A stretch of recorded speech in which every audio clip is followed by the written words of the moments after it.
esoteric symbolism, guiding you to discover yourself and expand your consciousness into deeper realms of thought. I'm Harry B. Joseph, also known as Revival of Wisdom, and today we're going to be discussing the symbol of an eye inside of a triangle. So the first thing we need to understand about symbolism is that symbolism is a subconscious language. We don't just look at these symbols and get a basic understanding. Like a word, for example, if I wrote the word hello here, you look at this and you have an instant understanding of this word in your mind. It has no deeper meaning, or veil, what we like to call it. There's no deeper meaning of this beyond a veil. It's simply just a very logical thing to do and understand. But symbolism, on the other hand, goes deep within the subconscious mind. It forces the individual to go inward on themselves. This is why symbolism is so powerful. It makes you turn inward. When you look at this eye in a triangle, you're not just looking at a word, you're looking at a picture. And this forces you to go inward so you can start to try and figure out what this symbol means. You start to think critically. You also start to follow the chains of thought. This is very important inside the occult. Symbols have many layers and veils of meaning. They don't just have one layer or meaning. On the surface level, it has a surface level understanding. But then as you follow the deeper chains of thought, you start to unveil and unravel its deeper meaning. As you awaken in your journey, the deeper levels of consciousness you access, the higher levels of understanding you access, the deeper meanings of these symbols start to reveal themselves. So studying yourself and studying symbolism go hand in hand. So when you're studying symbolism, you're actually studying consciousness. This is what we need to understand, is that these symbols represent forces of consciousness and aspects of consciousness. So what we need to do is to follow the chain of thoughts. And what do I mean by the chain of thoughts? If I think of a triangle, it instantly in my mind, I get the number 3. Then if that number 3 leads to another thought, for example, father, mother, child, father, mother, and child. Father, mother, and child then leads to another thought, then another thought, then another thought. So this is the chain of thought that we have to follow. This is why symbols must be meditated upon. We meditate upon symbols to unravel the deeper meanings of these, so we can unlock deeper levels of awareness. Okay, so we're diving straight into the subconscious mind with the language of symbolism. It's why it's so powerful, because it forces the individual to go inward and actually use their mind. Symbols train you to think critically. They train you to think in a subconscious way, unlike words. So these symbols represent thought vibrations or thought forms within the individual's mind. So let's jump straight into this symbol of the eye in the triangle, and let's go, very surface level, and then towards the end we'll go deeper into the deeper mysteries of this symbol. On this channel, I don't give spiritual fluff. I give very deep esoteric teachings. Okay, so it would be amazing if you could show some support. Simply just leave a like, comment, and a share on the video. Share this video to a friend. So, first of all, let's look at the number 3, because this triangle symbolizes the number 3, okay? 3. We have a father, we have a mother, and together they unify to create a child. So that's a triangle. So what does this actually represent? Father, mother, child. In order for creation, it takes 3 steps. We are born, we grow, we die. So this is how creation unfolds in a 3-step process. In order for you to have a child, you must have 2 people and then give birth to another. Number 3. Then when you are given birth, you give birth, you grow, you die, then you return back to your original state. So the number 3 symbolizes this transformation or creation itself, how creation is a 3-fold. We see this in Brahma, Vishnu, and Shiva. Brahma, the creator, you have the creator god, the preserver god, and the destroyer god. This is symbolizing the number 3. And inside the Christian tradition, we have Father, Son, and Holy Spirit. We're going to dive deep into that as well. But it simply just represents the 3-fold of creation, how creation is a 3-fold process. Okay? So let's go a little bit deeper now. That's more exoteric. That's an external teaching. I've just taught you something that's very external. But what does this represent to the internal, to the esoteric? The number 3 is the 3 forces of the soul. The 3 forces of the soul. The soul thinks. It thinks. We have a mental field. We have a mind. All around us is a field of mind. We don't just have a mind. All around you is a field of thought and a field of mind. Okay, this is what we have to understand. A lot of people just think they have a mind. Your mind is attuned to the mental plane, and the mental plane is surrounding you. There are thought forms surrounding you. There are ideas. There are, all of these things in the mind that exist in an infinite field made of mental matter. Mental matter. So the soul thinks. The soul feels. It has feeling. We have emotion. And the soul takes actions. So the soul has 3 ways it expresses itself. Consciousness expresses itself through mentalism, through emotionalism, and through actions. This is how the soul is creating, through 3 different dimensions. Before you take a physical action, you don't just take the action. You first think, you feel, then you act. You only take action on what you feel, what you have a love towards, what you have a care towards. This is what the Freemasons call the generative principle. It's about, this is what generates your reality, your feeling. Because you can think infinite thoughts, but if you don't care about them, you don't take action on them. As soon as you have a care about a specific character of thought, your body then takes an action. Okay? So this is representing the 3 expressions of the soul. Now, the number 3 is actually the number 1. Because this is all one line, remember. This is all interconnected. And here we have the number 1 in the middle, one eye. We'll go deeper into that.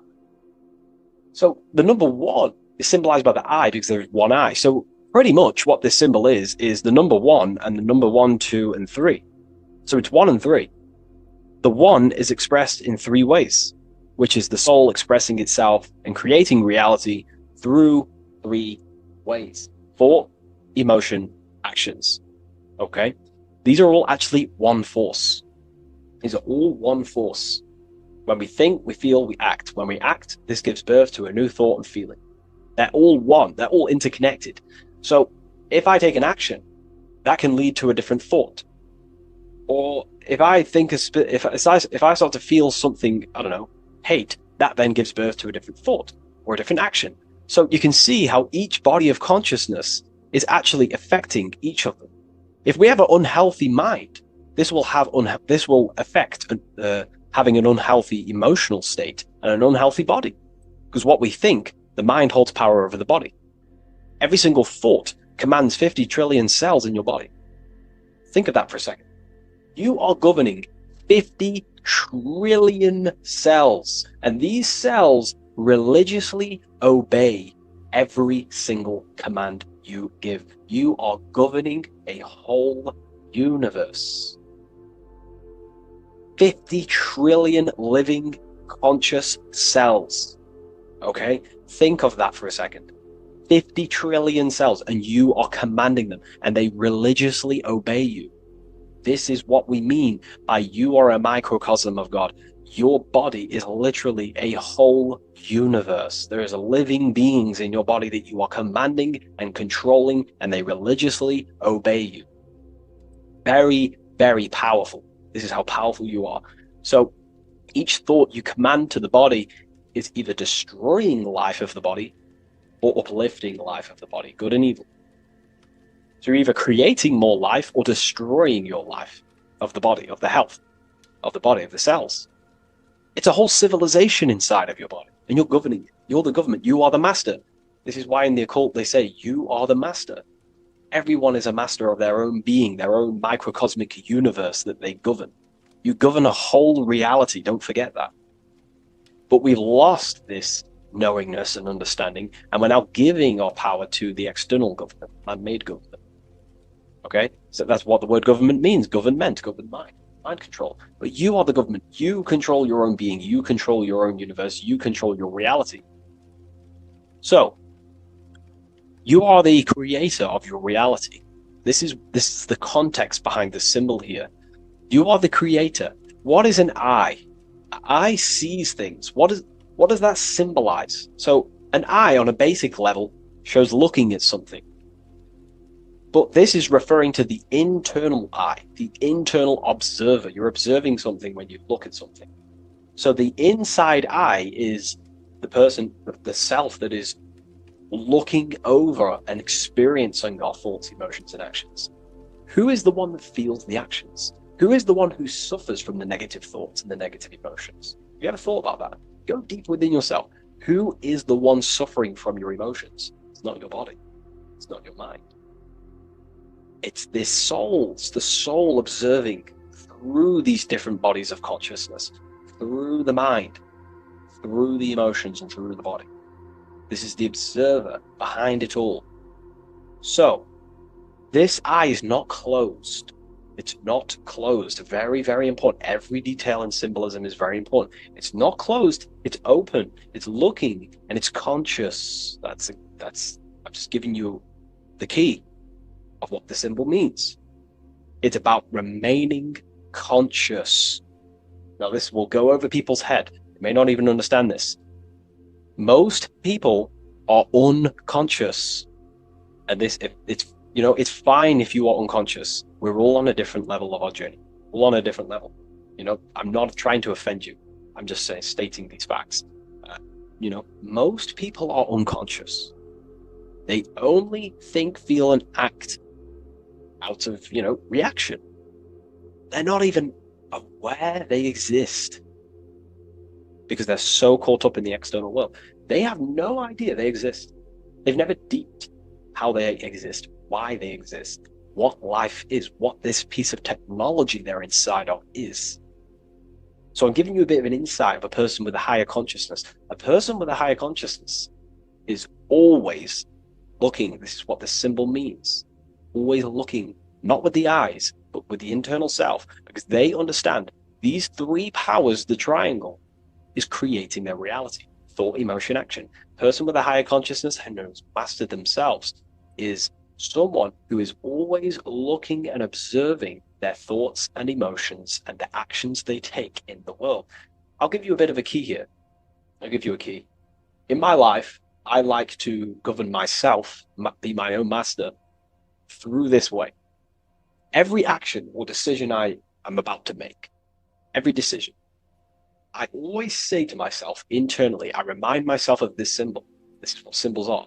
You're meant to remember these things. There are tools to help you in life and gain control of yourself so you can ultimately live a better life and create your own reality. I remind myself, if I take this action, what is the effect that's going to come from this action? Is this action going to benefit me, or is it going to pull me away of what I'm supposed to do? And through that, I live through this law of polarity, law of cause and effect. We cannot escape that law. You have to deeply understand this. You cannot escape the laws of cause and effect. They are always infinitely creating your reality. Cause and effect. Every thought is producing an effect. Every emotion is producing an effect. Every action is producing an effect. Therefore, you must keep this in mind and stay looking. This is what the symbol means. It means stay conscious. Always look over your thought, emotions, and actions. Always look over them. Because if you are not looking at your thoughts, emotions, and actions, and you're living, you're thinking, you're feeling, and acting unconsciously, subconsciously, without conscious awareness, you're unknowingly creating your reality. You can reach a level of mastery. There is a level of mastery. I'm not fully there yet. I'll openly admit that. But it's a goal in mind. There is a level of mastery that one can achieve where they are conscious of every single thought, every single action, every single emotion they feel throughout their day. Very, very difficult because we think around 7,000 thoughts a day. But this is ultimately the goal of mine anyway. It's completely up to you what you do. I'm just giving you this insight that's helped me in life. So it's about being conscious. This is a very overlooked thing in today's world. No, most people are unconscious. They're walking around as zombies. They don't even realize they think. They don't even realize they have a mind. They think their mind is their brain. If the mind was the brain, then how can the mind go in the past, present, and future? which means it exists outside of time, but the body remains in the present moment. If the body remains in the present moment, that means it exists underneath time, underneath the law of time, but the mind transcends it, which means the mind operates outside of time, space, and matter. So, that is a key. You are a high dimensional being manifesting in a physical form, and you're looking into the world. This is also another veil of the eye. The eye symbolizes your higher dimensional being. You have no true form. This is one of the biggest secrets. You have no true form. You form what you think, feel, and act. In the astral plane, you become what you think about. You can become an owl. You can become an owl with goat heads or, T-Rex arms. You can be anything you wish. Anything you think about, that's the form you take in the astral and imagination. But beyond the very causal plane, the higher dimensions, you are formless. You are nothingness. But that formless is connected to God. That is the unmanifest. That's the source of all creation. So you are something but nothing. Very difficult to get your head around, but essentially you emerge out of darkness. Emerge out of nothingness. Okay, and that's what the mental plane is. The mental plane is kind of like the first dimension that basically expands into infinite realities. The mind can think anything. There's nothing impossible in the mind. Nothing. But there are things impossible in the physical plane, because the physical plane is more dense and it's governed by more laws. So, again, this is symbolizing staying conscious of your thought, emotions, and actions. Now, another veil, if we go deeper on this symbol now, another veil, another chain that's connected to this symbol, a chain of thought, is that this symbol represents unity consciousness. Person who thinks, feels, and acts in unity. Their soul is operating in one force. Their soul is operating in one force, which means they think, they feel, they act. For example, I'll be writing my book sometimes. The book of symbolism, my third book, is coming out very soon. I'll leave a link in the description for you can sign up to the email, the waiting list. We've got a lot of people in there already. This next book's going to be insane. But yeah, you can get notified when that comes out. I'll put a link in the description. When I'm writing my book, I'll get an idea to, go play Call of Duty or go play the Xbox. But then I instantly remember this symbol, thought, emotion, action. Instantly, I then unify my consciousness, my three powers to create reality. These are your powers. These are your rights. These are your things that you have full control over. These are the biggest gifts in life. This is so overlooked. So overlooked because people are so unconscious. These three things are your biggest gifts. They're so beautiful. You have been given the gift of creation. You can mold a whole world, your own world. You govern it. You can think infinite thoughts, no impossibilities, no limitations. You can feel. Feeling is a life essence. Without feeling, you'd be an AI robot. And you can act. These are your three gifts. These are your three creational powers. You hold the power of creation. You hold the power to kill another life, or you hold the power to spread love in the world, to spread the light. So this is why you see the light emerging out of this eye. This is the light of the soul. That's what consciousness is. It's light. And this is creation unfolding from this through these three powers. Light emerging and crystallizing your reality through thought, emotion, and action. So, again, this is unity consciousness, acting in one force, thinking, feeling, and acting, all directed towards one goal, and that's how you manifest things quickly. Speed. If your thought is, if you think about, I don't know, playing the Xbox, and then you feel like eating, and then you take action scrolling on TikTok, that's divided consciousness. You're wasting time, energy, and you're scattering your creative powers throughout these three forms. But once you unify them, which is the I, the number one, you unify thought, emotion, and action. You direct your thought, emotion, and action all towards one goal. You quickly create these goals. So this ties in with time and attention. These are your two spiritual currencies. You spend time and you pay attention. These are your two spiritual currencies that pretty much create your reality, your experience. thought, emotion, action. And this is what the Holy Trinity is on the deepest level. This may trigger some people, but if you believe in religion, then maybe this account, this YouTube isn't for you. But religion is an esoteric. It's esoteric. It's not meant to be taken literally. The Bible is an encrypted allegorical text talking about human consciousness. Jesus is a person and a master of consciousness that we should achieve within ourselves. We should aim to become like Jesus, not worship Jesus, because we are all God. We're all governing the microcosm. So, also, this symbol represents the movement of the spirit, the movement of the soul. The soul goes through this triangular process, and the soul always remains, returns back to its original state. The soul is given birth into physical reality. We live, and then, we grow, then we die. Then it moves in this three triad form. The soul, wakes up in the morning. It grows throughout its day. Then it dies at nighttime to return back to its original state, to its spiritual state. And everything goes through this process. Birth, growth, decay. Birth, growth, and death. And everything returns back to its original state. So, ultimately, this is what this symbol represents. Okay? If you want to go deeper on this, we have an amazing community.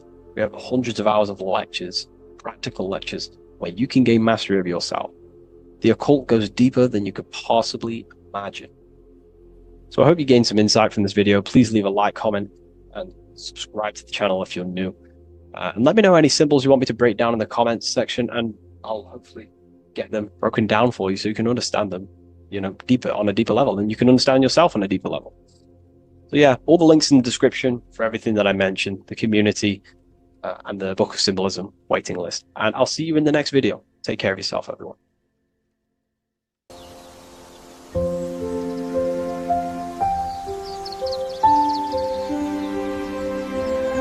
bookofwisdom.com. Visit today.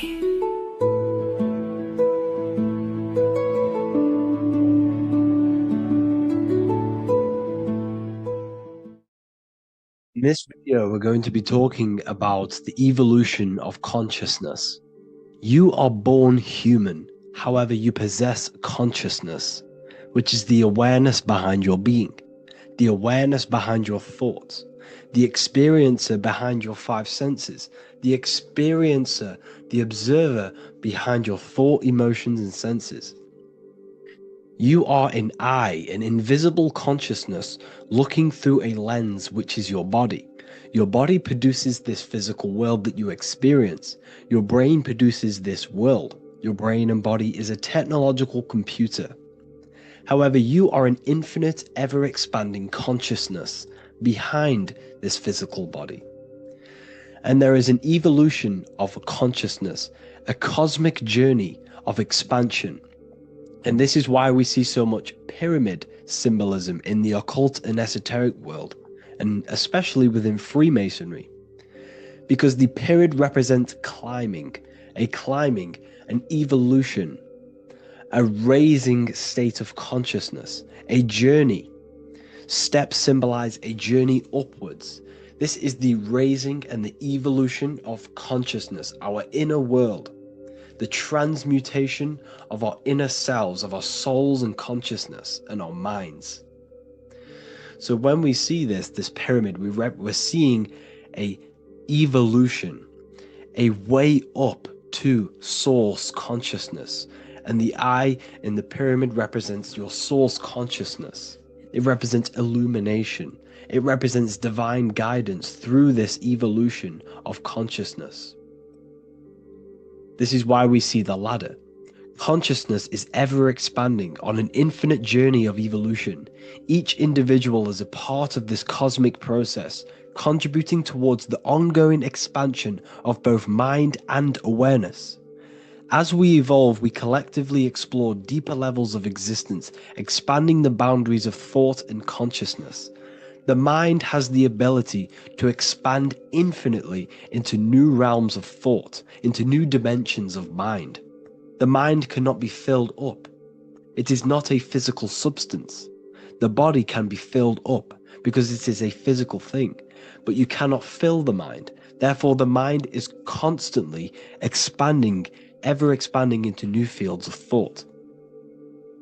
So what we see in Freemasonry, the ladder, is again a journey, an elevation of consciousness.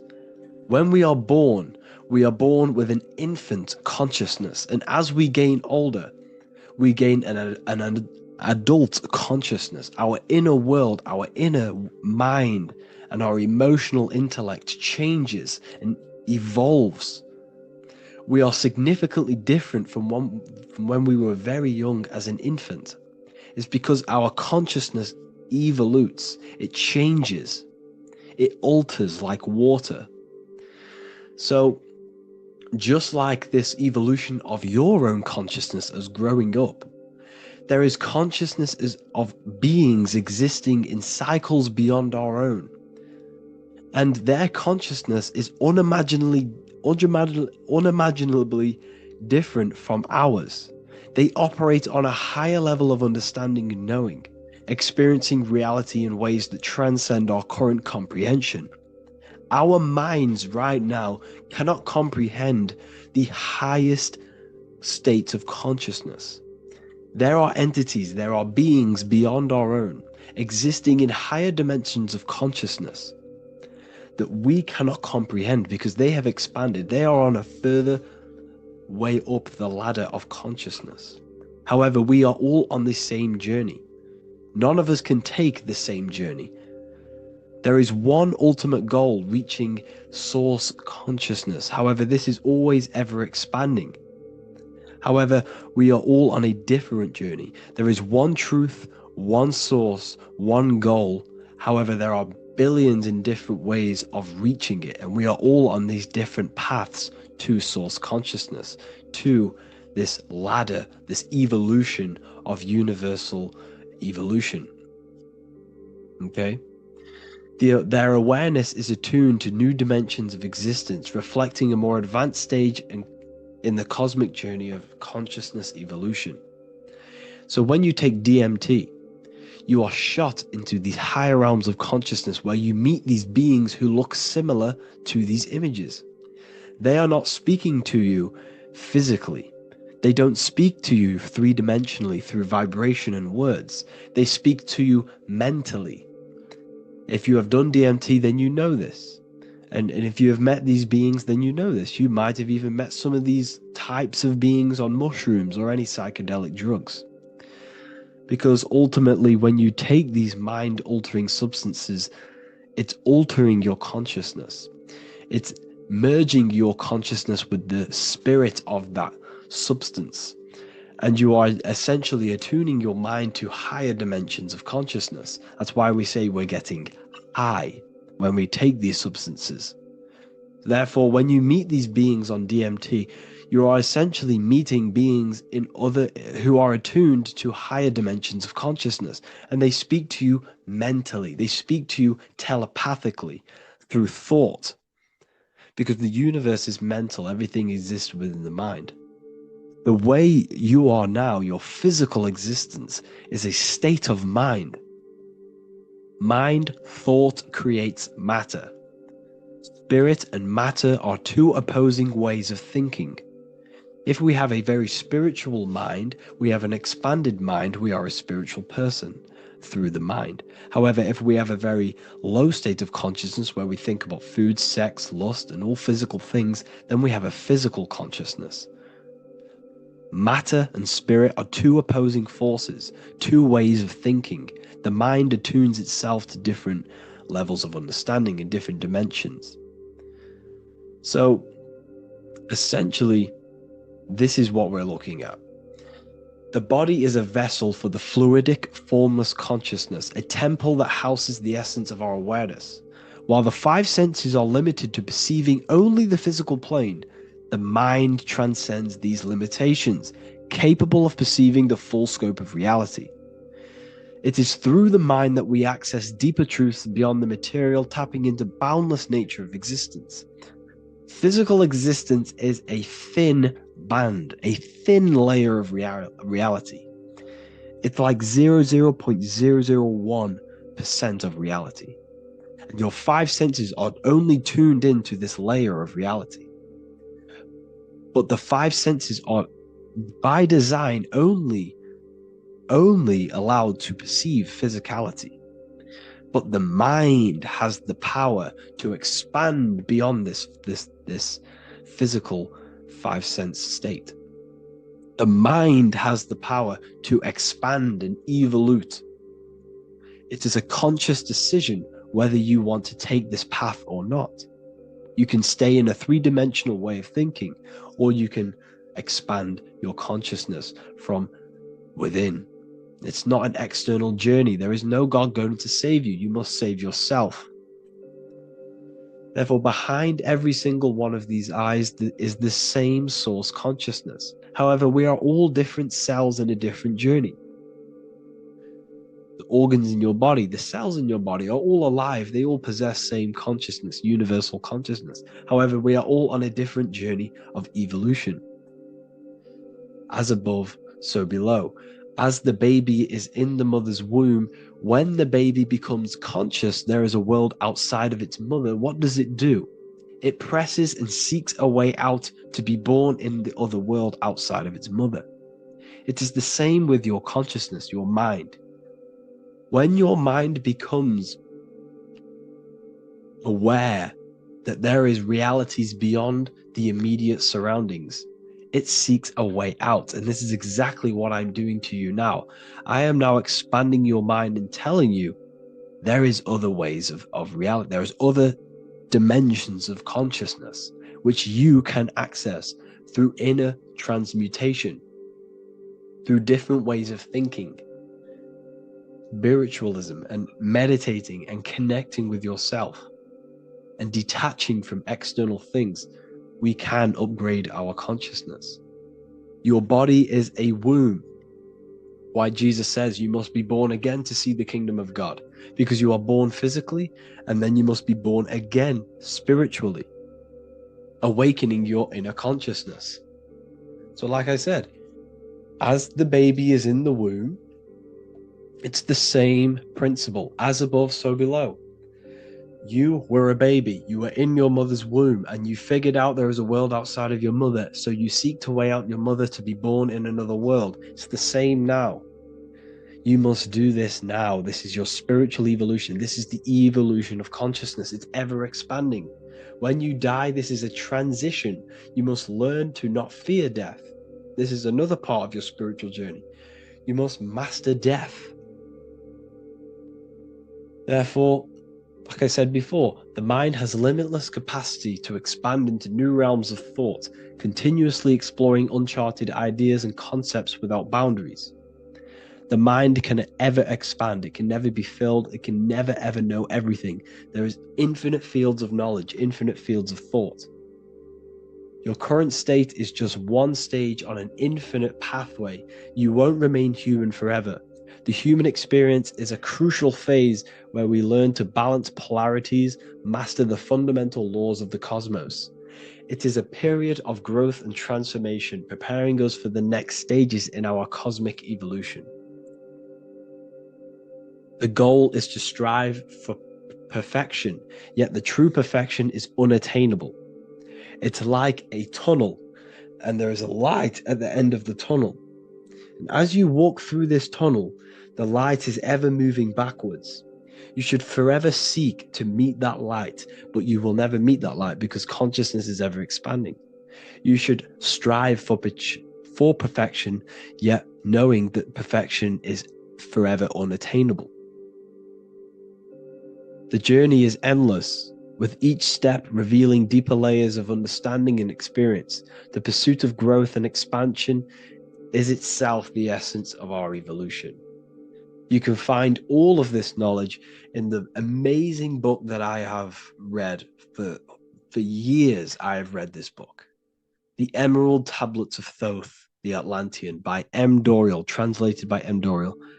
I'm telling you now, this book, now that I've told you this, you have some context on the book. The whole book is about evolution of consciousness. He's talking about higher dimensions beings. He's talking about how you can transcend this physical plane. It is truly the most amazing book you will probably read. One of the best like spiritual texts you'll see. It's hard to understand, so you must read it over and over again. And the more your mind progresses, like for me, I read this every couple months. And the more I learn about consciousness, the more I expand my own consciousness. And every time I read this book, I pick out something new that just completely blows my mind, because you can only understand this book to your level of consciousness, to your level of understanding. So now that I've told you all this information, go and read this book and it will absolutely blow your mind. And so will the Book of Wisdom Volume 2, which is now available. I released it the other day. I'm just going to read a page out now. This page is called Spirit and Matter. The Earth is not merely a dense, lifeless rock drifting through space. It possesses spirit, a living essence that animates its form. But what do we mean by spirit? Spirit in esoteric terms refers to the energy, the life force, animating the principles infused in matter. So essentially, what this page is talking about is how everything has spirit, consciousness within it. You are the middle, you are spirit and matter. You have the ability to expand your mind to the God self and raise above our animal instinct, our material self, and know the divine and expand. Animals cannot do this. Animals are not self-aware. Humans possess self-awareness. We can observe our consciousness. We can say, why do I exist? We can look in the mirror and know that we need growth. And this is what Anunnaki means. Anu means above. Anu was the supreme god of the sky, which is a metaphor. He represents spirit above, heaven. Anu came down to earth and married Ki, the goddess of the earth, which represents matter. It's a myth, it's an allegory. Anu married Ki and gave birth to the Anunnaki. Spirit came down and infused with matter and gave birth to the human, which is you. You are spirit infused in matter, Anu and Ki, Anunnaki. You are the Anunnaki. And this is just one of the teachings in my book. Honestly, this book is absolutely amazing. If you truly, truly want to expand your consciousness, give this book a read. And obviously, if you're inside the university, I give you this book for free, a paperback version. If you join the university, follow the steps inside of the general chat, you'll be able to download this book, or sorry, not download it, order a paperback for free. All you have to do is pay for the shipping. You'll also gain amazing knowledge inside of my library, where your mind will just be overblown with the amount of esoteric books. There's over 45 rare occult books, plus you get a PDF of the Volume 1 and Human Health Guide. You get reoccurring updates where I expand on symbolism, occultism, where you will just feel absolutely amazing once you understand esotericism in yourself. You'll also learn how to create the dream reality that you want with the Manifestation Mastery course, where I teach you how your consciousness creates reality. You'll have a real lectures where I post lectures on symbolism, occultism, esotericism. There's a conscious community and live calls and Q&A where you can ask me questions and I'll answer your questions. I just want to say thank you to everyone who has joined the university. Thank you for even liking and watching this video. Any support I just appreciate every single one of you. Please, if you can, leave a comment and a like on this video and let me know any videos you want me to make in the future. And I will start uploading a lot more to the YouTube. So yeah, thank you all for tuning in today. Have an amazing day.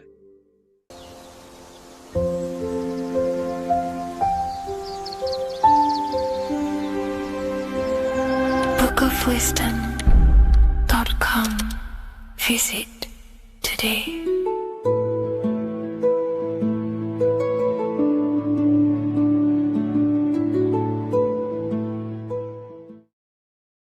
How are we all doing today, people? It's Revival of Wisdom, and today we're going to get real deep. This video is going to get real deep. A lot of people are not going to be ready for this sort of knowledge. Okay, you really have to do is to really deprogram the mind, because everything we've been taught is a complete lies to keep us trapped. Okay, this is really advanced knowledge. Now, let's get straight into this. All of the ancients depicted other worlds, and they called this place Midgard. Midgard is the mid garden, the middle garden. This is why the Masonic symbolism on the floor is always a black and white checkered board symbolizing the polarity here, the good and bad, because we're in the middle garden, the heart. Earth rearranged spells heart because we're in the heart of this system, or whatever it is, a super quantum computer, whatever you want to call it, simulation. Now, in the Quran, it talks about the 7 layers of heaven. All of these ancient artworks are depicting these different layers of reality. Okay, and look at the Egyptians here with the boat outside of the firmament. Boats travel on water, and this is exactly what the Masons are doing. So they're still using the same symbols. Why? Because it's the same knowledge, just hidden. The Egyptians have the same knowledge as the Freemasons. It's just hidden. Now, this cosmology that they're showing here, which was probably made maybe 100 years ago, this painting or artwork, is the exact same as the one we see here with the arch, the boat. It's similar because the boat is symbolizing traveling these other worlds because the ether is also symbolized as water. Because if you look up at the stars through a telescope, it looks like it's water. It's shining through water because this ether, whatever this substance is outside of this world, was symbolized as water. Okay. And look at all these ancient depictions showing these different layers of reality. Now, we are being trapped within this 3D dimensional world, which is the cube, the Saturn cube, because there are 6 sides to everything in this world: front, back, left, right, up, and down. 6, which is the cube, because we're in the Saturn's world. Okay. Now, always been depicted as a tree of life, the tree of the universe has always been depicted as this tree. Because let's get a bit deeper. Now, the cosmology of this reality is the sun, the moon, and Polaris, always in the Masonic art. The sun, the moon, and Polaris, the all-seeing eye. If you go inside of the temples of the Masonic temples, they always have this star in the middle, shining light beams. Okay? Look here. The light beams coming from the big star in the middle, which is Polaris. This eye is God. It's God's light shining down from his abundance. Now, when you astral travel, you will see this big ball of light above you, and this big ball of light is God. But you cannot travel towards it until you are pure. It doesn't work like that. You have to become formless. You have to become pure before you can become one with the light.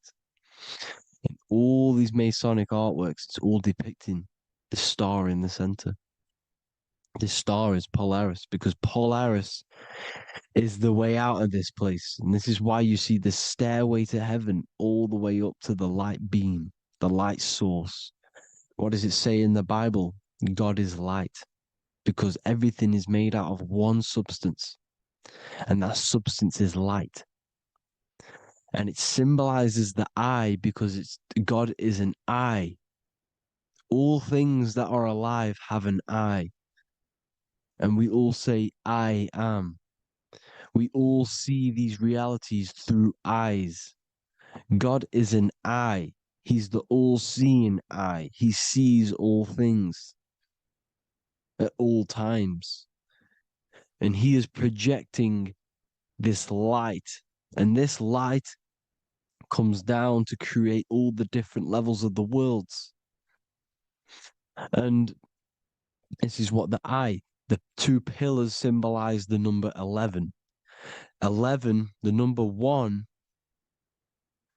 is just a vertical line. It's the one. It's a one point.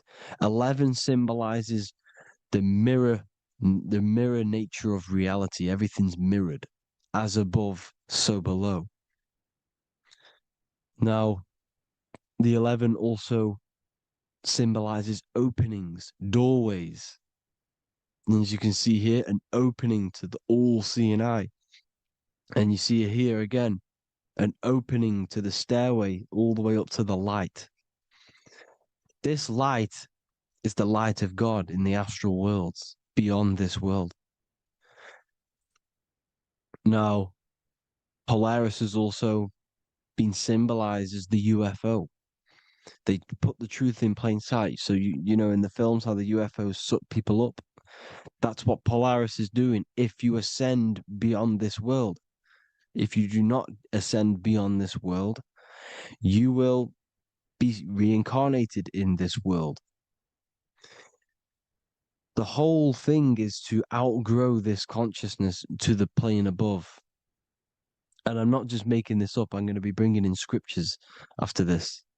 But you can see with the Christmas tree, we always put a high, big star at the center, at the top, which is the star of Polaris, which is exactly what the Masons are doing here. The star at the top. And it's on top of our Christmas trees. And all of these symbolize the other stars, because Polaris is the most high star. And all the other stars are wrapped around the firmament lower than Polaris. And that's exactly what the Christmas tree is. And it's a triangle. It's a triangle, just like light beams travel from one point in the triangle, just like the all-seeing eye. It's a triangle. The light is coming from one point and sending its rays downward.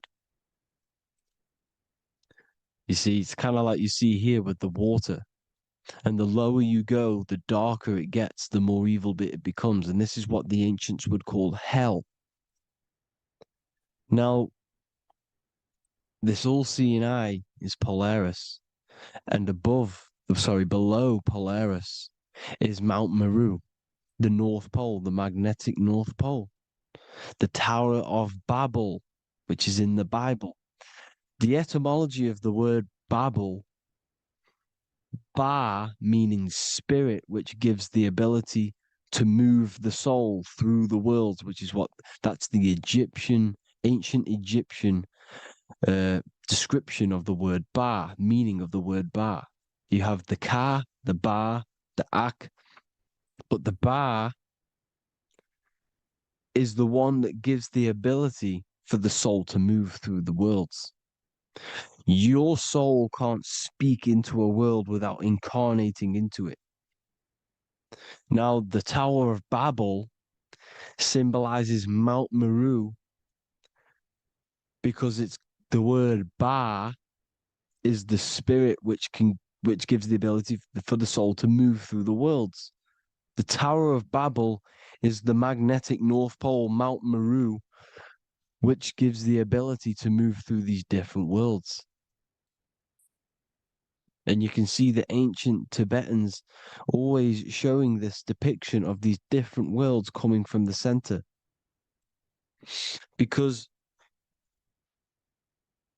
we have to ascend our consciousness. It's not about how good you are to reach heaven. It's about how you expand your consciousness, you expand your mind. So they teach now that you have to be good in order to reach to heaven. It's about expanding the mind, expanding your consciousness to these different planes, these different realms. So that's what it's about. And Jesus was known as the fisher of man. Now, Jesus is a massive part of this. He was known as the fisher of man because he was fishing. He could have been fishing. He could have been one of these deities that had come down from these different higher realities and pull people up. So they would so they called Jesus the fisher of man. And he says unto them, Follow me, and I will make you fishers of men. So these deities that we see in the past, like Buddha, Krishna, Hermes, Thoth, Jesus, could all be these entities who were coming down to pick up the minds that were worthy enough to see the higher planes of reality. And this is why they called him the fisher of man. Now, when Jesus walks on water, there is a parable with Paul. And he says, but Jesus immediately said unto them, take courage, it is I, don't be afraid. He's talking about astral travel here. He's talking about leaving the body. Because when you leave the body in astral travel to see these alternative realities, you can't be afraid because fear is a bondage, which is what the Emerald Tablets talks about. Lord, if it's you, Peter replied, tell me to come to you on the water. The water. Come, he said. And Peter got down from the boat, walked on the water, and came towards Jesus. But when he saw the wind, he was afraid and began to sink. When you become afraid in astral travel, you sink back into your body. Lord, save me. So this is talking about Jesus pulling people up into different realities. And you can see the fish is the symbol of Jesus, is another symbol of Jesus, a fish. Because fish symbolize deep occult knowledge, because fish travel the depths of the ocean. And they symbolize us because we are fish underneath the ethers. And Jesus was pulling people up. You see, so the Bible is a people today believe the Bible is a book telling you how to reach to heaven, how to become godly and reach heaven. But you've got to become the Jesus Christ to see these alternative realities. Now look at the Emerald Tablets is a massive part, and it speaks so much about these different realities. Look what it says here. This is in Emerald Tablet 3. Then in my heart grew a great longing to conquer the pathway that led to the stars, which is exactly what the Masons depict in all of their art. Look, the ladder to the stars. And then he goes on to say, years after years, I sought after wisdom, seeking new knowledge, following the way, until at last my soul, in great travail, broke from its bondage and bounded away, broke from the bondage of the body. Free was I from the bondage of earth men. Free from the body, I flashed through the night. The stars. The stars are a massive part in the astral world. Each star is a different reality. And the true astrology is the star that you came from. You came through a star to reach this, to reach here. There is a reason why you are here. There's a reason why you have the personality traits, because your soul came from a specific star. This is why we call them stargates, because they are gates in and out of this reality. And Polaris is the way out to the higher worlds. Now look, far into space, my soul traveled freely into the infinite circles of light. Beyond knowledge were some planets and great gigantic beyond dreams of men. Then he goes to say, lift up your flame from out of the darkness, fly from the night and ye shall be free. Lift up your flame. Your flame is your soul, because it has to be lifted up out of the darkness. This is the darkness, this world, this body is the darkness. Because it's a bondage. You need to break free. You need to learn how to astral travel, people. You have to learn this. If you want to get out of this world, you have to learn how to astral travel and see the other realities.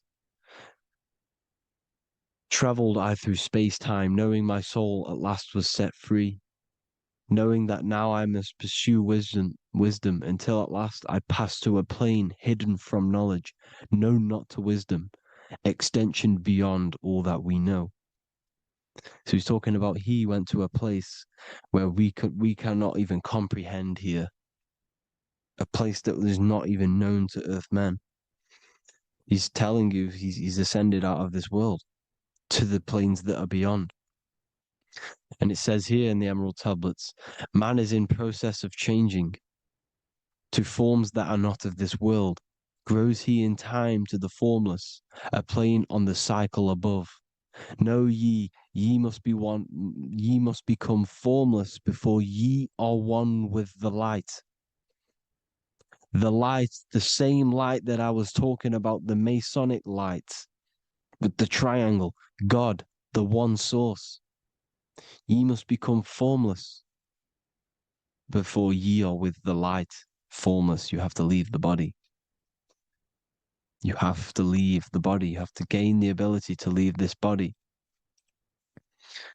and travel to these other worlds. Now, it says here, not as man am I, for free have I become of dimensions and planes. In each I take on a new body. In each I change my form. Know I now that the formless is all there is of form. You see, all things created come from the things that, all things that you see come from the things that you cannot see. All of us have the same spark of consciousness, the same I am. Every dog, every animal, every human has this same I, this same thing which sees through the eye. It's formless. It it takes this formless entity is the same entity of us. We are all the same entity in different bodies. And this entity it was represented as the flame, the cosmic flame, which is inside of all of us. And this is why the Masons depicted your spine as a candle or the Holy Grail. You would either see this or a candle with a flame on the top, because the Holy Grail is your consciousness, which is on top of your spine, which is the candle. Now, Jesus, Thoth, Buddha were all these deities which were coming down to lift people up because they were fishermen of men. And he would lift you up to the higher worlds, out of this world, to the ones above. Now, Thoth, you can see him here, he's leading the way. He's holding someone and he's leading the way with knowledge and power. He was leading the way to other worlds, out of this world. There's no point trying to change this world. This world will stay the same. It will stay the same. You have to get out of this world. And that's what they're telling you. That's what they're keeping you from. They're keeping you stuck within this thin layer of reality. So what the Masons are doing, they have the ability to astral travel. They're living not stuck and bound to one reality, but living within the different layers of reality. And this is what Morpheus was doing in the Matrix. Morpheus was going into the Matrix to go and get Neo, which is exactly what Jesus was doing, pulling up people out of this world to the ones higher. And that's exactly what Morpheus is doing in the Matrix. If you haven't watched the Matrix, go and watch it. It will blow your mind. Everything I'm saying in this video, you will see it. Except that you don't need to use a machine to enter the Matrix. You just use your body. Well, you use your consciousness to leave this body. You see, Neo was also uploading himself into the simulation to pull people out of the simulation. And this is exactly what all of these gods were doing. The fisher of man.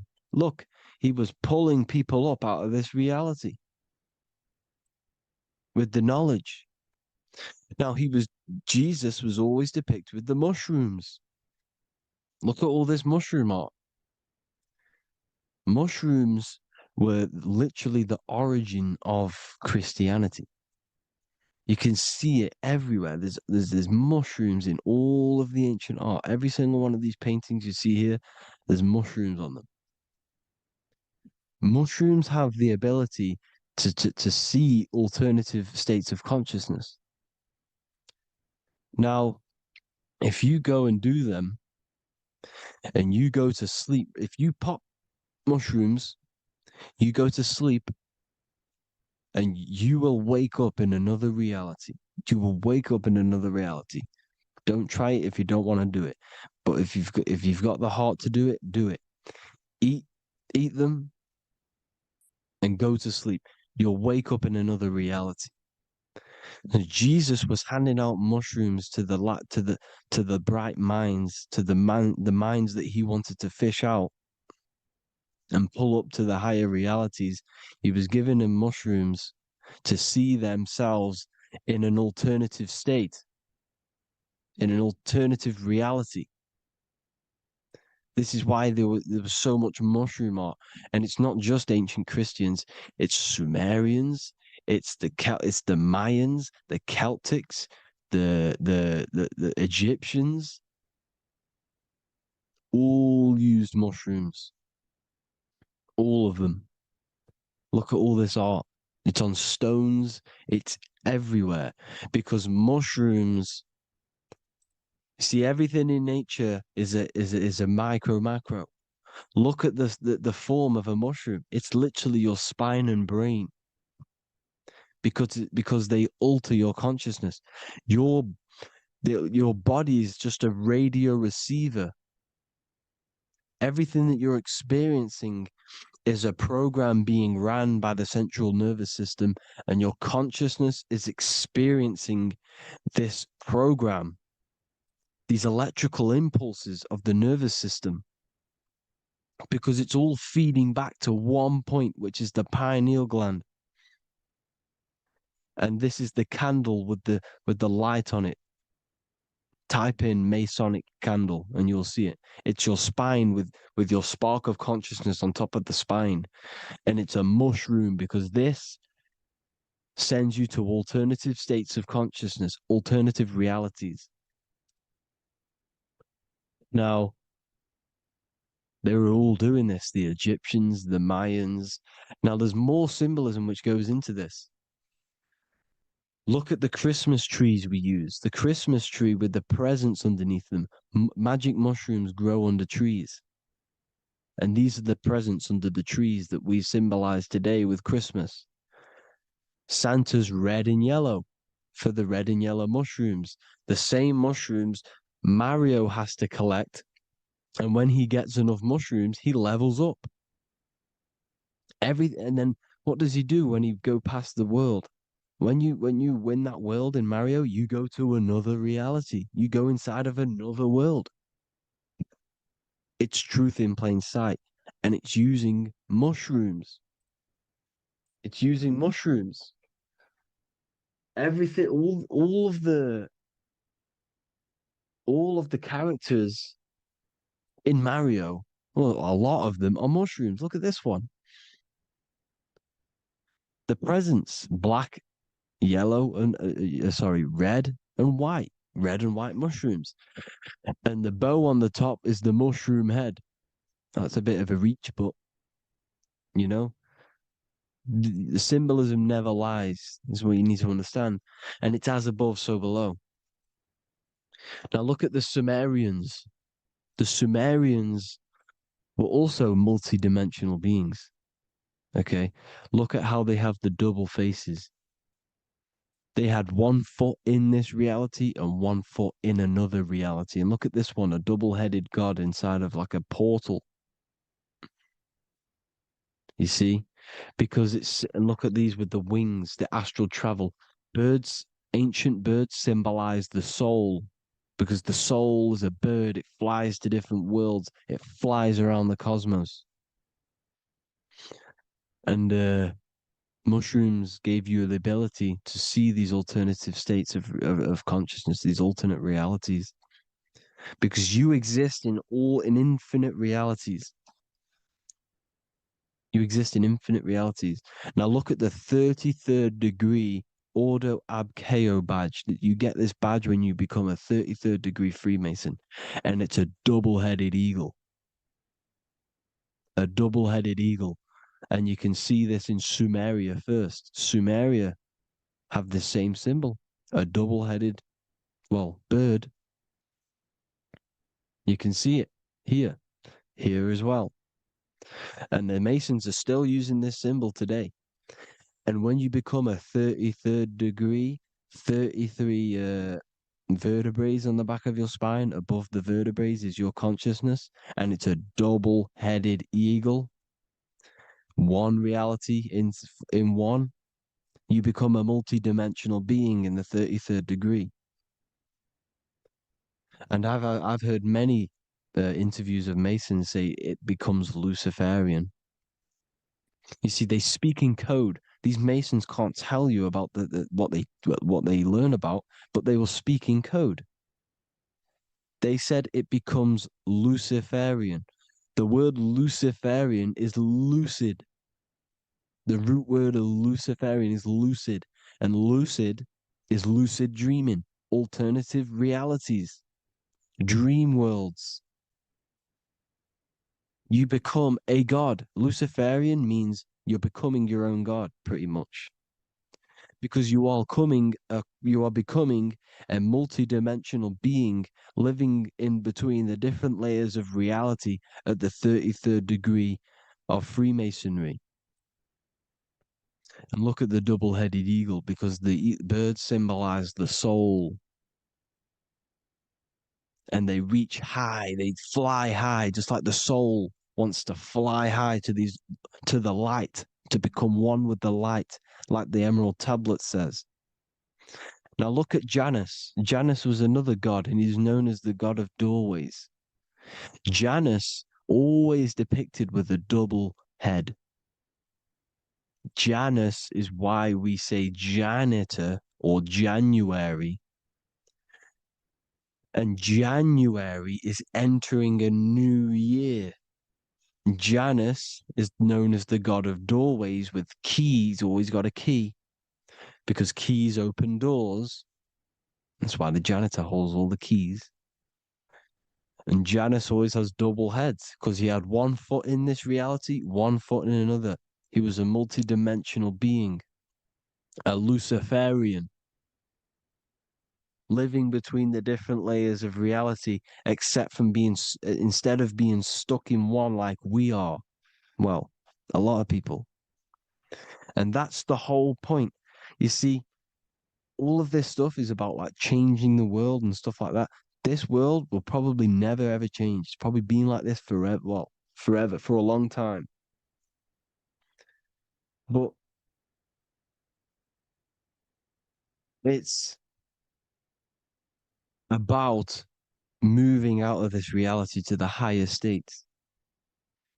And the Masons always depict the ladder to the luminaries, the stars, with a key, the same key of Janus. The Vatican is a key, and it's in charge of all the religions. Why is it a key? Because they're holding back the key. They're keeping you stuck within this reality, keeping you stuck as identifying yourself with the body, identifying yourself with this world.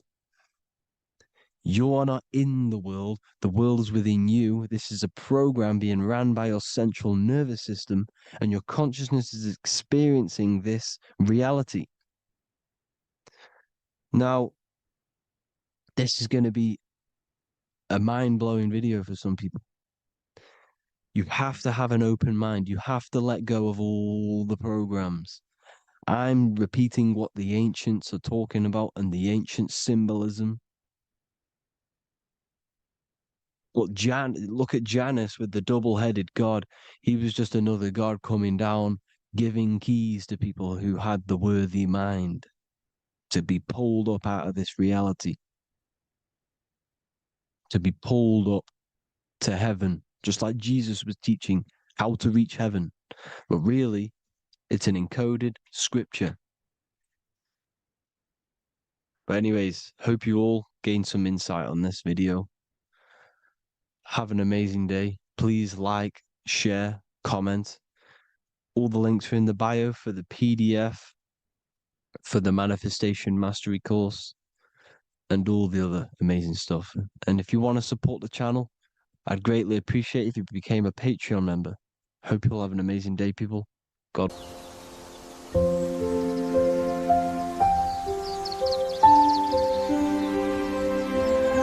bookofwisdom.com.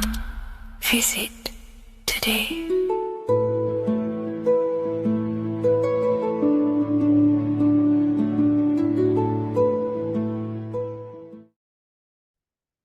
As above, so below. This is one of the most crucial teachings within esotericism, occultism, or what we like to call it today, spirituality. I don't like calling it spirituality because it's not spirituality.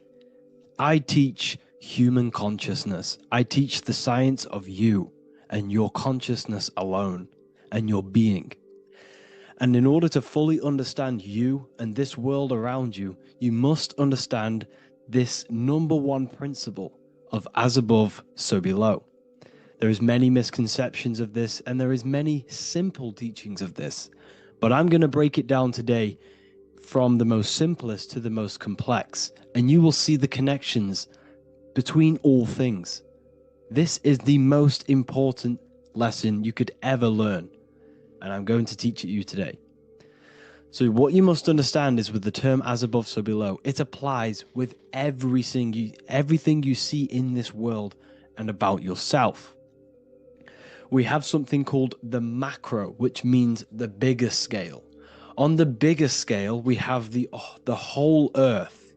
If we look down from the sky on top of rivers, this is what we see. We see this tree pattern. Then on a smaller scale, we see trees have this same pattern. Then we look even closer. We're going smaller and smaller into the leaves of the tree. We see the same pattern. Then we go even more micro into the human brain and look at the human brain cells, and we see the same pattern. This is proof this is a fractal universe, and everything is in the micro is reflected in the macro. As above, so below. As within, so without. On the macro is a reflection of the micro. So now that you understand this, we can go a bit further. A yearly cycle of spring, summer, fall, winter is a macro.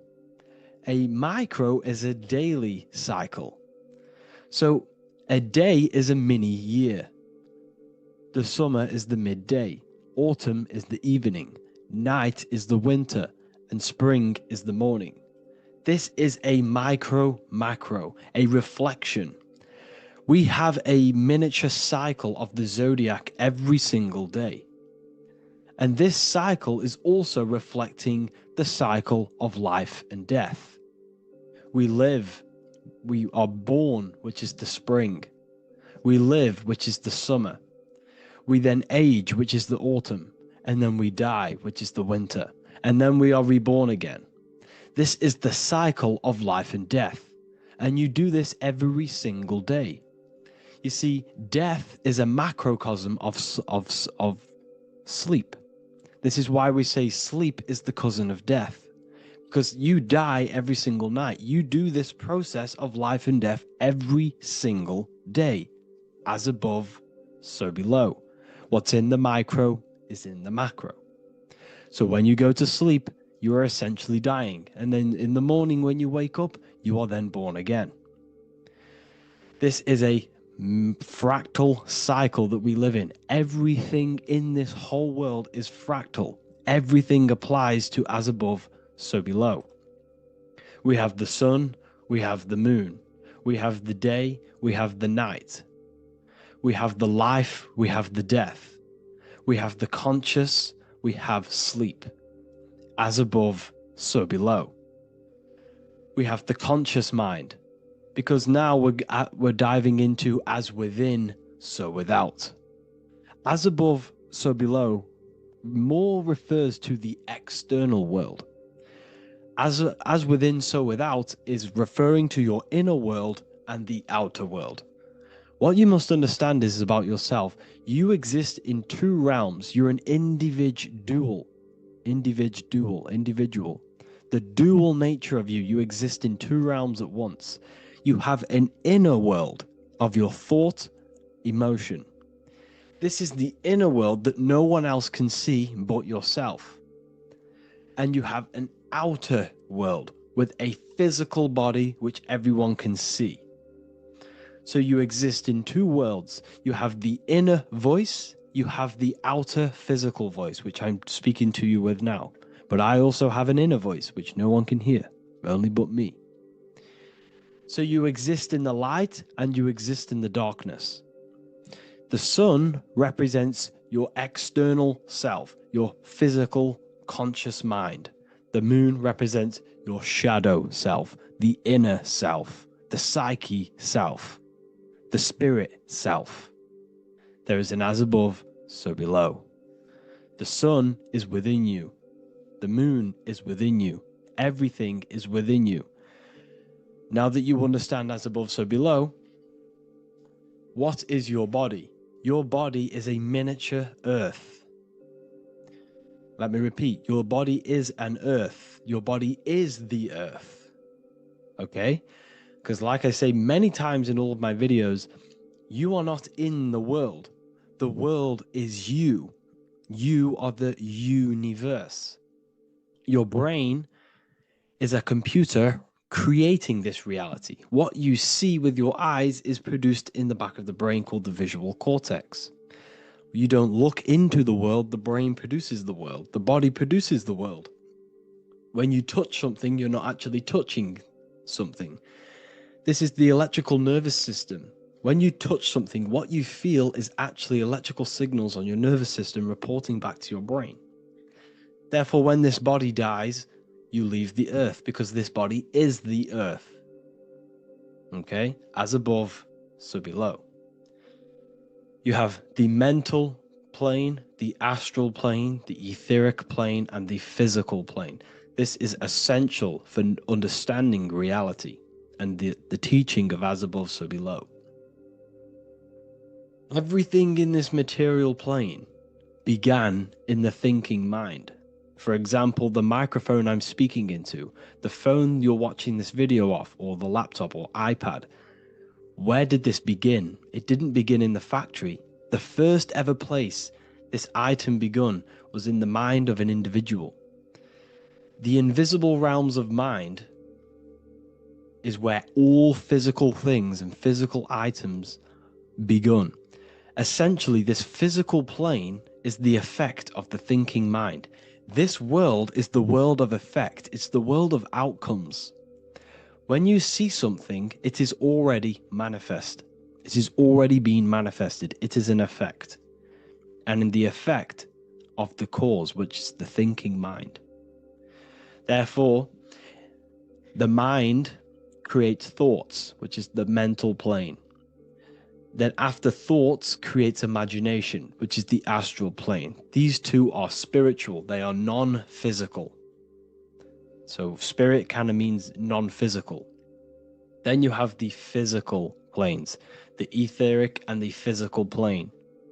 As above, so below. What happens in the mind is manifest on the physical plane.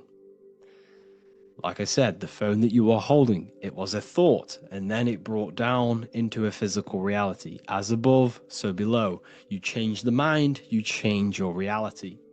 Your environment, the word environment has ment in it because your environment is mental. So now that you understand this, so what is the world around you? The world around you was created by the mind of God. It was manifested through God's thought.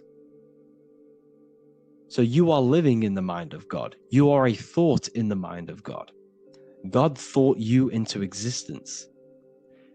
But like I said, we are all fractals. Everything is fractal. If God exists, this means that you are God, as above, so below. God created you through the thinking mind. and he gave you a thinking mind. So God created the macrocosm. God created the macro, the whole world. He designed the whole world, the sun, the stars, the moving. He designed this. But then he gave you the thinking mind to design your own life and create your own life in his world. You are a microcosm of God's macrocosm. Just like God thought you into existence and the whole world into existence, you are a microcosm thinking your world, your reality into existence. You see this now? Everything is a reflection. Everything is a mirror. Everything is fractal. So in order for you to change your reality, you must change these higher planes. Your thought and imagination are the two key aspects of creating physical reality. Every object you see around you was begun in these higher planes of the non-physical, and they were brought out of spirit into physical matter through the thinking mind and physical action. So now we're going to get a bit deeper.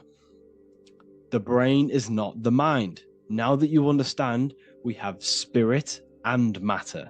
As above, so below. You have a non-physical side of reality and a physical side of reality. The mind is the spiritual brain. The brain is a physical manifestation, a physical effect of the mind. The mind uses the brain to operate in the physical world. And it's the same with the heart.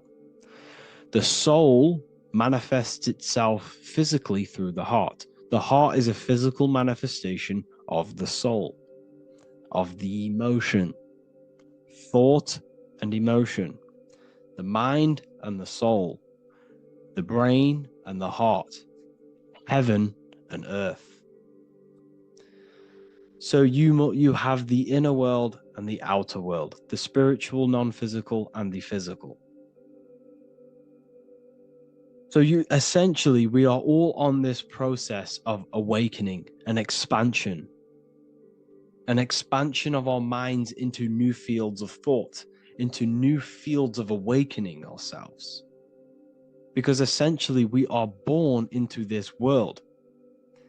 But you are born many, many times. You can be born physically and you can be born spiritually. Like I said, everything is fractal.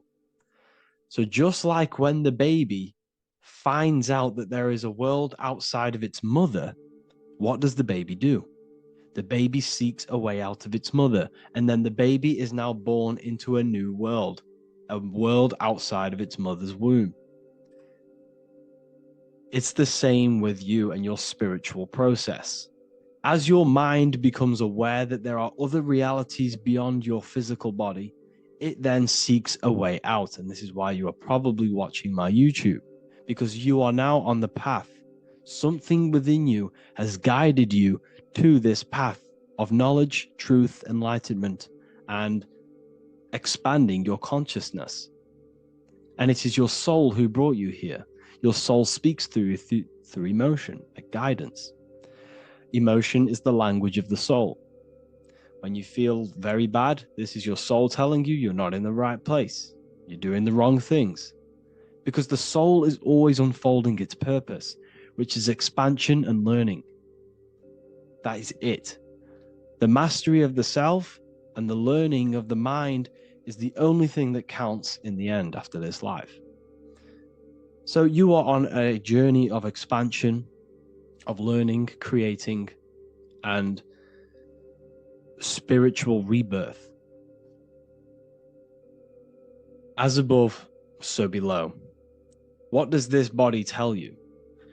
When I see someone overweight, I don't see the overweight. I don't see the body. I see the mind. I see an undisciplined mind.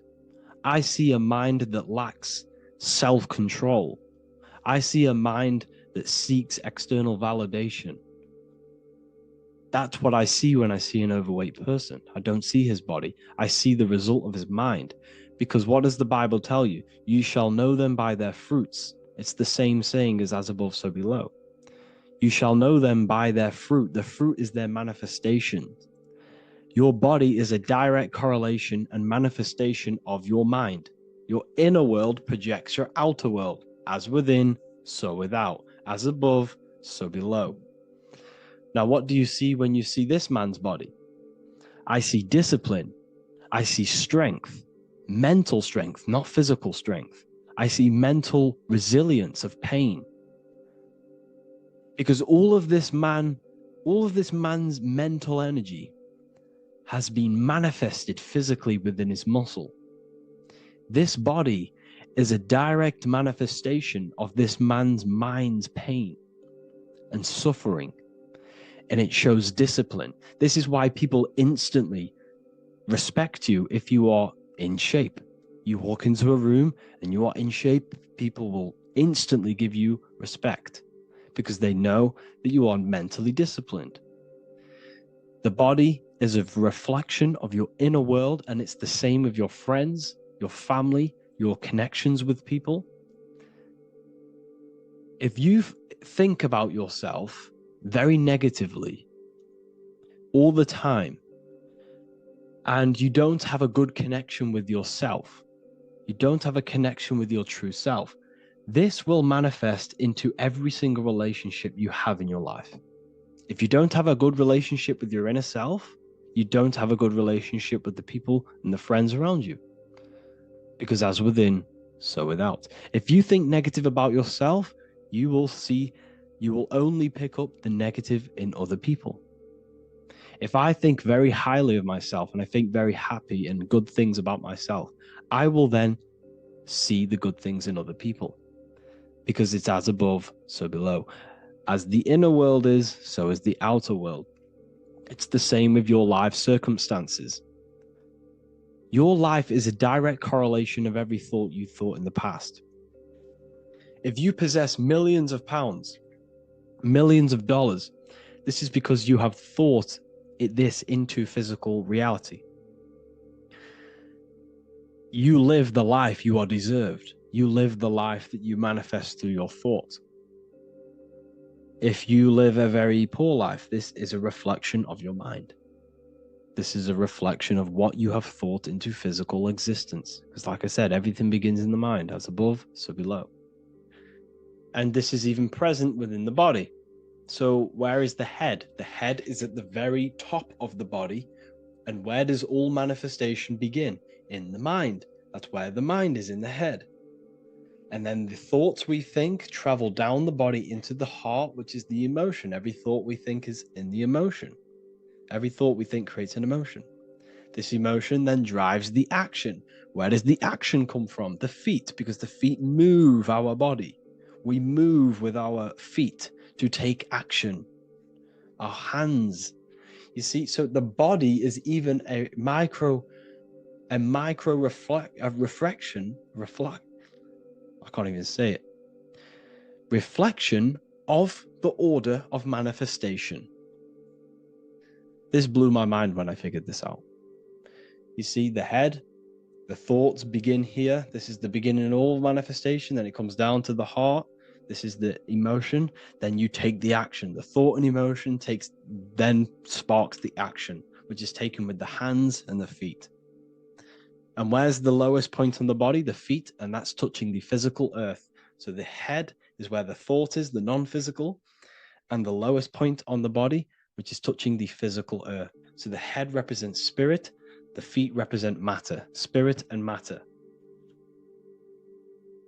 Your room, if I walk into your room and I see a messy room, I don't see the room, I see a messy mind. The room is a reflection of the mind. If you have a messy room, this is your mind. It's an externalization of your unsorted mind, undisciplined mind. So like I said, we are all God, and we must find the God self within us. And I teach all of this inside the Book of Wisdom, Volume 2. This is not just a book, this is a revolution. This is the beginning of a new age with this book. If you have read it, I congratulate you. You should feel very proud of yourself if you have an open mind. You should feel proud of yourself for watching these videos, because not many people have an open mind. Remember this, people. You are special if you're watching these videos. You have the mind. You have the ability to see through the illusion. And I take my hat off to you. You want to take this to the next step? Read the book. Or if you want to take it to the serious levels, join the university. The university, you gain access to every piece of my material that I've ever done, all of my books, all of my lectures that are hidden from YouTube, that are hidden from everywhere else, the lectures that give you real power. And if you feel alone on this journey, we have a conscious community where you can connect with like-minded individuals, because I've been there. I've been there when you feel lonely, because you feel like no one else is thinking the way you are feeling. You can't talk to people about these things because people just think you're crazy. That's why I put together this, so we can connect, so we can unite, so you can connect with people, so you don't feel crazy about thinking about this stuff, learning about this stuff. And if you truly want to level up your life, people, and take your studies serious, this is for you. We do live calls, we do lectures. There's a whole library filled with books you can read. It's the perfect place for the truth seeker. I thank you all for joining. Please leave a like, a comment, a subscribe. Let me know any future videos you want me to make in the comments. Thank you all. Have an amazing day.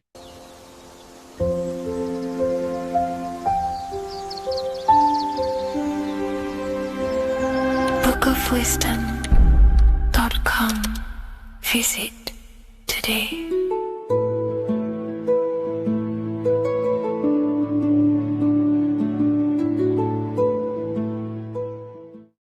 What if I told you that the pentagram can unlock the secrets of creation and make you manifest any reality you want? Hence why the pentagram is used heavily in magic and witchcraft. We have to understand that the pentagram has been heavily demonized. Religions, churches claim that this symbol is associated with Satanism and witchcraft. I personally believe this was intentionally done so that people do not gain their personal power over reality and their life. The pentagram reveals so much about you, and it is one of the most important symbols to understand inside the occult studies. It is one of the most common symbols that you will see across all occult esoteric orders and different occult traditions, such as Freemasonry, Kabbalah, Rosicrucianism, alchemy. You will see this symbol everywhere. And in fact, you even see this symbol, the pentagram, on old church buildings, statues of Jesus next to church buildings.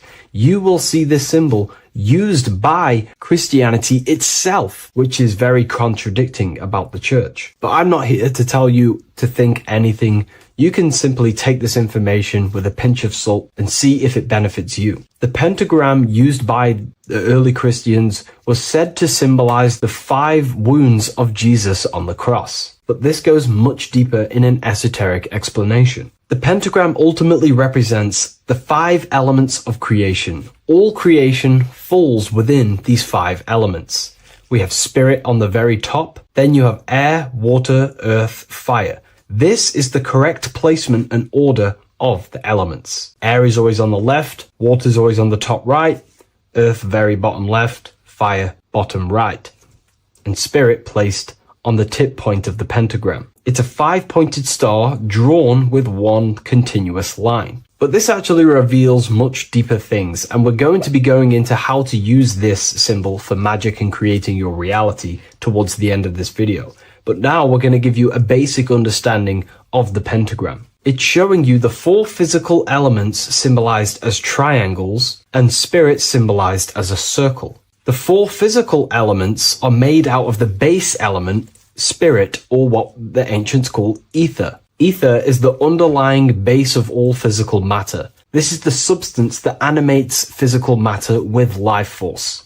All physical matter has its origin in the etheric substance, or spirit, what we want to call it. It is simply the life force that animates the physical thing. However, if we go deeper onto this symbol, it also represents something personal to the individual who wears this symbol. If you wear this symbol, you're basically saying you're putting your divine nature over your material nature. Your divine self is in control of your material self. You put your spiritual needs before your physical desires and needs. Hence why the spirit is on top, looking down over the four physical elements. The circle is continuous, one line, eternal, no beginning, no end. The triangle has beginning and end and points. You can see the beginning and the end when you draw it. On a deeper level, this is pretty much showing the process that symbolizes the structure of the macrocosm, the universe itself, showing how the invisible spiritual planes condense and crystallize into the visible physical world, spirit turning into physical reality. But if you wear this symbol, you're basically saying, I put my divine nature over my material nature, showing that your spiritual nature rules over your earthly existence. You put your spiritual needs first. If you see this inverted, it is now the opposite, placing spirit on the bottom, basically saying, I desire the physical things over the spiritual. But what exactly is your spiritual nature? Well, your spiritual nature is simply your internal self. You chase things that are immaterial, such as knowledge, love, experience, expansion, gnosis. These are the qualities of spiritual things that the spiritual person likes to chase and desire, instead of desiring the things that are temporary in the material world and never actually lead to fulfillment. True fulfillment is by chasing spiritual things. God, the nature of creation, the self, gnosis, knowledge. But if we go even deeper, this symbol ultimately represents how reality is created. Hence why this symbol is heavily used in Kabbalistic magic and so-called witchcraft. We are all magicians. Each one of us are creating reality. There are just certain ways you can actually create reality by becoming conscious of them. By becoming conscious of the elements and the qualities of the self that actually create your experience in your life in the present moment. If we look at the pentagram, we see that when you draw a pentagram, it is one continuous line. It is one expressed in five. The order of the elements are very important. Spirit at the bottom, fire at the bottom right, and so on and so on. Because this is showing you the descent of the spiritual into the material, the invisible crystallizing into a material reality. As you can see when you start to draw the pentagram, you see spirit at the very top. You're descending down to fire. Fire is the closest element to spirit. Hence why in magic and witchcraft, people like to use candles. So you're descending first into fire, then into air, then into water, then into earth, then back into spirit. Because of course, the cycle of creation unfolds itself. When you die, you return back to spirit, and then you reincarnate yourself back into physical reality if you wish and desire to. Everything is under this process of matter spiritual. In the daytime you wake up, you're in your material body. When you go to sleep, you enter your astral spiritual body. Everything's in this continual process, renewing itself in spiritual, then material. But the reason why this is associated with magic so heavily is because each one of these elements corresponds to a different body of consciousness, a different vehicle of consciousness. Consciousness has many different vehicles it uses to create the tangible self, the physical reality. For example, consciousness has a spiritual nature. The spirit element in this case symbolizes the emanation, the descent of the one power, the one force that we are all using. Each one of us is using this one power, the power of the source consciousness,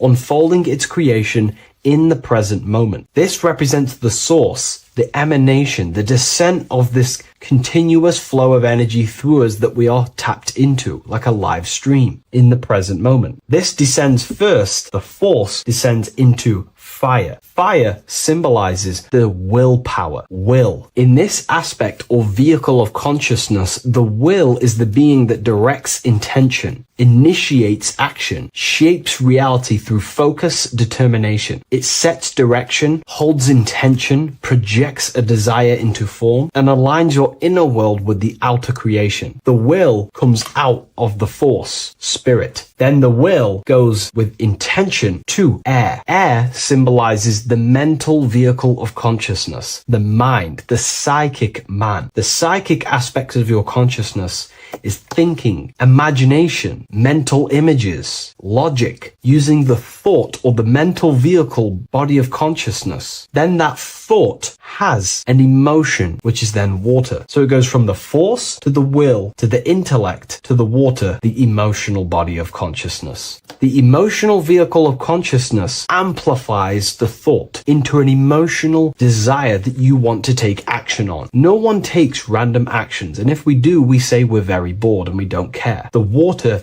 is the energy, the emotion you have to fulfill something. And that emotion then descends into earth, which is the physical body to take the physical action in the present moment, to fulfill that desire, to fulfill that will, that thought, that desire. And that is how reality is created all the time. Now, there is much more that you can go into with the pentagram, because true magic is about changing consciousness at will, not casting random spells. It's the ability to change the direction of consciousness using the power of the will to direct these forces to create change in the internal world so it can project outwardly in the external world. Because consciousness creates the external reality. What happens within us, we see change outside of us. So true magic is about manipulating the forces and the vehicles of consciousness that exist within our own mind to produce a change in the material world. There are other ways you can use magic, by purifying each body of consciousness or banishing each body of consciousness. Other forms of magic, you can dissect each body of consciousness and work with that specific body. If you think you're using your mind too much, you can start using banishing rituals to banish the power of the mind to stop overthinking, for example. Or if you have lack of emotional connection with your emotional vehicle of consciousness, we can dissect this body, tap into this body, and invoke this body and strengthen it. We're dissecting each body and vehicle of consciousness so we can work with it to create a specific change inside ourselves, then to be mirrored outside of us. So pretty much this pentagram represents the descent of the spiritual turning into a material reality. Hence why sometimes we see a human figure standing in the point of a pentagram, because it ultimately represents the microcosm. You are the microcosm. You represent the entire process of spirit into matter, the invisible into the visible, the formless into form. The pentagram, drawn in one unbroken motion, captures this divine act of creation, showing how consciousness flows downward through the elements or the vehicles of consciousness to bring forth the material reality. The Book of Symbolism will teach you all about this. It was released November 17th. A lot of people have taken advantage of this. You also gain a free ebook with this copy. Every order comes with a free ebook. And if you wish to get your copy of the brand new Book of Symbolism, you can find it in the description or revivalofwisdom.com. Thank you, everyone. I'll see you in the next video.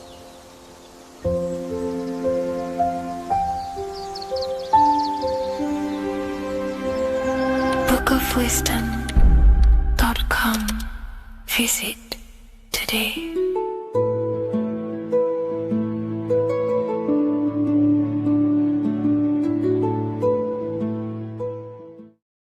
Welcome to Revival of Wisdom. Today we're going to be breaking down Saturn worship and how the occult are linked in with Saturn. Okay, so first of all, let's start with the celebrities. All these celebrities are doing 666. Okay, covering the one eye, which also symbolizes the all-seeing eye, which is another occult symbol. But we're focusing on the 666, the 6 with the 3 fingers. Also, we have CERN with the 666 within their logo. Also Disney, okay, as you can see here, 666 within their logo. Pepsi, Coca-Cola, and even Cadbury's. Monster Energy with the 666 in Hebrew numerals.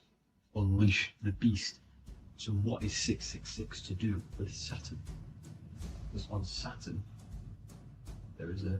on the north pole of Saturn, there is a 6-sided hexagon, okay? So Saturday is named after Saturn Day, the 6th planet. It is also the 6th day of the week and has a 6-sided polygon on its north pole, 666. Not only that, when you create a star out of the hexagon, you will create a 6-pointed star, okay, with 6 triangles within the star and a 6-sided hexagon, which all adds up to 666. Okay, so this is why all these symbols contain 666. So why do they worship 666? Saturn. Because Saturn is the god of time and death, okay, and order and lessons.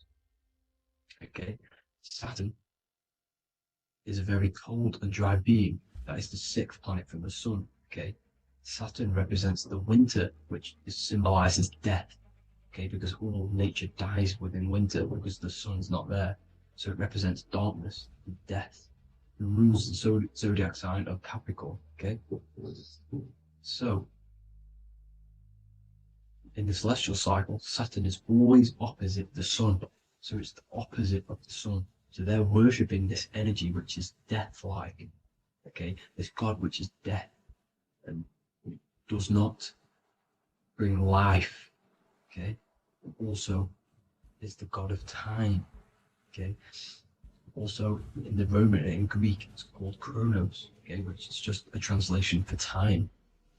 It's also known as the Father Time, aka the Grim Reaper. Okay, the Grim Reaper. Keep that in mind. We'll come back to this. Here are some more logos with Saturn. Okay, Nike, Internet, Wi-Fi. Okay, all these occult logos all worship Saturn.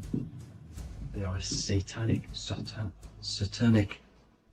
occult. They worship this death god, this evil god. Okay, this is where the cube now comes in. Okay, because what colour is associated with Saturn? It's black, because it's the absence of light. It's opposite the sun. So black is the colour associated with Saturn. Each planet has its own colour associated with it. Okay, so when you make the cube, okay, as you can see here, the cube of the polygon, it creates what? A black cube. Okay, and the Kabbalah, okay, Kabbalah means cube, Allah means the god, the cube god. These religions are secretly worshipping this cube god, the god of death, Saturn, Satan. It's the same entity behind it all. Okay, so also we have these black cubes in Australia, Denmark, all around the world, these black cubes, because this occult is worldwide. It's Saturn, Satan taking over this realm. Okay, also with this black cube, they walk around it like the rings of Saturn. Around the black cube of Saturn with the rings, they walk around in circles. What are circles? Cycles. What is a cycle? Time. The time god. This is why it has a ring around it, because it represents time, cycles. Okay, and this is another depiction. Saturn, always depicted with this Reaper staff. Okay, keep in mind this staff, just like we associated with aka the Grim Reaper. The Grim Reaper also wears a black robe, representing Saturn with the same staff. Can you see it? This is where it comes in. Okay, it's the same thing. Look, the same staff with the black robe. Black representing Saturn, the god of death. Okay, the Grim Reaper, Satan. Okay. Also, when you graduate from university, what do? You wear a cube on your head, a black cube with a black robe. This is Saturn worship. See, this is how Saturn, Satan, has tricked the world into worshipping him, not God, the sun, which represents God. So what is a corona? Because a corona is a crown, a circle, okay? A set of concentric circles of light seen around a luminous body. So Saturn. So this is why they used to worship Saturn by wearing crowns in ancient days, and we still do to this day. The king or queen has a crown, a corona. Also, corona, the drink. Corona adds up to 666, just like Saturn is 666. But like you see in the corona, you see the staff. You see this staff, just like the staff of Saturn, the Saturn god, like the Grim Reaper, with the black robe and the staff, just like the Saturn god. What is the Grim Reaper? It's a killer. It represents death, just like Saturn, the god of death and time. So all these occults and secret societies all worship the 666 god, which is Saturn, Satan. All of our energy is being put into Saturn. Okay, and Saturn, Satan, is harnessing all of this energy. So gradually, this is what the mark of the beast is. Like it says in the Bible, the mark of the beast, or the name of the beast. Here is wisdom. Let him know that you have to understand and count the number of the beast, for it is 6. It is the number 6 of a man, and is 600, 3 score is 6, 666. So this is what the mark of the beast is. They are going to eventually put green chips, just like Neuralink, which is what Elon Musk is pushing. Okay, so this chip is the mark of the beast, and it's going to be implanted to our hands or brains.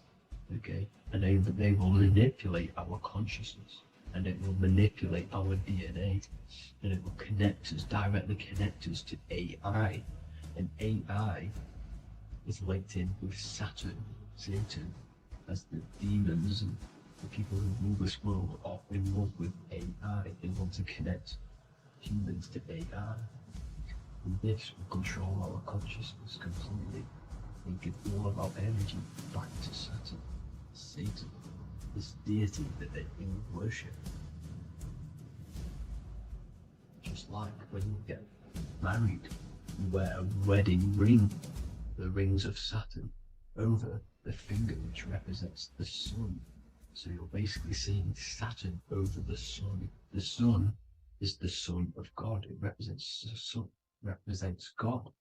So you are putting Saturn over the sun.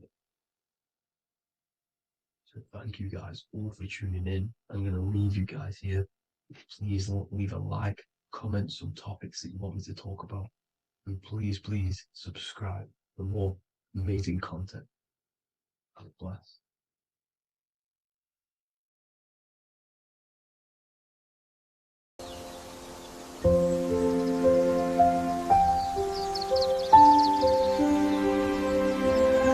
bookofwisdom.com. Visit today.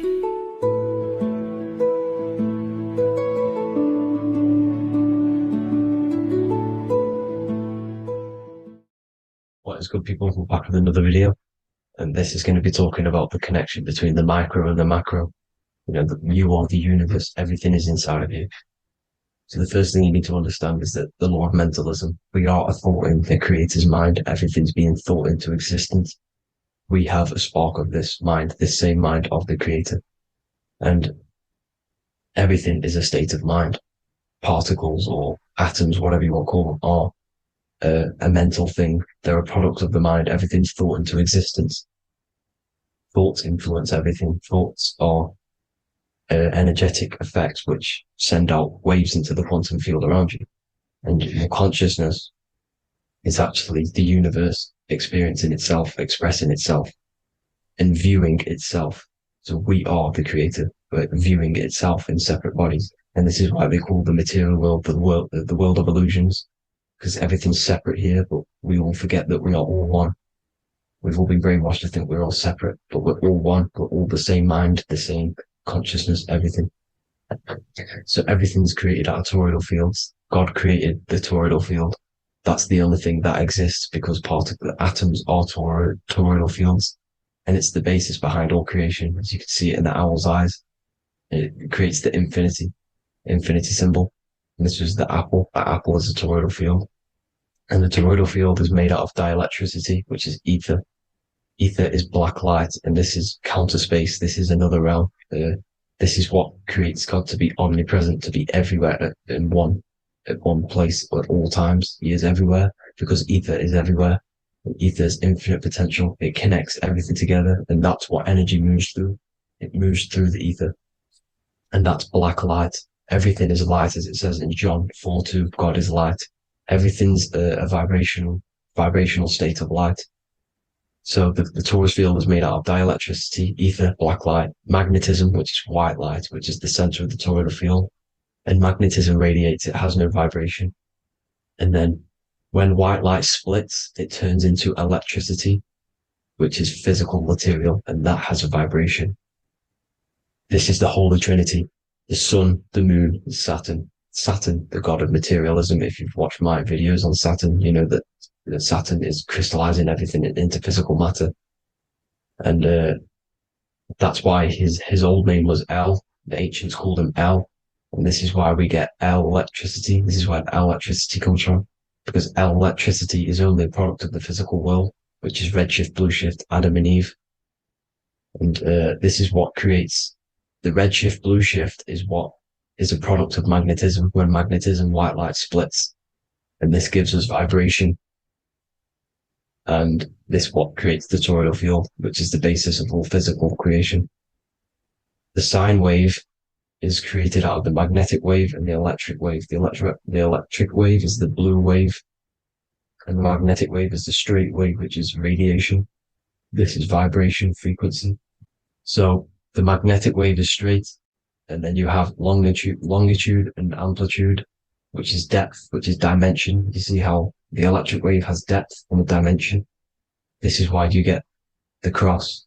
This is the cross of Earth. This is the symbol of Earth, of bondage, of physical matter, because it consists of magnetic wave and depth, which is electric wave. And this is where you get the sun cross or the earth cross, whatever you want to call it. It's the cross of physical matter, and the ancients knew this. This is why they used that symbol. Redshift, blueshift, which is the toroidal field, is the basis of all creation, physical creation. And this is why you have the police siren is red and blue. The Matrix movie, red pill, blue pill. You have red blood and blue blood in your body. The Democrat and Republic, the two parties, red and blue. Like your taps, on your taps, you have a red and blue tap. One's generative and one's destruction. Fire, destruction, water, generative. So this is the basis of all things. And electric wave has dimension, like I've already said, depth, material, and it's measured in hertz. It's measured in hertz because it hurts you. It decays because the electric wave has a vibration, and vibration always has to go back to a standstill point. This wave cannot go forever, but the magnetic wave will go forever. It's radiation. Magnetic is radiation. It radiates forever. It pulses, but the electric wave will at some point come back to a standstill point. And that's why it hurts. It decays. That's why our physical body decays, because we contain of electricity. This body is an electric body, and it will return back to stillness like a guitar string. If you vibrate a guitar string, you pull it, it will vibrate, make a sound, and then go back to a standstill point. It's the exact same with every single toroidal field within the body. It will decay, and this is why our bodies decay, and everything in creation decays. So we're born into sin. The sin of Eve. The sin of Eve is us biting into the tree of knowledge of good and evil, which is the systems in the body. And the sin of Eve is biting into the sine wave. We bit into the sine wave. The sun moves in a sine wave. Our DNA is a sine wave. Time is a sine wave. Everything in this creation is a sine wave. This is why the dollar bill is a sine wave. Magnetism and electric waves in one. And this is the sun doing its sine wave, which creates, when you go bowling, it kind of creates that pin that you hit over. That's the pin of the sun. The zodiac sign is a sine wave because the zodiac sign is an expression of the toroidal field, because magnetism unfolds into 12ness. And that's why you have 12 zodiac signs, 12 systems in your body, 12 cranial nerves in your head, in your brain. So if you can imagine this, see where my pointer is, always starts with Aries. Aries is the head. It's the first thing that's created in the womb. And this is Aries, the ram. And this is why it's called a cerebrum in your brain, which is the first thing that creates when you're in the womb. And what's the element of Aries is fire. Fire is the first element. Fire, first, because it's the first thing on the wheel, the first expression of energy. As you can see here, my pointer, this is the center of the toroidal field. It would go Aries, Virgo, Capricorn, Pisces, Scorpio, Cancer. Then we go back to Libra. Libra would be center. But you see how the toroidal field is the expression of the 12 energies. That's what the constellations are, the energy expressions of the toroidal field. So it would go outwards, starting from Aries here, all the way back to Pisces, which is beyond the bottom half. But Libra would be the center. That's why Libra is the equinox. It's the equinox. Libra is when it goes from summer over to autumn. It's the equal. It starts to transition into the winter side. Equinox, equal, which is Libra. And that's why Libra has the two scales. It's symbolized with the two scales. That's because of, the sun moving over. It's being judged. It's equal now, but then it's going to tip over into the winter. That's why Libra is here, the center of the sine wave. And like I said before, magnetic energy unfolds into 12ness. Magnesium is number 12 on the periodic table. It's the sacred number. And this is why the scientists are NASA is trying to bring in another constellation to destroy the holy science of astrology. So Aries rules the head, which is Mars. Taurus rules the neck, the lower head. Gemini, the two twins, which is your lungs, your two twins, your arms, two twins. Cancer, the breasts, or the chest area. Leo, the heart, which is the sun, which is fire, the center of the toroidal field. Virgo, the belly, which is the intestines. Libra, the kidneys, the two scales, the kidneys, balancing out everything. Scorpio, the sex organs. Sagittarius, hips and thighs. Capricorn, I've missed that out, which is the kneecaps. Capricorn, kneecap. Aries, which is the ram, which is the cerebrum in your brain. And then Aquarius, the calves and the ankles. And the Pisces, the two fish, the 2 feet. So everything corresponds, as you can see here. This is an ancient way of depicting it, of the folded human. And this is everything. Each constellation rules that part of the body, gives energy to that part of the body, makes you do certain things. So magnetic energy unfolds into 12ness, electricity unfolds into 7s. That's why when you get electric, the light spectrum that we see, it consists of 7 colors. Why we have 7 planets. The 7 planets give us our 7 metals and the 7 solfeggio scale frequencies. So the rotor, this is the rotor.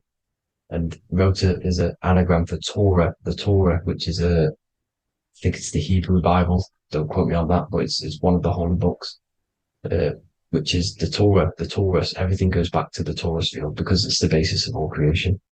So the chief cornerstone, it says in the Bible that the builders rejected the chief cornerstone. The chief cornerstone, you are the builder. You decided to incarnate into the physical world, into the electric world, El, the world of El, Saturn.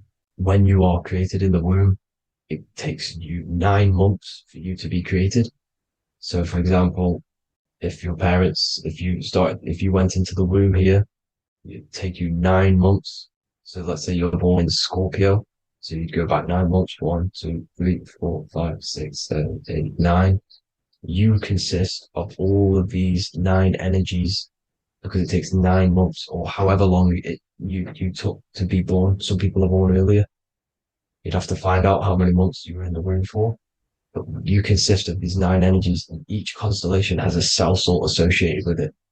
And these cell salts are vital for your health, and your cells and the optimal health of your body. So the chief cornerstone that you rejected is these 3 cell salts, these 3 constellations. So you're mineral deficient in these 3 constellations. For example, fluoride, magnesium, phosphate, and potassium sulfate. So that's the chief cornerstone. And a cornerstone, people always get it rejected with the cornerstone. The cornerstone is not, it doesn't say the cornerstone in the Bible. It says the chief cornerstone. The cornerstone is a cornerstone of a building, but a chief cornerstone is the top of the pyramid. This is where we get the pyramid of the wheel. So you're mineral deficient in one of the three zodiac signs. You're not. You were not in the womb for. This is the chief cornerstone. You rejected. So the human body is the micro.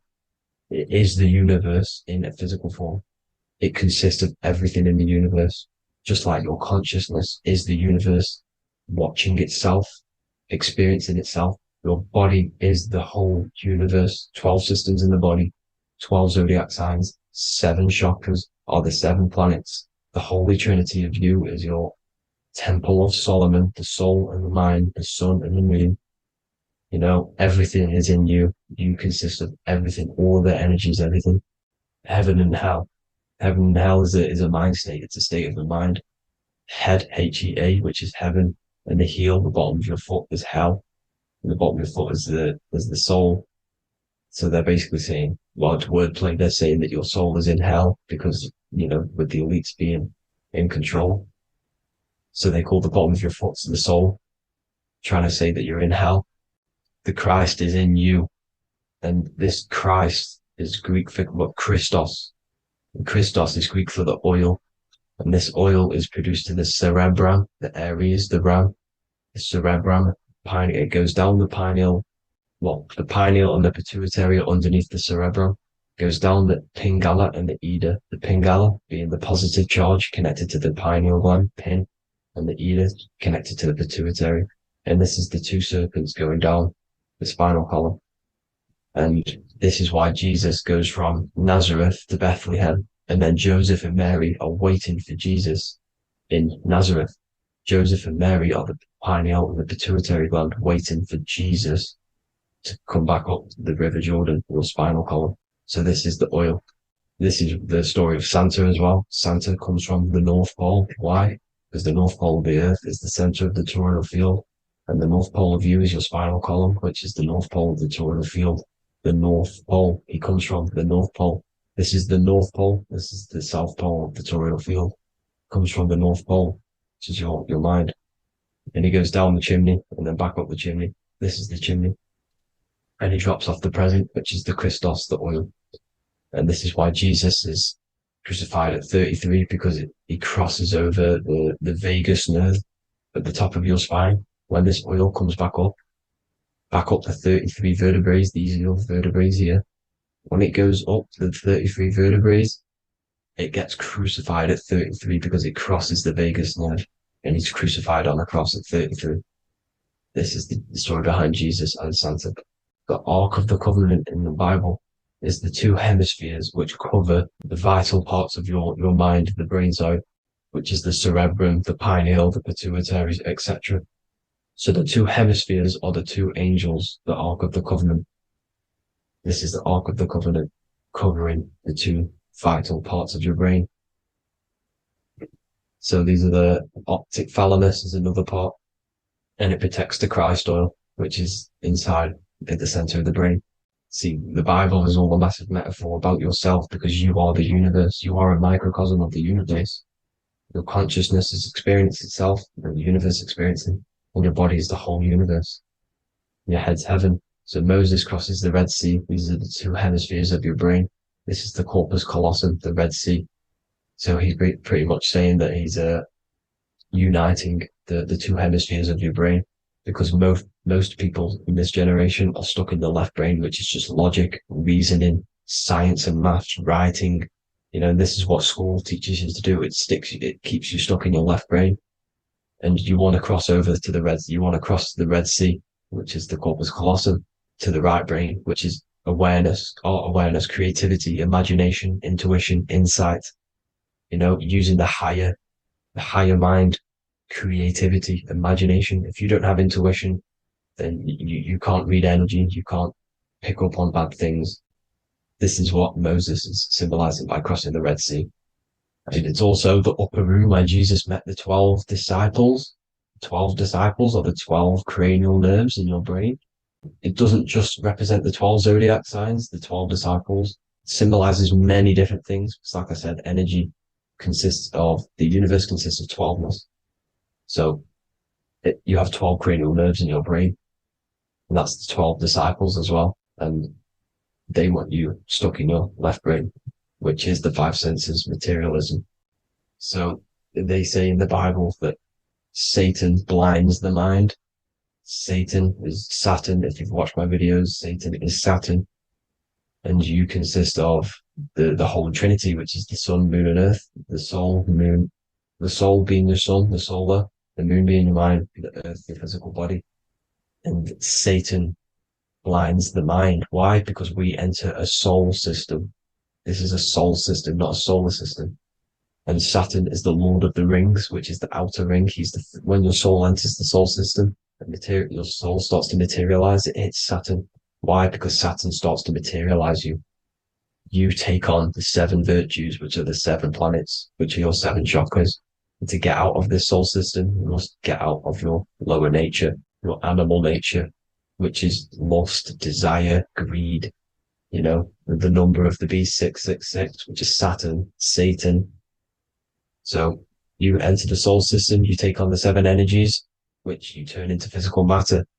And this is your descension from heaven to all who say hell. And then you must raise back up from matter to spirit. They say Satan blinds the mind. Why? Because your mind gets materialized. Your soul and mind get materialized. And when you get materialized, it's an intense experience. You lose the divinity within you. You forget the divinity. So Satan, which is the first planet, the first energy you take on, the material body, he blinds the mind. He makes you forget everything, your divinity. Then you must remember, ascend up Jacob's ladder, the 33 vertebrae to heaven. And this is a microcosm of the macro, because you will ascend back up to heaven if you do this, when you leave your physical body, when your body decays. So when it talks about in the Bible, completely destroy them, the Hittites, the Amorites, the Canaanites, all the ites, this is what God says to the Israelites. It says completely destroy them. It's basically symbolizing saying destroy your lower nature. The Canaanites, cannibals. We're under a Canaanite system now, which is cannibalism. And this is flesh eating, lust, greed, all the demonic stuff, all the lower vibrational stuff, you know, the lower nature, eating, sex, and survival, the lower 3 chakras. You must get out of these lower 3 chakras and return back to spirit, which is heaven, which is spirit, love, being holy, being truthful, being passionate.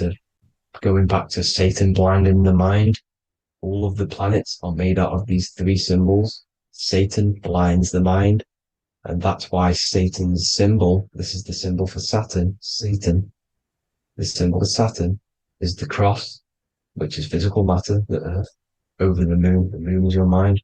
So the Saturn symbol saying matter over mind, he blinds the mind, Satan blinds the mind once you enter the soul system. And you must remember, in the Bible, it talks about the Genesis, which is Eve, the sin of Eve, which is biting of the tree of knowledge, with the serpent, which wraps around the tree. It says the serpent placed himself on the tree. Well, the serpent is the spinal column. It's the serpent telling you eat from the tree of knowledge of good and evil, which is your nervous system.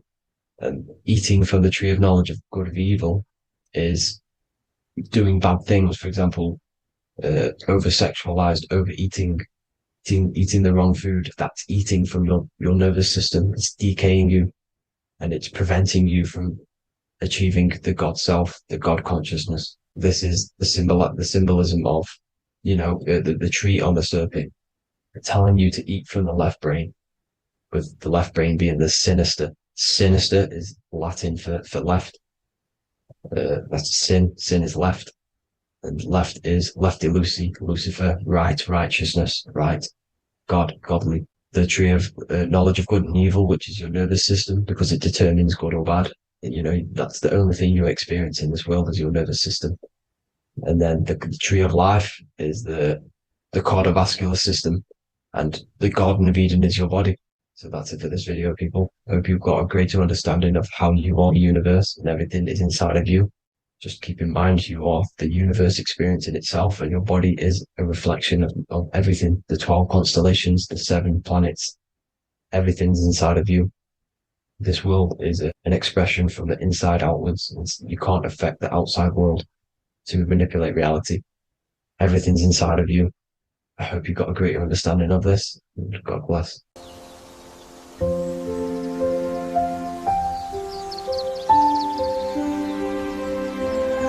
bookofwisdom.com. Visit today.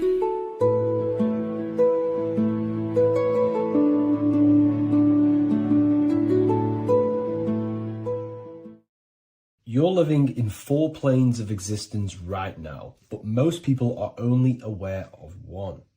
And that's why they feel lost, disconnected, and stuck in cycles they can't explain. If you don't understand the blueprint of reality, you'll keep trying to fix the physical, while the real causes lie in the unseen dimensions that you have direct access to. You must understand is that the universe only exists in the mind. Everything is a projection of consciousness. Therefore, consciousness produces everything. Our internal world is consciousness. Our external world is this physical body, physical world. Everything is an externalization of consciousness. For example, this was a thought. Now it's made physical.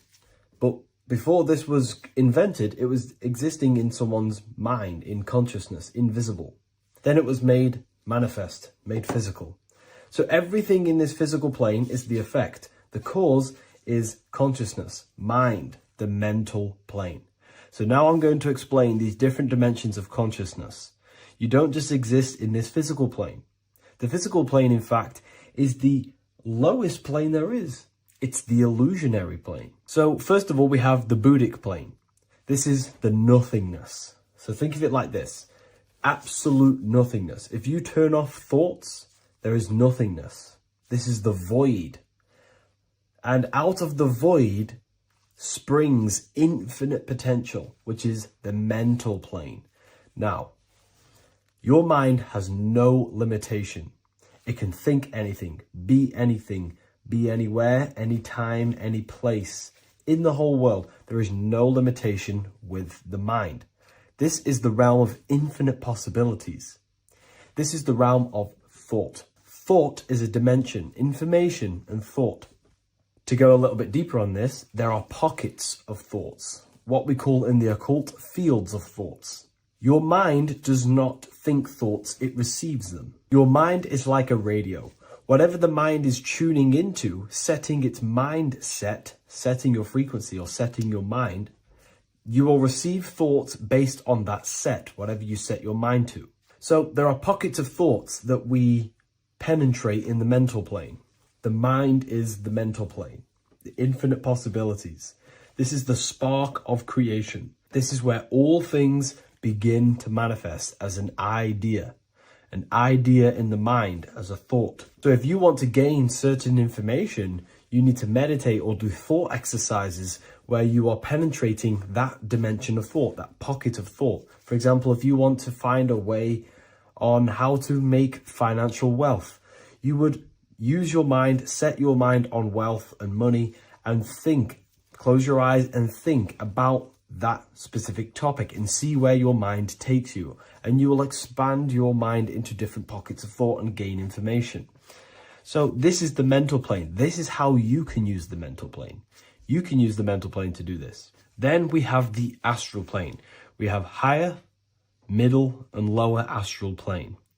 The astral plane is the body for thought. So every dimension, physical, etheric, astral, mental, Buddhic, is a body for a dimension above. Each dimension below is a product of the dimension above. So for example, the astral plane is imagination. This is the lucidic realm of imagination. This is where thoughts begin to manifest into some sort of form. It's not a physical form because this is physical, but imagination is a lucidic form. It's not really physical, but it's there. It's a projection of light. It's astral matter condensed by the willpower of the mind. So depending on the vibration of that thought will depend whether it manifests in the higher astral plane, middle astral plane, and lower astral plane.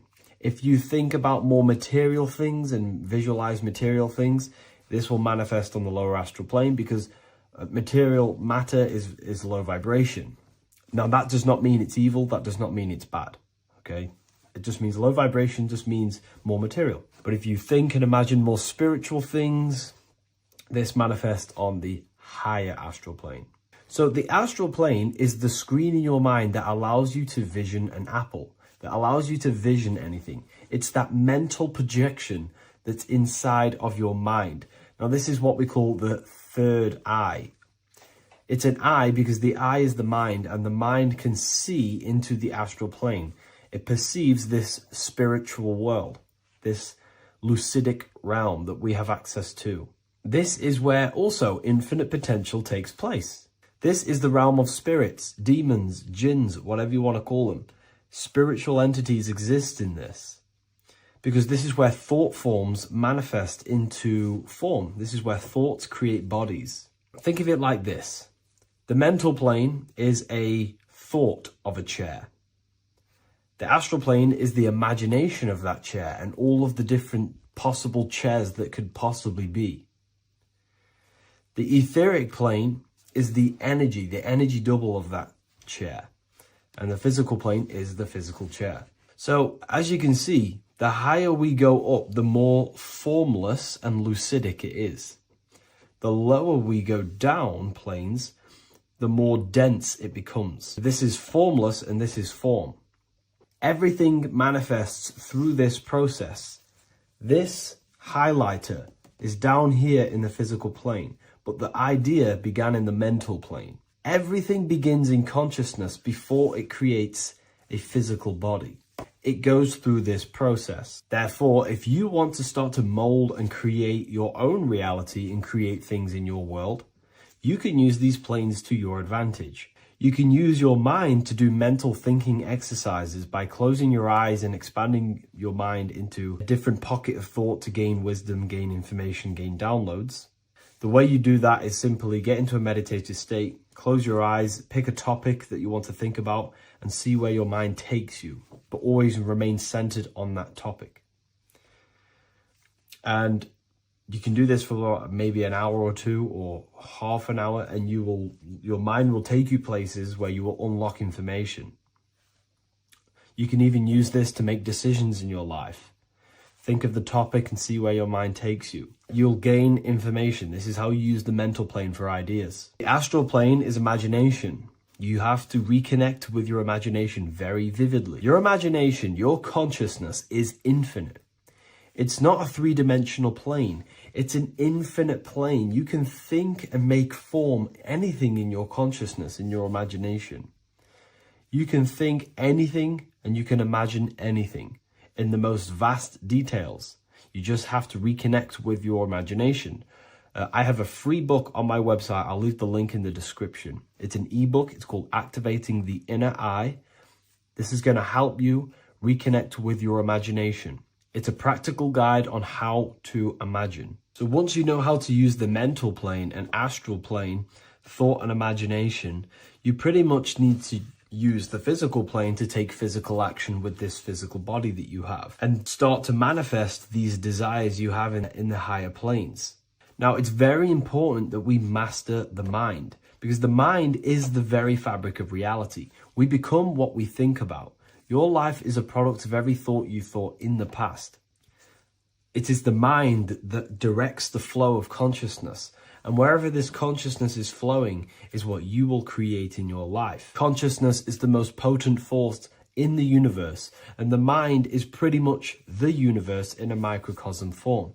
It is infinite potential, and your mind will continue to expand into new realms of thought forever and ever and ever. You are eternal.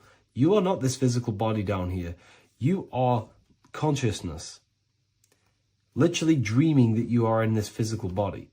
So everything begins with the mind. We need to be conscious of the thoughts that enter our mental field of consciousness. There is a level of self-awareness that you can reach where you can become conscious of pretty much every single thought that enters your mental field. Now, we have over 7,000 thoughts a day. You can gain such mastery over your mind where you can become conscious of every thought you think. And that is when you gain superior power. Because when the mind is fully under control of self, you can direct the mind's potent force into a specific goal. Most people's minds are dualistic. They want something, but their mind is thinking something else. They have limiting belief systems. They have the little voice that comes in and says, you can't do this, you're a failure. That is a fractaled mind. The mind needs to be singular. It needs to be on your team and not an enemy. Do not let your own mind take away your power. Your mind should be on your team, giving you power, giving you the best possible thoughts and the best possible beliefs. When the mind is in this condition and on your team and not taking away your power through the destructive thoughts, it becomes a potent, powerful force used for manifestation to create anything. And the way we get the mind on your team is through constant meditation to learn how to control the mind and turn it on and off. Subconscious reprogramming through visualization, affirmations, cultivating emotions associated with your goal. All these three ways we can reprogram the mind slowly over time so that it becomes powerful and becomes on your team and doesn't give you negative contradicting thoughts. When the mind is fully aligned on one thing, it can create massive empires and things in your physical reality. So I hope this video helps, and I'll see you in the next one.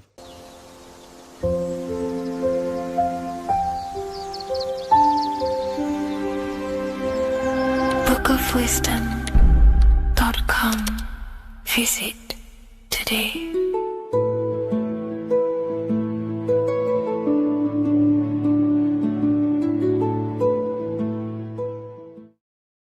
In this video, we're going to be talking about the evolution of consciousness.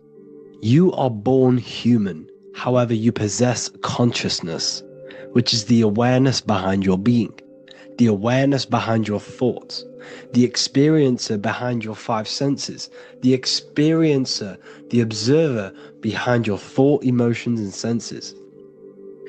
You are an eye, an invisible consciousness looking through a lens, which is your body. Your body produces this physical world that you experience. Your brain produces this world. Your brain and body is a technological computer. However, you are an infinite, ever-expanding consciousness behind this physical body. And there is an evolution of consciousness, a cosmic journey of expansion. And this is why we see so much pyramid symbolism in the occult and esoteric world, and especially within Freemasonry. Because the pyramid represents climbing, an evolution, a raising state of consciousness, a journey. Steps symbolize a journey upwards. This is the raising and the evolution of consciousness, our inner world. The transmutation of our inner selves, of our souls and consciousness and our minds. So when we see this pyramid, we're seeing a evolution, a way up to source consciousness. And the eye in the pyramid represents your source consciousness. It represents illumination. It represents divine guidance through this evolution of consciousness. This is why we see the ladder. Consciousness is ever expanding on an infinite journey of evolution. Each individual is a part of this cosmic process, contributing towards the ongoing expansion of both mind and awareness. As we evolve, we collectively explore deeper levels of existence, expanding the boundaries of thought and consciousness. The mind has the ability to expand infinitely into new realms of thought, into new dimensions of mind. The mind cannot be filled up. It is not a physical substance. The body can be filled up because it is a physical thing, but you cannot fill the mind. Therefore, the mind is constantly expanding, ever expanding into new fields of thought. So what we see in Freemasonry, the ladder, is again a journey, an elevation of consciousness. When we are born with an infant consciousness, and as we gain older, we gain an adult consciousness. Our inner world, our inner mind, and our emotional intellect changes and evolves. We are significantly different from when we were very young as an infant. It's because our consciousness evolutes, it changes, it alters like water. So, just like this evolution of your own consciousness as growing up, there is consciousness of beings existing in cycles beyond our own. And their consciousness is unimaginably different from ours. They operate on a higher level of understanding and knowing, experiencing reality in ways that transcend our current comprehension. Our minds right now cannot comprehend the highest states of consciousness. There are entities, there are beings beyond our own, existing in higher dimensions of consciousness that we cannot comprehend because they have expanded. They are on a further way up the ladder of consciousness. However, we are all on the same journey. None of us can take the same journey. There is one ultimate goal, reaching source consciousness. However, this is always ever expanding. However, we are all on a different journey. There is one truth, one source, one goal. However, there are billions in different ways of reaching it, and we are all on these different paths to source consciousness, to this ladder, this evolution of universal evolution. Okay? Their awareness is attuned to new dimensions of existence, reflecting a more advanced stage in the cosmic journey of consciousness evolution. So when you take DMT, you are shot into these higher realms of consciousness where you meet these beings who look similar to these images. They are not speaking to you physically. They don't speak to you three-dimensionally through vibration and words. They speak to you mentally. If you have done DMT, then you know this. And if you have met these beings, then you know this. You might have even met some of these types of beings on mushrooms or any psychedelic drugs. Because ultimately, when you take these mind-altering substances, it's altering your consciousness. It's merging your consciousness with the spirit of that substance. And you are essentially attuning your mind to higher dimensions of consciousness. That's why we say we're getting high when we take these substances. Therefore, when you meet these beings on DMT, you are essentially meeting beings who are attuned to higher dimensions of consciousness, and they speak to you mentally. They speak to you telepathically through thought, because the universe is mental. Everything exists within the mind. The way you are now, your physical existence, is a state of mind. Mind, thought creates matter. Spirit and matter are two opposing ways of thinking. If we have a very spiritual mind, we have an expanded mind, we are a spiritual person through the mind. However, if we have a very low state of consciousness where we think about food, sex, lust, and all physical things, then we have a physical consciousness. Matter and spirit are two opposing forces, two ways of thinking. The mind attunes itself to different levels of understanding in different dimensions. So, essentially, this is what we're looking at. The body is a vessel for the fluidic, formless consciousness, a temple that houses the essence of our awareness. While the five senses are limited to perceiving only the physical plane, the mind transcends these limitations, capable of perceiving the full scope of reality. It is through the mind that we access deeper truths beyond the material, tapping into boundless nature of existence. Physical existence is a thin band, a thin layer of reality. It's like 0.001% of reality. And your five senses are only tuned into this layer of reality. But the five senses are by design only allowed to perceive physicality. But the mind has the power to expand beyond this physical five sense state. The mind has the power to expand and evolute. It is a conscious decision whether you want to take this path or not. You can stay in a three-dimensional way of thinking, or you can expand your consciousness from within. It's not an external journey. There is no God going to save you. You must save yourself. Therefore, behind every single one of these eyes is the same source consciousness. However, we are all different cells in a different journey. The organs in your body, the cells in your body are all alive. They all possess same consciousness, universal consciousness. However, we are all on a different journey of evolution. As above, so below. As the baby is in the mother's womb, when the baby becomes conscious, there is a world outside of its mother. What does it do? It presses and seeks a way out to be born in the other world outside of its mother. It is the same with your consciousness, your mind. When your mind becomes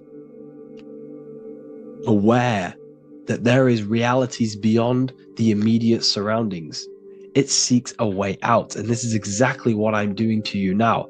I am now expanding your mind and telling you there is other ways of reality. There's other dimensions of consciousness which you can access through inner transmutation, through different ways of thinking, spiritualism, and meditating and connecting with yourself and detaching from external things. We can upgrade our consciousness. Your body is a womb. Why Jesus says you must be born again to see the kingdom of God, because you are born physically and then you must be born again spiritually, awakening your inner consciousness. So like I said, as the baby is in the womb, it's the same principle. As above, so below. You were a baby, you were in your mother's womb, and you figured out there is a world outside of your mother, so you seek to weigh out your mother to be born in another world. It's the same now. You must do this now. This is your spiritual evolution. This is the evolution of consciousness. It's ever expanding. When you die, this is a transition. You must learn to not fear death. This is another part of your spiritual journey. You must master death. Therefore, like I said before, the mind has limitless capacity to expand into new realms of thought, continuously exploring uncharted ideas and concepts without boundaries. The mind can ever expand. It can never be filled. It can never ever know everything. There is infinite fields of knowledge, infinite fields of thought. Your current state is just one stage on an infinite pathway. You won't remain human forever. The human experience is a crucial phase where we learn to balance polarities, master the fundamental laws of the cosmos. It is a period of growth and transformation, preparing us for the next stages in our cosmic evolution. The goal is to strive for perfection, yet the true perfection is unattainable. It's like a tunnel, and there is a light at the end of the tunnel. And as you walk through this tunnel, the light is ever moving backwards. You should forever seek to meet that light, but you will never meet that light because consciousness is ever expanding. You should strive for perfection, yet knowing that perfection is forever unattainable. The journey is endless, with each step revealing deeper layers of understanding and experience. The pursuit of growth and expansion is itself the essence of our evolution. You can find all of this knowledge in the amazing book that I have read for years. I have read this book, The Emerald Tablets of Thoth, the Atlantean, by M. Dorial, translated by M. Dorial. I'm telling you now, this book, now that I've told you this, you have some context on the book. The whole book is about evolution of consciousness. He's talking about higher dimensions beings. He's talking about how you can transcend this physical plane. It is truly the most amazing book you will probably read. One of the best like spiritual texts you'll see. It's hard to understand, so you must read it over and over again. And the more your mind progresses, like for me, I read this every couple months. And the more I learn about consciousness, the more I expand my own consciousness. And every time I read this book, I pick out something new that just completely blows my mind, because you can only understand this book to your level of consciousness, to your level of understanding. So now that I've told you all this information, go and read this book and it will absolutely blow your mind. And so will the Book of Wisdom Volume 2, which is now available. I released it the other day. I'm just going to read a page out now. This page is called Spirit and Matter. The Earth is not merely a dense, lifeless rock drifting through space. It possesses spirit, a living essence that animates its form. But what do we mean by spirit? Spirit in esoteric terms refers to the energy, the life force, animating the principles infused in matter. So essentially, what this page is talking about is how everything has spirit, consciousness within it. You are the middle, you are spirit and matter. You have the ability to expand your mind to the God self and raise above our animal instinct, our material self, and know the divine and expand. Animals cannot do this. Animals are not self-aware. Humans possess self-awareness. We can observe our consciousness. We can say, why do I exist? We can look in the mirror and know that we need growth. And this is what Anunnaki means. Anu means above. Anu was the supreme god of the sky, which is a metaphor. He represents spirit above, heaven. Anu came down to earth and married Ki, the goddess of the earth, which represents matter. It's a myth, it's an allegory. Anu married Ki and gave birth to the Anunnaki. Spirit came down and infused with matter and gave birth to the human, which is you. You are spirit infused in matter, Anu and Ki, Anunnaki. You are the Anunnaki. And this is just one of the teachings in my book. Honestly, this book is absolutely amazing. If you truly, truly want to expand your consciousness, give this book a read. And obviously, if you're inside the university, I give you this book for free. A paperback version. If you join the university, follow the steps inside of the general chat, you'll be able to download this book. Sorry, not download it. Order a paperback for free. All you have to do is pay for the shipping. You'll also gain amazing knowledge inside of my library, where your mind will just be overblown with the amount of esoteric books. There's over 45 rare occult books, plus you get a PDF of the Volume 1 and Human Health Guide. You get reoccurring updates where I expand on symbolism, occultism, where you will just feel absolutely amazing once you understand esotericism in yourself. You'll also learn how to create the dream reality that you want with the Manifestation Mastery course, where I teach you how your consciousness creates reality. You'll have a real lectures where I post lectures on symbolism, occultism, esotericism.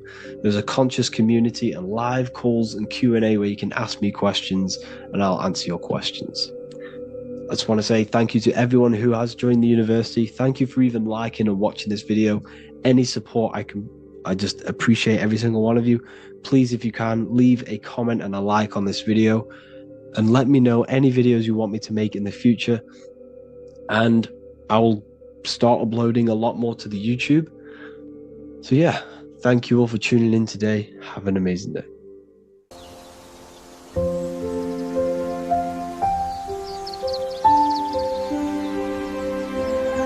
bookofwisdom.com. Visit today.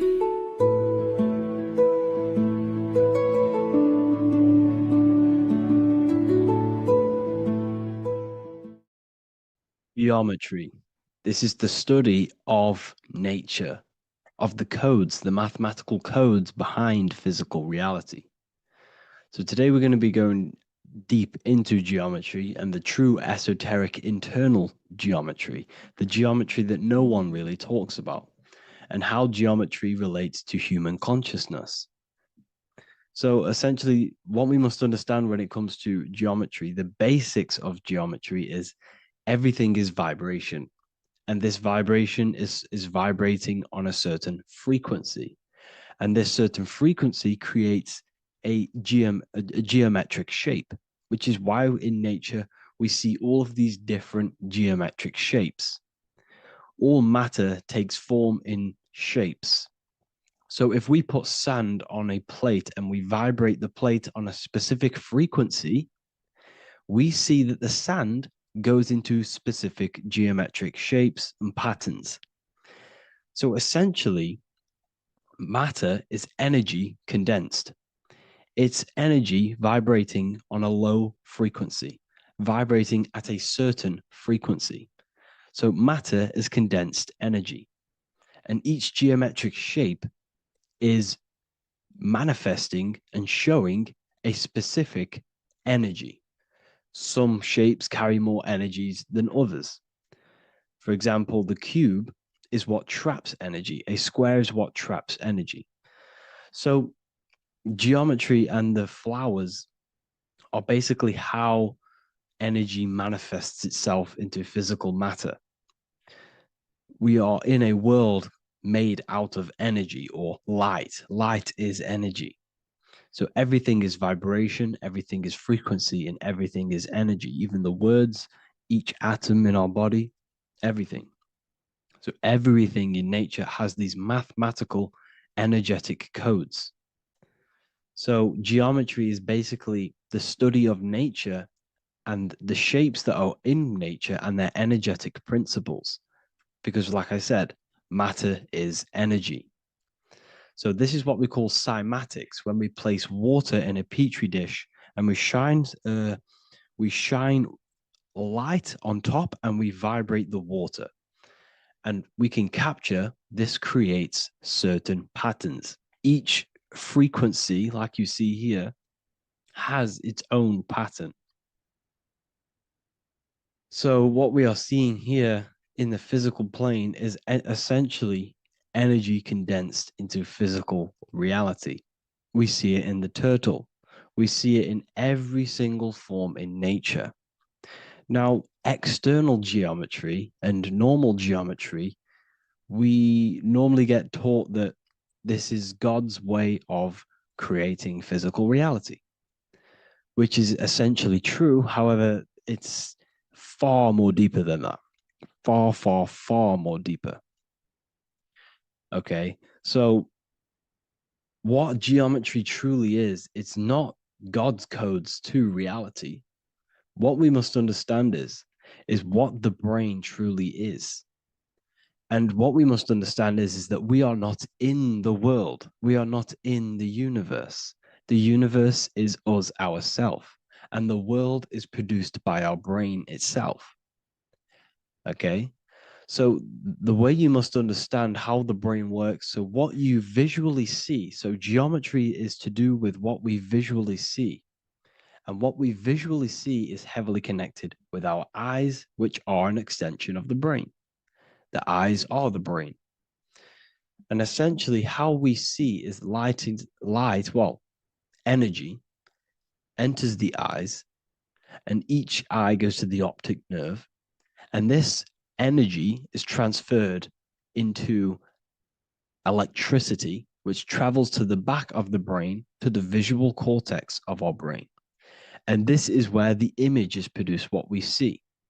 Therefore, the world outside of us is truly inside of us. It's a projection from within the brain. The brain is an energy condenser, a decelerator, an energy decelerator. Everything outside of us is basically formless energy. It is formless energy vibrating at a certain frequency. So what the brain is, it's sucking in this energy, this light, and turning that frequency, that code, that light code, into a physical reality. It's condensing the energy and turning it into a visual image inside of the brain. Therefore, everything outside of you is not what it looks like. Everything outside of you is basically energy, infinite energy. And our brain is condensing this into a physical reality and projecting it outwardly, which you experience your visual field. Okay. And the ancients knew this. So this is basically called the sigil of Lucifer. Lucifer is known as the light bringer. Lucifer in Latin means to bring the light. This is the sigil of Lucifer, which shows the visual field and the brain. We also see this in the Google Play symbol.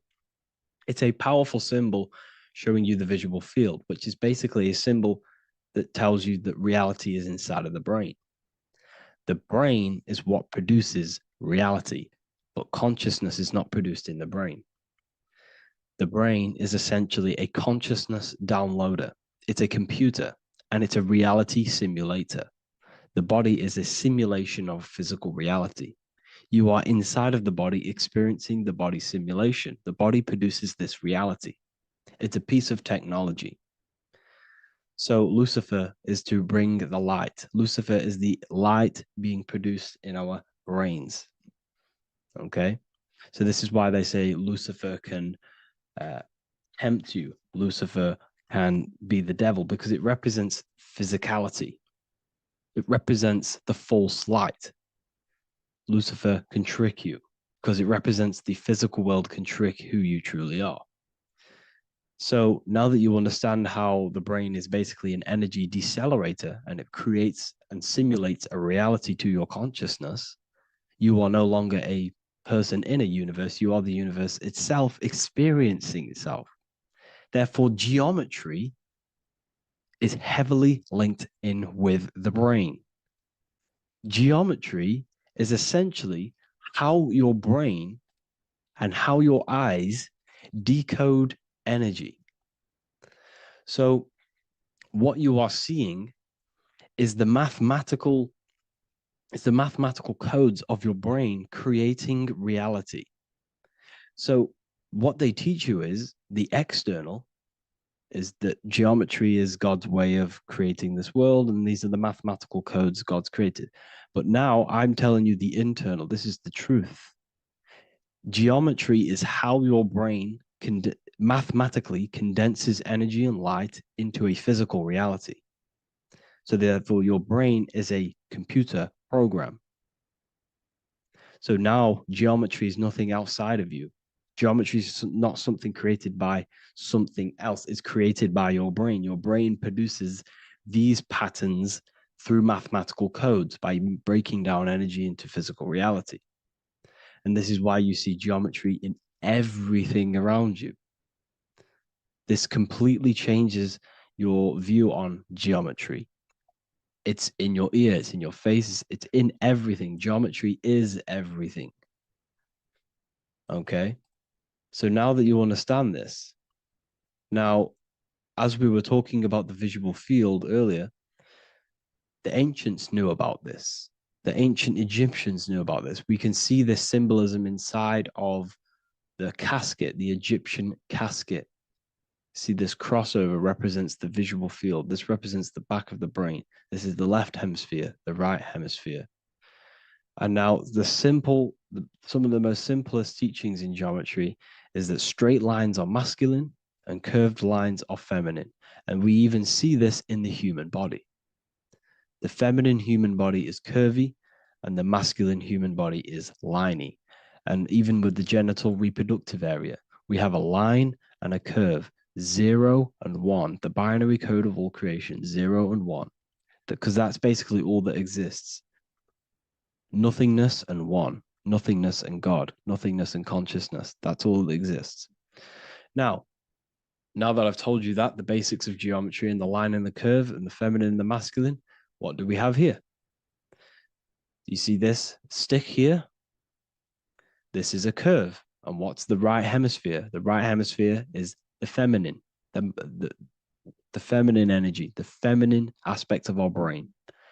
Then we have a straight line. This is straight lines. Now this represents the left brain. So the Egyptians are showing you the left masculine brain and the right feminine brain because of the curve and the straight line. And this is the visual field, the crossover. So there's a crossover in the brain. The left eye is connected to the right brain. The right eye is connected to the left brain. Okay, so the left eye is connected to the right brain. The right eye is connected to the left brain. The solar and the lunar. So, like I said, everything outside of you is basically energy. Your body is basically a holographic avatar, condensed energy produced by your brain. There's nothing actually outside of you. Your five senses are electrical threads of light. And when you touch something, this is basically electrical signals in your nervous system, which are reporting back to the brain. Therefore, what you touch is actually, you're not touching. The feeling that you feel when you touch something is not the true feeling. That's your nervous system you're feeling. You're feeling your nervous system in the brain. It's electrical signals to your brain. So the five senses do not decode, well, what you're experiencing as the five senses is not outside of you. This is your brain interpreting electrical signals. You don't experience the world, you experience your nervous system and your brain. The nervous system is an extension of the brain. So this is the truth. This is not woo-woo spirituality. This is true consciousness science that I'm teaching you here. Okay? So nothing is truly outside of you. It is a universe. You yourself are the universe, the fabric of the universe itself. The only thing that exists outside of you is essentially energy. That is it. And your body and your brain condenses this energy into reality. So when we look into architecture, why is architecture, the ancient architecture, so important? Because what did I tell you at the beginning? Shapes and physical matter is condensed energy. Each shape holds specific energy. Some shapes hold more energy, emit more energy. Some shapes condense energy. Some shapes transfer energy. Each shape, each geometric shape has an energetic principle because matter is essentially energy. So when we look into cathedrals and the ancient buildings, they were filled with geometric patterns, geometric shapes, because they understood the energy principle. Architecture is basically solid energy. It's physical energy. If we create this pattern here is an energy code. And if you stand next to it, you're going to gain that energy. It's going to be imprinted on your body. So essentially, they filled their buildings with high energy geometric shapes, points, triangles, pyramids are very, very energetic. This is why you have crystal pyramids made, organite pyramids. They're always in pyramid shapes. That's why the Egyptians built in pyramids, because pyramids hold high energy. They emit high energy. So this is why you see all these different geometric patterns. Okay. So in the real reality, in the energetic plane, this building would basically look like this: lines and grids of energy. Okay. This is what it would look like in the energetic plane, a blueprint of the energy body.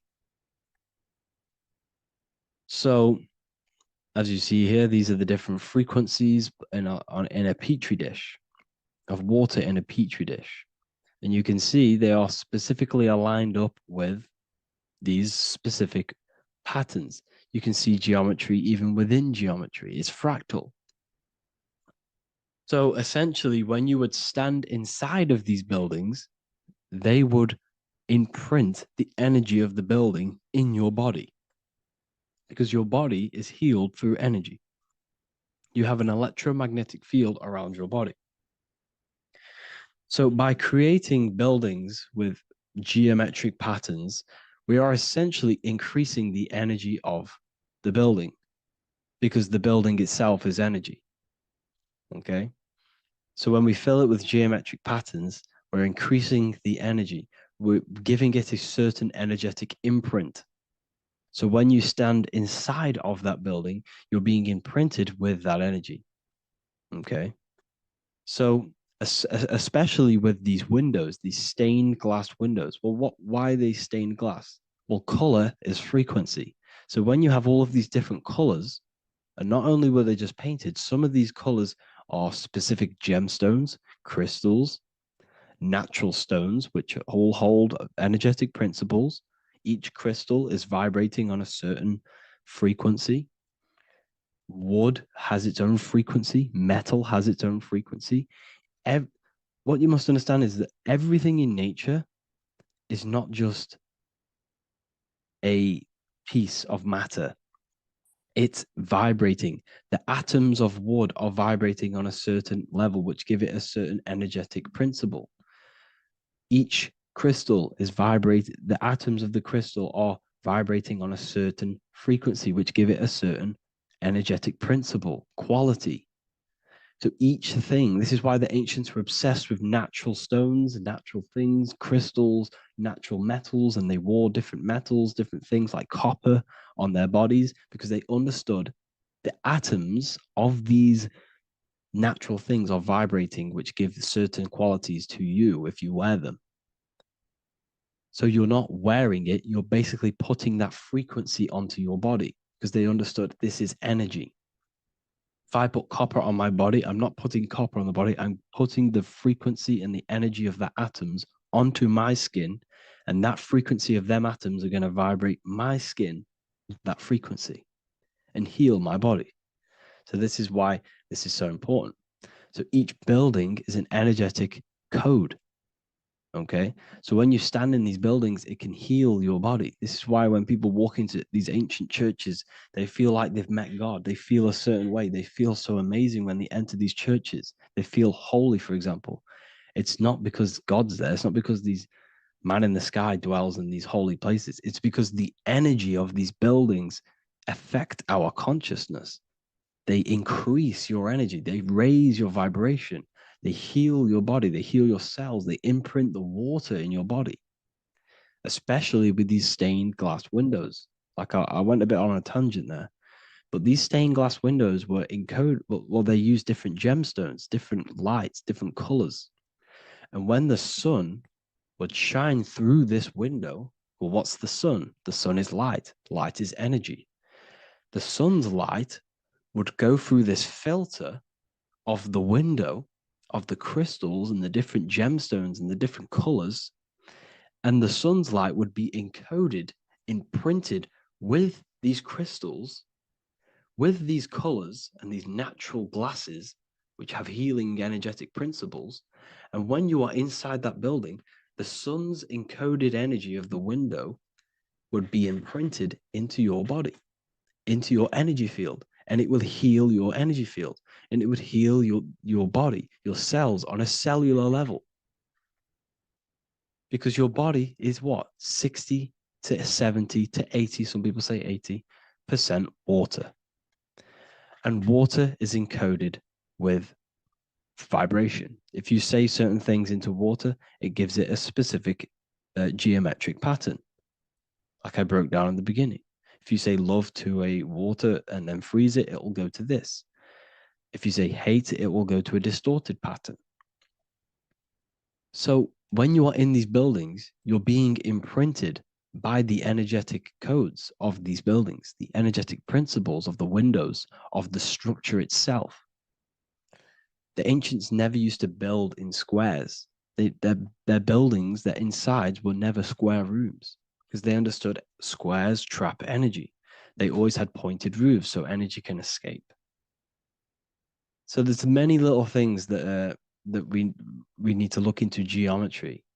For example, when you see magicians, when you look at ancient magic, why do they stand in circles with different geometric patterns? They use different geometric shapes. Why? Because shapes are energy. They hold specific energy. So when the magician stands in a circle with a pentacle, they're working with the energy of that pentacle. You can work with different energies based upon the different geometric shapes that you draw.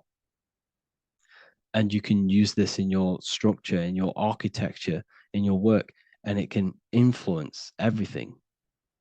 So this is the true geometry. I hope you gained a deeper understanding on geometry and how it relates with you and your consciousness. Like I said earlier, your brain produces geometry. It's basically how your brain decodes energy. It's not God, how God creates this reality. And no, you're in this reality. You are the reality itself. Your body produces the reality. Therefore, geometry is one with you. So therefore, if I play with the geometry of the buildings, for example, like the government have, everything's in squares. If you look outside, everything's a square, everything's a rectangle. You go to a city, every window is a rectangle, every building is a rectangle. You live in a box room, everything is boxed and squared off in this reality, in this modern society. Why? Because they're trapping energy. The cube is the most simple geometric shape, which basically condenses energy and it traps energy. And if you subconsciously see squares all the time, your phone's a square, your TV screen, everything's a square, your keyboard, your desk. Go and look at the ancients. They never used to build in squares and cubes. And if you go into nature, you'll never see squares and cubes. Nature doesn't create squares and cubes. Everything in the modern society is squares and cubes to simple your consciousness down, to dumb your brain down. So the ancients built very, very complex structures. Why? Because they understood what we see affects our brains, because our brains decodes reality and creates reality. If you see a sophisticated building, this is going to give you a sophisticated mind and raise your IQ levels over time, subconsciously.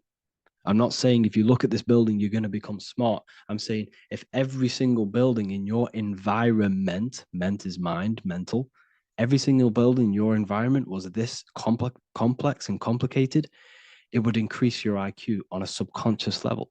It'd make you more complex, make you more intelligent. So they've dumbed everything down. They've dulled everything down. Look at everything. Everything is being dulled down. So anyways, I hope you all gained a better understanding on this. If you want to gain more occult knowledge and esoteric knowledge, make sure to read the Book of Wisdom, Volume 2. If you're inside the university, you can get this book for free. Go to the general chat area and follow the instructions, and you can order yours for free. Truly life-changing stuff. Because the issue is with the world is that no one really understands who they are, what they are, and why we are here. That is the issue for people's depression, for people's wrongdoings. They don't understand who they are, what their emotions are, what their mind is, what their body is, what reality is. This book gives you that. This book gives you the sense of understanding, the sense of well-being that will give you a better life because you understand life and what life is. And if you truly want to take your studies to the next level, we have the Ethereal University. This is the place for truth seekers where you can connect with like-minded people so you don't have to feel insane, because not many people think this way. I've been there when you wake up and not many people around you are thinking the same way, and you start to feel a bit insane and you can't really talk to people about these things. That's why I created this, so you can connect with people and learn at the same time and become the best version of yourself by understanding truth and knowledge. If you join, you'll gain access to free live calls every single week, every single Saturday morning. We do live calls. You can ask me questions and all sorts. So make sure to leave a like and a comment. And thank you all for tapping in.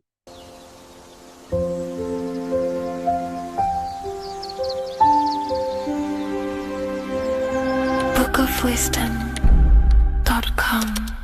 Visit today.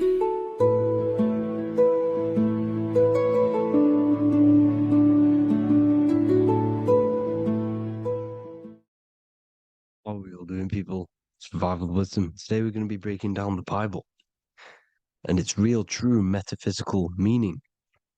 All of these slides within this video is taken from my book, The Book of Wisdom. So you can get all of these slides. So the Temple of Solomon, you are body, mind, and soul, which is the Holy Trinity. The moon, sun, and earth. The sun is your soul because the sun is its infinite source of energy. It is its own source of energy. And that is what your soul is. It's its own source of energy. The moon is mind. This is why you call people a lunatic. You're a lunatic. Luna means the moon. And inside of your mind, you have a specific mood. Mood is moon. And mind in German is Mond. And the word Mond means moon.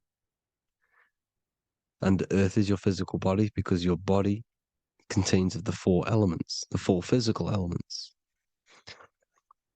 Well, the temple of Solomon is the temple of the soul and the mon, the soul and the mon, the soul and the mind. And it's the temple of the Holy Spirit in the Bible. Everything leads back to one singular point in the center of the brain. The brain is not the mind. It's mind over matter. Okay. The brain is the physical manifestation of the mind. The brain is the electrical computer which decodes the light waves given to it by the mind. This is why everything in the body leads back to one singular point. And we'll go over this in a minute. But this is controlling the physical body. This is the within. If you rearrange within, it spells high twin, because within you is your twin, your true self. And it's just an entity in the center of the mind. And if you shut your eyes, you can feel it. Your awareness is in the center of the brain. So there's just an empty chamber in the center of the two cherubs, the two brains. They are two separate brains. They're two hemispheres. And the empty chamber, when scientists chop it up and see it's just an empty chamber, well, because you can't see in that plane of reality, you cannot see the mind.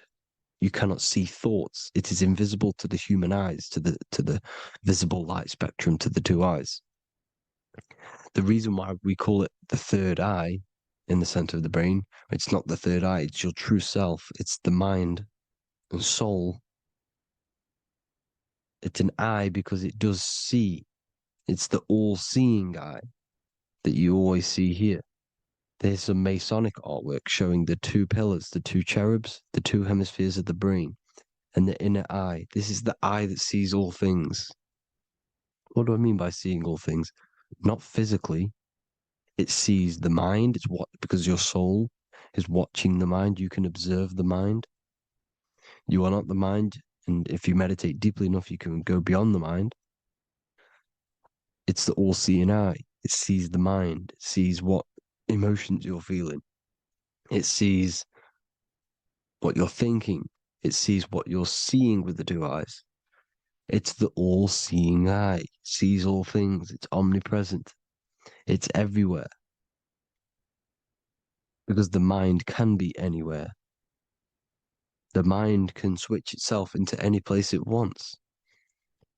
There is no limitations with the mind. So there is two hemispheres in the brain. And in the Bible, there is a quote saying the most holy place between the two cherubs. The two cherubs is the two hemispheres of the brain, and the most holy place is between them, which is what the Masonic artwork is showing.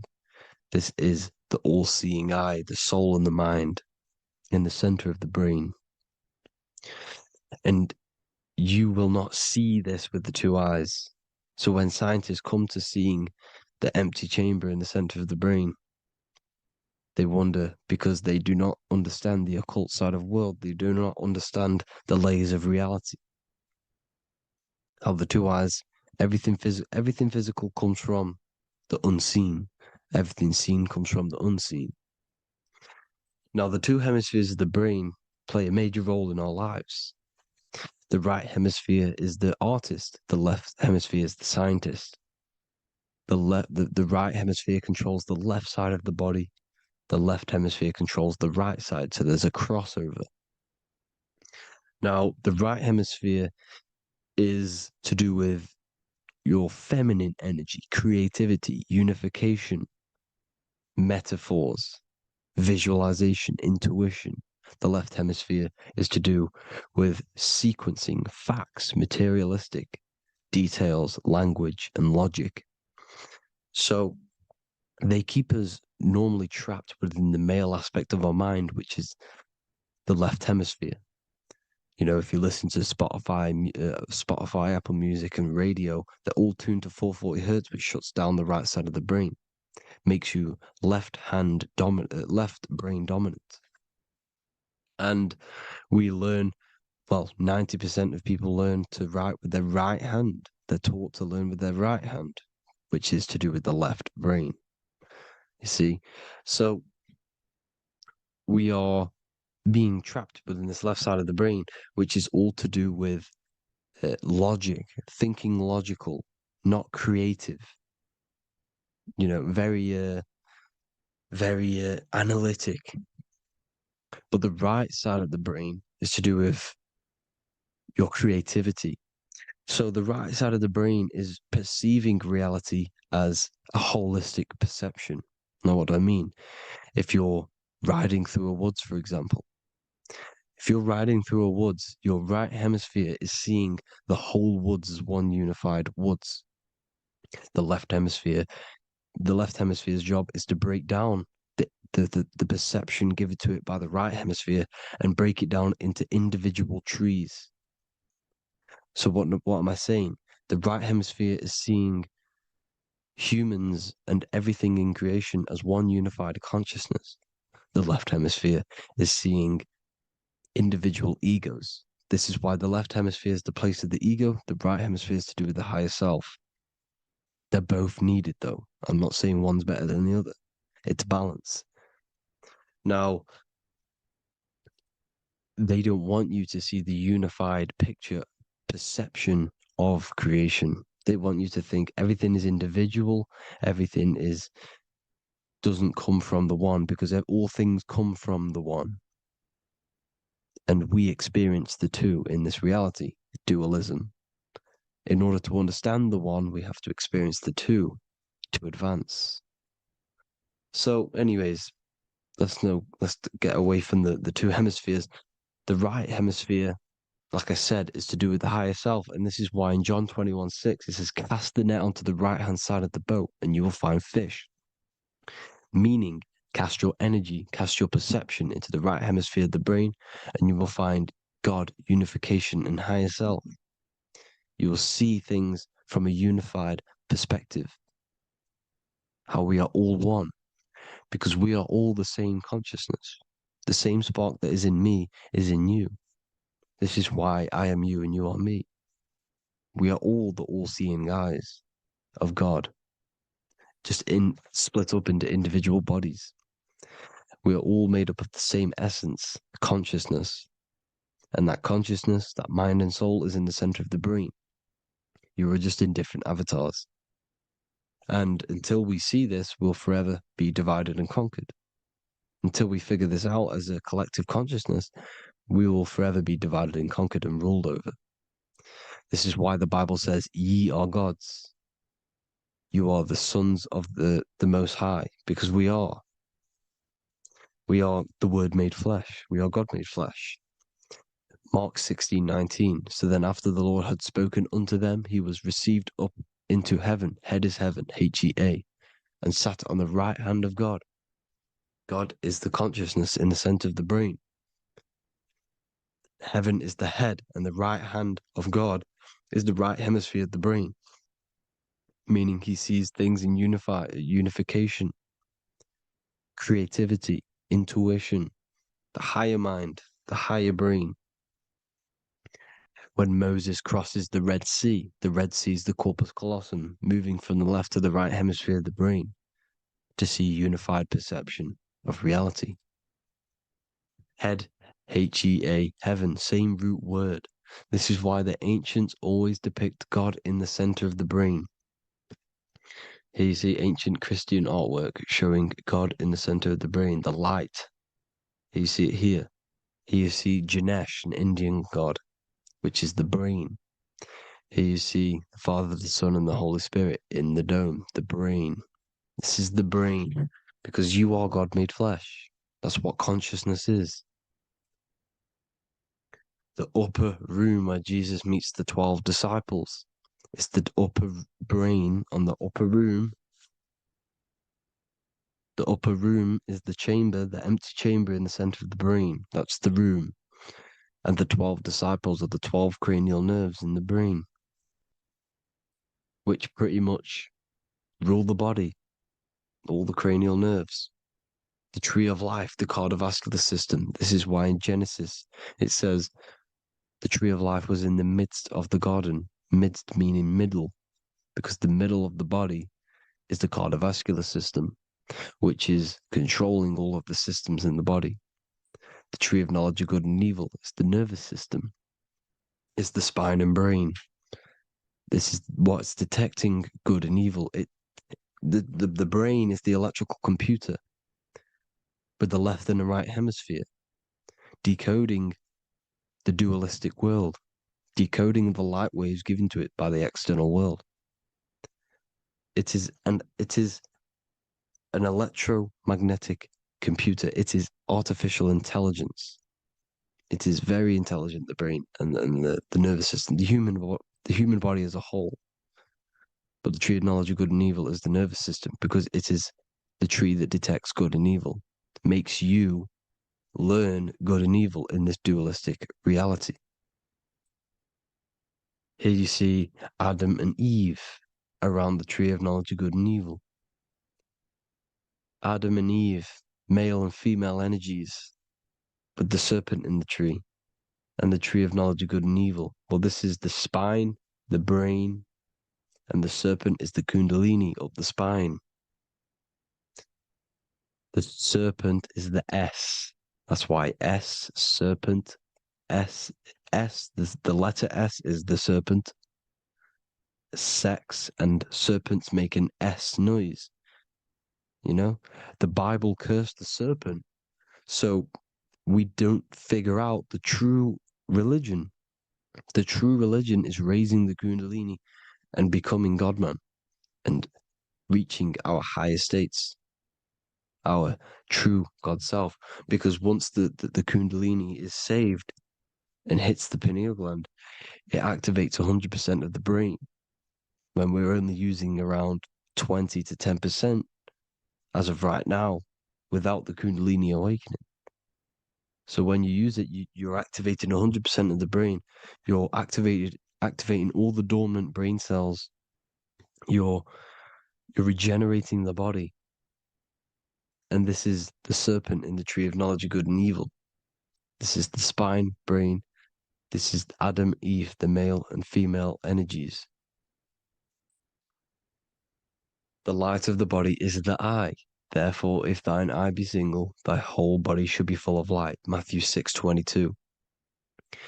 This is the single eye in the center of the brain.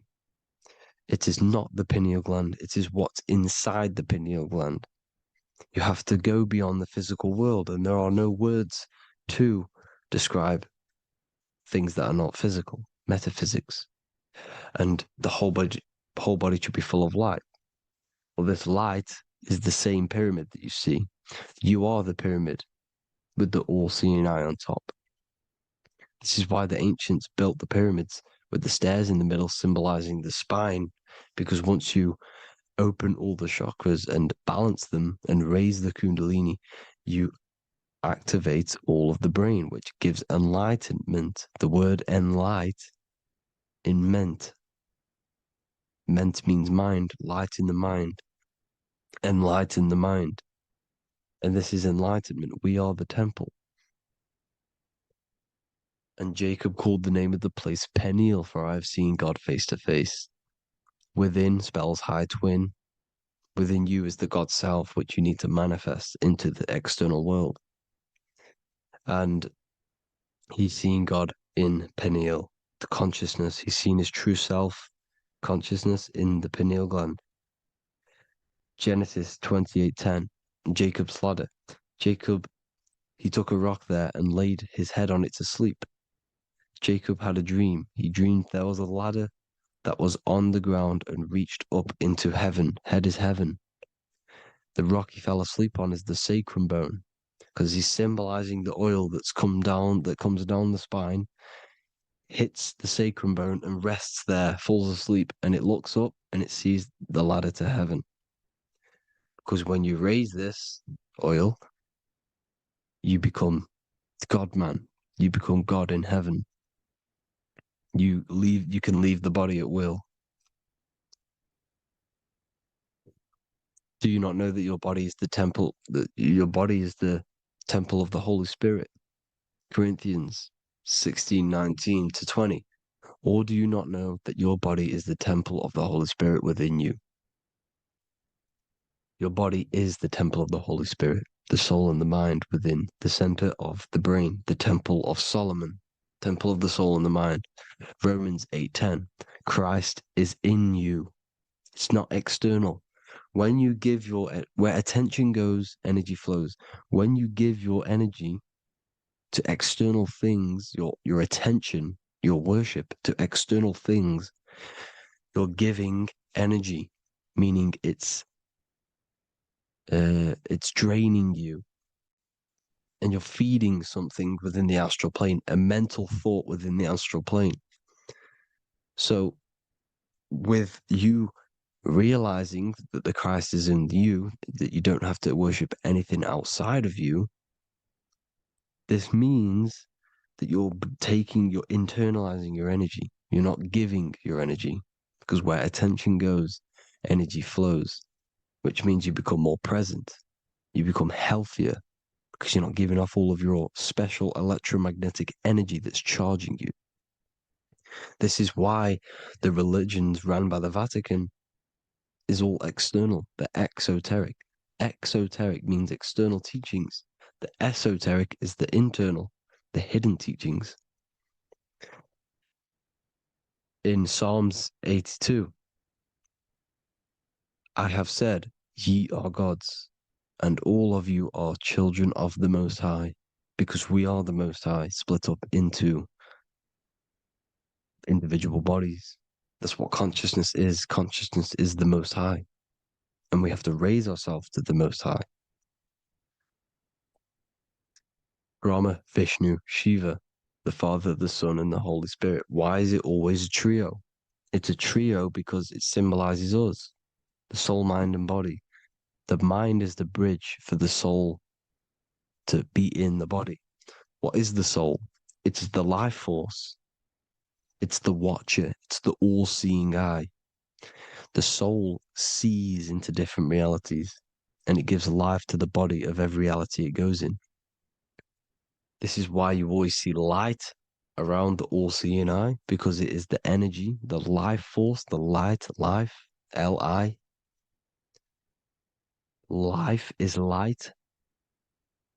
And it's the eye because it sees into the different realities. It sees into the dream world.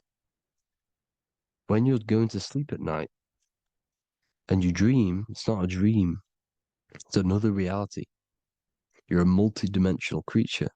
We live in a multiverse. There's infinite amount of yous. And there is a version of you which is the highest self in a reality somewhere. And this eye has the ability to switch realities, which is exactly what astral travel is. Astral travel is the ability to switch reality beyond the 3D construct of this world. The Father, the Son, and the Holy Spirit, Brahma, Vishnu, Shiva. Brahma, the soul, inhabits different bodies. This is why they have different heads. Vishnu, the mind, symbolizing gnosis, meaning knowledge. This is the serpent. The serpent symbolized knowledge. Shiva, the body. The Father, the Son, and the Holy Spirit. The bird, the soul, because the bird symbolizes the soul. This is why you have here the Egyptians showing you the soul leaving the body. Here you see here with the twin head, the same head, and it's a bird. This is the soul self. This is the ego self. The Egyptians knew this. They knew all of this. Of course they did. Now, the whole story of Jesus is all metaphorical for the process which goes on within your body.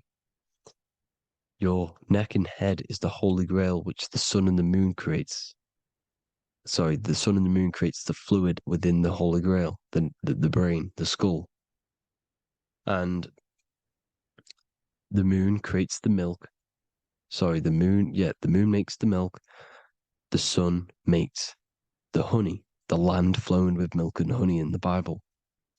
The land flowing with milk and honey is the center of the brain in the Holy Grail. Here you see the Masonic artwork showing you the sun and the moon creating the fluid in the spine. Here's the serpent. Serpent symbolizing the two Kundalini channels, the Ida Pingala up the spine. Here's the furnace raising the Kundalini, raising the oil, heating it up, and rising it to the crown. You see?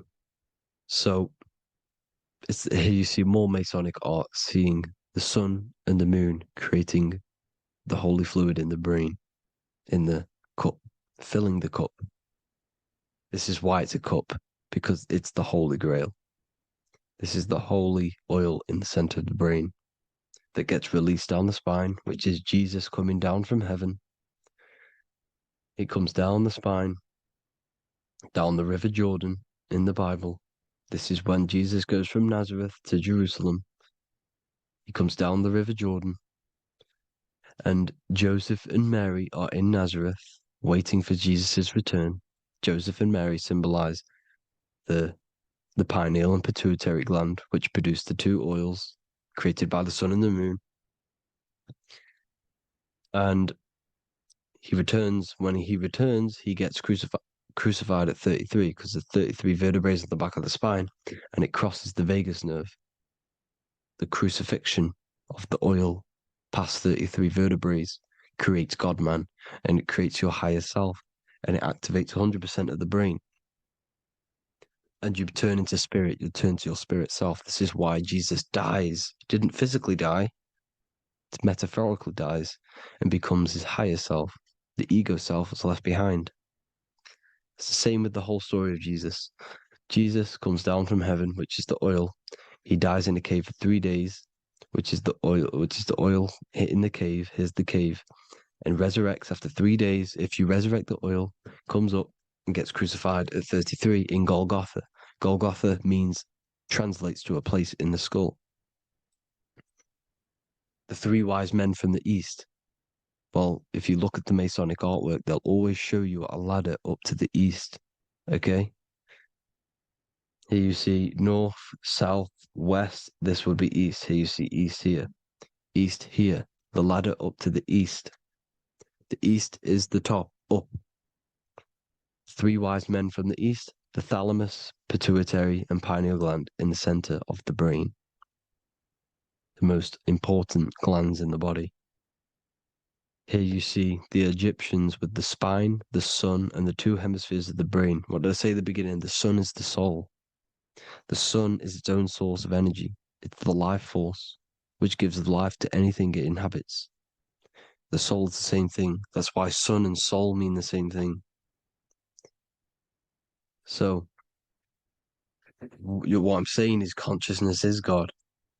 And this is why when it refers to as God in the Bible, means your higher self, pretty much.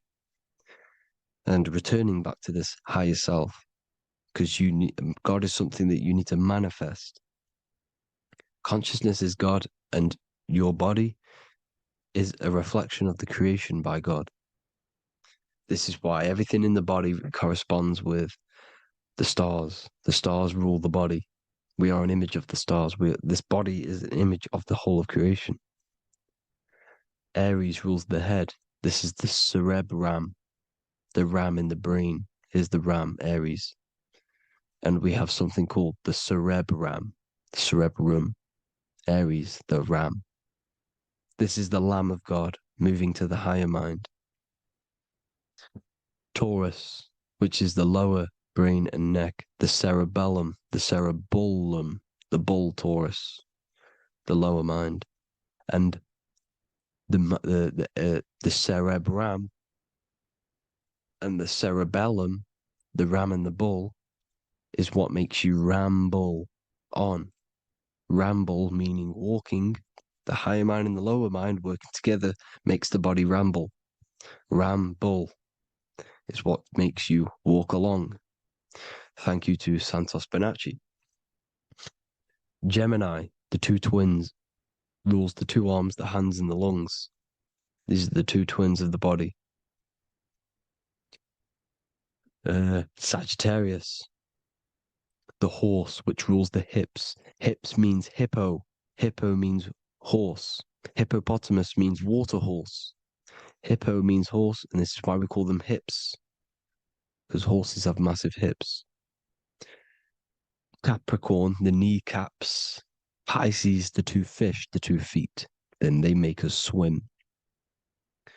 We are an image of the stars, people. Well, the body is anyway. Consciousness is God, and the body is the image of the whole of creation. It's a reflection of the whole creation, as above, so below. 12 systems in the body, 12 cranial nerves for the 12 constellations, 12 cell salts. The body's made out of 12 cell salts. So this is where it gets kind of deep. This is where we get deep. And he said Jesus was known as the fisher of man. And fisher of man, meaning man does not mean man as in the male. Man means mind. He's the fisher of minds. So the Bible is not patriarchal. It's not patriarchal. Man just means mind, pretty much. So the fisher of mind, man, because he was fishing minds out of this reality into the higher realities. He was teaching people how to leave the body when he walks on water. Walking on water is the physical, etheric, astral, and mental. These are the different planes of reality. The ether is the either, because the ether is the substance that's on either side, astral and physical. It's the fifth element, is ether. And the fifth element is the water. The same water at the beginning of the Bible when it says, let the firmament divide from the waters above from below. The water symbolizes the ether. It's the base of all physical matter. And the ether symbolized is known as the water. So when you're walking on water, you're walking on the ether, meaning you're leaving the physical body. So when Jesus walks on water and he's teaching Paul to walk on water, Paul becomes scared and falls back into the water. Well, when you astral travel and you become scared when you're projecting, you'll fall back into your body. So he's pretty much saying walking on water is leaving the body, and walking on the ether, because the ether is the veil between the astral, and that's what devil means. Devil has the word veil in it, because the devil is trapping you between one veil, which is this world. They're trapping you in this world, this thin layer of reality. Your dreams are different veils. The ether, the astral, the mental are different veils. Devil is the veil. The veil. You need to escape being stuck in one reality and live in between realities. And this is when you truly become a multi-dimensional being, because your soul is just the eye. That's what you are. You're just an eye, and you see into different worlds. And it also, when Jesus means the fisher of man, the fisher of minds, I truly believe, because of my research, that there is other worlds. It's not just this one. There's higher worlds. There's an infinite amount of you, and you've been in them dreams. You call dreams. Them dreams are other realities that you are in. That's why when you're there, you don't feel like you're in a dream. You feel like it's 100% real, because it is real. So this is why the ancients always depicted the many different heads, because there's many different versions of you. And this I, the soul, the watcher, is switching itself into different bodies at all times. Well, when you sleep, when you astral project. And this is what the ancients were doing. They understood the multiverse, and they could switch bodies at will. And this is what the 7 seals are in the Bible, also known as the 7 chakras. These are literally portals within us to these different worlds. We're in the heart at the moment. Earth, rearranged, spells heart, meaning middle. This is where good and evil exist. It's the middle point, the midpoint of realities.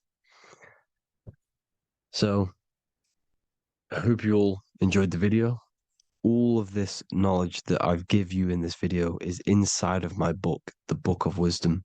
The Book of Wisdom gets updated every single month with new pages. It's a one-time payment for a lifetime worth of research and knowledge by me. So if you do want to get it, the link will be in the description. But I hope you will gain some amazing insight. Please like, comment, and share to help the algorithm, and drop a subscription. And for more lectures, every 2 days, I drop lectures and knowledge within the Patreon. If you want to support the channel, join the Patreon. Everything's in the description because we are not monetized on YouTube. Thank you all. Have an amazing day.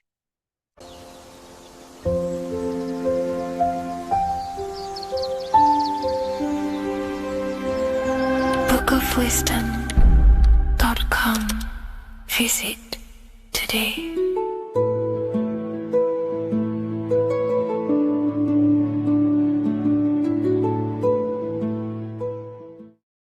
There is a massive mystery around the Freemasonic G, and in this video we're going to be discussing it. Some people call it geometry, God, gnosis, genesis, generation, but in fact it's all of these things, and all of these things relate back to one concept that links them all. And in this video, you will be discovering this secret force, which pretty much creates everything in your reality, in your life, and has done unconsciously, whether you are aware of it or not. The Freemasonic G is the 7th letter in the English alphabet. This is important because the number 7 has many mysteries inside the esoteric and occult traditions. Some people say the number 7 represents the 7 colors of light, the 7 major planets, or the 7 musical tones, 7 days of creation. The number 7 is a massive mystery. But what we have to understand is that in the context of Masonry, Freemasonry is all about building the self. Every day we wake up, we are either building our prison of our mind or freedom of our mind. Everything inside of esoteric Freemasonry is about building the self and reconstructing our consciousness, our inner dialogue, the inner voice. We're transforming the mind from low awareness to high awareness. This is why Freemasonry uses the allegory of stonemasonry, stones, chipping away at stones. The stone is in fact you, and we are perfecting the stone, which is your very own mind. Because the universe is a mental construct. Life is happening to us inside our minds. We are all the universal mind expressed and clothed in a different body. Therefore, now we understand that everything is about the internal inside of Masonry. This G relates to something inside of you. Hence why you see the G inside of the square and the compass. It's something internal in you. G is the 7th letter of the English alphabet, and the number 7 symbolizes the 7 cognitions of the mind. In esoteric and initiatory traditions, the 7 psychological cognitions of the mind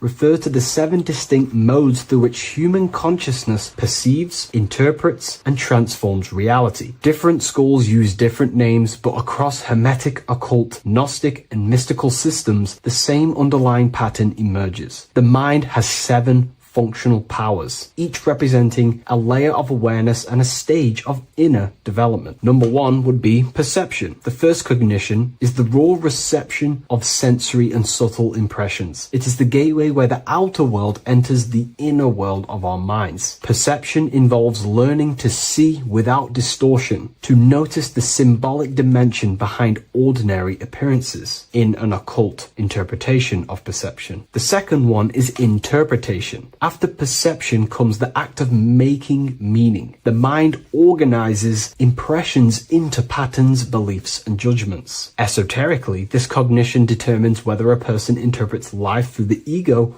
or through the higher insight of their higher consciousness. The goal is to purify interpretations so that the intuition can speak through it, to clear our minds of the clutter, master it, and let our higher consciousness shine through it. Number 3 is the imagination. This is the creative faculty that produces images, symbols, and visions in the mind's eye. This is associated with the astral plane. We live in a mental universe of thought, Thought wraps itself inside of imagination. The thought alone has no true form, but then the thought wraps itself in a vehicle of consciousness, what we call imagination, and we give form to the thought. Imagination becomes active. Imagination becomes active imagination, the foundation for rituals, alchemy, meditation, and visionary insights inside of occult traditions. Working on your imagination is a key part on developing your consciousness, as it is literally the sight into the astral plane, your internal vision of the mind. The fourth cognition of the mind is emotion.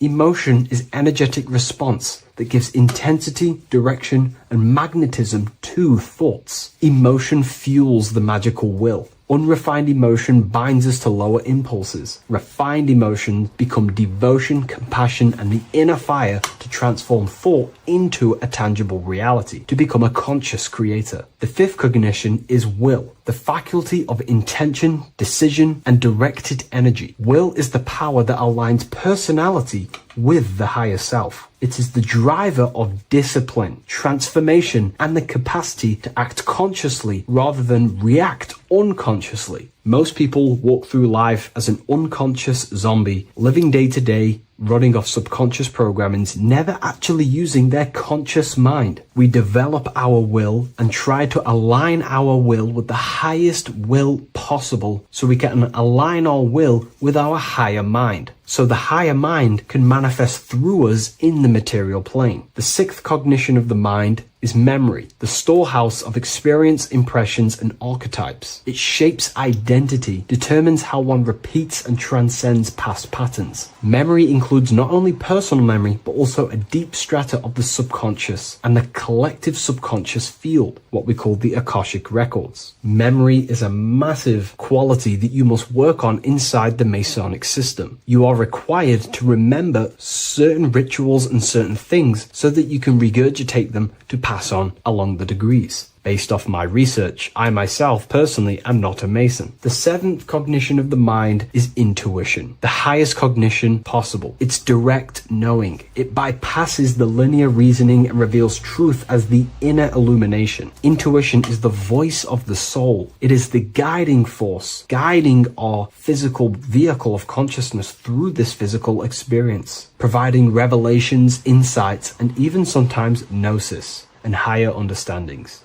They are the 7 principles and cognitions of the mind that we should work on. Sometimes they're symbolized as 7 luminary planets, because lumen is light. The planets are light. Light is consciousness. Consciousness is light. Now moving on to the true understanding of the G, the higher understanding of the G, as I mentioned previously. This is what we call the generative principle, the care principle, the human heart principle, the female aspect of consciousness within yourself. All creation is built upon a care. All action is built upon a care. You only act on what you care about. You care about paying the bills and staying inside your house and looking after your family, for example. Therefore, you take the action to generate the reality and generate money to pay the bills. Them actions are driven by the force of care. If you care about a plant, you take the action to water the plant and it grows. If you care about your partner or relationship,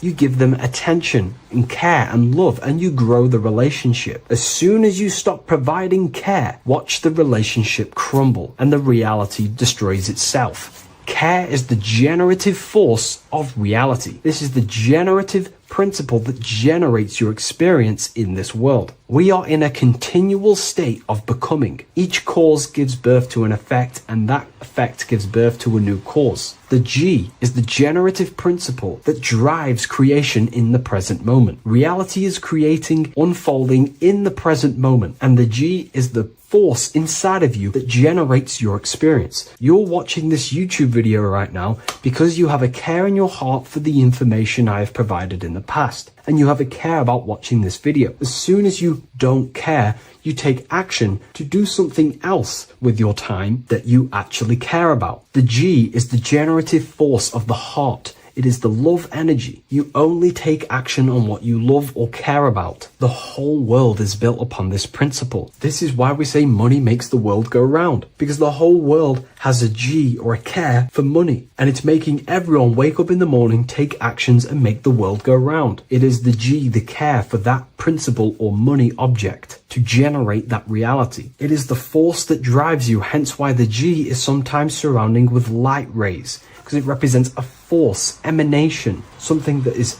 invisible but driving the physical body. The G is the internal force that focuses thought into an action. We can think many thoughts, but the thoughts you don't care about, you don't take action on. But the thought you care about, that you have a G for, intensifies that thought, focuses and directs it into an action to generate that experience and reality. The whole world is built upon this principle. The sun is a perfect example of the generative principle. The sun gives all of its life, light, never asking for anything back, making everything grow and generate on the earth. Everything in your life is built upon this principle, and gaining control over your care gives you control over your actions and your reality and what you generate. Once you see this, it is truly beautiful that the world is actually built upon love. This is why they say love is the force of God. It is. Truly. This is the reason why God begins with a G. It's about Genesis. Genesis means creation. G, generation. Anything that generates and creates is all to do with a care or a love energy. But don't get me wrong, people can love sick and twisted things, and they act upon them sick and twisted things. This is why purification of ourself is important by understanding this principle, as it is a very powerful principle to understand. This is the reason why the word gift begins with a G. You're giving something. I care, I'm going to give you something, a gift. Or guidance. This is what guides you into becoming something, what you love. This is why also gnosis begins with a G. Gnosis is not actually knowledge. Gnosis is knowledge obtained, attained by direct experience or through direct experience. For example, you're not believing you're watching this video right now. You know you're watching this. Know, gnosis, same phonetic sound. It's about knowing. Gnosis is about gaining knowledge of the self. Self-knowledge through direct experience. Instead of believing in God, I seek to know God through direct experience, by altered states of consciousness, transcendent meditations, understanding human anatomy, understanding the laws that govern my mind, understanding creation. That is direct gnosis, knowing that God exists instead of believing he exists. By going within the self, questioning the self, and gaining a deeper relationship with the inner observer, you start to gain gnosis, self-knowledge through direct experience. And in order to gain gnosis, you have to care, because gnosis requires action. It requires you to meditate and go within yourself. It requires you to study yourself. It requires you to go within yourself. And in order to do that, you have to care. If you don't care about knowing yourself, you won't take the action to generate the gnosis. If we take a look at this piece of Freemasonic artwork, we can see a whole lot going on here. But if we focus down here with the temple with the letter G on, and when you walk through the temple, there is a pathway leading up a hill towards the light. The light reveals things. If something is in darkness, you can't see it, but the light reveals something. It's symbolizing truth, the light of gnosis, knowingness. And in order to walk this path, you have to go through the temple, which means entering in yourself. This is symbolic of the path. The Masonic path is about the self, reconstructing and learning about the self. In order to walk up that hill, it takes a lot of effort. It's not easy walking up a hill.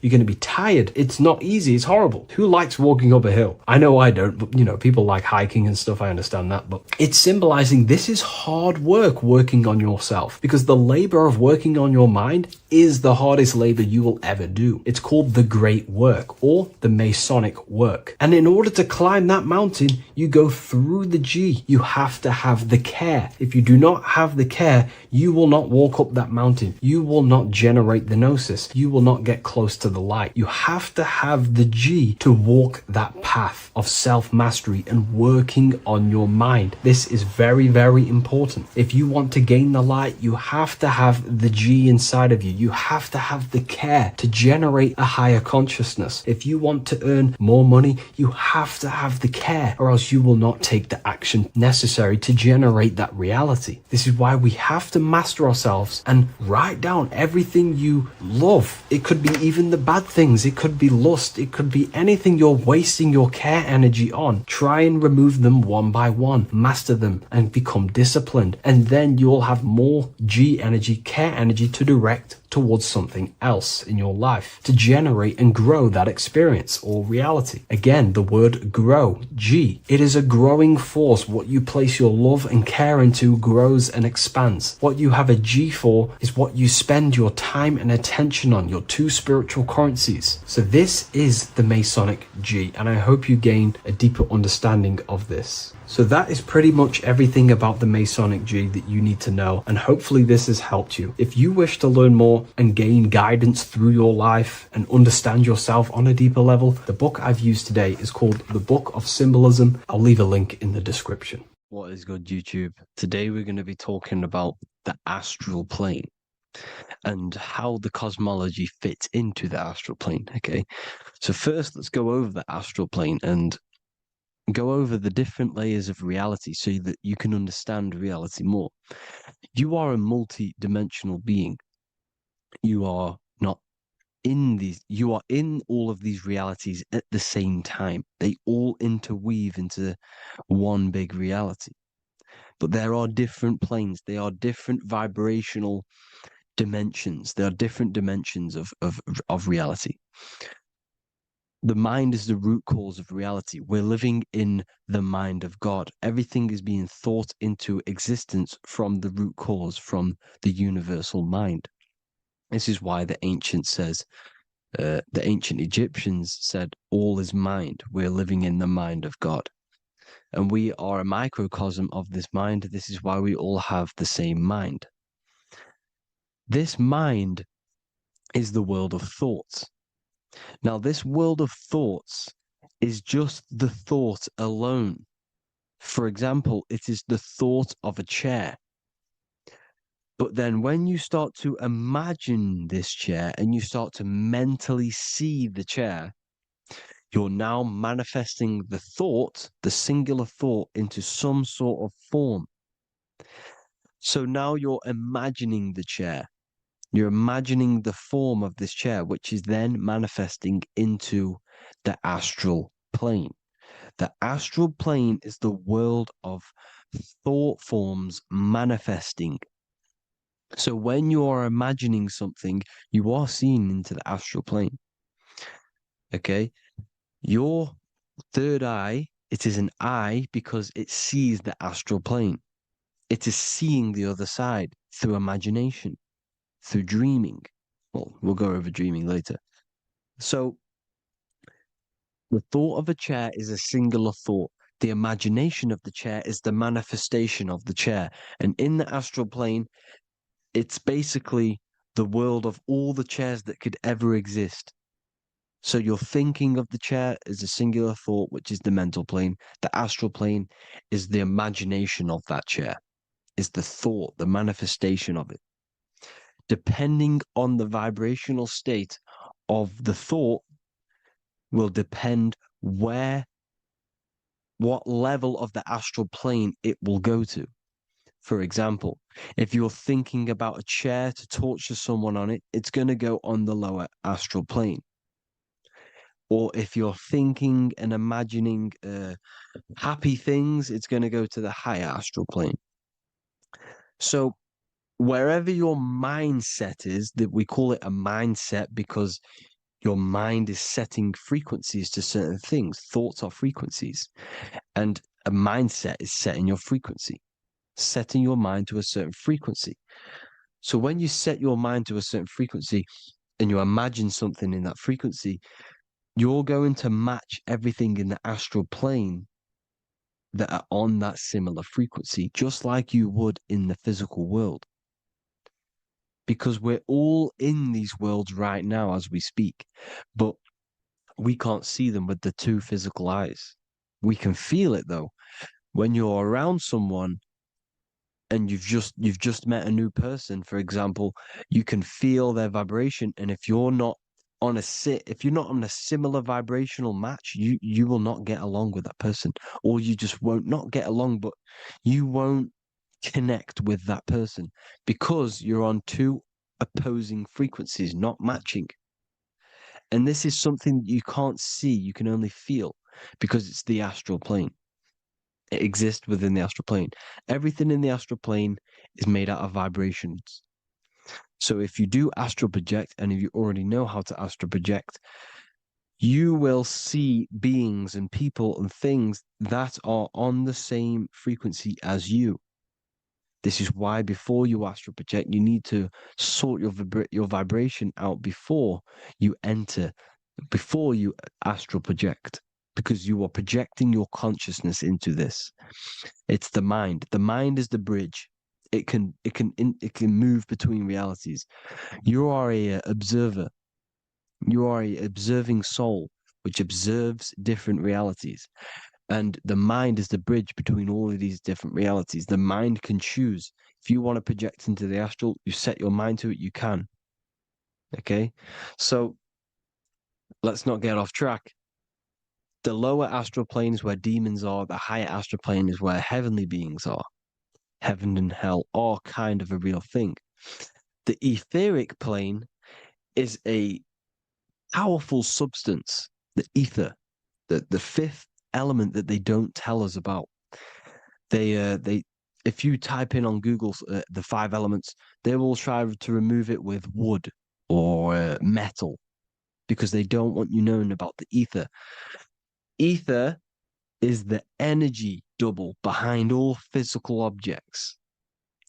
So the ether is very important.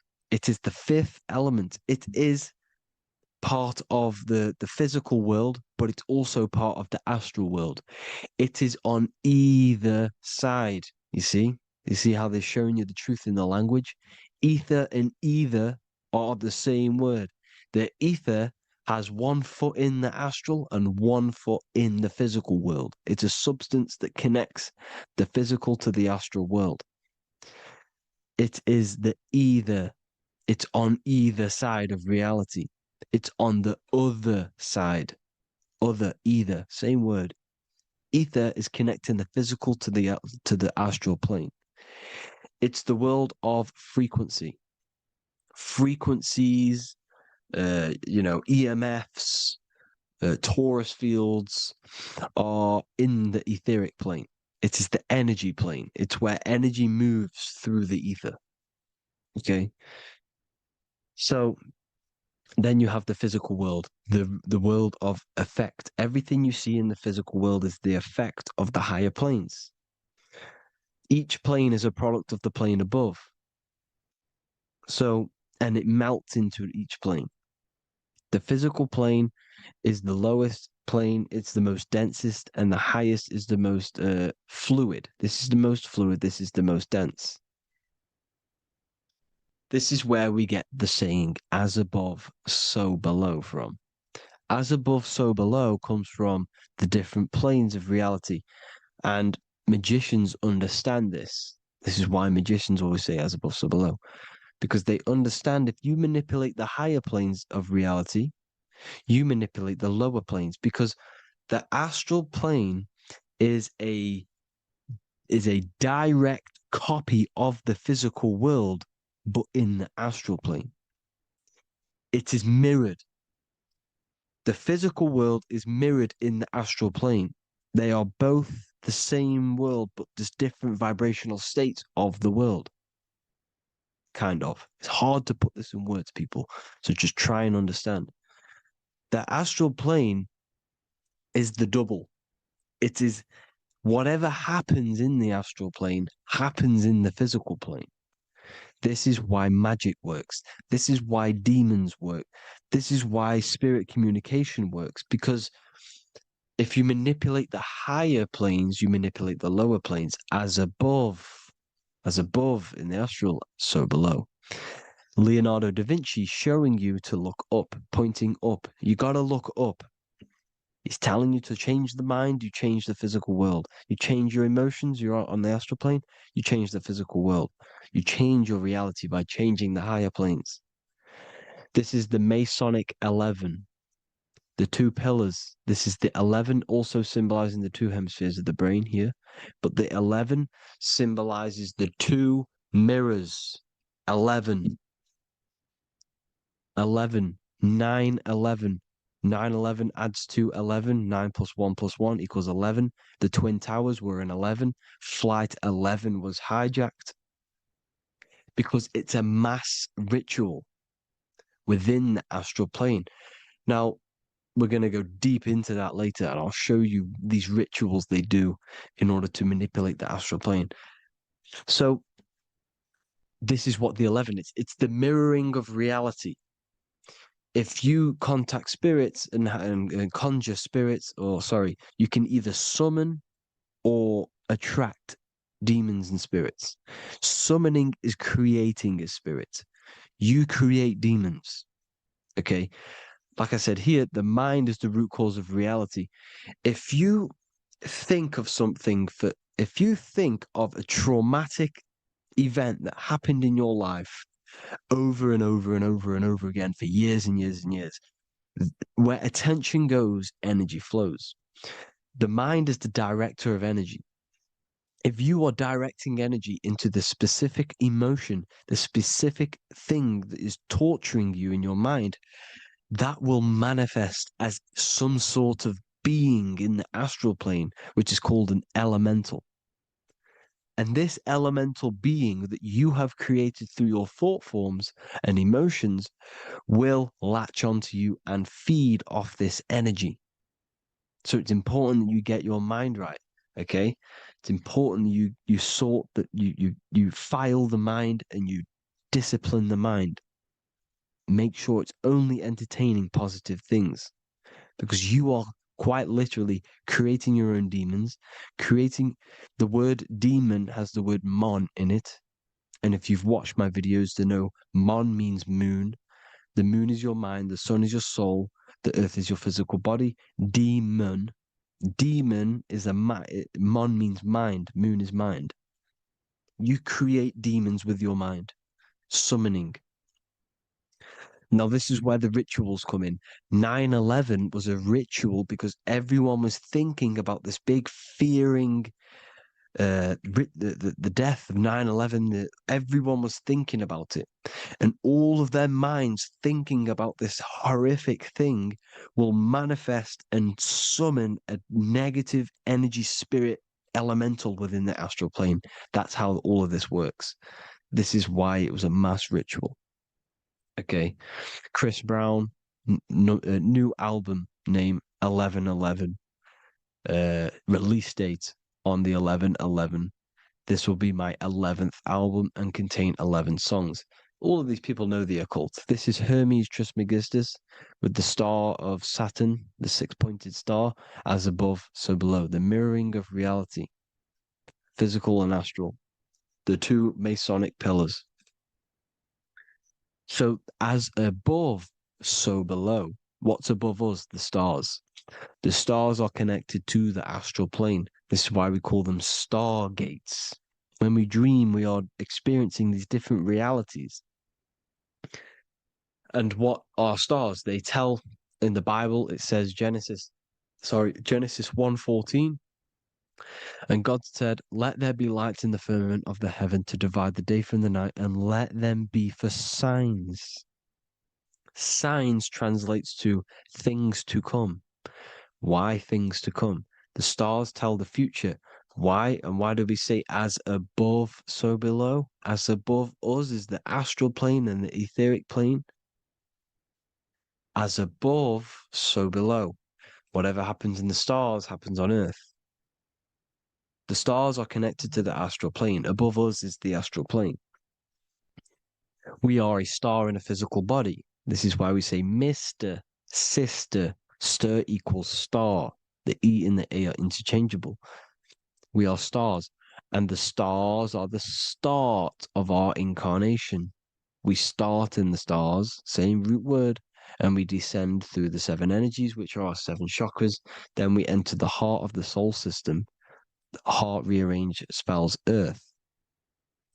And this is the true cosmology. Here's the Masonic cosmology. This is Masonic now. Here's the firmament. Let there be a firmament in the midst of the waters to divide the waters from above, from the waters that below. Genesis 1:6. The firmament, firmament comes from the word firma, Latin, I'm pretty sure, which means firm. When something is firm, meaning it's stable, it does not move, it is firm. The firmament is firm. So, is the firmament Genesis 1:6. What does it say? Genesis 1:3, sorry. Let there be light. This is before the sun and the moon was created. Let there be light.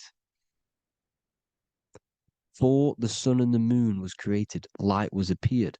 So what's that tell you? This is a holographic projection from some sort of light being, some sort of projector. And that projector is the all-seeing eye you see in the Masonic cosmology. This is the all-seeing eye projecting the light beams. Let there be light. Everything is made out of light. The universe is created out of light waves. The torus field is 1 unit of light. The light projecting this reality is Polaris. Okay, the famous all-seeing eye. Now, what else? Then we have after let there be light in Genesis 1:16, and God made the 2 great lights. This is the sun and the moon, electric, magnetic, male and female. Then we have the Masonic checkerboard, the black and white symbolizing dualities within the dualistic reality we're in, spirit and matter, light and matter, rest and motion, positive and negative, good and evil. Everything's dualistic here. Okay? And it's a dance. The universe is a dance between flickering of white and black light, which is the torus field. We're not going to go over that, but this is all connected to the astral plane. This is the true cosmology. The astral plane cannot work on a spinning monkey ball in the middle of space. Does not work. Cannot work. It's impossible. Okay? Impossible. So, even in the Quran, it says, Allah has made the earth for you as a carpet, flat. Quran 15:19. And the earth we have spread out like a carpet, set there on mountains, firm and immovable. It is immovable. In the Quran, it also says 65:12, it is Allah who has created the 7 heavens of the earth. The 7 heavens, meaning the 7 layers of heaven, the 7 planets. And Psalms 104:5, he set the earth on its foundations and it can never be moved. Never. So here you see in Isaiah 40:22, he sits enthroned above the circle of the earth and its people are like grasshoppers. He stretches out the heavens like a canopy and spreads them out like a tent to live in. We live in a tent. This is the tent. The projection of light. Here you see an ancient picture here. Here you see the ethereal barrier, meaning the firmament, the etheric barrier. And here you see his head popping out. Why is his head popping out? Because your head is heaven. Your heel is hell. Your head has access to the astral plane. This is why your head is heaven. The pineal gland, when stimulated, has access to project itself, project consciousness into the astral plane. Here you see another ancient picture here with the Masonic Royal Arch, with the zodiac here, the zodiac on the top, arching, because there's a firmament above us. Here's God in the brain. Consciousness is God. Here you see the Masonic Royal Arch, symbolizing the firmament. George Washington above the Masonic Royal Arch. These are the stars. This is Polaris projecting reality. Here's ancient churches with the dome. Polaris projecting reality with Jesus. Disney World is under the dome. The seven layers of heaven, ancient paintings, all depict the if you go and look at the ancient paintings, they'll all depict the firmament, the arch above us. This is where we get interesting. The Masonic Royal Arch has the 6-9, which is Cancer. The constellation Cancer, which is 6-9 is associated with portals because CERN is the 6-9. Okay, CERN is opening portals. They're trying to create a portal to the other side. Cancer has the word CERN within it, so there is a link between Cancer and the opening, the firmament opening above us to ascension. Here you see the Masonic art with the Royal Arch and the light and the opening. Here you see the light and the opening. This is the opening of the firmament. Here's the Hebrew cosmology with Sheol, the underworld, and the opening. So Cancer is definitely some sort of portal in and out of this reality.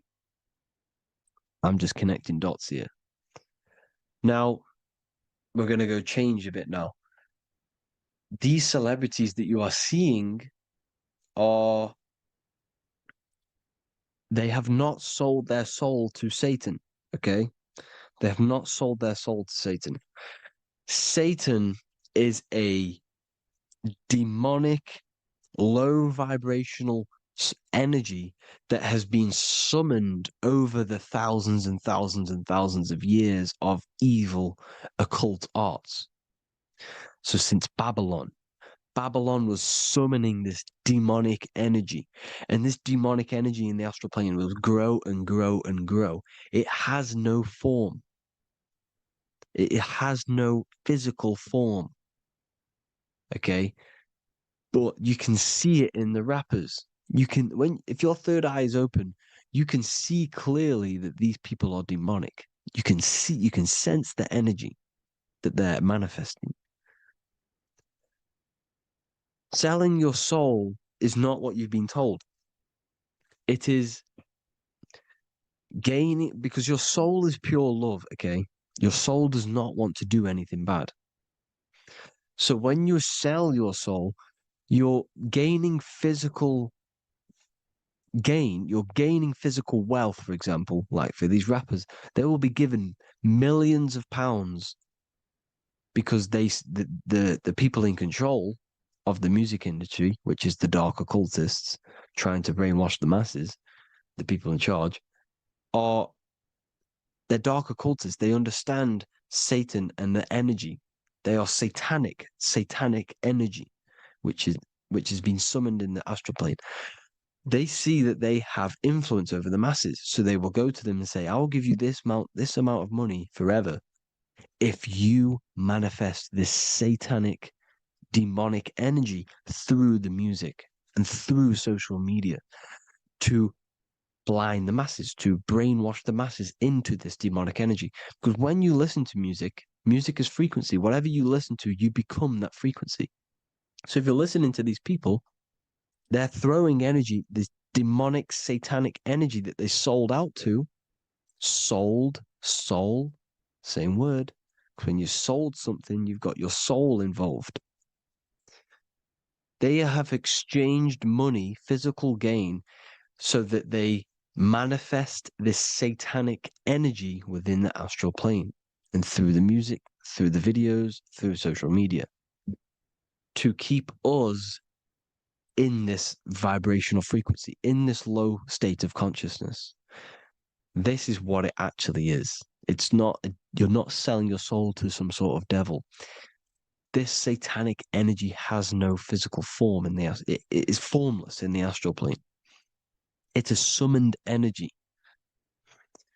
Now, the root chakra is red. This is why the devil is red, because it symbolizes the animal nature of man, When you are operating off your root chakra, you will kill, you will fight, you will do anything to survive because it's all about survival mode in the root chakra. They want you keeping in that fighting mode, that surviving mode, so that you are manifesting this low vibrational frequency, this satanic energy, this demonic red energy. This is why the devil is red. And the devil has a tail with the red arrow pointing down because it symbolizes your light body. This is your Merkaba. Your Merkaba is your light body. Mer equals light, Ka equals spirit, Ba equals body. Merkaba, this is the devil's tail pointing down, the descension, your heel, up to your heel, hell. Ascension to heaven, head. You see? This is the all-seeing eye with the illumination coming off it, your head, when you're illuminated. The Merkaba is your celestial sphere to portray different planes of reality. It is the vehicle of ascension. It's your light body.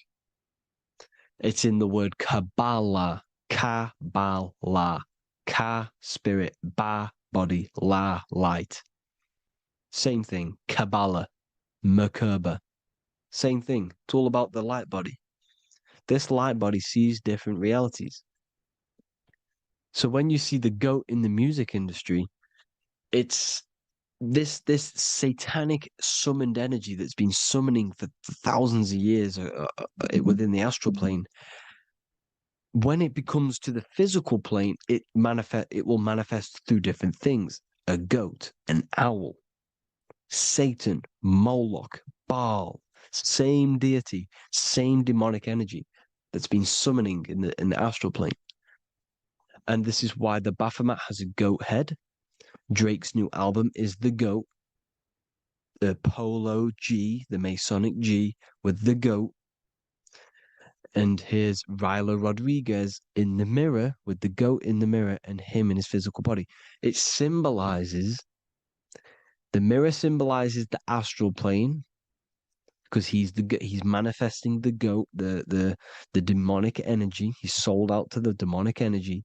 And in the physical plane, he's his physical body. The mirroring, the Masonic 11, the mirroring of reality, the astral and the physical. And what do you call them when they're an amazing rapper, the best rapper? You call them the goat. Because the goat, you're the goat because you're manifesting the goat energy, this satanic, demonic energy within the astral plane. So Baal, Moloch, all the same thing. Because in the astral plane, if you want to gain spirits to come to you and communicate you in the physical world, if you want to communicate with spirits, you have to gain their attention. You can either gain their attention or come together and agree to create some sort of being, which is Satan. Okay. You can, like I said earlier, you can create these beings, you can summon them or attract them. One way to attract them is sacrificing. In order for you to become God, man, to turn to God, you have to sacrifice your life. You have to sacrifice, not drinking, not doing things, not doing anything demonic, not doing anything bad, not eating meat. You have to sacrifice yourself to become the light. However, if you want quick, instant gains in the physical world, you can sacrifice something else to communicate with these spirits because these demonic energies feed off demonic energy, your demonic energy. So these dark occultists will give away babies, they'll sacrifice, torture babies so that they gain, so that they can communicate with these spirits for physical exchange. Yes, you can do this. These powerful spirits, these powerful demons can give you powers. They can give you certain things.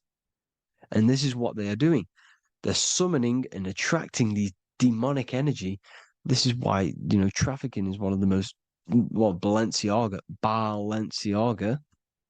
Baal is the demonic energy in the astral plane, which requires child sacrifice for his presence. Balenciaga, and they were trafficking children. They were trafficking killing them and offering them to the spirits. This is what they are doing. Balenciaga. It's in the name. Here you see, here, you can see here a stick man with two horns. The goat, obviously, it's all the same deity. Baal, the goat, Moloch. Here's Moloch, the owl, the Egyptian owl, because it comes from the owl of Moloch, which is Baal, which is Satan, all the same demonic energy. And it's on the dollar bill, a tiny dollar bill, tiny, on the $1 bill. All the same thing. Bohemian Grove, they worship the big owl, Moloch. It's all the same thing. It's all one big demonic energy which has been summoning in the astral plane. And it's trying to take over Earth, the physical plane.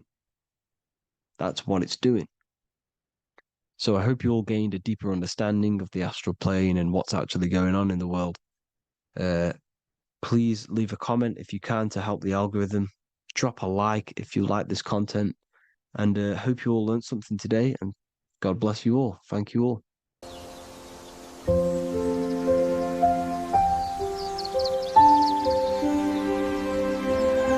bookofwisdom.com. Visit today.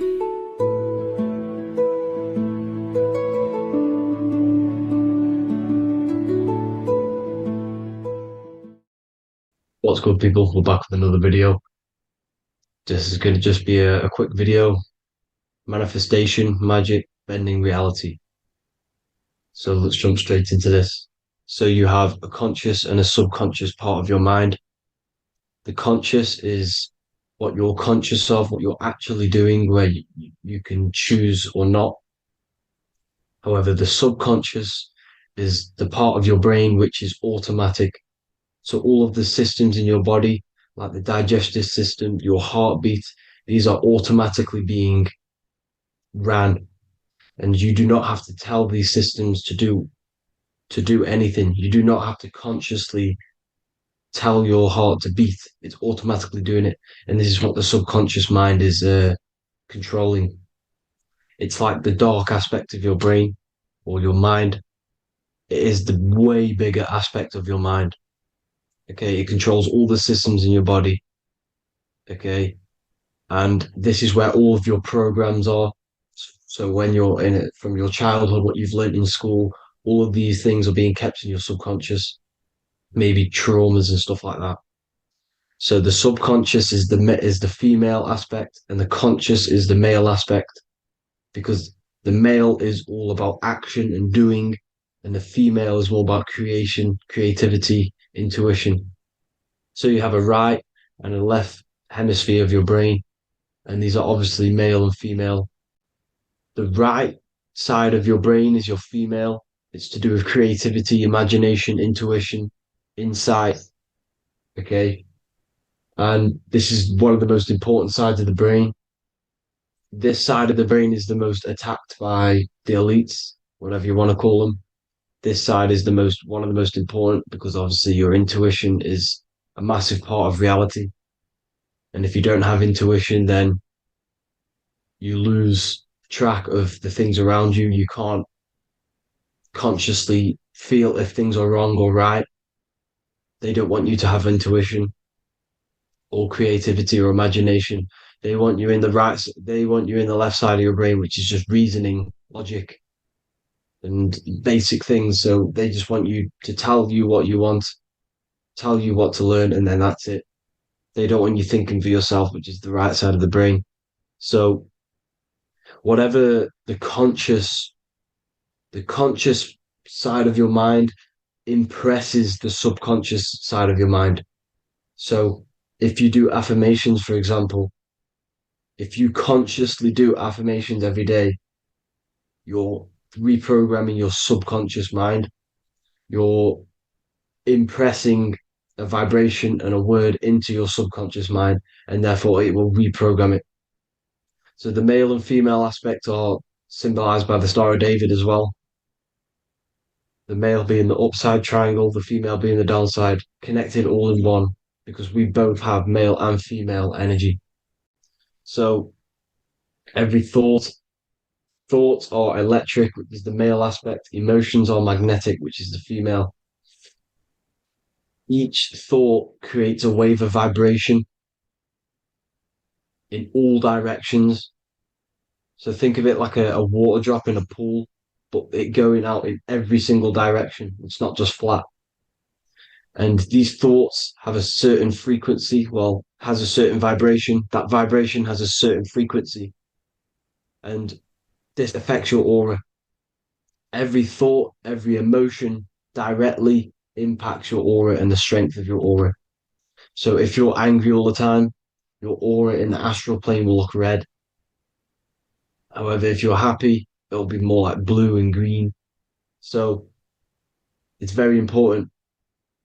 Your electromagnetic field is created out of your emotions and thoughts, and that affects reality because you're 60% water, and frequency and vibration create certain patterns and has a certain effect on water. We'll get into that after this slide.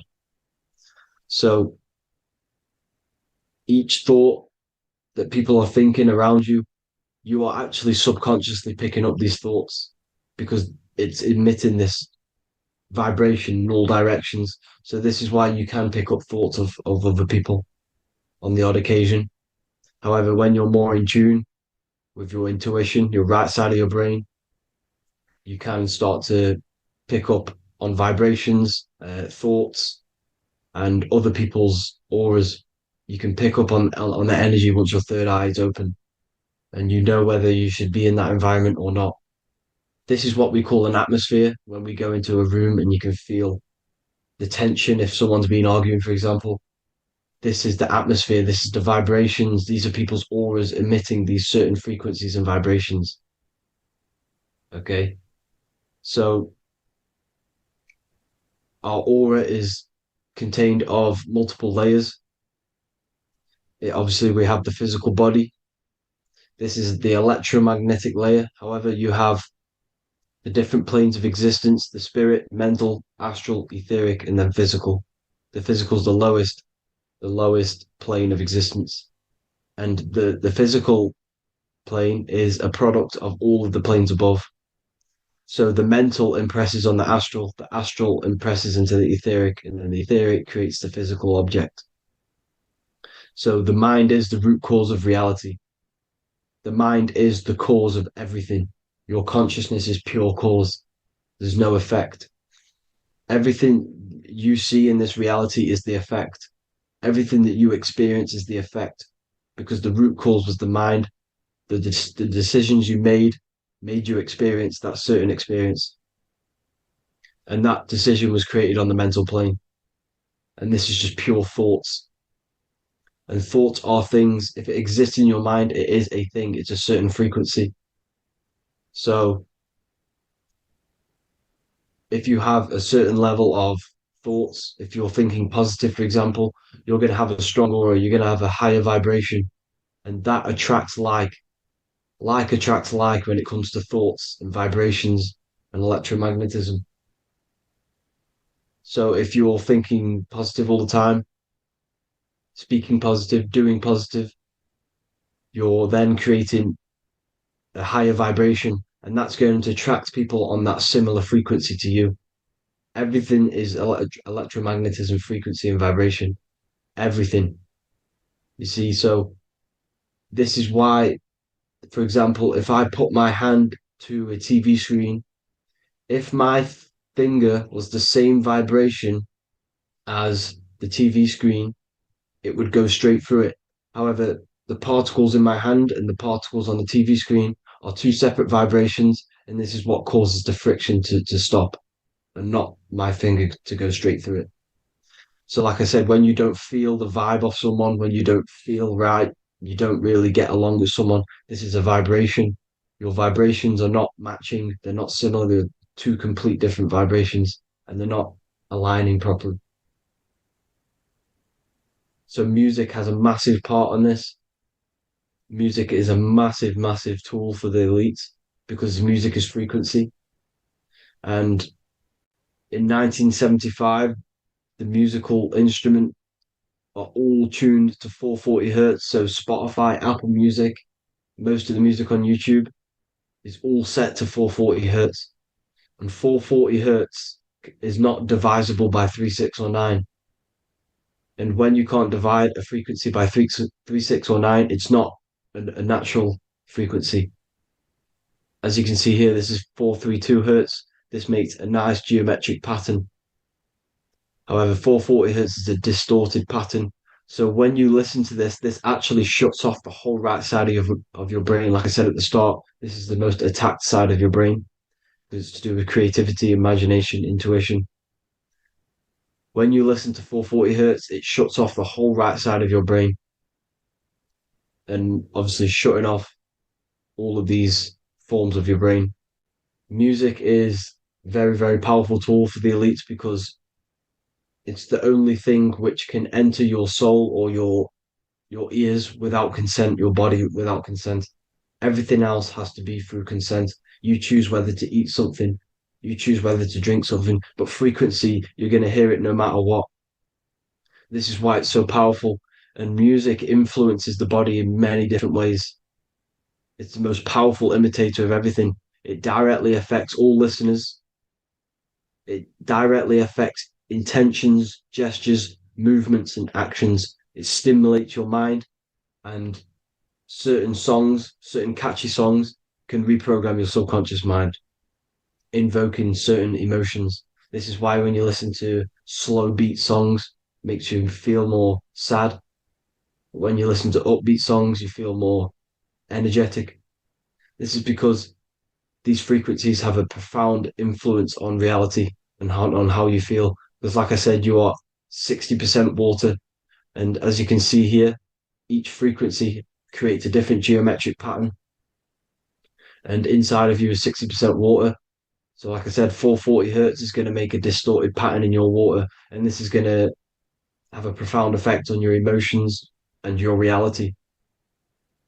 So, like I said, health is not just the body. It's you are made of body, mind, and spirit. You need to look after what you put in your body. You need to look after your spirit and look after your mind. It's very important to keep all these in balance because once one of these are unbalanced, it affects the other two. So if you're eating wrong, it's going to affect your spirit and mind. If you're thinking wrong, it's going to affect your body and spirit. These are all interlocked. You have to look after them all. So it's very important you understand music. Stop listening to low vibrational music. To be honest, you want to listen to music without any sort of speaking inside of it. You just want pure uh, frequencies, which are the solfeggio scale, like one of these, for example, 432, 528 hertz. These are all good frequencies. It's called the solfeggio scale. And these frequencies make you more in tune with nature. 528 hertz is what the earth vibrates at. So it's very important. And the Rockefellers are the one who changed this to 440 hertz. The Rockefellers, one of the elite families. So if you want to manipulate reality, it's very important to have your chakras aligned and having a high vibration, because the higher your vibration, the more powerful your words and your intentions are on reality. So the lower your vibration, the harder it is to affect reality because you're on a lower state of consciousness. Like I said, you have the mental, astral, etheric, and physical. Everything is a product of the one above. As above, so below. This is what Hermes Trismegistus was saying in the Egyptian days. This is where it comes from.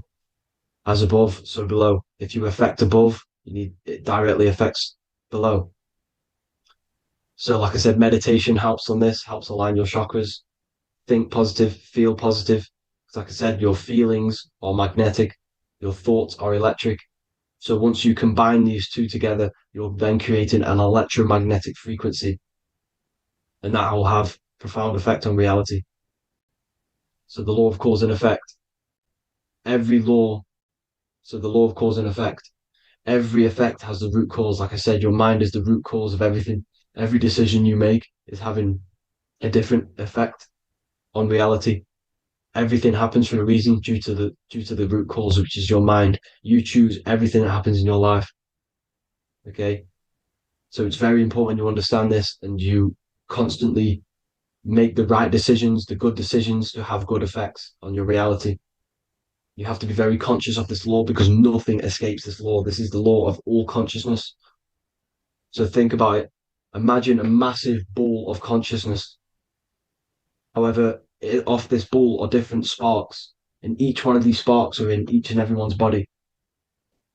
This spark is governed by these laws, the law of cause and effect, the law of correspondence, the seven hermetic principles. It's very important you understand this because this mass ball of consciousness is what is obeying these laws. And everyone has this spark of consciousness inside their third eye. And like I said, everyone is the same consciousness. This is why if you do bad unto someone else, that will directly affect your reality. So if you hurt someone, it's going to come back to you in one way or another because you are that same consciousness. This is like a mirror reality. As within, so without. Whatever you feel on the inside, you're gonna see that on the outside. You're gonna experience that reality, whatever you've impressed. So there's different ways to bend reality to your will. This is kind of a sort of magic. So obviously you have black magic, which is manipulating reality to harm and influence others, or to be very selfish. And then you have white magic, which is manipulating reality for the good of humanity. So you do have to be very careful with your intentions, people, when you're trying to manipulate reality, because this is nothing to be played with. If you are manipulating reality for the wrong reason, it's going to come and bite you in the ass in some way or another. Because everything is balanced. Everything balances out in this reality. Nothing escapes the laws. Not one thing escapes the laws. So if you're stealing from yourself because it's just going to come back in one way or another. Inside of everyone's heart, you know whether you're doing good or wrong. You know, you can feel it when you do something wrong. You can feel it when you do something good. The heart is the center of the torus field. It's balance. And this is why you say follow your heart, because it's the center of the torus field. It's very important to listen to this inner voice inside of you because that is telling you the right things to do, the good decisions to make. And when you keep following that voice, that good voice inside of you, it takes you to your life path. Very important to follow that voice. However, don't let the ego get in the way of it. Don't care what your friends are going to say. It's very important to understand this. So you have different ways of manipulating reality. You have sigil magic. This is where you create your own sigil or symbol. You create your own sigil and symbol, and then you charge it. You behind that symbol, you have an intention. So, for example, if you want to manifest wealth, you create a sigil which represents what you want. You create that sigil, you draw it out, you charge it because wherever your attention goes, energy flows. So whatever your attention is, you're sending energy that way. So what you do with your eyes and your hands, you place attention on the sigil. Imagine that it's glowing. Imagine that you're sending energy to the sigil. And then you burn the piece of paper once you've done this. And then after this, you meditate on that symbol. You constantly think about that symbol because that symbol is the frequency, is the thing that you want to manifest. So that's one way. Or you can just meditate on your reality. So imagine yourself having already what you have. This is what they call a mindset. You must set your mind to the frequency what you want to manifest.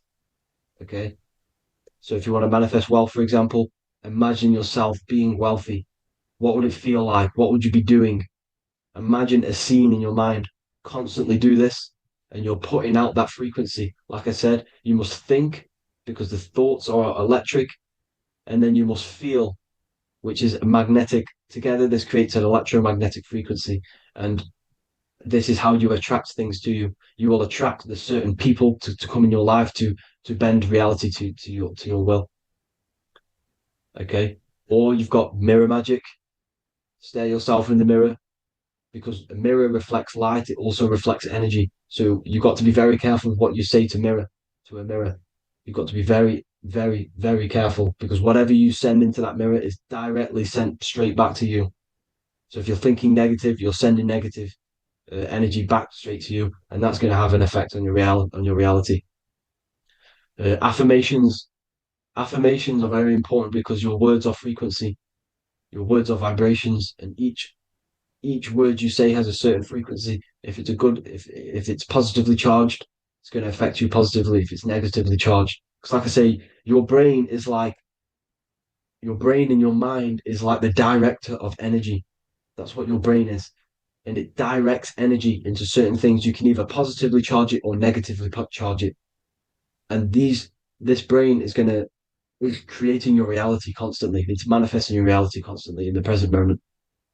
So this is what the government knows. The government know your mind is the root cause of reality. This is why they call themselves a government.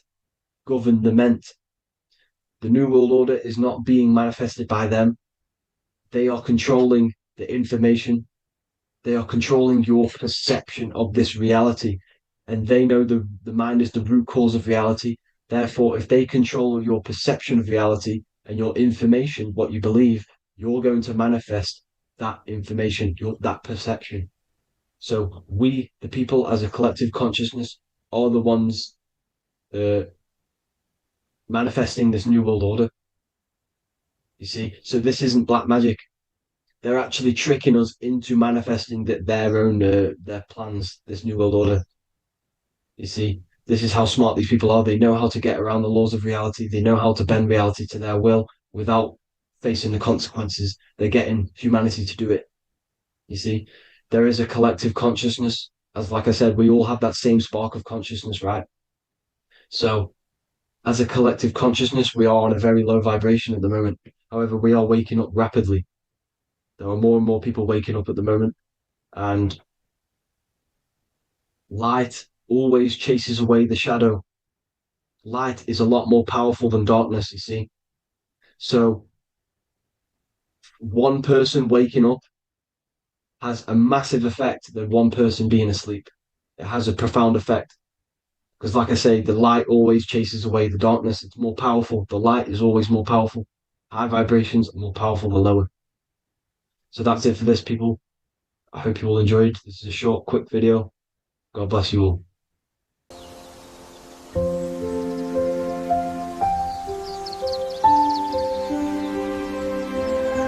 bookofwisdom.com. Visit today.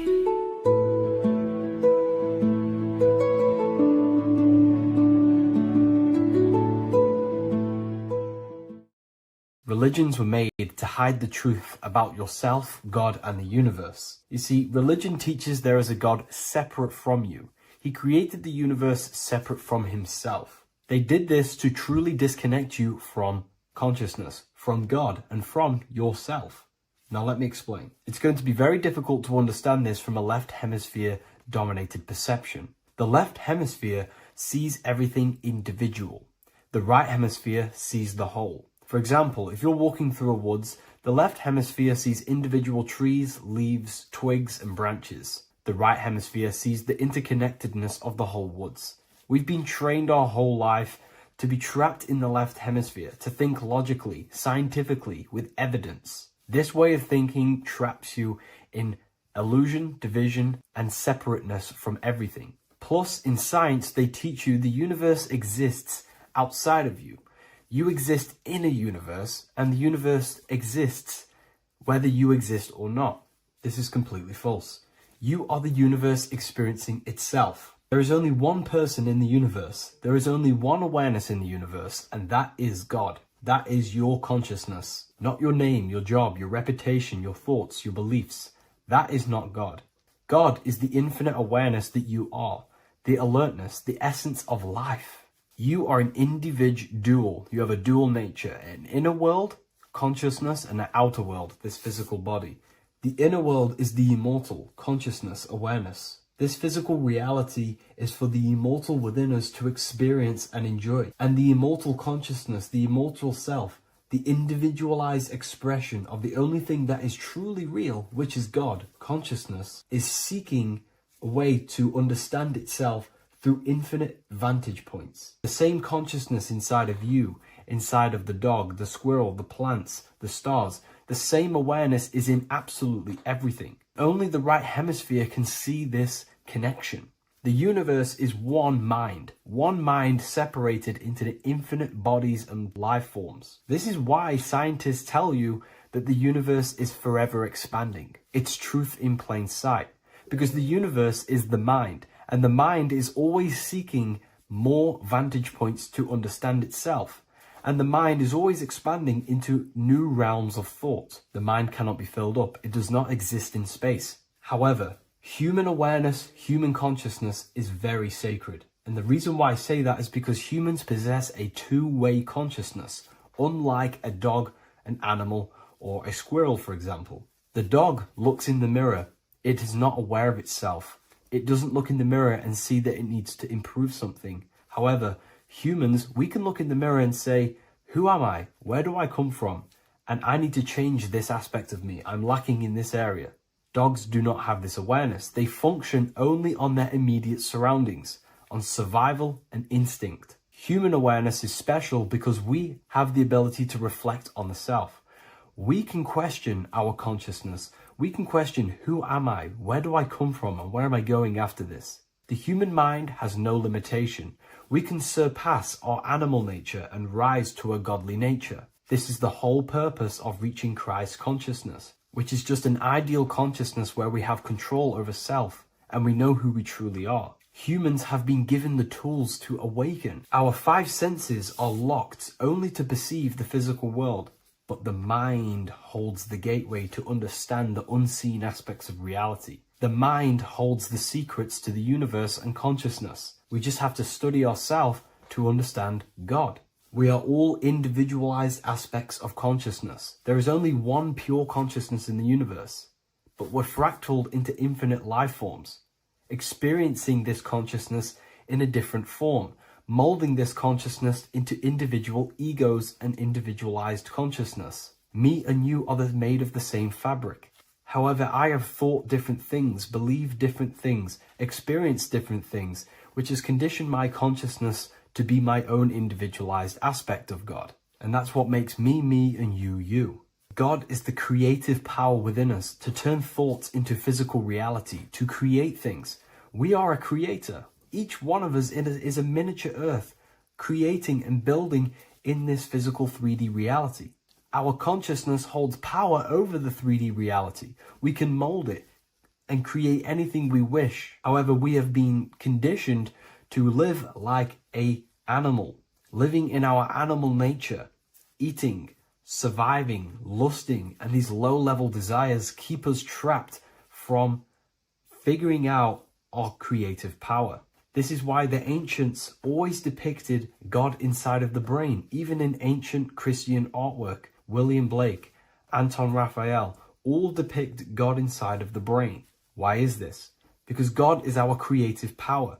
The spinal column acts as a type of ladder of consciousness. If you just think about sex and act on sex, eating, consuming, and living in a survival animalistic state, then your consciousness is functioning on the lower end of the spinal column, where your reproductive organs are and your gut organs are to consume food. In order to activate the God within us and to us to truly know God, we have to be aligned with the God consciousness. We have to unlock the God within us so we can truly actually experience God and understand it. However, God exists beyond our personal consciousness, beyond our human identity. In secret societies, satanic rituals and satanic societies, they are seeking a way to escape the human identity through ritual work, meditation, and trance-like states. A trance-like state is like the state that you enter just before you fall asleep, where there is no thought present in your mind, because you are not the mind, you are the observer, you experience the thoughts.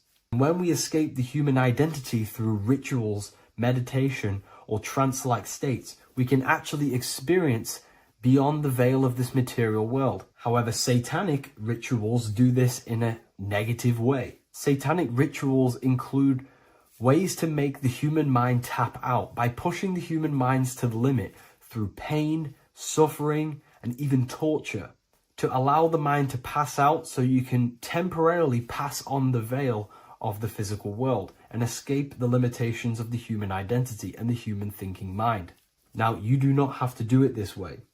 You can experience the divine and beyond your human identity through many different ways, such as deep, deep meditation, rising above your thoughts, and setting 3 alarms, one for 6 a.m., one for 6:30, and one for 7:30. And when you wake up at these times, what you need to do each time you wake up is allow your mind to stay awake but your body to fall asleep. And you will enter this trance-like state. And you can gain ideas, experience lucid dreams, and maybe even astral project. All of these rituals in secret societies and satanic societies is all about escaping the human identity and experiencing the divine planes beyond the physical. To wrap all of this up, this is all about consciousness.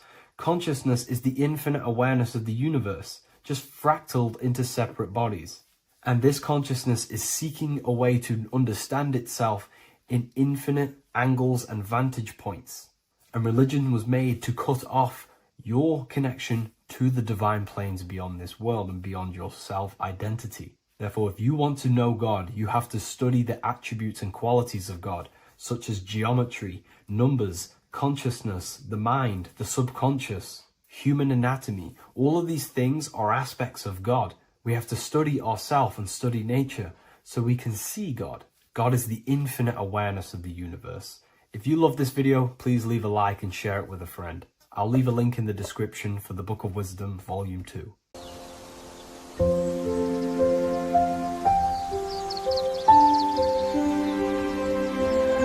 bookofwisdom.com.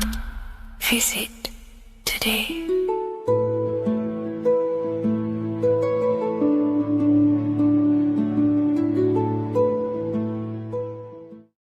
What if I told you that the pentagram can unlock the secrets of creation and make you manifest any reality you want? Hence why the pentagram is used heavily in magic and witchcraft. We have to understand that the pentagram has been heavily demonized. Religions, churches claim that this symbol is associated with Satanism and witchcraft. I personally believe this was intentionally done so that people do not gain their personal power over reality and their life. The pentagram reveals so much about you, and it is one of the most important symbols to understand inside the occult studies. It is one of the most common symbols that you will see across all occult esoteric orders and different occult traditions, such as Freemasonry, Kabbalah, Rosicrucianism, alchemy. You will see this symbol everywhere. And in fact, you even see this symbol, the pentagram, on old church buildings, statues of Jesus next to church buildings. You will see this symbol used by Christianity itself, which is very contradicting about the church. But I'm not here to tell you to think anything. You can simply take this information with a pinch of salt and see if it benefits you. The pentagram used by the early Christians was said to symbolize the 5 wounds of Jesus on the cross. But this goes much deeper in an esoteric explanation. The pentagram ultimately represents the 5 elements of creation. All creation falls within these 5 elements. We have spirit on the very top, then you have air, water, earth, fire. This is the correct placement and order of the elements. Air is always on the left, water is always on the top right, earth very bottom left, fire bottom right, and spirit placed on the tip point of the pentagram. It's a 5-pointed star drawn with one continuous line. But this actually reveals much deeper things, and we're going to be going into how to use this symbol for magic and creating your reality towards the end of this video. But now we're going to give you a basic understanding of the pentagram. It's showing you the 4 physical elements symbolized as triangles and spirit symbolized as a circle. The 4 physical elements are made out of the base element, spirit, or what the ancients called ether. Ether is the underlying base of all physical matter. This is the substance that animates physical matter with life force. All physical matter has its origin in the etheric substance, or spirit, what we want to call it. It is simply the life force that animates the physical thing. However, if we go deeper onto this symbol, it also represents something personal to the individual who wears this symbol. If you wear this symbol, you're basically saying you're putting your divine nature over your material nature. Your divine self is in control of your material self. You put your spiritual needs before your physical desires and needs. Hence why the spirit is on top, looking down over the four physical elements. The circle is continuous, one line, eternal, no beginning, no end. The triangle has beginning and end and points. You can see the beginning and the end when you draw it. On a deeper level, this is pretty much showing the process that symbolizes the structure of the macrocosm, the universe itself, showing how the invisible spiritual planes condense and crystallize into the visible physical world, spirit turning into physical reality. But if you wear this symbol, you're basically saying, I put my divine nature over my material nature, showing that your spiritual nature rules over your earthly existence. You put your spiritual needs first. If you see this inverted, it is now the opposite, placing spirit on the bottom, basically saying, I desire the physical things over the spiritual. But what exactly is your spiritual nature? Well, your spiritual nature is simply your internal self.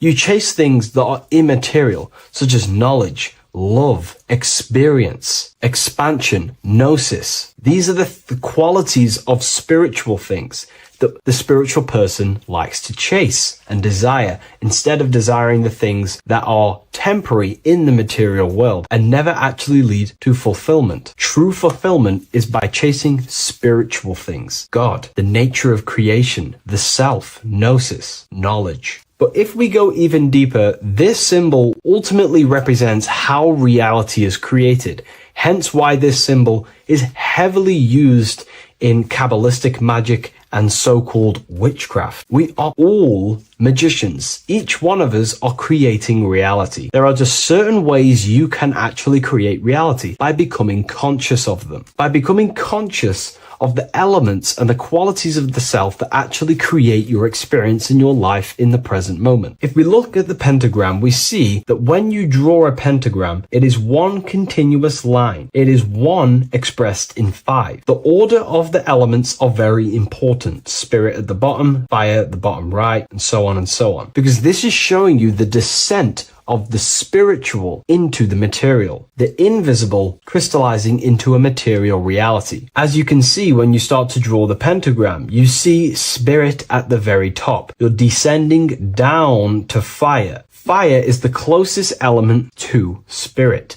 Hence why in magic and witchcraft, people like to use candles. So you're descending first into fire, then into air, then into water, then into earth, then back into spirit. Because of course, the cycle of creation unfolds itself. When you die, you return back to spirit, and then you reincarnate yourself back into physical reality if you wish and desire to. Everything is under this process of matter spiritual. In the daytime you wake up, you're in your material body. When you go to sleep, you enter your astral spiritual body. Everything's in this continual process, renewing itself in spiritual, then material. But the reason why this is associated with magic so heavily is because each one of these elements corresponds to a different body of consciousness, a different vehicle of consciousness. Consciousness has many different vehicles it uses to create the tangible self, the physical reality. For example, consciousness has a spiritual nature. The spirit element in this case symbolizes the emanation, the descent of the one power, the one force that we are all using. Each one of us is using this one power, the power of the source consciousness,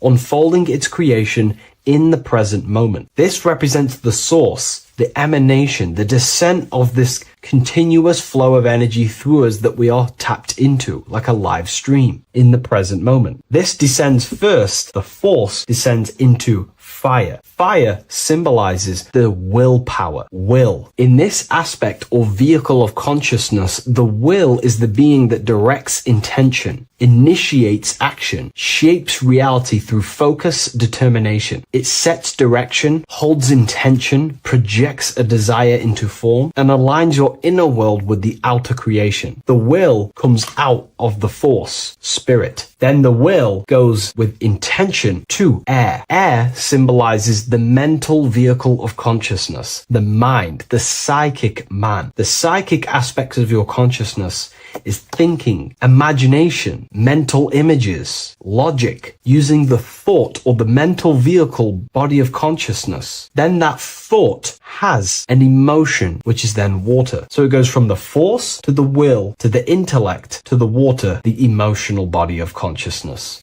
The emotional vehicle of consciousness amplifies the thought into an emotional desire that you want to take action on. No one takes random actions, and if we do, we say we're very bored and we don't care. The water is the energy, the emotion you have to fulfill something. And that emotion then descends into earth, which is the physical body to take the physical action in the present moment, to fulfill that desire, to fulfill that will, that thought, that desire. And that is how reality is created all the time. Now, there is much more that you can go into with the pentagram, because true magic is about changing consciousness at will, not casting random spells. It's the ability to change the direction of consciousness using the power of the will to direct these forces to create change in the internal world so it can project outwardly in the external world. Because consciousness creates the external reality. What happens within us, we see change outside of us. So true magic is about manipulating the forces and the vehicles of consciousness that exist within our own mind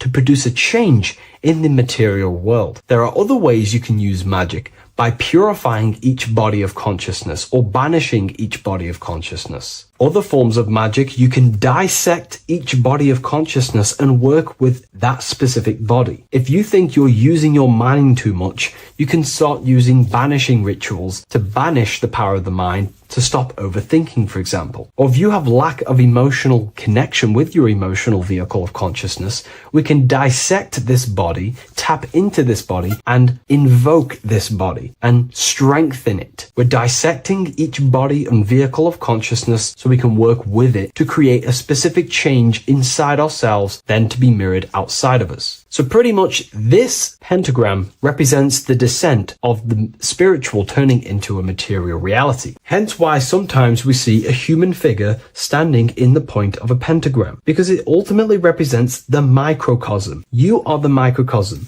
You represent the entire process of spirit into matter, the invisible into the visible, the formless into form. The pentagram, drawn in one unbroken motion, captures this divine act of creation, showing how consciousness flows downward through the elements or the vehicles of consciousness to bring forth the material reality. The Book of Symbolism will teach you all about this. It was released November 17th. A lot of people have taken advantage of this. You also gain a free ebook with this copy. Every order comes with a free ebook. And if you wish to get your copy of the brand new Book of Symbolism, you can find it in the description or revivalofwisdom.com. Thank you, everyone. I'll see you in the next video. What if I told you the devil is closer than you think, and it's not actually a real person, force, or spiritual entity outside of you, but a being and an aspect of your own mind and psyche? In this video, you will learn exactly what the devil is and the true esoteric meaning of the devil. The first thing we need to understand is that the universe is a mental universe. Look around you. Every action, every building, everything you see around you was begun first as thought in the mind, then manifested. We use the mind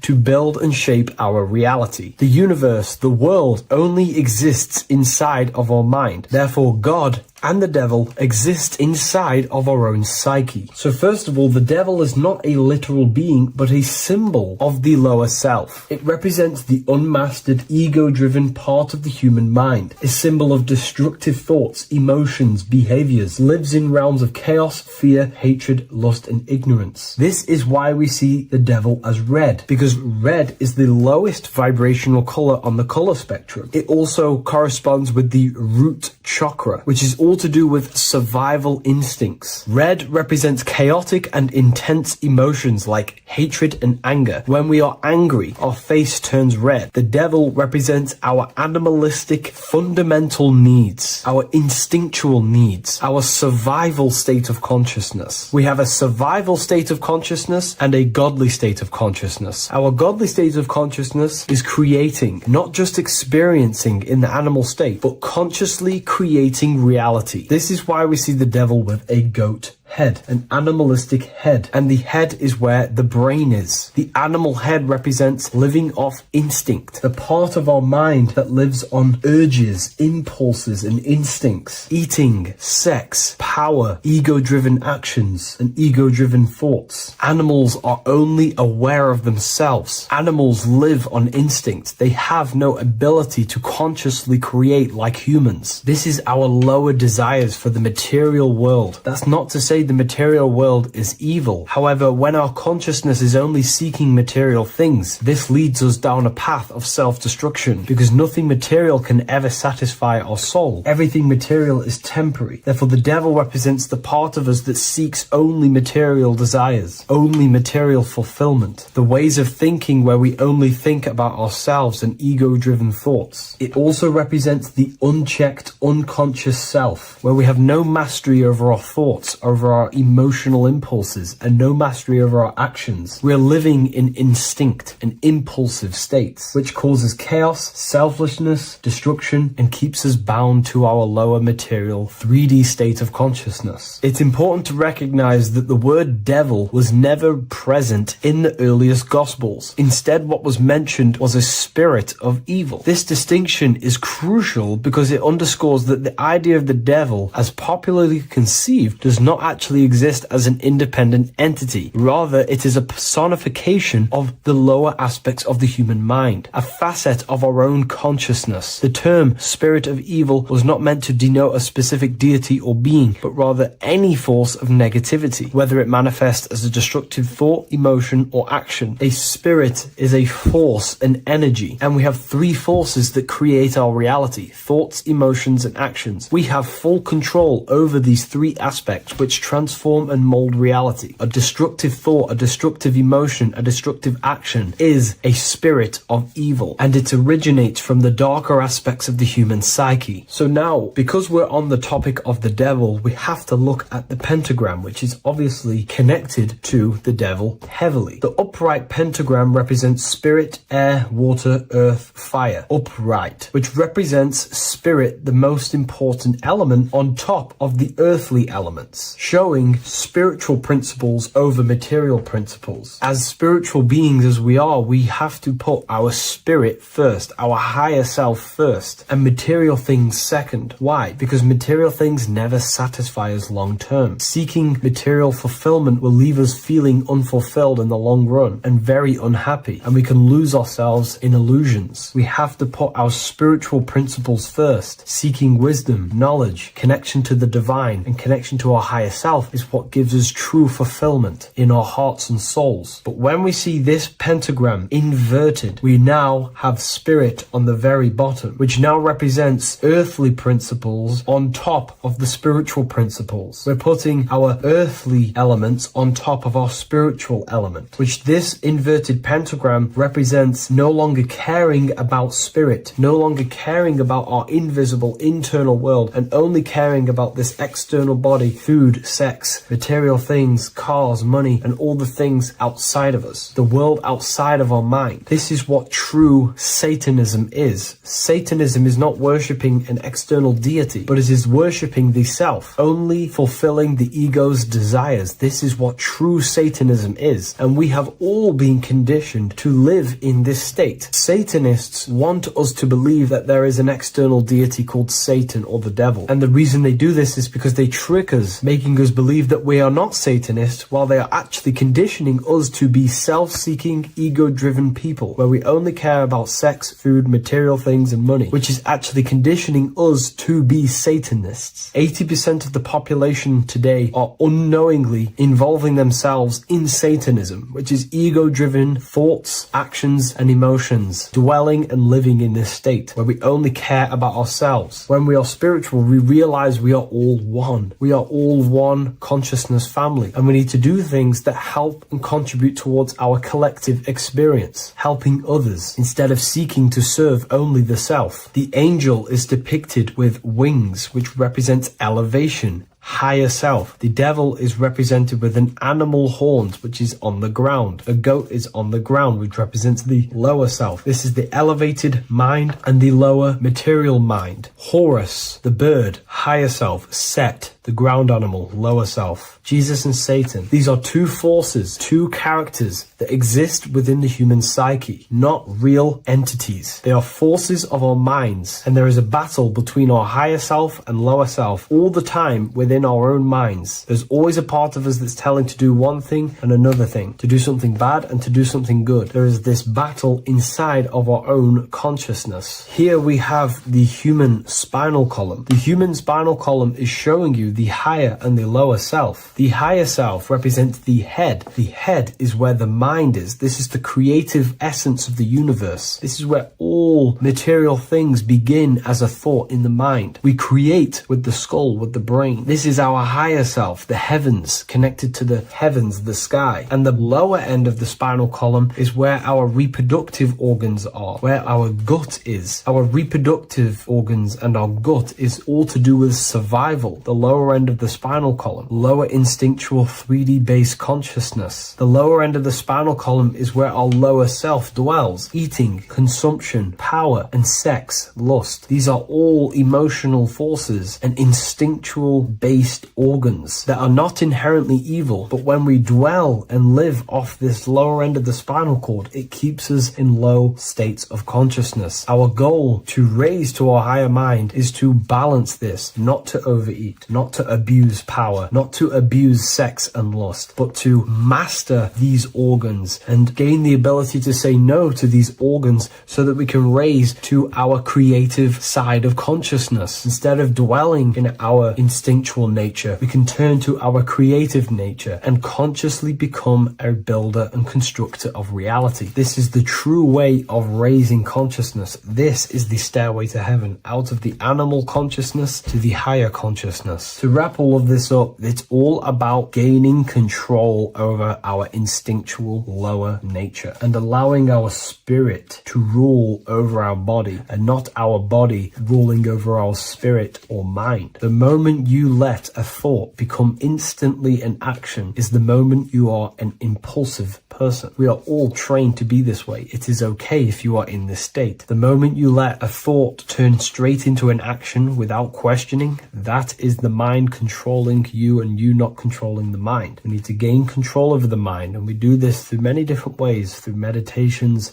affirmations, and discipline. We slowly gain control over our minds. And once we gain control over our minds, we gain control over our thoughts, and we gain control over the attention that we give certain thoughts. We can then start to uplift our mind, our thoughts, out of our instinctual state to the higher mind. If you wish to learn more about consciousness, I'll leave a link in the description for the Book of Wisdom, Volume 2. Welcome to Revival of Wisdom. Welcome people, we're back with another video. In this video we're talking about how Jesus Christ and Christianity is all sun worship. The Holy Bible of Christianity is not meant to be taken literal for history. It is a story and has lots of metaphors. Starting with the symbol of the cross of Jesus. This cross originates from this ancient cross of the sun. This symbol has been used for thousands of years, way before Jesus was a thing, in Europe, America, Asia, and all around the world. In fact, this symbol is still being used by Christians today, not knowing it represents the sun. This is a 4,500-year-old artifact, a golden plate with an equal-armed cross found in England. The gold to symbolize the sun, and the equal-armed cross for the 4 equal seasons of the year. So this is why in the Bible you have Matthew, Mark, Luke, and John, symbolizing the yearly cycle of the sun and the 4 equal seasons. Also in the Bible, Jesus is referred to as the light of the world. So yes, Jesus represents the sun. He is a metaphor for the sun. Hence why in all of these pictures and images and paintings of Jesus, there's always a sun behind his head, and some even with the sun cross behind his head. Jesus also has 12 disciples, which represent the 12 zodiac signs and the 12 months of the year.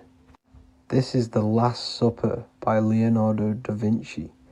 As you can see, the sun, being Jesus, is in the center, because the sun is in the center of the zodiac signs. There are 4 groups which symbolize the 4 equal seasons. Each group contains 3 people symbolizing the 3 months and the 3 zodiac signs in that season. There is only one female in the painting, which is Virgin Mary, who symbolizes Virgo, the astrological sign. So yes, Jesus symbolizes the sun with his 12 zodiac signs and 4 gospels for the 4 seasons of the year. However, there is another phenomenon. The 25th of December is known as the birth of Jesus Christ, which is known as Christmas today. Jesus symbolizing the sun and is born on December 25th. This is the day the sun moves 1 degree northward, bringing back the warmth, the growth of crops, the life and light back to the northern hemisphere. Everything is springing back to life, as we call it, spring. So it is said that the sun is born again on the 25th of December, and Jesus is known as the risen Saviour, because the sun is our risen Saviour, because it gives life to the whole of this realm, the warmth, the crops, and without the sun rising in the morning, we'd all die in about 2 weeks. And we all know how Jesus died on a cross. The sun also dies on a cross in the southern hemisphere. It dies on the Southern Crux constellation. And on December the 22nd, 23rd, and 24th, the sun remains in the same position. So the sun dies for 3 days, and it is born again on December 25th, when it moves 1 degree northward. And this is when the sun is born again, or resurrected, just like Jesus. Constellation Virgo is prominent in the spring sky in the northern hemisphere. So therefore, the sun is born a virgin, Virgo. And as you see in this image, you see Virgin Mary holding the sun. Us as humans do not own the sun, so therefore God owns the sun. So yes, the sun is the Son of God, and this is what Jesus is symbolizing. And just how Jesus sacrifices himself for humanity, that's what the sun does. The sun gives out all of its energy so we can live. There are many other Bible verses which represent Jesus as the sun.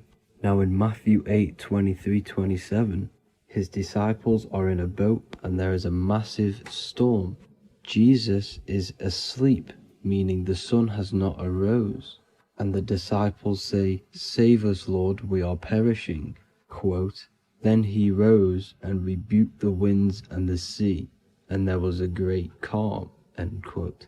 Now this is a metaphor for the sun rising and calming the storm, because in the ocean, when the sun is down, that's when there are great storms. The worship of celestial bodies go back thousands of years, and it's called astrotheology, and it can pretty much be traced back to all ancient civilizations. Now going back to the ancient Egyptians, the god Horus, the god of war, and he symbolized the sun in the morning. Ancients used to say that he walked over the sky in 12 steps. Yes, this could symbolize the 12 zodiac signs. It also symbolizes the 12 hours of daylight. So we have 12 hours of Horus, but now they've rearranged the word to hours. Horus and hours. And when the sun rises, Horus rises, we say horizon, which is Horus is rising. That's the etymology of horizon. Another Egyptian god called Amun-Ra was known as the god of all creation. He was the first god of them all. Amun was also a sun god. Therefore, after every Christian's prayer, they say Amen, sending their prayer through the sun to God. So this all goes back to the worshipping of the sun. Sun worship was around way before the Romans. However, in the Roman times, their sun god was called Mithra. Mithraism was the main religion before Christianity came into play. Mithra was the son of God. He died on a cross, and he was dead for 3 days and resurrected, just like Jesus. So the Catholic Church was not made in heaven. It was made by the Roman Empire. They mixed all the sun religions of Judaism, Mithraism, and other Arabic religions and combined it into one, so Caesar, the Roman emperor, could gain his own religion. So yes, Christianity was a political move to gain more control over the masses, because it was a worldwide government at this point in time. So here is a Sumerian helmet with the rising sun symbol. And then the Romans also used this rising sun symbol on their armor. So sun worship has been going on for thousands of years, and it still goes on today. However, with all the programming and the low IQs, today we do not get the full interpretation of the Bible and these stories from the past. And Christians and other religions are all brainwashed to not question their religion and not realize their true origins and where they come from. I do advise you all to do your own research and come to your own conclusions. However, I'm just pointing out the facts and connecting dots for you all to see. That's it for this video, guys and girls. Thank you all for tapping in. God bless.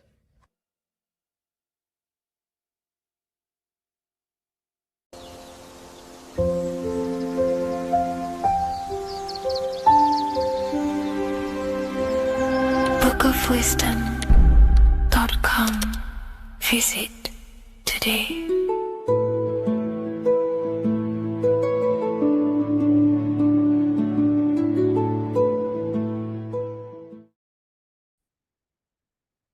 Hello, Seeker. Welcome to Revival of Symbolism, a channel devoted to the language of esoteric symbolism, guiding you to discover yourself and expand your consciousness into deeper realms of thought. I'm Harry B. Joseph, also known as Revival of Wisdom, and today we're going to be discussing this particular piece of artwork of the eye and the checkerboard together, and the esoteric teachings behind the veils of these symbols. So the first thing we must look at is, of course, the eye. The eye being a symbol of consciousness. The eye is the inner witness inside of ourself. This eye is referring to the internal eye of perception inside of our mind. The mind that gives us the ability to perceive and to understand things internally. This is also the eye we use to vision things through our internal vision, what we like to call imagination. The screen in our mind that allows thoughts to be projected into a particular form. So this eye is talking about the internal eye of perception inside every single individual and form of life. Dogs, cats, squirrels, humans. Every single form of life has this internal dialogue, the inner being that no one else can listen to but themselves. This is a symbol of consciousness. And together, these two symbols reveal a grand teaching and understanding of the world and the universe, of how the universe is one consciousness, one observer. This is symbolizing the observer, witness consciousness. Consciousness holds many vehicles and many dimensions that it exists in. as I've talked about previously in my previous lectures, we have a physical vehicle of consciousness, which expresses physical actions through the physical body. We have an emotional vehicle of consciousness, which is our emotional body or the astral plane. We have a mental vehicle of consciousness to express thoughts inside of, the thought body of consciousness. We also have a witness side of our consciousness. This internal witness, like who is the one seeing the screen of your reality right now? Who is the one seeing it? Not looking, who's perceiving the screen of reality through your eyes? Well, that would be the inner witness. And that inner witness is also perceiving your thoughts.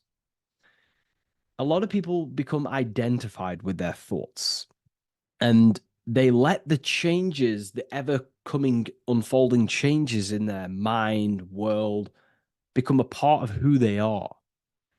And they get caught up in the world and the changes that happens to them. And a great teaching that I've come across this last year is to never identify with the ever changing circumstances that happen in life. When things are tough, when things are bad, always remind yourself that you are the witness of your thoughts and you are the witness of this reality. You are the one witnessing your thoughts, emotions, and actions. You are the one behind them. So when things get tough, try not to get too indulged in these negative things. The eye is the witness. Connect with the witness. And this is the same eye that sees the screen of your reality, and it also sees the screen of your dreams. So this witness consciousness is transcending your physical day life and reality, and it's also witnessing your dreams. It's the same observer who's observing your reality now, but also observing your dreams. So this witness consciousness transcends all forms of bodies of consciousness. It is essentially the highest aspect of ourselves. And it is literally the thought voice, the inner thinker, because you are not the external body. You are not the being outside your mind. You are the being inside your mind who is actively thinking. I like to call what you are, what we are as consciousness is consciousness in action. We are the thinking inner thinker, the inner being.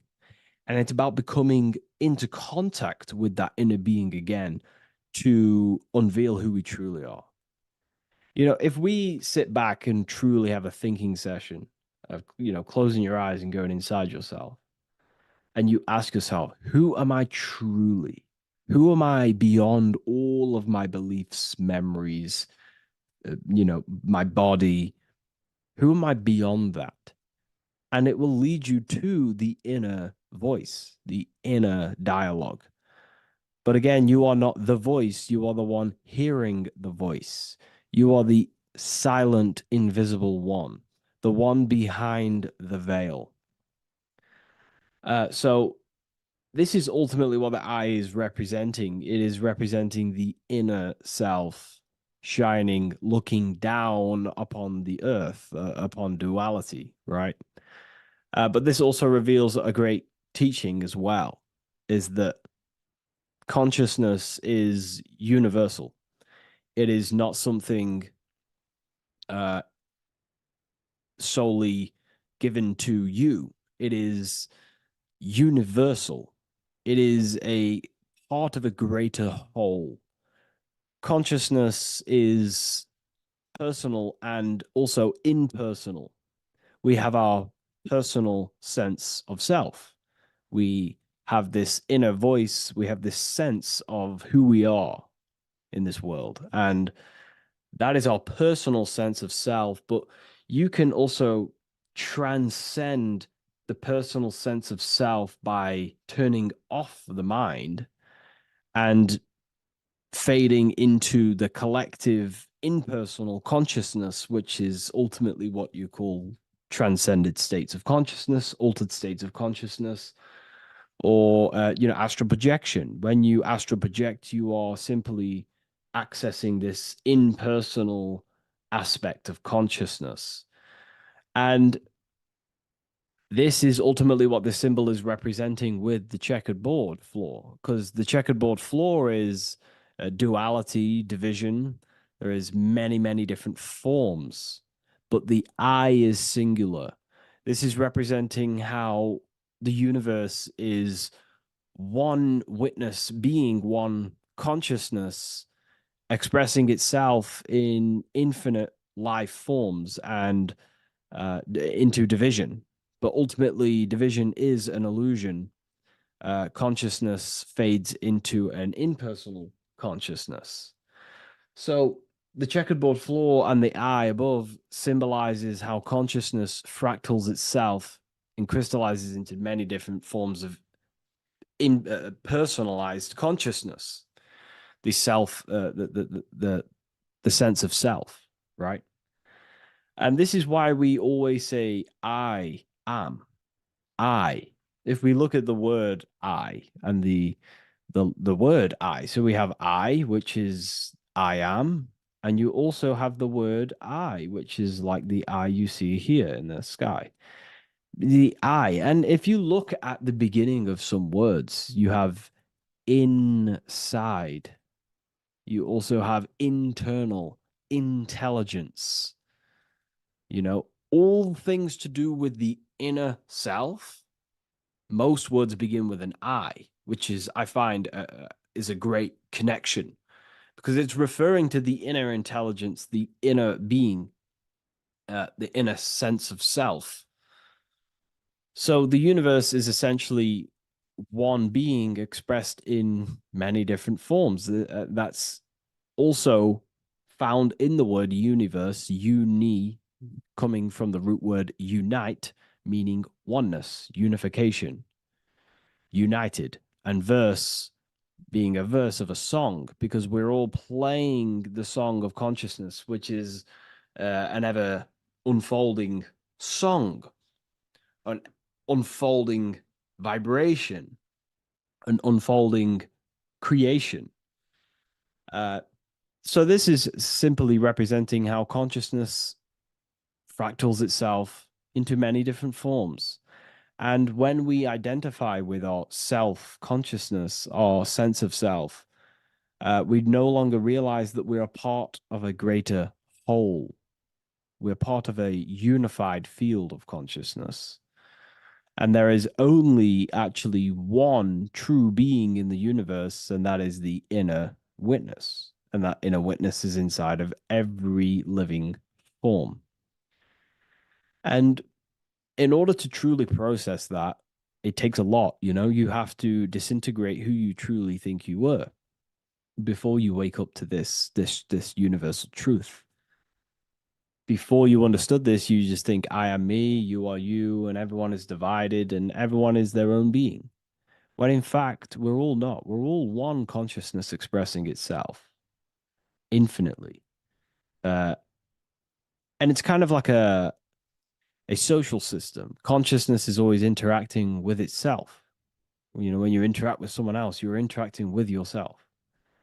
It's a very mind-boggling concept to truly understand. But again, in order to truly understand this, you have to let go of who you thought you were. And when you do no longer identify with your personal consciousness and you identify with the witness consciousness, you become unified with the whole, with the greater, with the collective consciousness. And this changes the way you think, you feel, and act, because you then realize that we're all playing a part of creation on this earth. We're all contributing towards the building project of Earth. And your thoughts, emotions, and actions also hold a great impact on the building project, your contribution towards humanity and the collective. And you start to have empathy for other people and you start to care for other people naturally by understanding this concept. And it's a very important concept because if the whole world truly understood this, we would live in a better reflection in the material world. The world would be reflecting a better place because the world is simply just a reflection of consciousness. And the world today is so bad because people's thoughts and consciousness is not in the greatest state of mastery, of self realization, and people don't understand who they truly are. And a religion plays a massive part in this. Our whole lives, we're stuffed with someone's going to come and save us. Jesus will return and save the whole world. It's to me, to be honest, it's complete utter nonsense. We have free will. We are the ones holding we hold responsibility for the creation that unfolds on the earth. Us as a collective consciousness, our God, manifesting, unfolding this creation and steering it in the present moment.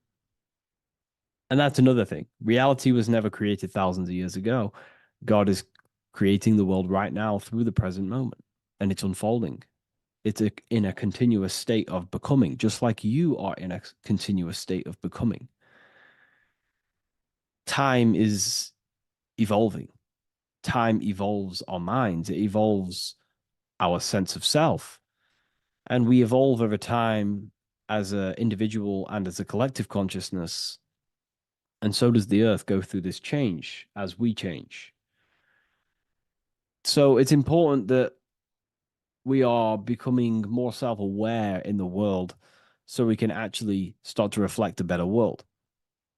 But the checkerboard floor, again, is just reminding us of the duality and the illusion, because it looks like an illusion, a checkerboard floor.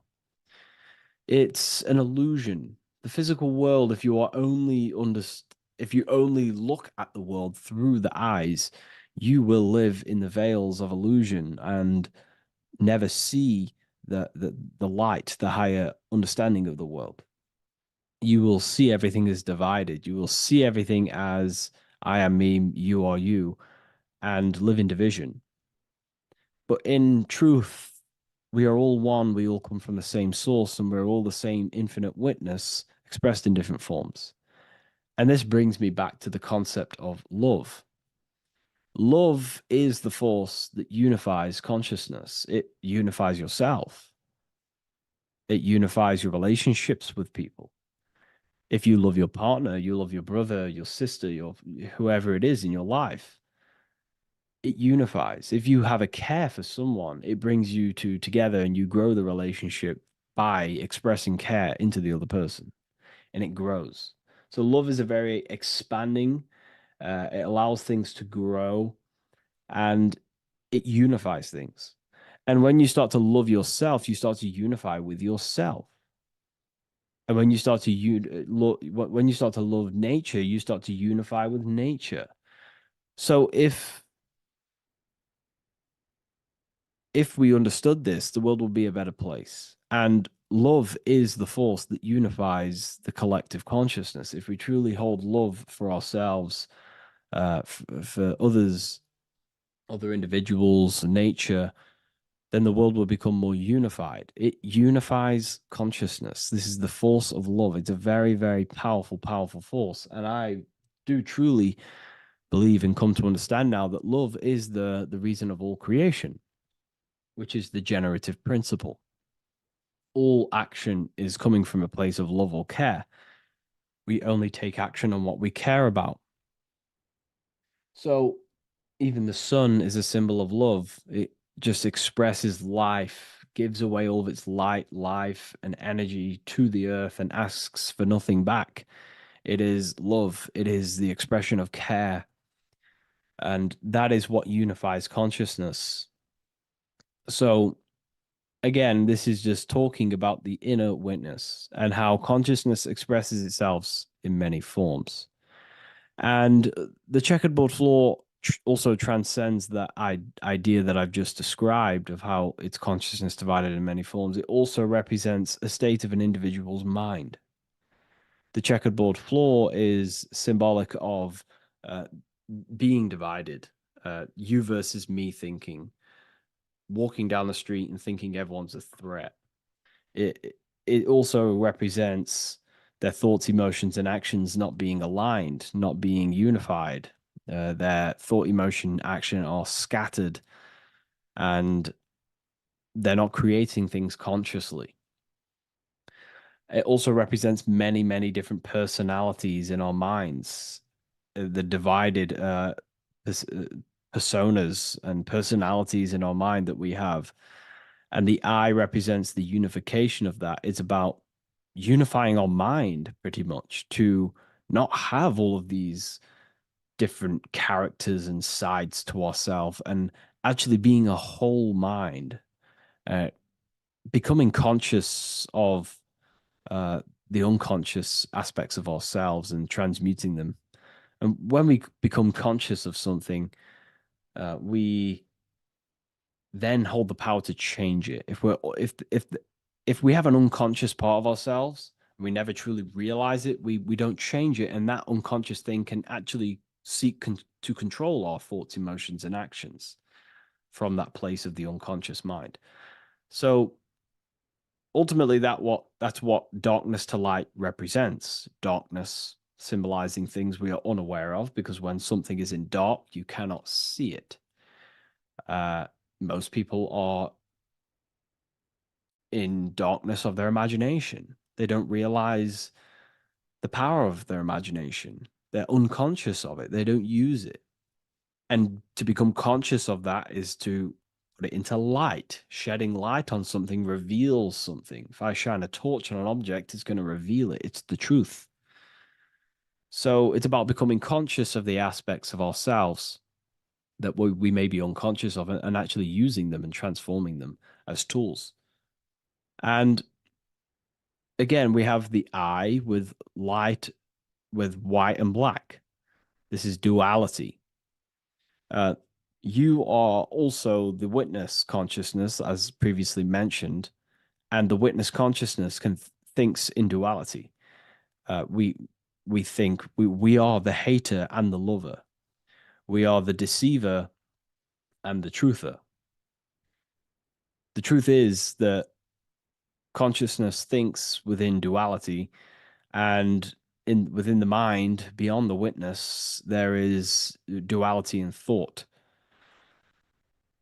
But in truth, you are not either. You are neither the positive or negative thought. You are the witness of it.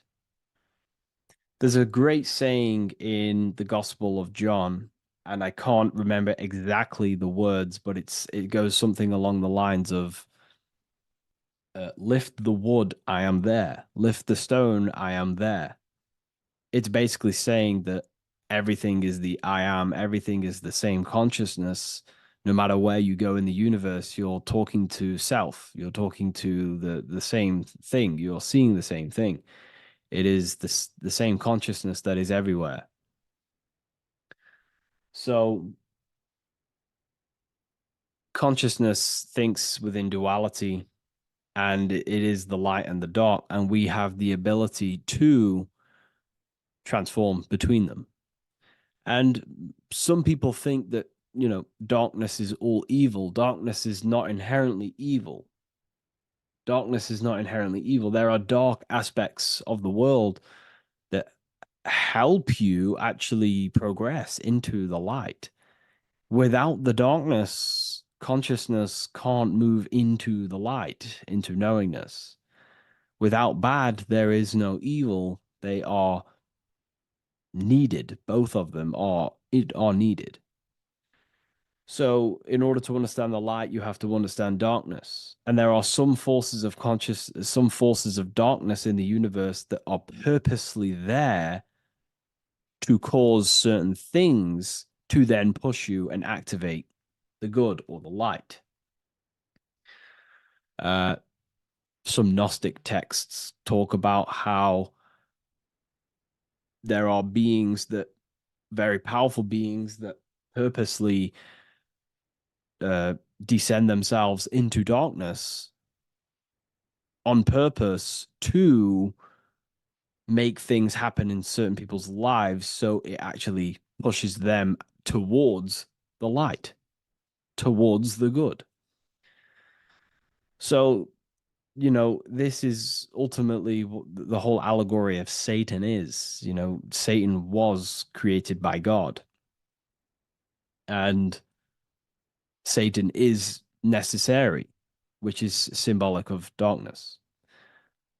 It's symbolic of evil, the evil forces of the universe, because the universe is simply just one force of consciousness, and that one force can express itself in good and evil. The power of the mind can be used to kill, or the power of the mind can be used to create amazing things. So there is only one force in the universe, symbolized by the one eye, the one force of consciousness, and that one force can be used for light and dark, which is the checkered board.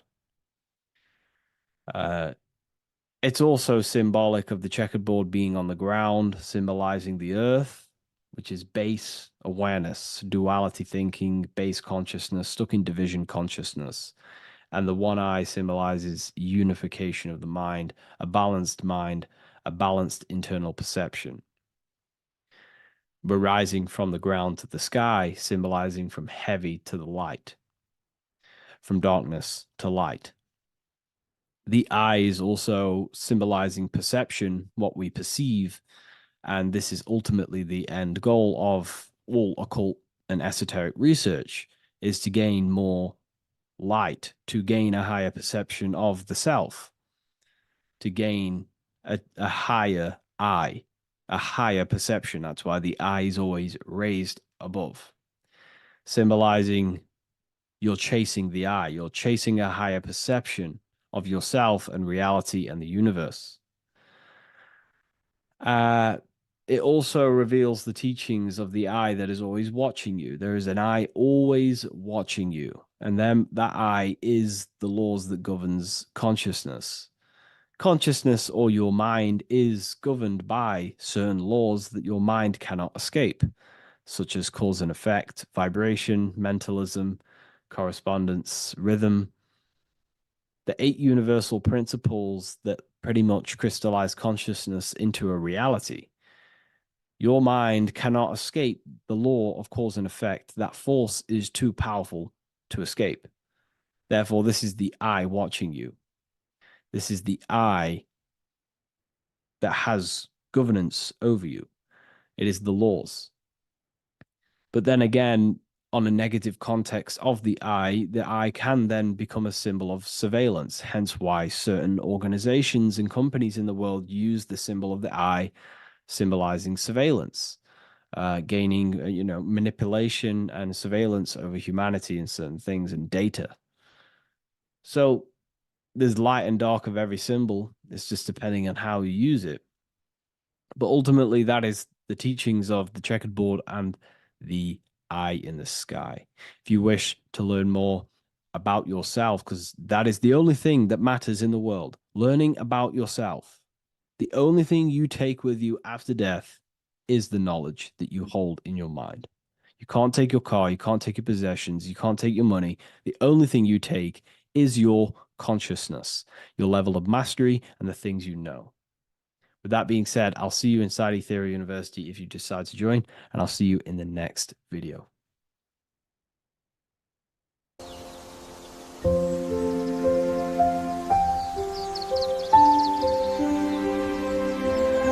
bookofwisdom.com. Visit today.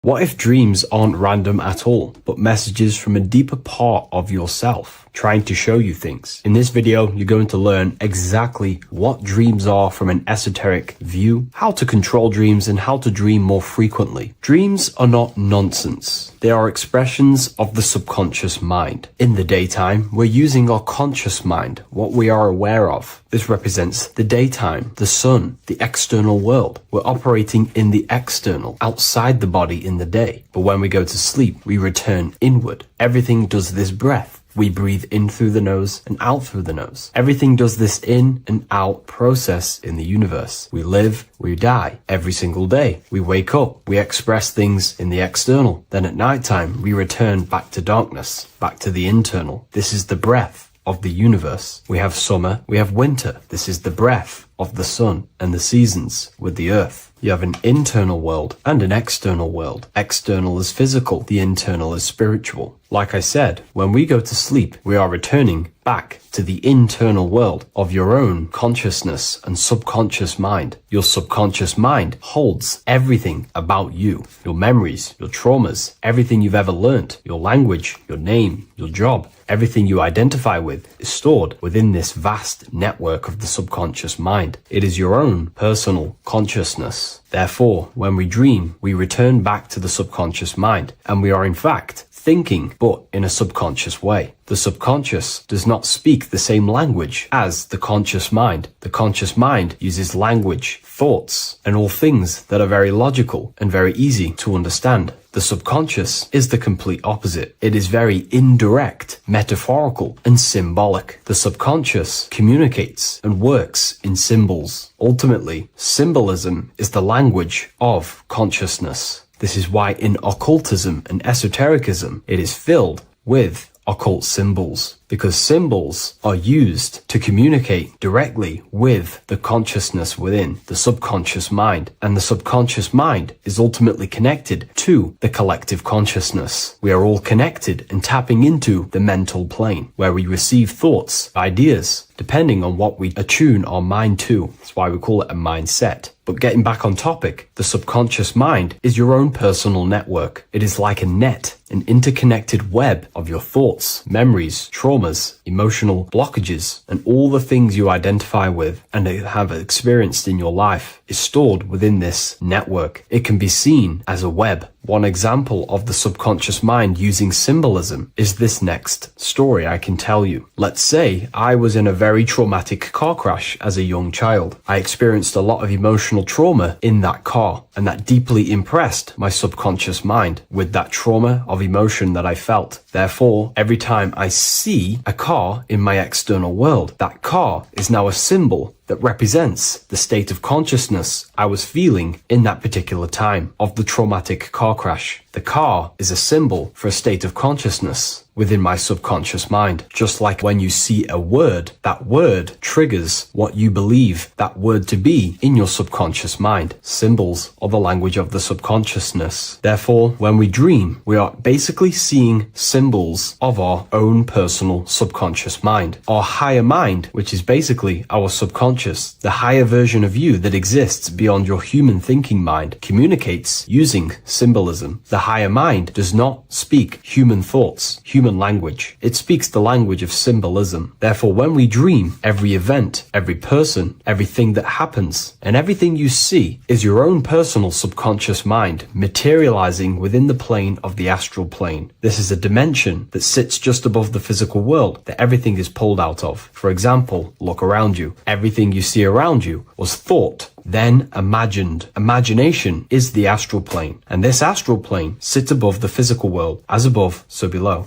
These objects were thought, imagined within someone's mind, and then pulled into a physical reality. Therefore, the imagination is what you're experiencing within a dream. It is your subconscious mind thinking and materializing within the imaginative plane. For example, let's say you are a Christian, you believe in Jesus your whole life, you have lots of emotion towards Jesus. This deeply impresses your subconscious mind. You believe in him so much, you go to sleep, you have a dream that you meet Jesus. You did not meet directly with Jesus. You met with your own belief. It was your own belief materializing within the imaginative plane and revealing itself to you. Dreams are materializations of your memories, your subconscious beliefs, traumas, and anything that could be inside the subconscious mind. It is your subconsciousness revealing itself to you in a material form. Let's say you have a nightmare. There is a big dark figure chasing you and you are running away in fear, away from this dark figure chasing you. That dark figure is not an external entity. It is not a spirit or a jinn or a demon. It is in fact an aspect of your own mind. It is a symbol that represents maybe a fear, a trauma, or something you are running away from internally, inside your subconscious mind. Something that you are not addressing, but something that is fearful, something that can be controlling you on a subconscious level. Let's say you have a fear to address something in your personal life. You want to address someone who is getting on your nerves at work. You continuously put this off and you fear doing that situation. Over a long period of time, this can slowly control you subconsciously. You start to avoid the person, avoid any contact. It is subconsciously controlling you. This is not the best example, but you can see what I mean. Hidden fears and traumas in the subconscious mind can subconsciously control your actions and ultimately lead you to low states of consciousness, keep you from reaching your higher potential, and ultimately create blockages within your own consciousness. That figure in the dream is a materialization of something that you are fearing and running away from and not addressing. This is why people always have dreams of traumas that they have experienced as a child or when they were younger, or maybe from a year ago or two. It's because that emotion is deeply impressed in the subconscious, and the subconscious is always trying to reveal things to you, communicate to you that you need to change, purify, and maybe heal within your own consciousness. This is how the higher self communicates to you, through the language of symbolism. Once you understand this, dreams can become a very powerful tool, not just entertainment at night time. Your consciousness never rests. Your consciousness is eternal. It is the very spark of the divine. Your body needs rest. Your consciousness is not physical. It does not need rest. So this is a way you can identify what your dreams are trying to show you is by writing them down. A dream journal. Every single dream that you have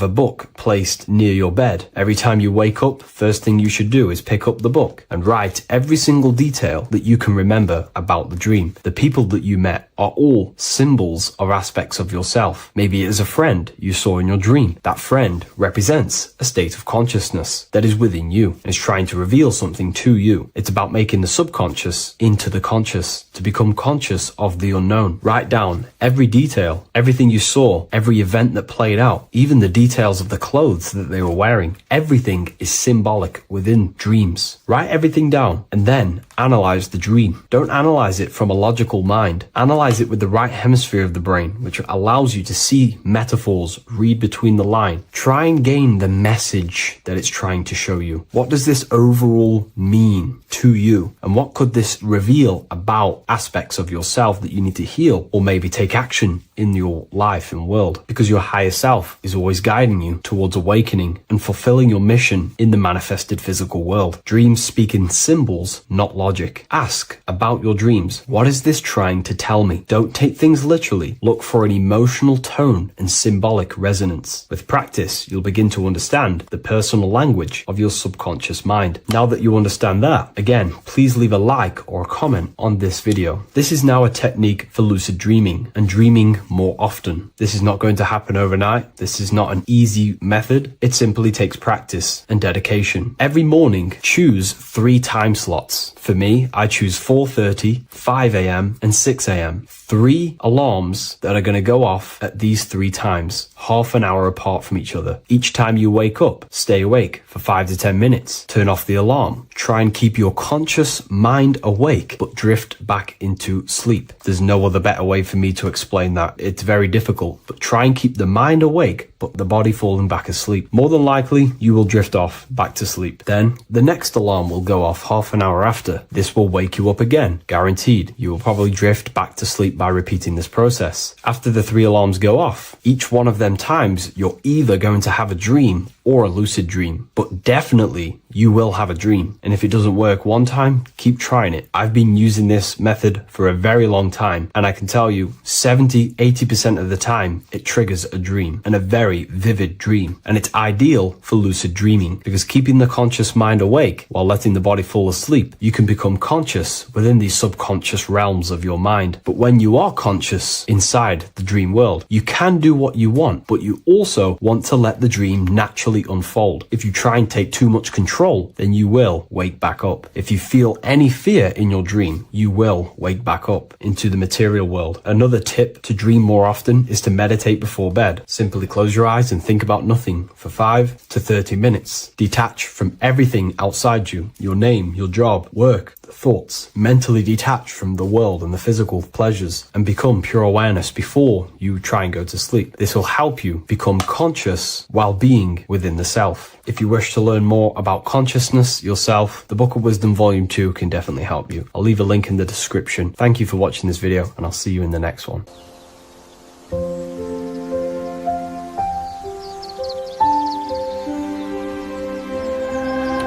wisdom.com. Visit today.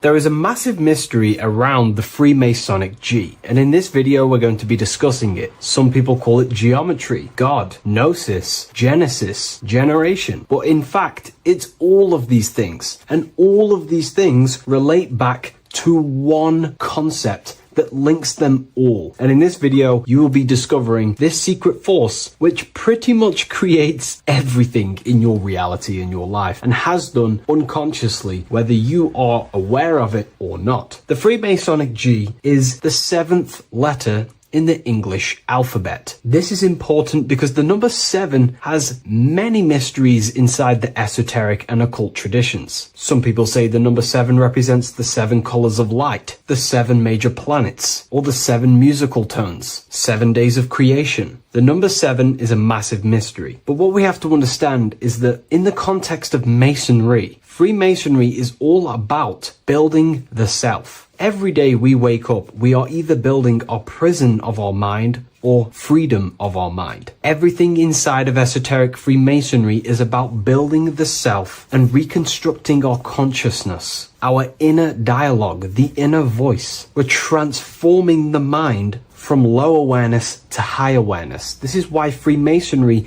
uses the allegory of stonemasonry, stones, chipping away at stones. The stone is in fact you, and we are perfecting the stone, which is your very own mind. Because the universe is a mental construct. Life is happening to us inside our minds. We are all the universal mind expressed and clothed in a different body. Therefore, now we understand that everything is about the internal inside of Masonry. This G relates to something inside of you. Hence why you see the G inside of the square and the compass. It's something internal in you. G is the 7th letter of the English alphabet, and the number 7 symbolizes the 7 cognitions of the mind. In esoteric and initiatory traditions, the 7 psychological cognitions of the mind refer to the 7 distinct modes through which human consciousness perceives, interprets, and transforms reality. Different schools use different names, but across Hermetic, occult, Gnostic, and mystical systems, the same underlying pattern emerges. The mind has 7 functional powers, each representing a layer of awareness and a stage of inner development. Number 1 would be perception. The first cognition is the raw reception of sensory and subtle impressions. It is the gateway where the outer world enters the inner world of our minds. Perception involves learning to see without distortion, to notice the symbolic dimension behind ordinary appearances in an occult interpretation of perception. The second one is interpretation. After perception comes the act of making meaning. The mind organizes impressions into patterns, beliefs, and judgments. Esoterically, this cognition determines whether a person interprets life through the ego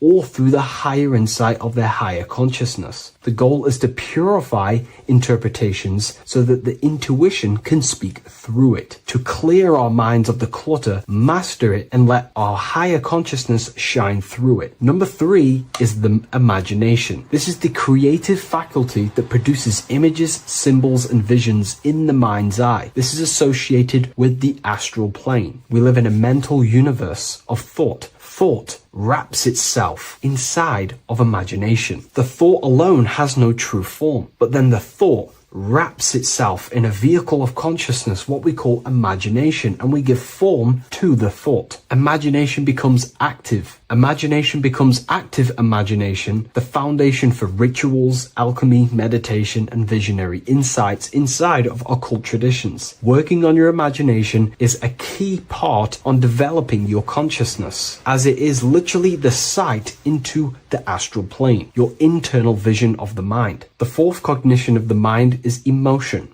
Emotion is energetic response that gives intensity, direction, and magnetism to thoughts. Emotion fuels the magical will. Unrefined emotion binds us to lower impulses. Refined emotions become devotion, compassion, and the inner fire to transform thought into a tangible reality, to become a conscious creator. The fifth cognition is will. The the faculty of intention, decision, and directed energy. Will is the power that aligns personality with the higher self. It is the driver of discipline, transformation, and the capacity to act consciously rather than react unconsciously. Most people walk through life as an unconscious zombie, living day to day, running off subconscious programmings, never actually using their conscious mind. We develop our will and try to align our will with the highest will possible so we can align our will with our higher mind. So the higher mind can manifest through us in the material plane. The sixth cognition of the mind is memory, the storehouse of experience, impressions, and archetypes. It shapes identity, determines how one repeats and transcends past patterns. Memory includes not only personal memory, but also a deep strata of the subconscious and the collective subconscious field, what we call the Akashic records. Memory is a massive quality that you must work on inside the Masonic system. You are required to remember certain rituals and certain things so that you can regurgitate them to pass on along the degrees. Based off my research, I myself personally am not a Mason. The seventh cognition of the mind is intuition, the highest cognition possible. It's direct knowing. It bypasses the linear reasoning and reveals truth as the inner illumination. Intuition is the voice of the soul. It is the guiding force, guiding our physical vehicle of consciousness through this physical experience, providing revelations, insights, and even sometimes gnosis and higher understandings. They are the seven principles and cognitions of the mind that we should work on. Sometimes they're symbolized as seven luminary planets, because lumen is light. The planets are light. Light is consciousness. Consciousness is light. Now moving on to the true understanding of the G, the higher understanding of the G, as I mentioned previously. This is what we call the generative principle, the care principle, the human heart principle, the female aspect of consciousness within yourself. All creation is built upon a care. All action is built upon a care. You only act on what you care about. You care about paying the bills and staying inside your house and looking after your family, for example. Therefore, you take the action to generate the reality and generate money to pay the bills. Them actions are driven by the force of care. If you care about a plant, you take the action to water the plant and it grows. If you care about your partner or relationship,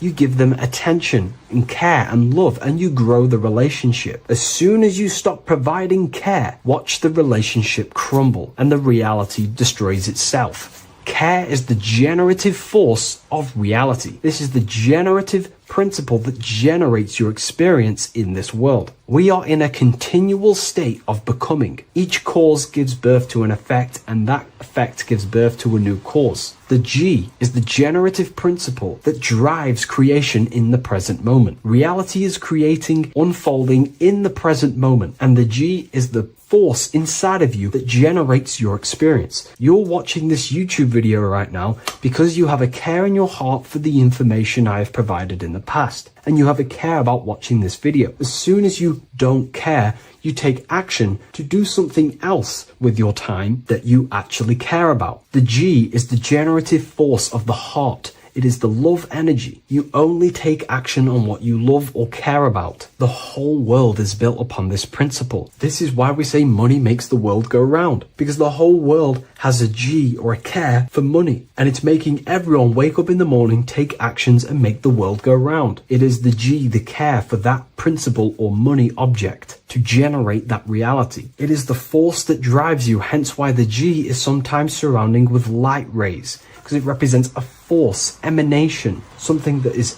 invisible but driving the physical body. The G is the internal force that focuses thought into an action. We can think many thoughts, but the thoughts you don't care about, you don't take action on. But the thought you care about, that you have a G for, intensifies that thought, focuses and directs it into an action to generate that experience and reality. The whole world is built upon this principle. The sun is a perfect example of the generative principle. The sun gives all of its life, light, never asking for anything back, making everything grow and generate on the earth. Everything in your life is built upon this principle, and gaining control over your care gives you control over your actions and your reality and what you generate. Once you see this, it is truly beautiful that the world is actually built upon love. This is why they say love is the force of God. It is. Truly. This is the reason why God begins with a G. It's about Genesis.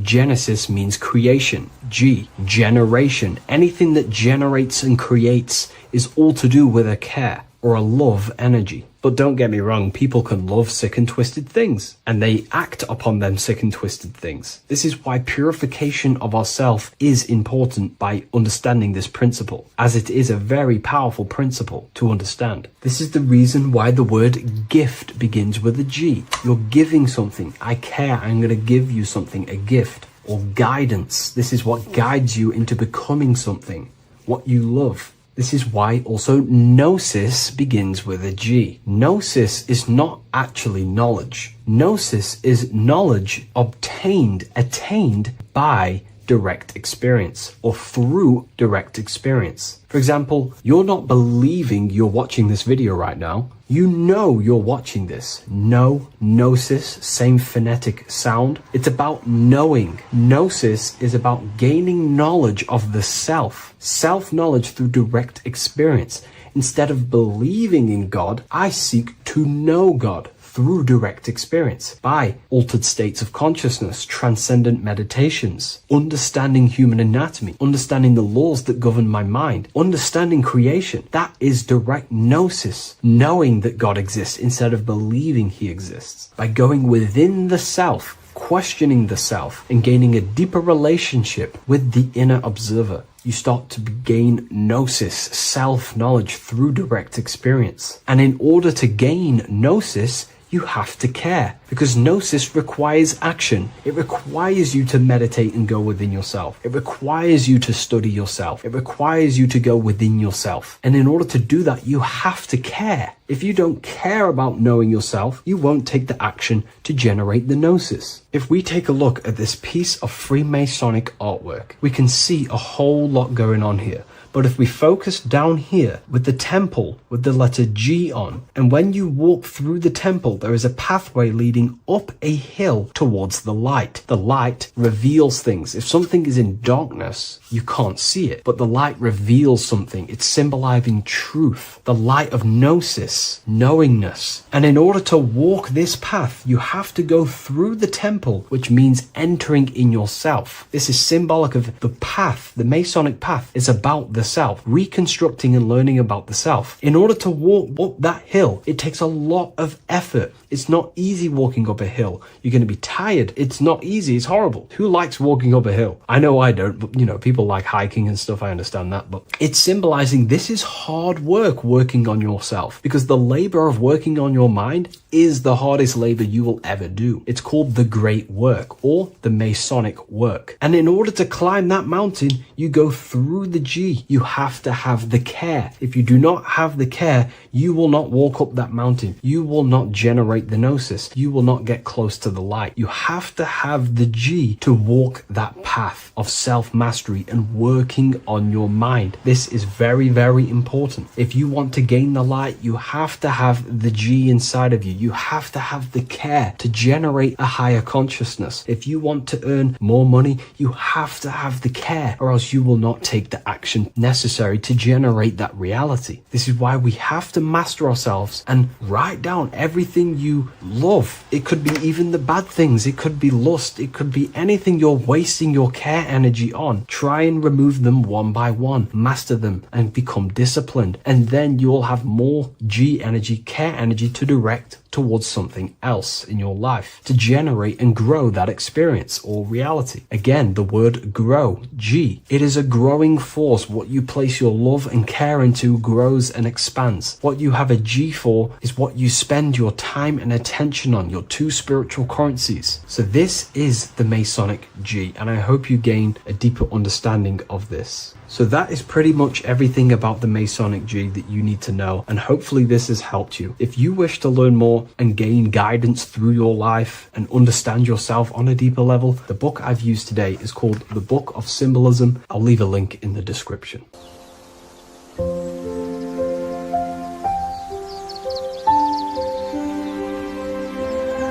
bookofwisdom.com. Visit today.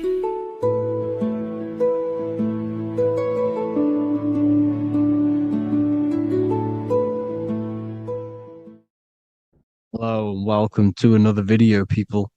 Before we start, please like, comment, and subscribe if you wish to see more content. Today we're going to be talking about the mental universe and how everything is mental. This is the number one law on the Kabbalion. If you've never read that book, it's called The Kabbalion.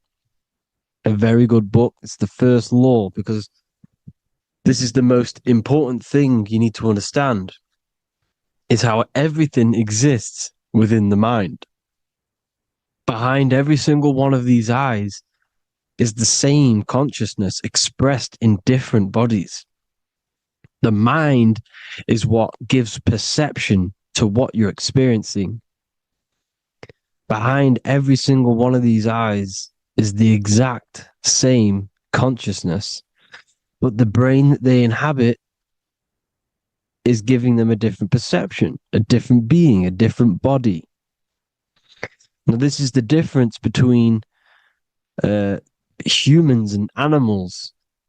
Humans possess a advanced consciousness, an advanced mind that gives us the ability to be aware of ourselves mentally, physically, and spiritually. We can reflect on ourselves. When a dog looks in the mirror or an animal looks in the mirror, it doesn't know what it's looking at. It doesn't realize it has a consciousness. It can't reflect on itself. It can't say, I want to improve in this area. It doesn't have that consciousness. We have a divine consciousness. Take away the N for divine, and you get with a D, put it with a D, you get divide, because we have a divided two-way consciousness. An animal only has one. However, it's still the same mind. We're all mind. We're all mental. We all exist within the mental plane. Look at this person walking. The body, the brain is sending electrical signals through the 12 cranial nerves, which the 12 disciples that spread the gospel of Jesus, right? You have 12 cranial nerves in your brain. There are 12 disciples which spread the gospel of Jesus. Jesus represents the mind, the intelligence, the invisible intelligence that we all are, the same intelligence, the same exact consciousness, which then sends a command into the brain. Then the brain sends these 12 electrical signals through the 12 cranial nerves to control the rest of the body through the nervous system. This person walking is not, the body is not walking. The mind is telling it to walk. And the brain is it's a supercomputer which is decoding these demands given to it by the mind. Because the pineal gland will have something to do with the ether, because the ether is physical and non-physical. The mind is sending the commands through the ether to the pineal gland, which is then getting broken down into electrical codes within the brain and sent throughout the nervous system to control the body. And this is why in the simulation, because the body's the simulation. It's a false reality. It's the fake reality.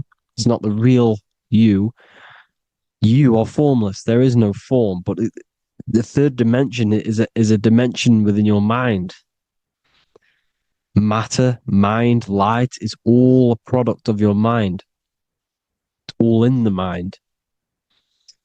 Now, this is why The Sims has this green little diamond on top of the head. Because this is you. This is your invisible intelligence controlling the character. Okay? It's controlling the character. And this character is in the world. Your consciousness isn't in the world. The world exists within you, but the body is a vehicle for that realm that you land in. When you have a dream, your mind transcends this body into another body, duplicates your body into another universe, unite, unite is one. We're all one. It's all one universe, expressed in many different ways, infinitely. And the vehicle that you land in is the body to operate in that realm. This is the all-seeing eye, as you see here. The eye, this is all the intelligence. This is the ball of consciousness, God, expressed in different bodies. We're all this same one in different bodies, as you can see here. And this intelligence is expressing infinitely throughout the universe, an infinite universe. There's no beginning, no end. There was no beginning of the universe. There is no end. It's infinite, always has and always will. But the mind is what gives you the ability to explore the universe, to make perception of it. We are God in disguise. We are God in disguise. We are God in flesh. But the body can become attached to the mind, can become attached to the body if the mind is not aware of itself. When the mind is that blinded by matter, and we lack knowledge and understanding of what we truly are, a formless, infinite being, a traveler. This is why Freemasons are called Freemasons. Mason means traveler, free. You're a free traveler because your consciousness is a traveler of the universe. When we lack understanding, our mind bounds to the body because we don't separate the body with our different layers of consciousness. When we separate them and identify that we are mind, body, emotion, you then can apply this knowledge to when you want to astral travel and explore the different realms of your mind, because the mind is the universe. People, this is what we need to understand. The mind is the universe. I am you and you are me. This is the Egyptians showing you this. The Ankh is the symbol of life. This is the one ball of consciousness, mind, giving it the Ankh life to all the different life forms. The cows, the birds, the snakes, and the big Ankh given to the humans, because the humans are the most intelligent. We have the most advanced consciousness. We have the most advanced consciousness. This is why the one is giving a big Ankh to the humans here. Here you see it again. This is not the sun. This is also showing Ankh giving out its life to all things infinitely. And this is the Most High. We are the Most High in disguise. When we strip off the body, we strip off the desires for the physical world, we strip off all of these fake identity that the mind gets attached to, that is God. The universe. You are the universe experiencing itself. I and I. The letter I and the number 1 is just one line. The letter I is the number 1. Because your I am, when you refer to yourself as I, every single one of you who's watching this video refers to yourself as I, which is the one. We are all the one. We are all intelligence. We are all invisible. We are all the one. 1 is the only number. 1, 2, 3. Everything goes up in ones because there is only one. Doesn't matter how far you go down the line with numbers, all of their numbers are created by 1 because there is only one. It's me and you are the exact same consciousness expressed in different bodies. Mind. Cause. There is only one cause. There is only one mind. There is only one being. But because we lack understanding of this, we think we are the bodies. And this causes division because the physical world is the most illusionary world. It's an illusion. It's all an illusion. Now you see with the two, you look with the two eyes, but you see with the inner eye, the mind. Okay, the mind is the mental plane is a shared plane, and it gives perception to what you're looking at. The mind. I'm affecting you when I speak because the mental plane is shared. We all share mind. We all express mind. When I'm speaking to you, I'm affecting you because we are mind. So the words that I'm saying, which are being manifested from my mind, are being manifested through my body into vibration, is affecting you. I'm affecting you with what I'm saying. And these words are having an effect on your mind because we're all mind. This is why you need to be careful what you're listening to, music and all sorts. Because music can also create thought loops within your mind.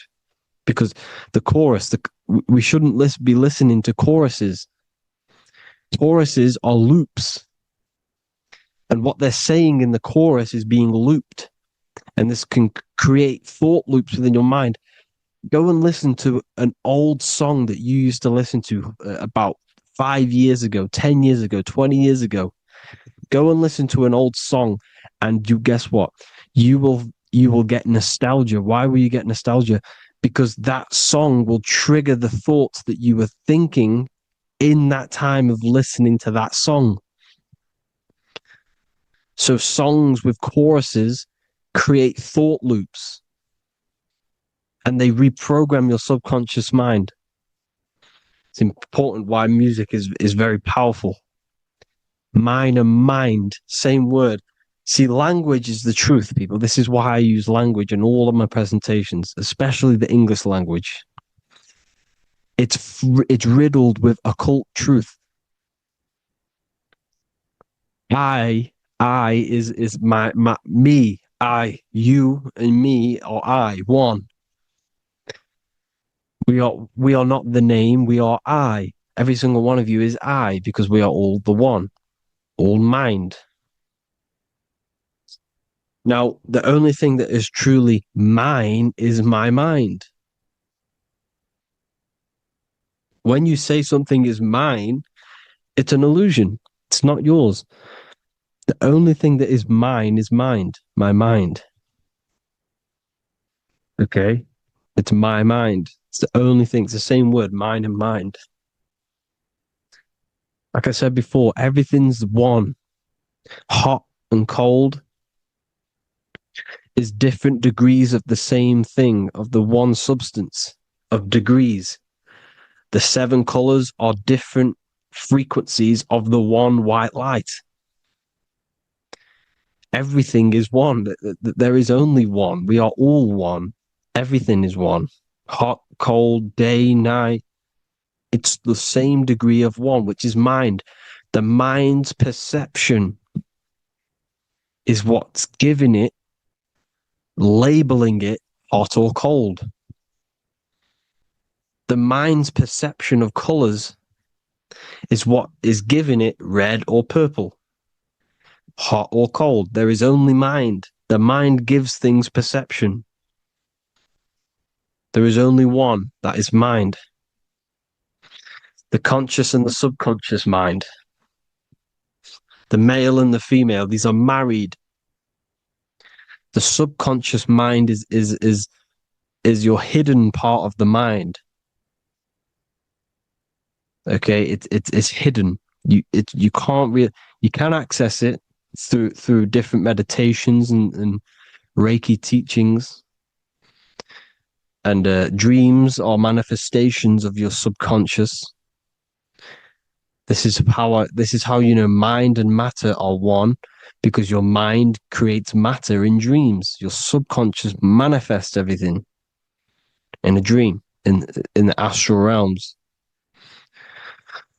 The conscious is what you're conscious of, what you're consciously thinking of. So me, I am conscious that I am speaking into this mic and creating this video. My subconscious mind is the hidden part of the mind, which is speaking to my heart, telling it to beat. It's telling my food to digest. It's regulating all my blood. It's doing everything in my body without me being conscious of it. Without me being conscious. The subconscious is the feminine. The conscious is the male. The Bible, of course. Proverbs 12:4. Helpful, not helpful, an excellent wife is the crown of her husband, but she who brings shame is like rottenness in his bones. In the same way, husbands should love their wives as their own bodies. He who loves his wife loves himself. You can take that physically, you can take that literally, or you can take it metaphysically. See, the Bible's written in such a way where you can take it as your level of realization. He who loves his wife loves himself. If you love your subconscious, if you love yourself, you speak good about yourself, because your subconscious takes everything literally. If you say, I hate you to someone, your subconscious does not know the difference between me and someone else. It only thinks me, me, me. Why? Because mind is the only thing that exists. You are mind, I am mind. If I say, I hate you, you're saying that to yourself. Your subconscious picks that up and says, I hate myself. And that's telling your subconscious that's what you want. Because your subconscious manifests 90% of your behavior. The programs within your subconscious. Tying your shoelace is a program. You don't need to be conscious of it. You can just do it because it's a program. It's deeply interwoven in the subconscious. Driving your car, texting on your phone. You don't have to think about what letter. You just do it because you know where the letters are. It's a program. Therefore, if you look after your subconscious, they are a married couple. It's your wife. Your subconscious is your wife. And it manifests 90% of your daily basis thought patterns, actions, behaviors, emotions, all the things that you all the trauma that you've experienced is stored within your subconscious, which is affecting you. So let's say you were in a car crash 10 years ago and you had a really traumatic event, you really hurt yourself, and you had a very, very, very strong emotion that you felt of pain. That will still affect you today. And why? Because it will manifest into your behavior. How? Well, you'll be cautious of what cars to go in and who. You'll be cautious. Because of that event that stood within your subconscious, because of that feeling you felt was so painful and so strong, it's still manifesting into your behavior today. For example, you won't go in certain cars, you won't go with certain drivers. The subconscious stores everything, all your memories, the programs, and everything. So if you trick your subconscious, that's how you manifest your life. If you trick the subconscious, you already have something. And therefore it will manifest into your life, into your behavior, thoughts, and actions. This is why the golden rule is to treat others like you want to be treated. Because I am you and you are me. We are all subconscious. We all have subconscious. Whatever I do to you, I do to me. Because my subconscious picks that up and thinks I'm speaking to me. Mind is very powerful. Whatever I do to you, I do to me. Treat others like you want to be treated. The golden rule. That is the only rule we need in this realm, in the universe. If everyone understood this rule and how the subconscious works and how karma works, we'd live in heaven on earth, the Garden of Eden, the golden age. As a man thinketh in his heart, so is he. Proverbs 23:7. Where your heart is, there will be your treasure. Your heart's the emotions. The storehouse of emotions is where you feel emotions. You have to let your emotions move through you, not become you. You can't let your emotions become you. But except be like the sky and let them pass through you. Be like the clouds and the stars passing over. Let them pass through you. Do not let them become you. And this is how emotions can take over your mind. We are driven by, when a man is driven by emotions, he has no self to control. You must control the mind, because the mind can be corrupted. Because your thoughts are electrical in the brain. Your thoughts come from the mental plane. So how the mind works is that you place your attentions on something in the mind, and infinite information just flows in. Think about it. When you think of a certain topic, as soon as you think of that topic, information comes flying into your mind. Different ideas, ping, ping, ping. It's all connected. It's why we call it a mindset, because your mind sets itself to frequencies. And when we think of something, we tap into that frequency, and just the universe, the mind, the mental plane just flows in information based on that frequency and that thought. The universe is just information. All of the information out there, nothing is new. It's all there. You just have to tap into it. You can tap into these different thoughts, and it's all there. Everything already exists within the mental plane. You don't think anything. You receive thoughts. We all share the mental plane. We affect each other. I'm affecting you. Listening to me is affecting your mental plane, your mind. The physical plane is the lowest plane. It's the world of effect. Everything you see in the physical plane is the effect of mind. Like I said, the person walking is the effect of their mind telling the body to walk. The physical plane is the lowest dimension of your mind.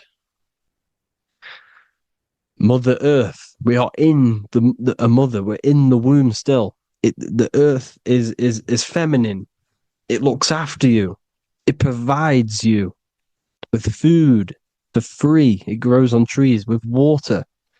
It's Mother Earth. It's the womb. The dome above your head is your mother's belly. Okay? Is your mother's belly. You're in the womb still. You're forever in the womb because your mind's constantly expanding. Because when the baby, When the baby's mind figures out that there is a reality outside of its mother, it starts to hear the people on outside of its mother, what does it do? It figures a way out of the mother, and it becomes born again in the water, in a hospital, into the other world. It's the same with our minds. When our minds figure out there is other worlds beyond this physical, we explore them. The astral plane, for example. You figure a way out of the body. Because when you're the firmament, look at the word firmament, meant at the end. Firm is firm, something strong, something like a rock is firm. If your mind is firm like a rock, you will be stuck under the firmament. So, for example, people who are very programmed and can't think outside the box, they have a firm mind and they'll be stuck under the firmament because your mind is the only thing that's keeping you under the firmament. It's the only thing. When you're doomed, doom is dome. This is the dome, which is your head. Your head is the dome. Above your head, above the earth is the dome, the ethereal barrier. But that's just an external manifestation of your head. You don't leave the earth, you leave your body to leave the earth, because your body is the earth. It's a dimension within your mind. So when you're doomed, you're domed. Your reality is your level of realization. You realize something, or when you have an idea, the mind, and the EYE or I, same thing, mind, it's all mind. Reality is your level of realization. You realize there's other worlds, that's your reality. Your perception's your reality. Mind in Latin is mens. Jesus was known as the fisher of men, which is the fisher of minds. He was fishing minds worthy of knowing the higher truth, the deeper occult knowledge. Jesus figured out that we are all God. And he got killed for it because in that age they were trying to suppress this information. Jesus figured out he was God because we are all God, every single one of you, and they killed him because we're all mind. We are not the body. We're the invisible intelligence, which is God. But you are not God if your mind is attached to this physical world, to the worldly pleasures. If you master your mind and travel the depths of your mind, that is God. Mental and men. Look at the word mental. It has men in it. Men in the Bible means mind. Here you see Masonic. The Masonic symbol with the eye, the mind. Looking over everything is the one. Everything comes from the one. All the lines coming off it. Giving its life to all of the life forms. Down here on the bottom, you have duality, black and white. Up here, you have singularity. One and the two. Unification and division. The lower self is divided into the left and the right. So the Bible even says, I forgot what verse it is, but it says, it's better to go through life with one eye than to have two and be cast into the fiery abyss of hell. I'm not sure what verse it is, but you can research it yourself. It's better to go through life with one eye, to be unified. Unified consciousness. Dimension. No brainer. No brainer. The language tells you the truth, people. Dimension. The dimensions are in your mind. Entertainment. Entertain the mind. Disappointment. It's all in the mind. Environment. The environment that you are in is a product of your mind. Within, rearrange spells high twin. Within is your mind, and your external world is mirrored from the decisions you make in your mind. Advertisement, commitment, it's all meant, it's all mind. Everything is mind. Everything. So, this is important. The collective thoughts and collective beliefs. The collective, because we all share the mental plane. And because of this is why we are in a weakened state of consciousness at the moment. Because the collective thoughts and the collective minds overall are asleep. And they don't believe in anything. You see, everything is true within the mind. You think of something, it is there instantly. You think of a chair, it's there in your mind. You think of anything, it's there instantly. So everything's true within the mind. Anything can happen in the mind. Anything can happen on the physical plane if the collective consciousness, the collective minds, believe it to be true.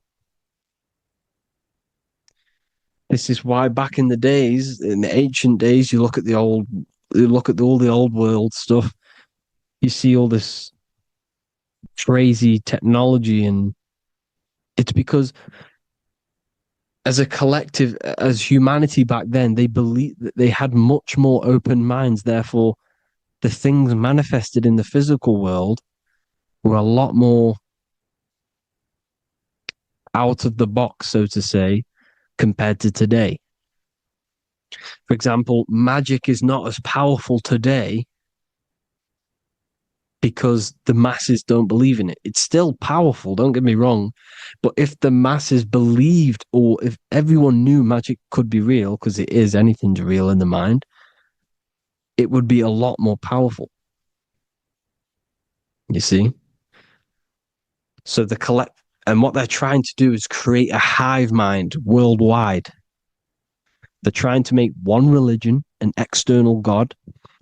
What happens when you worship something external? You give energy to it, because where attention goes, energy flows. Where your mind gives attention to, energy goes there. And when we all believe in external gods and give our worship and our power to these external things, we all give energy to it, which will manifest as a demon in the astral planes.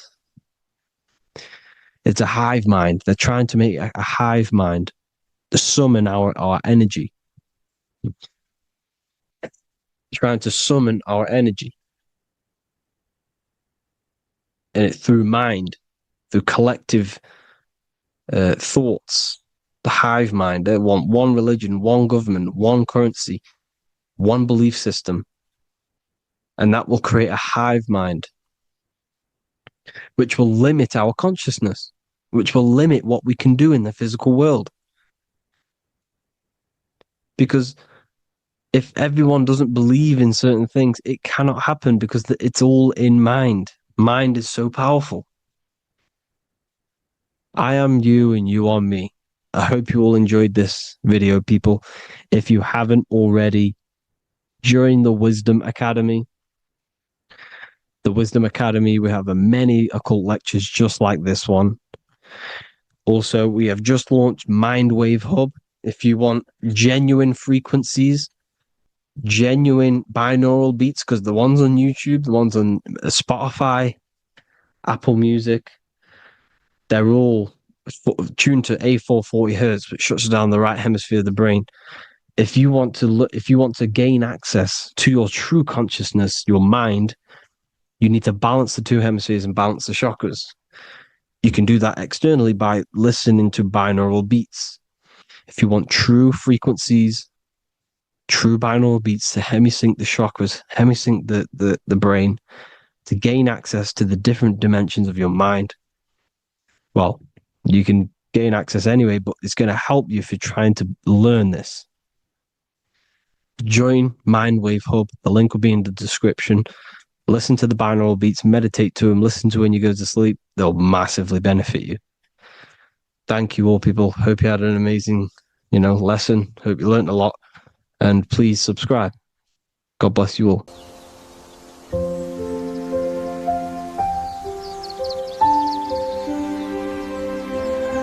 bookofwisdom.com. Visit today.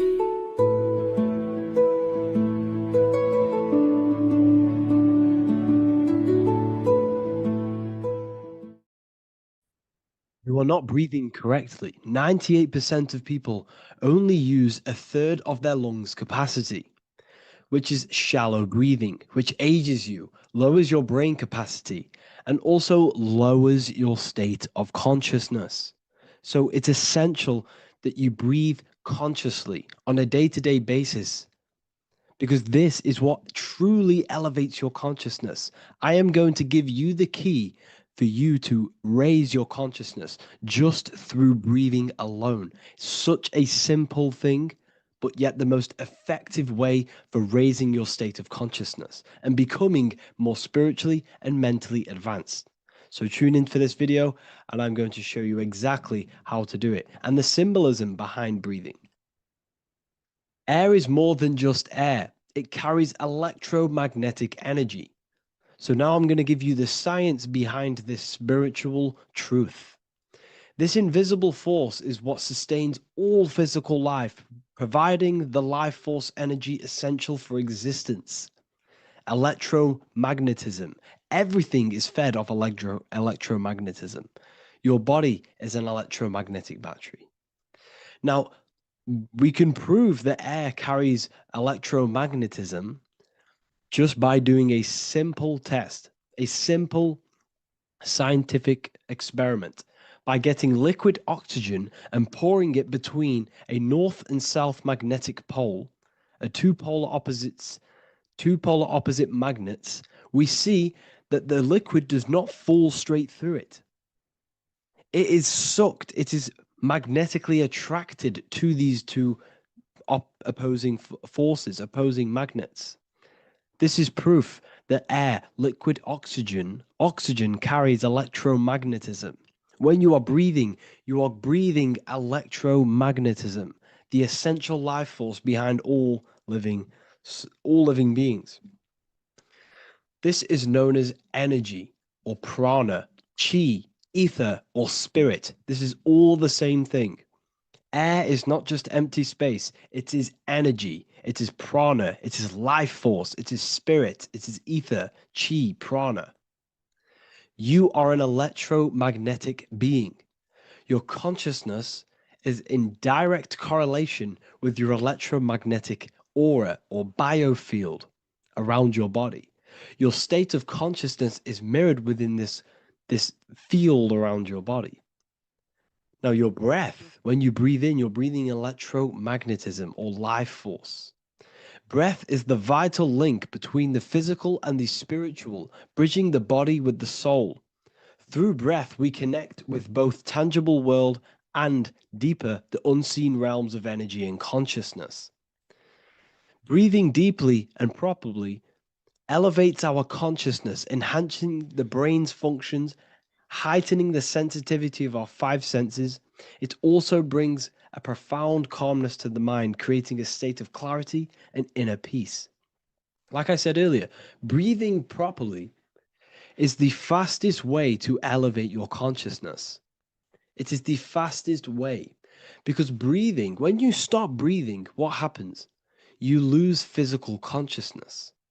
Your body will shut down if you do not breathe in this vital electromagnetic energy in the oxygen. If your body does not get this for 5 minutes or however you can last without breathing, this makes you lose physical consciousness. Your body will not survive without this essential life force energy. Therefore, air is one of the most overlooked things. This is why we see the symbolism of Buddha having a big belly. Why does he have a big belly? Because it's symbolizing breath work, proper spiritual breath work, the, the certain teachings of breath work, of when you breathe in through the nose, you have to breathe in through the nose. You don't want to breathe in through the mouth because the nose acts as a filter which catches dust particles and filters out the air before it enters the lungs. The mouth does not do that. The nose is for breathing inward. We breathe in through the nose, and when we breathe in, we breathe into our belly, not our lungs. When we breathe into our belly and our belly expands outwards, we are then moving this energy down through from the nose down the spinal column. And when we breathe back out, the belly goes in, which is raising the energy up the spinal column, back out through the mouth. This is the true way of breathing, because when we breathe, we are moving energy. We are moving electromagnetic energy. When we breathe in through the nose, the energy travels down the spinal column. And when we breathe out, we are raising this energy back up the spine, some of it going out the mouth, and some of it reaching the brain, activating dormant brain cells in the brain. But when we breathe, we need to make sure we are using 100% of our lungs' capacity, because the lungs is what transforms this special energy into consciousness, physical consciousness. So this is why Buddha has a big belly. It's not because he was fat. It's not because he was overweight. It's symbolism. It's symbolism of breath work. So try this. Do this for 2 minutes while you watch this video. Breathe in through the mouth as hard as you can until you no longer can fill any more air into your lungs and belly. Breathe it into your belly, not your lungs. And breathe out through the mouth. Do this for 5 minutes or 2 minutes, however long. I promise you, breath affects your consciousness. You will notice the difference. If you do it quicker, the quicker it'll affect your consciousness, and you might go lightheaded. But that lightheaded is you activating your spirit, your energy body.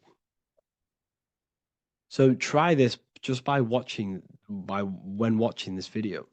When you breathe consciously, you are renewing both your energy body and astral body, aligning your consciousness with a higher state.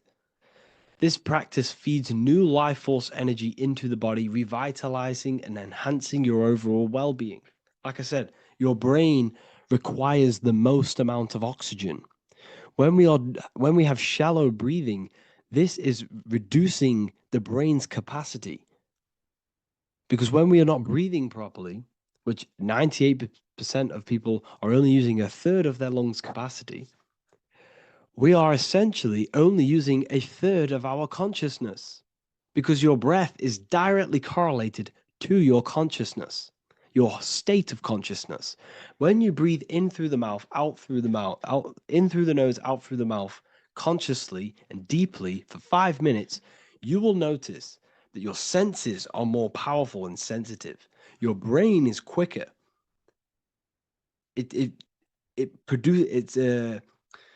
What's the word? It processes information quicker. You become quicker. You become a superhuman, and you feel more spiritual because it activates your spirit, your astral and energy body. So when we meditate, it's definitely important to breathe in through the nose and out through the mouth as deeply as possible to align with a higher state of consciousness. And this is the easiest way to separate your consciousness from the body. When you breathe in deeply for long periods of time, while meditating, while taking no thought, when no thought is present and you gain a rhythm of deep breathing, this is the gateway.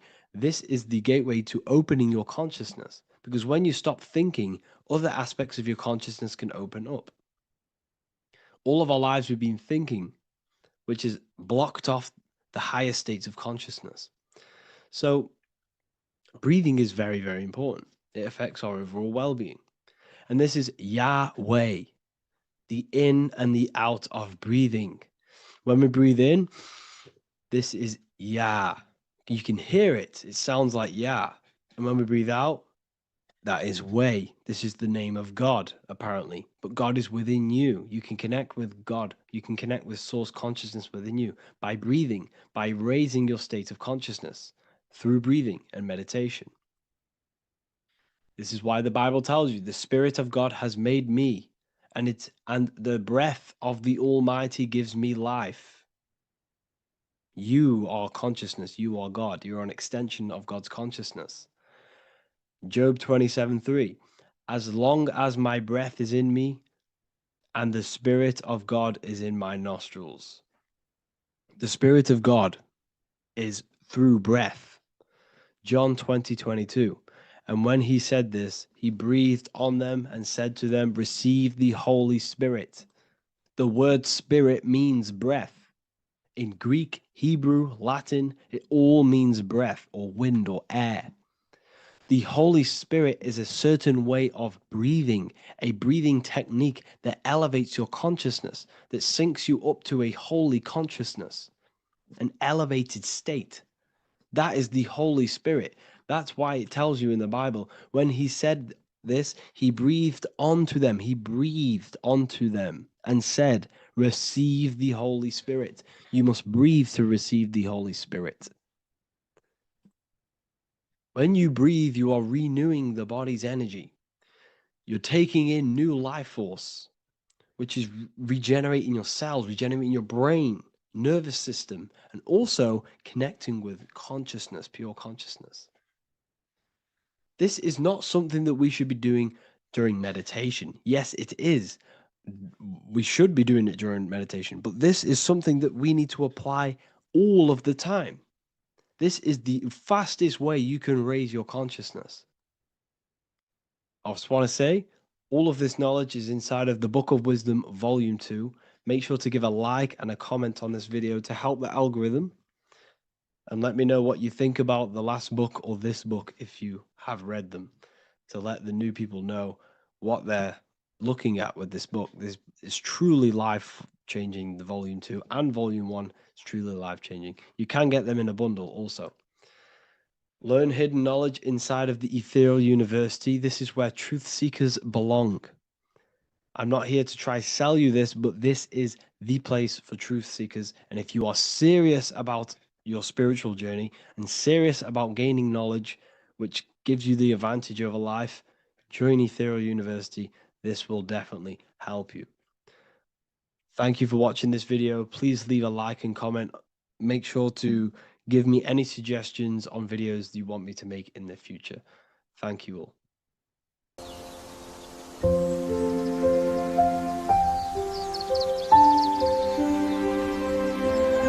bookofwisdom.com.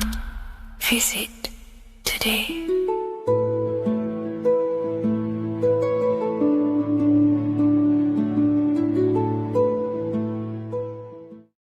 Creation demands destruction. Every time you release your sexual fluids, you're destroying a part of yourself to create an extension of yourself. For example, if you want to create a business, you have to destroy your time, attention, and energy in order to create the effect of the business. All creation demands some sort of sacrifice or destruction. This falls under the law of polarity in the universe. It's the same with your sexual fluids. Your sexual fluids, especially as a man, contains minerals, all the minerals in your body. It contains your vitality. It contains your DNA. It contains the blueprint of you, and it can create a whole new human being. You are literally playing with the power of creation if you are releasing your sexual fluids too much. Sexual fluids also extend beyond the physical plane. They contain astral forces because all physical creation is a mental creation. We live in a mental universe. Everything begins as a thought in the mind, then the thought takes the form and the body of imagination, which is an astral force. Imagination turns into etheric emotional energy. Then the etheric emotional energy turns into the physical action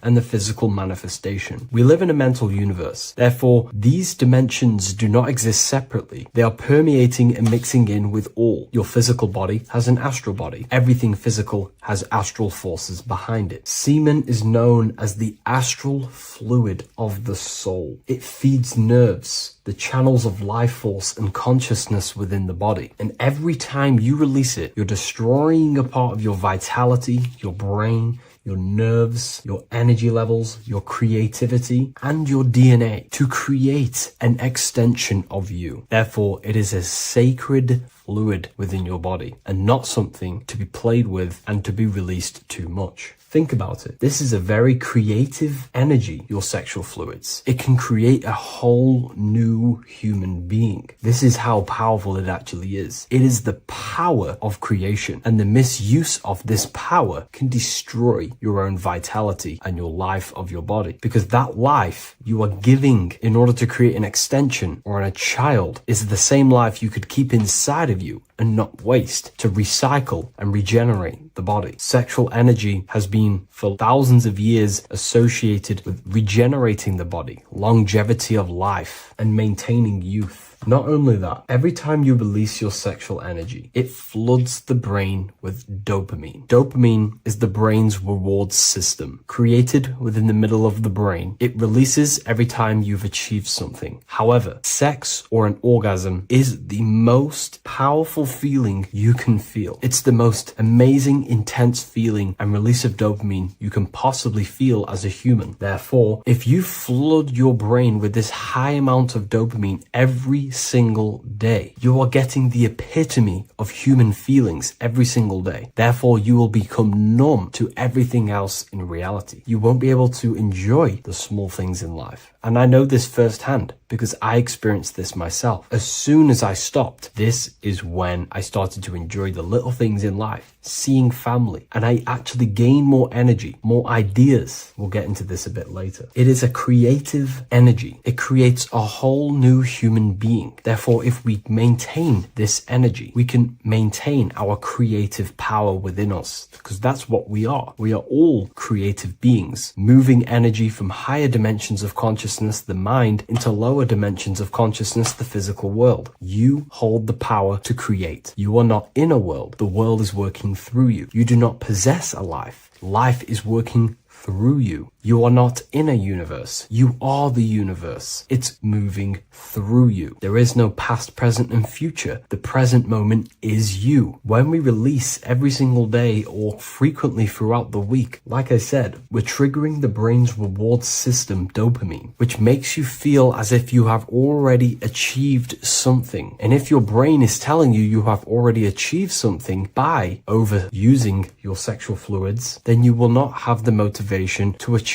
other things in your life. I know this firsthand. I became very lazy. I didn't want to work. I didn't want to do anything because subconsciously my brain felt as if I've already achieved. If we look at the symbol of the Baphomet, we notice the Baphomet has horns and a goat head. Now we look at the word horny. When you become sexually aroused, it's known as horny, which is the horns, representing the lower mind. The lower mind is the mind we use for our animal instincts. We have two parts of our mind. A higher mind, which is contained of higher thought, which chases spiritual things such as love, wisdom, knowledge, and God. Then we have a lower mind, which chases the things of the material world closely associated with the ego, chases validation, material gain, status, and physical sensation, physical pleasures. It is these physical pleasures that can keep you in an endless loop, making you feeling empty inside, because nothing material can ever satisfy our internal world. Nothing. You can achieve millions of dollars. You can achieve your dream house, your dream car, your dream watch. And if that is the only thing you are chasing, you will feel empty inside when you achieve it, because nothing of this material plane can satisfy you. Nothing of the lower mind can ever satisfy you. This is why we must sacrifice the lower mind and overcome the lower mind and the lower instincts. One thing I found amazing when I mastered my sexual urges and my lust is that my mind became a lot more clear. The thoughts and the time and the attention that I used in my mind to go towards lust, sex, and chasing these things was taking up a lot of mental space, time, and energy. But as soon as I removed it and mastered it, my mind became an open vessel for higher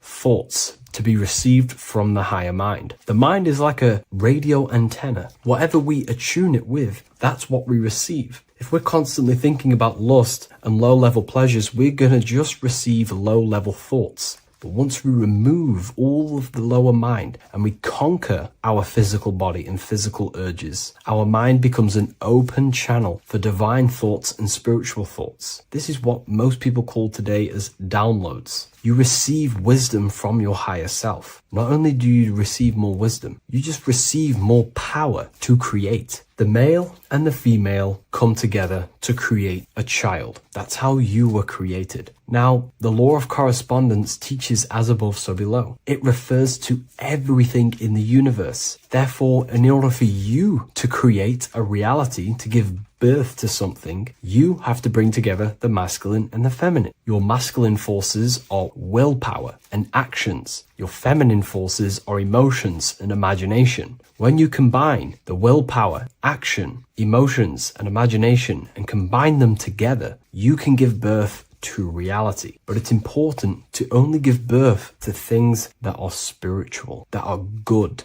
that are for the benefit of yourself and humanity, and not for the ego and the lower mind. Killing our lower mind is essential for spiritual ascension when we die. The thoughts that we give the most attention and energy to when we die are pretty much the same thoughts that we're going to think when we die. When you die, your physical body and external world is stripped and you're left with your internal world of consciousness, more than likely be resonating within the lower astral plane before you move on to any higher dimensions of the astral. It's important that we kill any addictions such as sex, food, attachments, emotional attachments to people, any desire for material things before we physically die. The Hindus taught this, Buddhism taught this, the ancient Egyptians taught this. We have to remove the desires in our heart for material and things before we physically die, because when we die, we cannot fulfill physical pleasure. Therefore, we will create our own suffering within the astral dimension. So sex is the biggest part of this. We have to remove the desire for sex or releasing any of our sexual fluids before we physically die to master ourselves. And not only that, it's going to benefit the way you feel, the way you think, the way you act towards people once you have mastered this. Porn psychologically damages you. You are quite literally the person in the corner of a room watching two other people give pleasure to each other. Psychologically, that is not good. And what happens in darkness is always revealed in light. What you do in your alone times will show in your confidence, in your eye contact, in your presence, in your aura, your energy. You cannot hide things that you do in the dark, because they always reveal themselves in a subconscious way, whether physically or through an energetic spiritual way. Sex can be known as sacred energy exchange. You are exchanging energy, bioelectrical energy. It's a scientific fact that when you hold hands with another person, your brain waves of each individual become synced. Your emotions sync. And you exchange electromagnetic energy because you are an electromagnetic being. But when you have sex with someone, you are literally exchanging emotional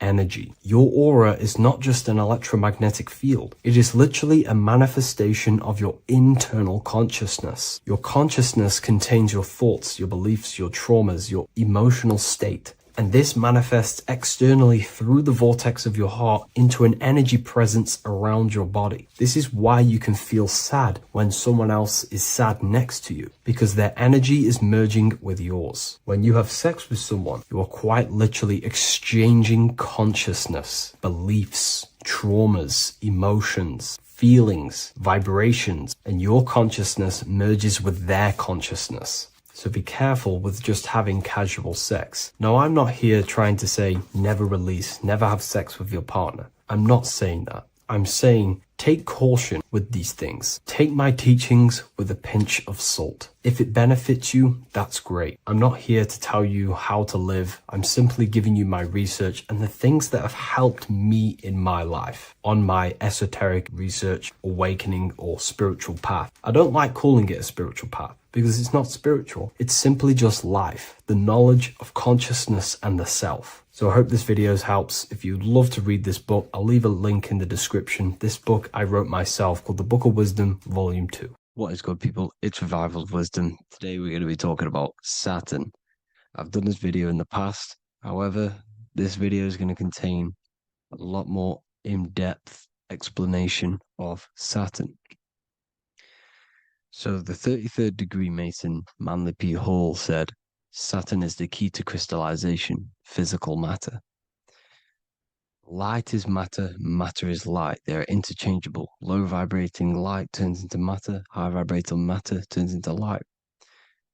And Saturn is the god of this world, this physical world. He crystallizes light into matter. This is symbolized as the Masonic checkered board, matter and spirit, matter and light, light and matter. He's also the god of time, destruction, justice. He creates and destroys, because all things in time die. He creates and destroys you. So, because we live in this physical world, which is the electric world, this is why we say electricity, because it comes from the root word of El, Saturn. They used to call Saturn El, E-L. This is why we used to say Elohim is God. The real God of this world is Saturn, but it's being hid. This is being hid. Jesus is Saturn. All of this is Saturn. It's all Saturn worship. It's the real God of this world, So, physical matter is a result of two opposing forces equalized on the plane of inertia, because everything is created out of electromagnetic toroidal fields. And these two poles equalize on the plane of inertia, which gives you planet Earth, plane of inertia. The plane of inertia is what Saturn is. It's the ring around the center of the plane of inertia. Thank you to Walter Russell saying, physical matter is a result of two opposing forces on the plane of inertia. This is what Walter Russell says, so please check out his work. He's got many books, many books on light and electromagnetism and stuff like that. So I advise you to check him out. So the torus field gives you the binary code 0 and 1, the female vagina and the male phallus. This is the code for this world. Saturn crystallizes physical matter. Now Saturn is the most outermost layer of the 7 layers of heaven, where it says in the Quran, it says, Allah, it is He who created the 7 layers of heaven. Saturn is the outermost layer. He's the top. He's the most high. So when we say the most high, we're referring to Saturn. He's the most high before the firmament, before the stars. So Saturn is the god of this world. He's the Lord of the Rings. He wears the crown. The crown is the rings. Crown, Chronos. So the planets are luminaries. They are lights. They are beings. They are energy, conscious energy. And we're in the heart of the solar system. Saturn is the outermost layer. He is the one of this world. He's the god of this world. Now, on the North Pole of Saturn, you have the hexagon. Add up all the sides. It creates the 6-pointed star. Or it can be created as a cube. The cube is very important. The 6-pointed star is very important. 6 points, 6 triangles, 6 side, 6, 6, 6. Black cube adds up to 6 in gematria. Now, what did I say in the beginning? Saturn crystallizes the physical world. He creates physical things out of light. You are a light being. This is why we say human. Hue means the light spectrum. Hue, man, we are light manifested into physical forms. Human. And we are incarnated through Saturn. Satan, same thing. The number of the beast is 666, and the 666 comes from the 6.6 triangle, 6 sides of Saturn, 666. We are all known as carbon-based life forms. Carbon, the atomic structure of carbon, is 666, 6 protons, 6 electrons, 6 neutrons. We are materialized into our physical bodies through Saturn, through the number of the beast. These bodies are the beast, it's the animal. The divine, the Christ, is the consciousness within, because you're a physical, spiritual being combined into one, hexed into one. Hexagram. This is a hexagram. You're hexed into physical matter, spirit and matter, light and dark, combined into one. Now you contain of the mark of the beast, the mark of your body. Your body's the beast. It says in the Bible, Satan, who is the god of this world. This world. There are many different worlds, but this world is run by Saturn, and it says that in the Bible. Saturn is Satan. It's the same thing. And look at the crown of thorns are wrapped around the heart. The soul is in the heart. The mind is in the brain. The soul is wrapped around the rings of Saturn. You're wrapped in physical matter. This is what it's showing you. This is symbolizing the rings of Saturn wrapping you. And the cross on top is the cross of the cube. The cube, the black cube of Saturn, unfolds into a cross.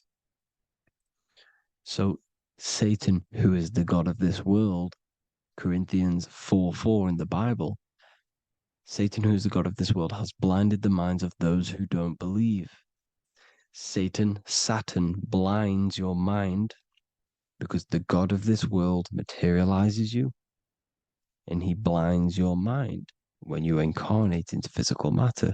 When you enter this soul system, not the solar system, you hit Saturn first. He materializes you. And look at the symbol for Saturn. This is the symbol for Saturn. All of the planet symbols are created out of the Holy Trinity. The Earth, Moon, and Sun. Body, mind, and soul. The sun is your soul, the moon is your mind, the earth is your body. Your body's made out of the 5 elements.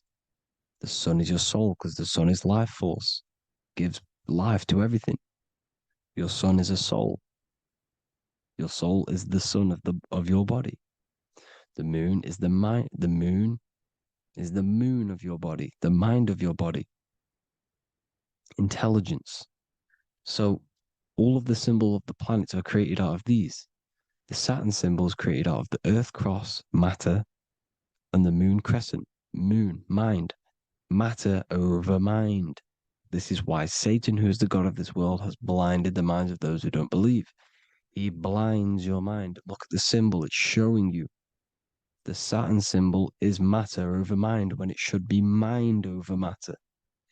So we descend into a soul system, into our 666 Saturn carbon suit bodies, and we are matter over mind. Then we have to move up the spine to go back up to spirit, to mind over matter, where you manipulate your own reality. Now look at this. It creates the number 5. 5 is the number of change. You're moving from this side of the number sequence over to the right side. You're moving from the spiritual into the physical world. You're incarnating into the 5 elements, the 5 senses. So the cube, the black cube of Saturn, is another major symbol. Very important symbol. Here you see the cube, and the color black is associated with Saturn because Saturn's associated with death. He creates and destroys. Light and dark. Death is associated with black, spirit, because you can't see spirit, which is blackness. So the black cube is black because Saturn rules the nighttime, which is dark, blackness, and he rules the winter, which is death, blackness. So Saturn is the black cube. Cubes have 6 sides: up, down, right, left, back, and forward. Cubes are 6-sided. Everything is 6-sided inside of this creation because you're incarnating, you're materializing, crystallizing into the cube, the world of the cube. Everything's a cube. Everything's got 6 sides. Here's Leonardo da Vinci showing you that you're in the cube. Leonardo da Vinci did this famous painting. You're in the cube, you're hexed into physical matter. We're incarnated into the third dimension, the three-dimensional world, which is a cube, 3D. And black cube adds up to six sides of the black cube. The Kabbalah means cube god in Arabic. And look at what they do. They worship the cube, the black cube, and they stand in rings like the rings of Saturn. Australia, Denmark, Manhattan, Santana all have these black cubes. You go to New York, you will see the black cube there as well. These black cubes are everywhere because it is the real God of this world, So look at the cross. The cross unfolds into the cube. Xbox, Nintendo GameCube, Sega Saturn, anything to do with a simulated gaming reality, they put Saturn in it because we're in the simulation of Saturn. This is a simulation. And this is why they reflect this through the Xbox, GameCube, Sega Saturn, anything to do with gaming, simulations, is all Saturn. Because we're in the cube of Saturn, the black cube. We're in the GameCube, the Xbox, the Sega Saturn. As above, so below. So they reflect it through the simulations that they create inside of this simulation. Cubes have 8 points for the 8 points of time and space. 8 is the number of time. Everything's cycling, infinity. So look at the cube. The cube is symbolized as in Judaism. The Judays have the black cube. They wrap themselves in a black band and they cover their eyes into blackness. The black cube, for the black cube of Saturn, they use the star as Saturn, and they worship their god on Saturn Day because it's all Saturn worship. And look how the Saturn god is wrapped around with these thorns or leaves, just like Jesus is wrapped around his heart. And Jesus on the cross is us on the cross. We are in the cross. We are in the cube. The cross is the cube. And the cross is even in the Saturn symbol. This is another symbol for Saturn. There's two symbols. You got this one, the one I've just broke down. And there's this one. This is the cross of Saturn, the cube god, the simulation, the game cube. Now, Chronos is another word for Saturn. Chronos means time. When you clock into work, you go to the Chronos machine. Well, I did anyway. And I tap my card on the Chronos because Chronos is time. Anything to do with time is Saturn. He creates and destroys. Look at the artwork of Saturn with the sand, the time. Look at this, how he's cutting off the baby's wings. He's crystallizing the spirit into matter. He's cutting off your wings. Satan, in the Bible, he falls from heaven into earth and he loses his wings. He becomes a serpent. You see it's all symbolic for us. We are the fallen angels, fallen angles of light. We're fallen angles of light. We are light beings. Now we're fallen into physical matter. Saturn's chopped off our wings. He's chopped off our spirit wings because when you astral project, you can fly. You will fly around. He's got the Reaper staff here, always depicted with the Reaper staff.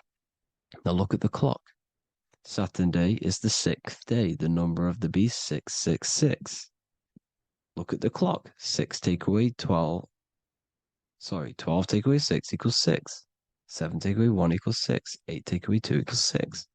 60 seconds in a minute, 60 minutes in an hour, 24 hours in a day, 2 plus 4 equals 6. That's 666. Everything's 666 because it's time. Saturn all goes to Saturn. He's the god of time. We're in time now. We're in time. We're in the time, which is God, the god of this world, the god of time. Now look at this. The Reaper is also depicted as the Reaper with the staff, the black cloak, black symbolizing death, spirit, Judges wear black because Saturn is the law. He's the god of this world. He's the law. This is why they wear black cloaks. When you graduate from university, you wear a black cloak and a black cube on your head. You've been hexed. Funerals, you wear black because it's all to do with Saturn, Father Time, Father Crystallization. Now, Saturn, here's another one of him cutting off the wings of a child. Because he cuts off the wings. He creates and destroys your body. We're in the electrical world. Everything that is electrical vibrates. All vibrations have to come back to a standstill point, which is death. This is why your body dies. Your atoms stop vibrating. Corona. Look at the crown. The crown is the corona. Corona means crown. And look at this is an alcohol brand for beer. You can see the staff of Saturn in the symbol with the moon crescent. Corona, which is the crown, Saturn, the crown on Saturn, the rings. And then you've got the staff. It's all Saturn worship.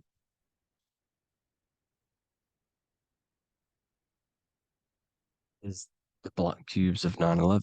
2 black cubes. This was a ritual for Saturn. It's all ritualistic. And look at the Star of David, the Star of Saturn. It's not the Star of David. Creates IXXI, the sigil of Saturn. IXXI means 9/11 in Roman numerals. 9/11. It's all a ritual for Saturn, and they have the 2 black cubes of Saturn. Now look, XX, there's more symbolism of Saturn now. We're going deeper. XX is more symbolism for Saturn. The sigil of Saturn is XX, as above, so below. Same with the Star of David. You split it in the middle, as above, so below, as above, so below. XX, this is a Knights Templar Cross of Lorraine. XX, Knights Templar, High Order of Masonry. They all worship Saturn. Well, Saturn's the real god of this world. X Eon with the XX, XXL magazines, which is all to do with famous rappers and stuff like that. When you die, you put XX on the eyes because it's Saturn. He's the Reaper. Is Jesus with the XX crown with the thorns around his heart, around his soul, with the cube on the top, the cross cube. Lucifer with the XX Cross of Lorraine. Jay-Z with his alcohol brand, XX Cross of Lorraine. The X Factor with the rings of Saturn. All Saturn worship. The seal of Melchizedek is also Saturn. This is the cube. This symbolizes the cube with the 8 points for the 8 points of space and time. And this is the cube. It's another ancient symbol for Saturn. Here you see the star of Saturn with the Melchizedek symbol around it, which is all to do with Saturn. Here you see an altar, the Holy Grail, the Melchizedek symbol on it, and they're worshipping it. This is why we wear rings, wedding rings for the rings of Saturn. It all goes back to Saturn. Earrings. The 8-pointed star of the ancient Sumerians is all Saturn. It's all Saturn. So the ancients, the symbols of Saturn goes on forever. It's in all of the major corporations. You can see it everywhere, the rings of Saturn. Toyota is an obvious one.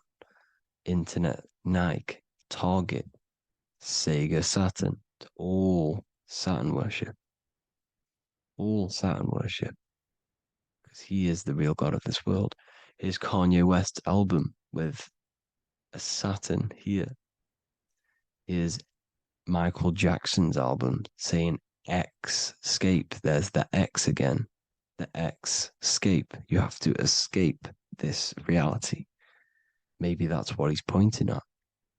Here you see it on the dollar bill, the star of Saturn. Here you see it again on the dollar bill. So that is it for today's people. I hope you all gain some insight on Saturn. Please like, comment, and share if you can. Subscribe if you like the channel. Please have an amazing day. God bless.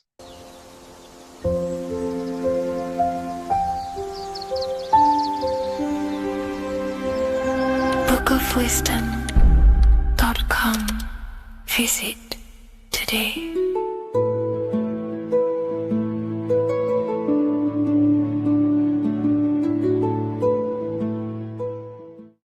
What if I told you the devil is closer than you think, and it's not actually a real person, force, or spiritual entity outside of you, but a being and an aspect of your own mind and psyche? In this video, you will learn exactly what the devil is and the true esoteric meaning of the devil. The first thing we need to understand is that the universe is a mental universe. Look around you. Every action, every building, everything you see around you was begun first as thought in the mind, then manifested. We use the mind to build and shape our reality. The universe, the world, only exists inside of our mind. Therefore, God and the devil exist inside of our own psyche. So first of all, the devil is not a literal being, but a symbol of the lower self. It represents the unmastered, ego-driven part of the human mind, a symbol of destructive thoughts, emotions, behaviors, lives in realms of chaos, fear, hatred, lust, and ignorance. This is why we see the devil as red, because red is the lowest vibrational color on the color spectrum. It also corresponds with the root chakra, which is all to do with survival instincts. Red represents chaotic and intense emotions like hatred and anger. When we are angry, our face turns red. The devil represents our animalistic fundamental needs, our instinctual needs, our survival state of consciousness. We have a survival state of consciousness and a godly state of consciousness. Our godly state of consciousness is creating, not just experiencing in the animal state, but consciously creating reality. This is why we see the devil with a goat head, an animalistic head, and the head is where the brain is. The animal head represents living off instinct, the part of our mind that lives on urges, impulses, and instincts. Eating, sex, power, ego-driven actions, and ego-driven thoughts. Animals are only aware of themselves. Animals live on instinct. They have no ability to consciously create like humans. This is our lower desires for the material world. That's not to say the material world is evil. However, when our consciousness is only seeking material things, this leads us down a path of self-destruction, because nothing material can ever satisfy our soul. Everything material is temporary. Therefore, the devil represents the part of us that seeks only material desires, only material fulfillment, the ways of thinking where we only think about ourselves and ego-driven thoughts. It also represents the unchecked, unconscious self, where we have no mastery over our thoughts, over our emotional impulses, and no mastery over our actions. We're living in instinct and impulsive states, which causes chaos, selflessness, destruction, and keeps us bound to our lower material 3D state of consciousness. It's important to recognize that the word devil was never present in the earliest Gospels. Instead, what was mentioned was a spirit of evil. This distinction is crucial because it underscores that the idea of the devil, as popularly conceived, does not actually exist as an independent entity. Rather, it is a personification of the lower aspects of the human mind, a facet of our own consciousness. The term spirit of evil was not meant to denote a specific deity or being, but rather any force of negativity, whether it manifests as a destructive thought, emotion, or action. A spirit is a force, an energy, and we have three forces that create our reality: thoughts, emotions, and actions. We have full control over these three aspects, which transform and mold reality. A destructive thought, a destructive emotion, a destructive action is a spirit of evil, and it originates from the darker aspects of the human psyche. So now, because we're on the topic of the devil, we have to look at the pentagram, which is obviously connected to the devil heavily. The upright pentagram represents spirit, air, water, earth, fire. Upright, which represents spirit, the most important element on top of the earthly elements, showing showing spiritual principles over material principles. As spiritual beings as we are, we have to put our spirit first, our higher self first, and material things second. Why? Because material things never satisfy us long term. Seeking material fulfillment will leave us feeling unfulfilled in the long run and very unhappy, and we can lose ourselves in illusions. We have to put our spiritual principles first. Seeking wisdom, knowledge, connection to the divine, and connection to our higher self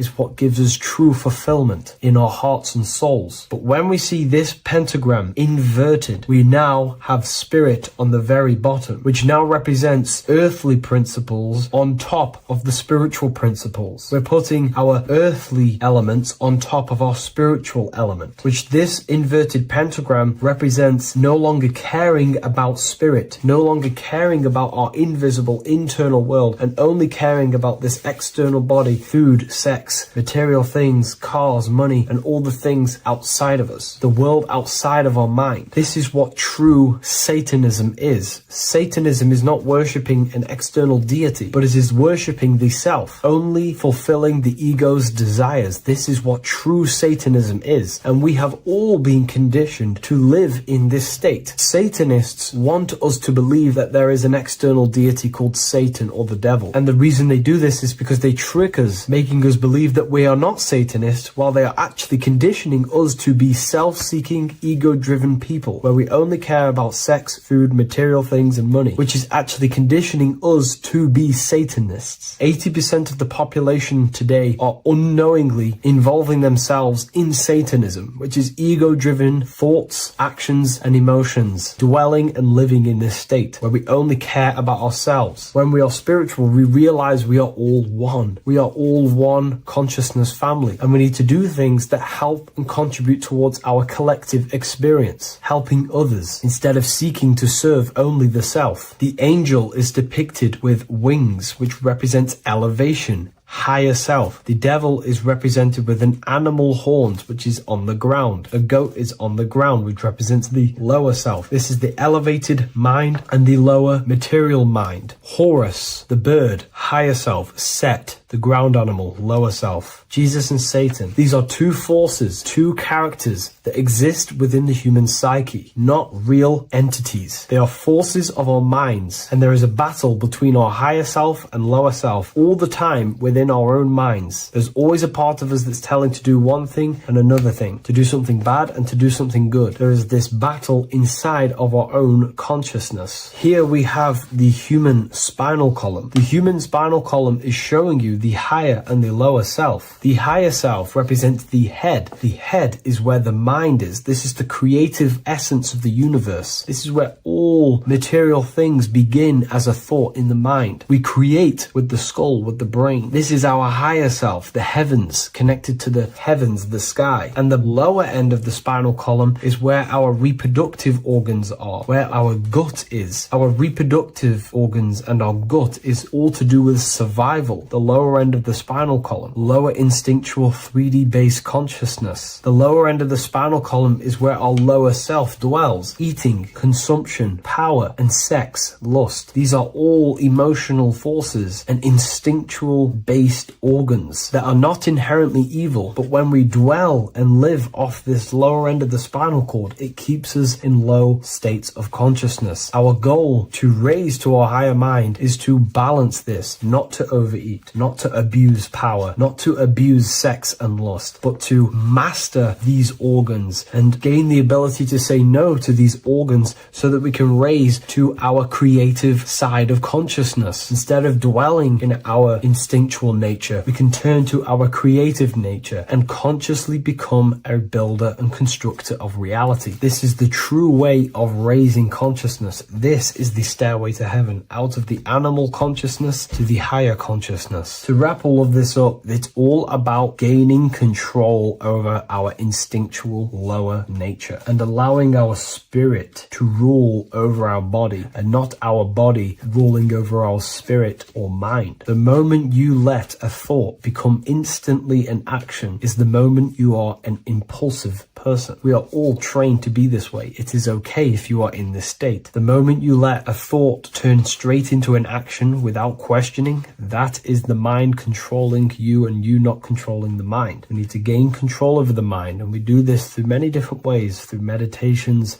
affirmations, and discipline. We slowly gain control over our minds. And once we gain control over our minds, we gain control over our thoughts, and we gain control over the attention that we give certain thoughts. We can then start to uplift our mind, our thoughts, out of our instinctual state to the higher mind. If you wish to learn more about consciousness, I'll leave a link in the description for the Book of Wisdom, Volume 2.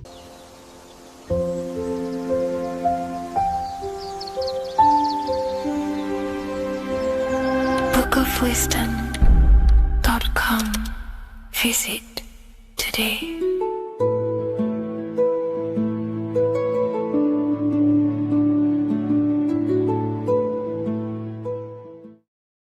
Welcome back everyone to another video. Today we're going to cover everything that you need to know about the mind, starting with the two aspects of the mind, the conscious and the subconscious. The male aspect of your mind is the conscious. This is the 10% of your mind. The conscious part of your mind is only aware of everything around you, your vision, your sight, your smell, your taste, your hearing, and your current state of emotion and thought. Every thought that you consciously think about has an emotion directly attached to it. That emotion is then impressed onto the subconscious part of the mind. The subconscious part of the mind is the female aspect of your mind. It is also a whopping 90% of your mind. Subconscious mind is controlling all of the subconscious processes which happen within your body. For example, your subconscious mind is controlling your heartbeat, your digestion of food, and all of the things that you do not have to tell the body to do. It is the hidden part of our mind which is controlling all of the hidden things. The subconscious mind is like a recording supercomputer. Everything that you have experienced in your life is all recorded and stored within the subconscious mind. One of the most important things about your subconscious mind is that it stores your mental programs. Everything in the subconscious mind manifests into behavior and actions within the body. Your daily basis routine and habits are all mental programs within your subconscious mind. These mental programs are created by mainly two ways. 1. Repetition, and 2. Emotional impact. The repetition is fairly simple to understand. The more you do something, the more it impresses onto your subconscious mind and becomes a program. That program will then manifest into your behavior. However, with the emotional programs, they work a bit different. The stronger that you feel an emotion, the stronger it is impressed onto the subconscious mind. And then that emotion becomes a program. For example, you had a very traumatic moment happen when you were a young child. The emotion that you felt was so strong in that moment that it impressed into your subconscious mind so hard that you can recall that moment like it was yesterday.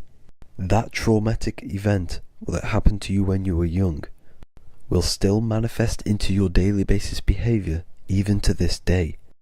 However, it manifests subconsciously. For example, if you were in a car crash, you will be wary to enter cars with certain people. All because of that traumatic emotion that you felt and impressed onto your subconscious mind. Another example of the subconscious manifesting into our behavior is posting on Instagram. Most of the time, the reason why you post is because your subconscious mind is seeking gratification. So before you actually do something, question yourself and find out the root cause of why you are doing this. Another thing that you need to understand about the subconscious mind is that it takes everything you say and hear literally. So for example, if you go and say, "You are an idiot" to someone, your subconscious mind will only pick up the word idiot. It only knows yourself. It doesn't know anyone else.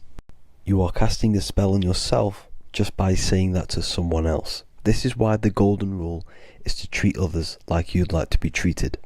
Now, you can rewrite these programs which are already in your subconscious mind. However, it does take consistency. You have to change these programs which have been running for years. And by changing these programs, you change your behavior, because these programs manifest into your behavior. The best way to do this, personally, is to listen to affirmations first thing when you wake up in the morning, and do this for 10 minutes every single morning. Then at night time, you want to think and feel that you are becoming the reality that you desire.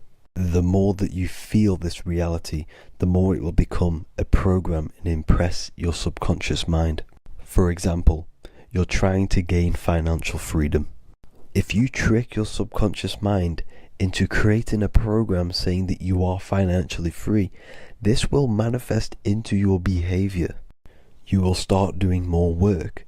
You will start looking for ways to make money. Your mind will be set on the frequency of money and financial freedom. Therefore, you will receive thoughts based around this program. If you take enough action, your life will dramatically change because of this program that you created in the mind. This is why we call it a mindset, because your mind is a frequency tuner which sets its frequency onto different thoughts, because thoughts are frequency. If you fill your mind with a specific frequency, you will gain thoughts and ideas based around that frequency. To create a stable mind, you need to master your emotions. You need to change your mindset. Everything that you experience is neutral. Based upon the mindset that you see it, you either give it a positive or negative charge. By understanding this deeply, you will then control your emotions. I hope you gained some wisdom and enjoyed this video. Please, if you can, leave a comment and a like, and subscribe to the channel if you like this content. Love and light to you all.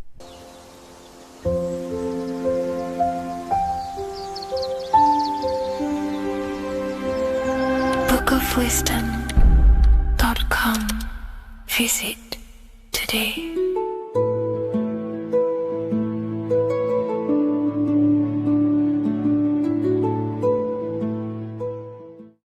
The scariest thing about having your first out-of-body experience and leaving your body is the realization that you have after. You realize everything you've been told about yourself, reality, the earth, what you're doing here on earth is a complete, utter lie. Your self-belief of what reality is and what you are is completely shattered. You now fully understand that you are more than your physical body that you inhabit. My first out-of-body experience happened a few years ago, but before all of that, I remember being a child, going to bed and closing my eyes, and I remember as a child feeling like I was floating above my body and moving. And maybe subconsciously this has led me into knowing intuitively that there is more to reality, and I've gone down this path of esotericism, occultism, consciousness. Maybe that has led me to this, I don't know, but I've always had this subconscious intuition in my mind that there's more to reality than what we've been told. And maybe it came from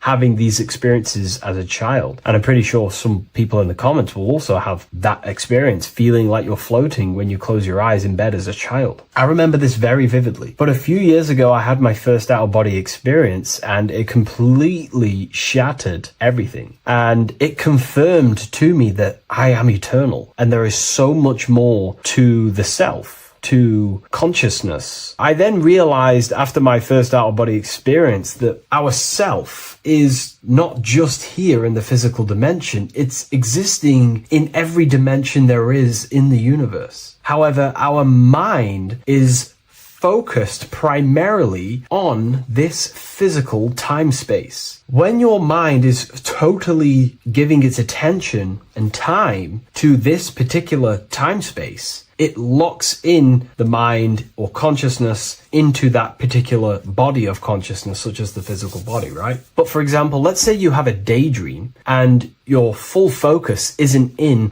the present moment and your environment that you're in physically. Your mind kind of wanders off into a daydream, what we like to call it. That again is shifting time space. Your consciousness is 40% here in the physical plane, because your body's there, but then the other 60% is in this daydream, this imagination. So you're shifting time space, and what an out-of-body experience does is allow your mind to reduce that attention to the physical body and access attention to this altered body or dimension of consciousness. So I'm going to give you the story of my first out-of-body experience, because I know when I was researching this, I was always looking for personal stories about someone's out-of-body experience, and there's not many out there, to be honest with you. Well, based off my research, I couldn't find many. You find a few, but I'm going to give you my experience of my first out-of-body experience that happened a few years ago. It was early in the morning. I kept on waking up and falling asleep to my alarms. I went back to sleep after waking up for like the third time in the morning. When I fell back to sleep, that is when I had my out-of-body experience. It's also good to mention that I have been listening before that about podcasts, books about our out-of-body experiences, astral projection, and things along them lines. So this was stored in my subconscious, this topic. And I had a desire in my heart to actually experience this for myself. Long story short, I went back to sleep early in the morning because I kept on waking up, and it began with this tingling sensation, a high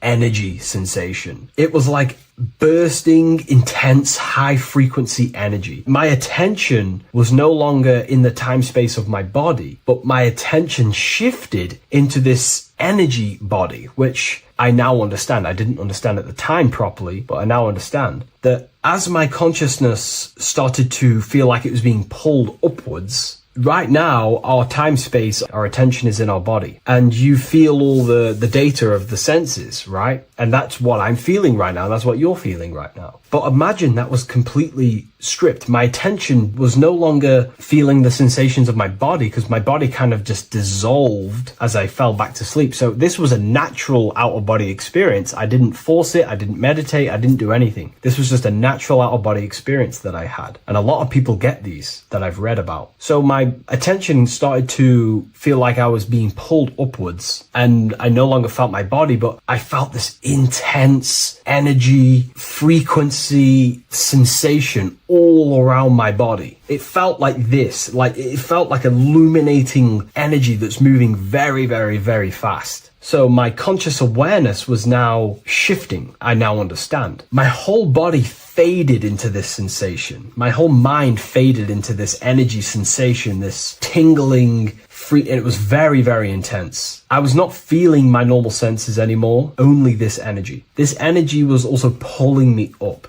The more I was lifted up, the more intense the frequency became. So think of it like just a frequency resonator, how it just goes up and down, up and down. But then imagine the frequency resonator just going higher and higher and higher frequencies, and it was just getting more and more and more intense. The energy was moving faster. This tingling was faster and faster and faster as I was being pulled up. Part of my mind began to fear this. My arms and legs grew very tense. I started to tense up because at this moment in time of the experience, I was very vaguely conscious. I was half there, half not. And as I was being pulled up, my physical body started to tense. And this is again when I started to feel my body again. But then I remembered what I heard out of body experiences is that you have to submit to the process. If you try and force an out-of-body experience, it will never happen, because an out-of-body experience is not truly out of body. What we're trying to do is trying to find a needle in a haystack. If you're trying to find a needle in a haystack, you don't go rummaging through the haystack to find the needle. What you do is you burn the haystack and then the needle reveals itself. It's the same with an out-of-body experience. We dissolve the senses of the body, so the body falls asleep, but the mind stays awake. As soon as I let go of this fear and I let go of the tensations in my body,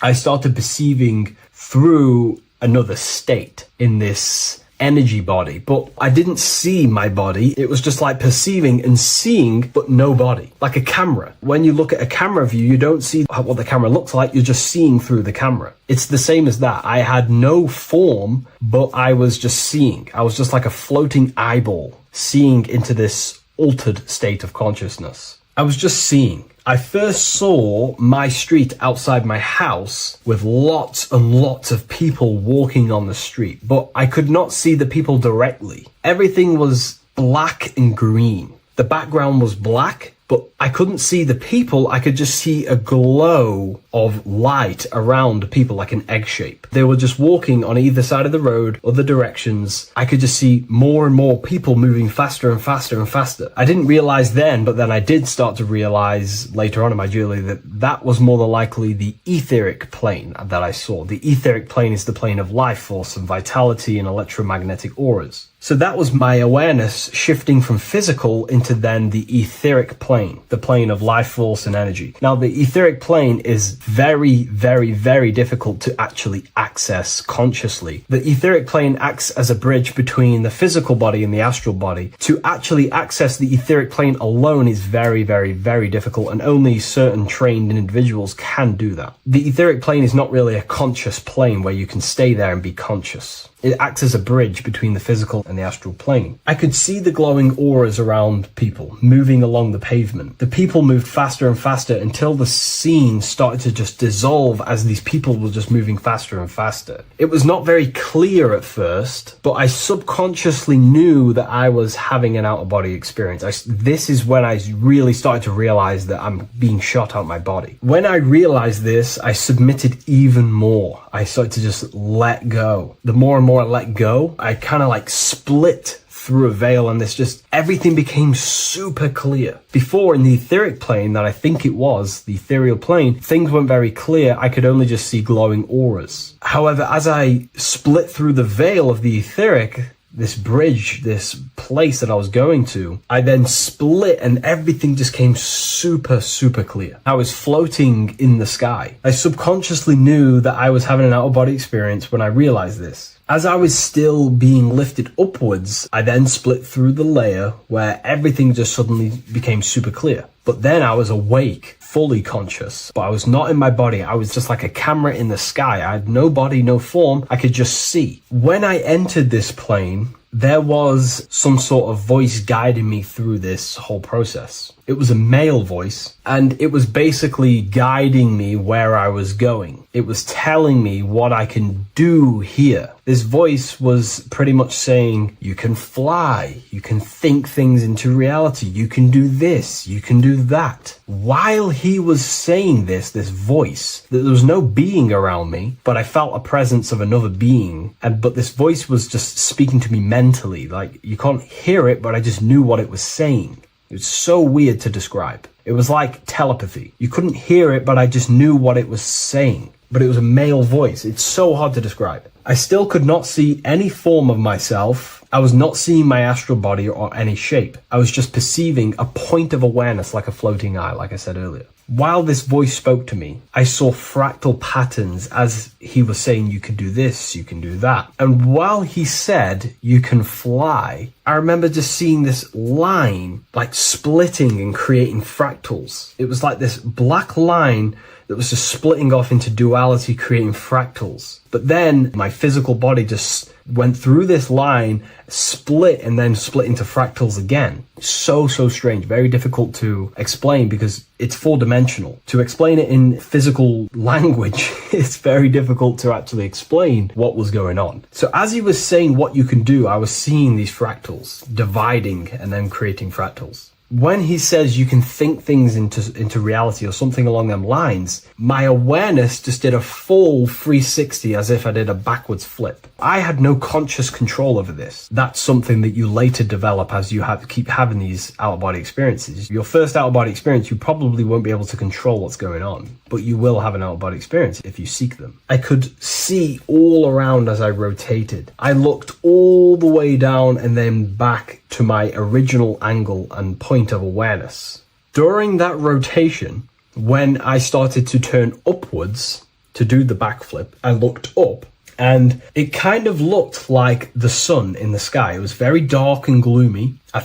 Now I know that was more than likely the lower astral plane because very dark and gloomy, and it was very kind of dense there. I looked up and I could see this. It was like the sun, but it was white, pure white light, and it was shining down over the astral plane, and that was the only light in that place. That's why it was so dark and gloomy there. And I then realized in that particular state. At that time, I thought that was God. I don't know what it was. Maybe it was, maybe it wasn't. Maybe it's the light of the higher mental plane shining through into the astral. But I looked up at it and I realized that was God. That was the source. That was the higher dimension beyond the astral plane, which is the mental plane, the higher astral planes, and then the mental planes, the planes of thought. Then once I saw that, I was in complete shock. As I rotated backwards even more, I then get the view of seeing down, completely down, like a bird's eye view. And I could see like an old medieval gloomy town. It was dark, almost night, with very little light. The only light present was the light from above. The town was old-fashioned, gloomy, misty. I looked over it from above. Then the experience began to fade. I don't remember anything after that process. But I'll be honest with you, the process of leaving my body for the first time was extremely intense. The frequency, the energy were overwhelming but powerful. Letting go and choosing to have no fear was the key to that experience. Just to give you a little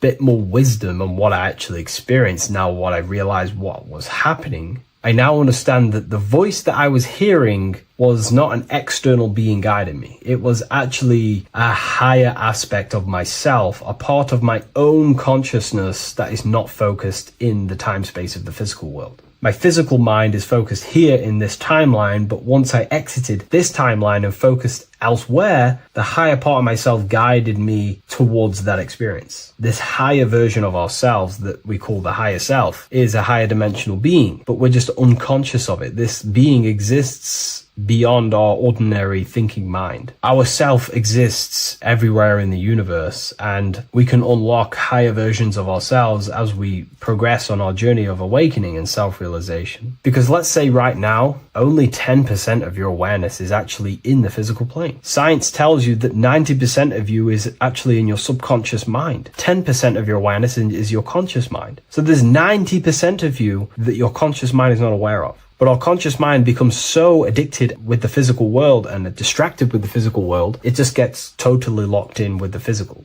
And we never pay attention to the hidden aspects of ourselves, the unconscious aspects of ourselves. And that's why everyone in the esoteric and occult space talks about gnosis, seeking knowledge of self. Gnosis is not knowledge, it's knowledge of self obtained through direct experience. So gnosis is about rediscovering who you truly are. And another bit of wisdom that I could give you from this is that the observer is the same observer that is observing this video right now. You're watching this video, but who is the one seeing the screen? Who is the one seeing the screen of your reality, of what you call life? There is an inner witness consciousness within you who experiences and observes your thoughts, emotions, and actions, experiences and observes the screen you call reality. And that witness also witnesses your dreams. When you shift your awareness from your time space of this body into your dreams, that same witness is witnessing your dreams. So when you meditate, connecting with this witness aspect of our consciousness really does help to excel the process of having an out-of-body experience. Because a lot of people have out-of-body experiences, but they don't understand what's actually going on. They don't understand the nature of it. But it's all mental. You move mentally in that dimension. You create mentally in that dimension. The same that you do in this dimension, but just on a quicker scale, because things manifest in the astral plane instantly as soon as you think of it. Just like the screen in your mind, you think of something, you have a screen of an object in your imagination. That plane, it manifests instantly, but down here, it takes a longer time for things to manifest and condense. Once you understand that thought rules the universe, thought is the creative force of the universe, you start to understand,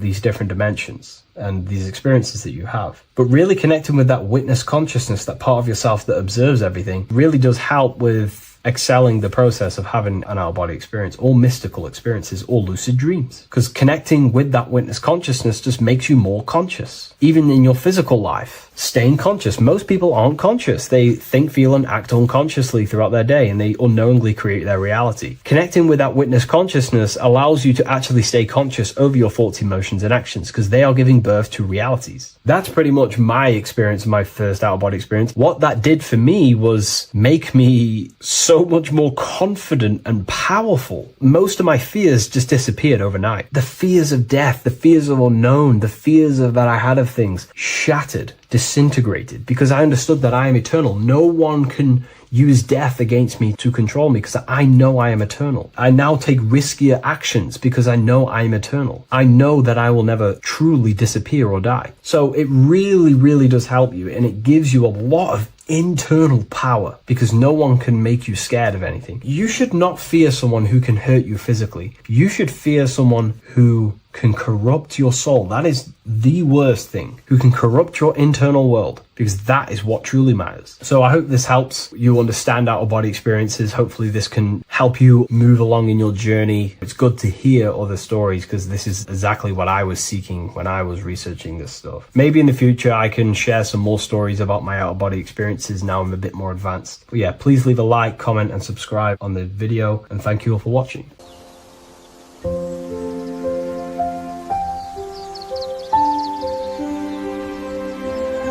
bookofwisdom.com. Visit today.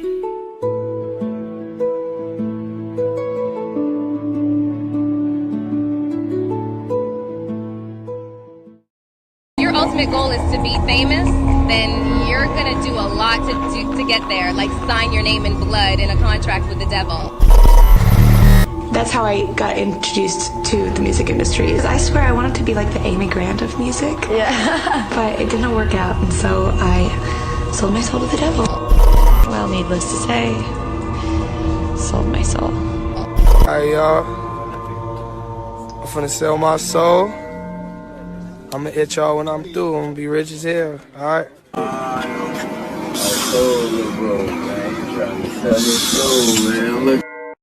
So what exactly is selling your soul? In order to understand this to its full potential, you have to understand the spirit world and the occult world which our eyes cannot visibly see. The physical world we see is nothing but an illusion and a product of the higher planes of existence. For example, you can see someone's physical body, but you can't see the complex structure of the consciousness and the thinking behind that being. With that being said, there are forces and entities not attached to physical bodies, which they exist on the astral and etheric plane behind the physical plane. Now there are numerous videos and music with artists talking about this. For example, I sold my soul to the devil and the price was cheap. Why do you still do it? Why are you still out here? Well, it goes back to the destiny thing. I mean, I made a bargain with it, a long time ago, and I'm holding up my hand. What was your bargain? To get where I am now. Should I ask who you made the bargain with?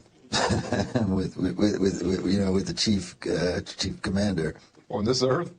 And on this earth, and then in a world we can't see.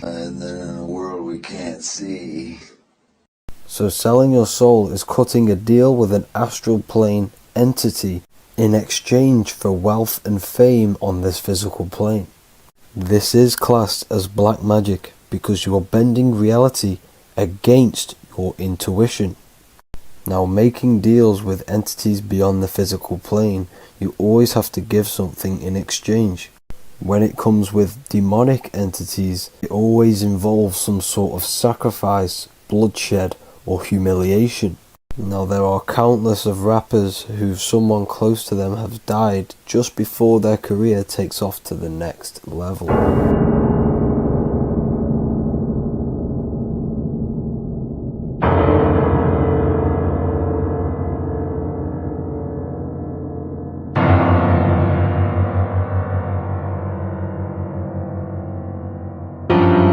My mama was sacrificed.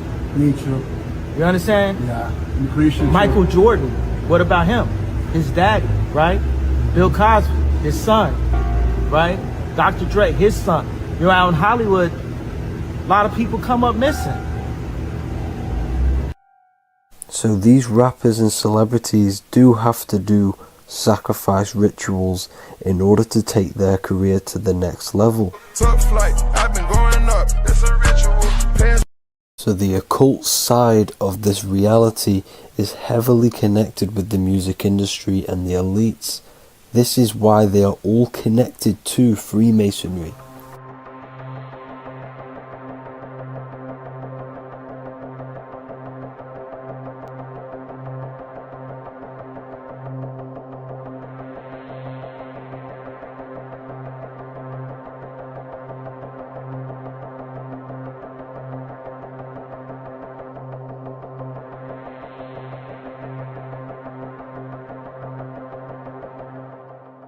Now this is why the music industry is one of the most important industries for the elites to stay in control and keeping the masses on low states of consciousness. Frequency is one of the most powerful things in reality because it's the only thing which can enter your soul and body without consent. The frequency on Spotify and all major platforms are all tuned to 440 Hz, which was set by the Rockefellers. 440 Hz turns off the whole right side of your brain, and the right side of your brain is to do with critical thinking, imagination, and your intuition. Music has the ability to influence your intent, your emotions, your thoughts, and your actions just by frequency itself. By controlling the music the celebrities put out and the things they talk about, they're actually molding society because of the celebrities' huge amount of influence over the younger generation and cultures within society. This is why the music industry is mainly talking about sex, guns, violence, and hating other people. These are all very low vibrational acts and things to do, which destroys humanity and societies, keeping us all conquered and divided in order for them to stay in power.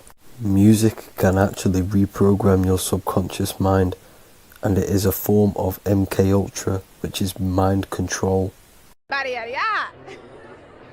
It's in my brain. Do you know that? It's living rent free. I can't get it out.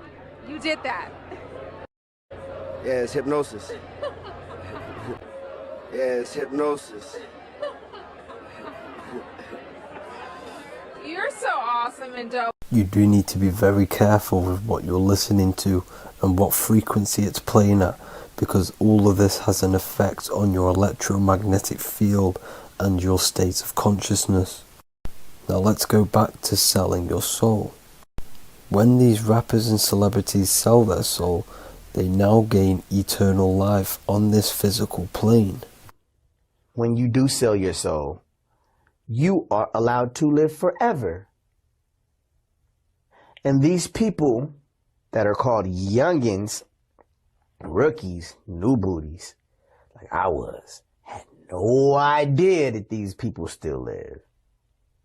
They will prey, haunt, kidnap, anything to stay on top. This is their world. They have nothing but time, is what they believe. Now this explains why there's so much Saturn worship, because Saturn is the father time. He's the god of time and crystallization in the physical realm. If you want more information on that, go to my previous video. Now here is A$AP Rocky standing inside of a pentagram, but notice the way he's standing, it's an inverted pentagram. The pentagram is associated with magic, however the upright pentagram is the 5 elements with spirit on the top. It's either called spirit or ether. It's at the top because it rules the other 4 elements, because it's the baseline of reality, which is spirit and matter. Spirit is behind the physical reality. However, when it comes to black magic, they invert the pentagram so spirit is at the bottom because they worship the physical world. This is why the Baphomet is the inverted pentagram. These people are operating off their animal instincts. They do not want anything to do with spirit. These are antichrist. All of these celebrities know full well the effect that what they're doing on the rest of the world. They have sold themselves out, and the elites use them as puppets to push this new world order and mold society in the way they want it. This is why all the celebrities are linked to Freemasonry, because in Freemasonry you have to take the oath of silence, where you can't speak on anything that they learn inside of Freemasonry. This is the symbol of silence.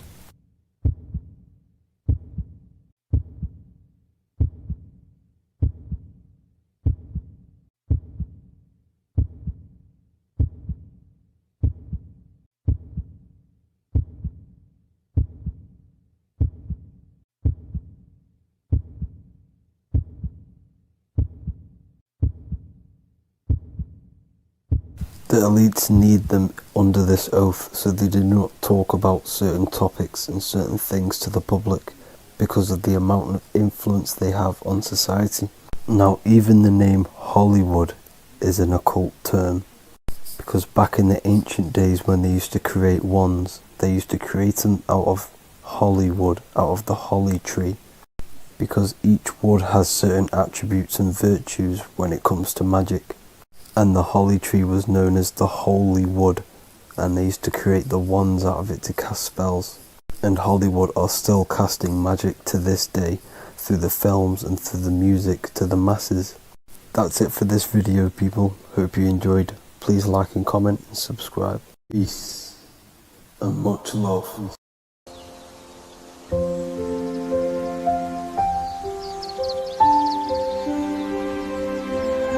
bookofwisdom.com. Visit today.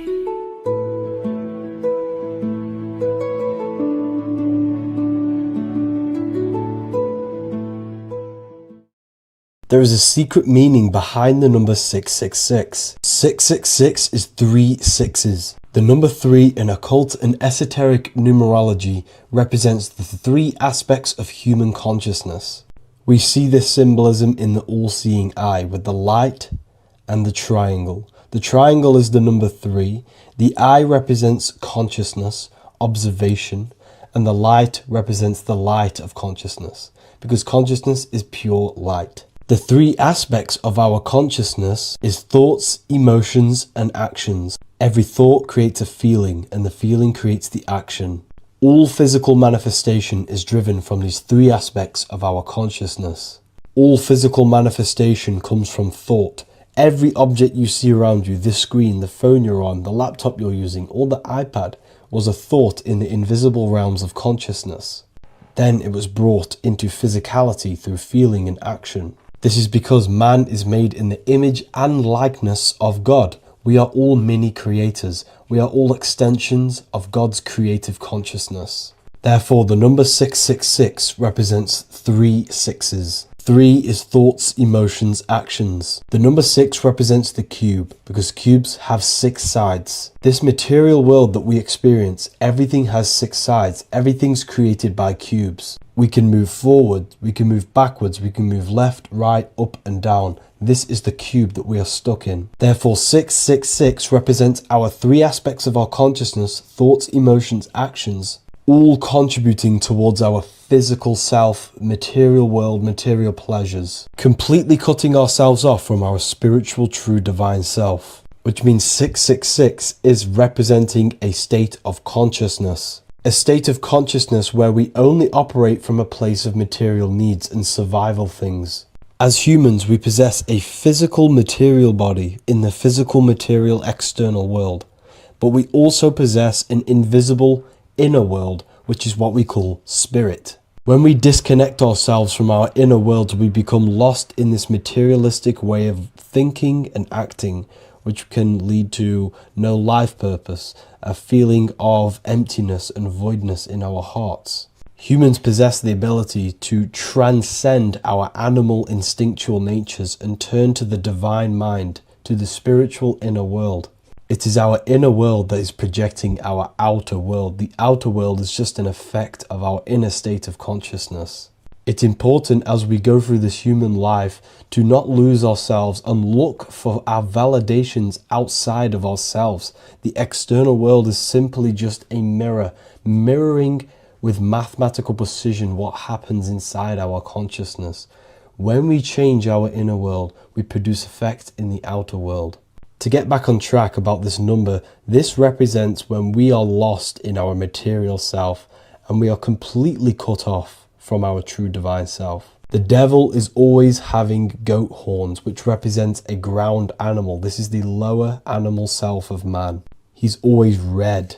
The frequency of red is the lowest vibrational color, and it also represents the root chakra. This is all to do with survival mode and our physical needs and physical self. Red represents chaotic and intense emotions like hatred and anger. This is why the devil is always red, because it represents anger and an uncontrolled state of emotion and consciousness. You see, we've been taught in the church and all through religion indoctrinations that the devil is an external deity which influences humans. And in fact, this is nothing but a metaphorical story.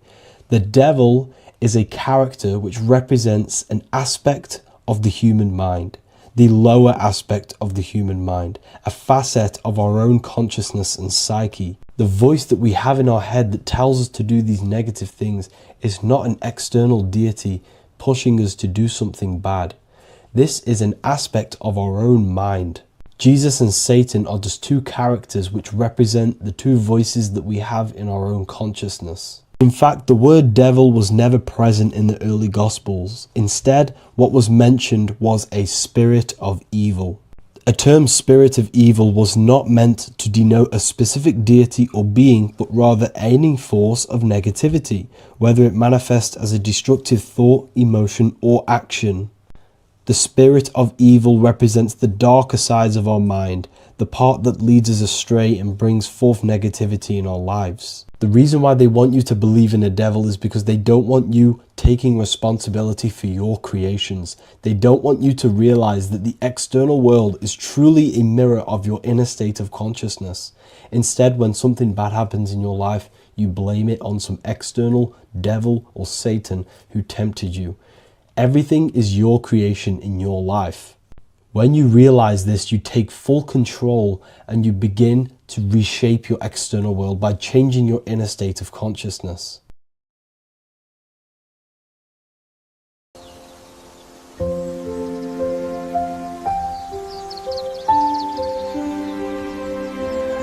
bookofwisdom.com. Visit today.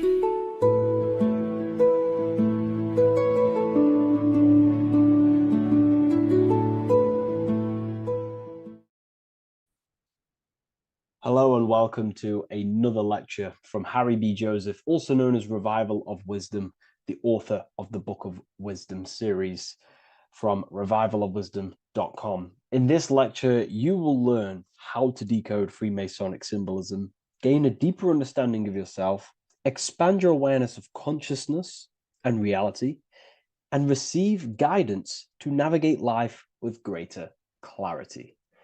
So today we're going to be breaking down this particular piece of artwork, this Freemasonic artwork, and how this relates to you and reaching a higher consciousness. Because ultimately, this is what it's about, okay?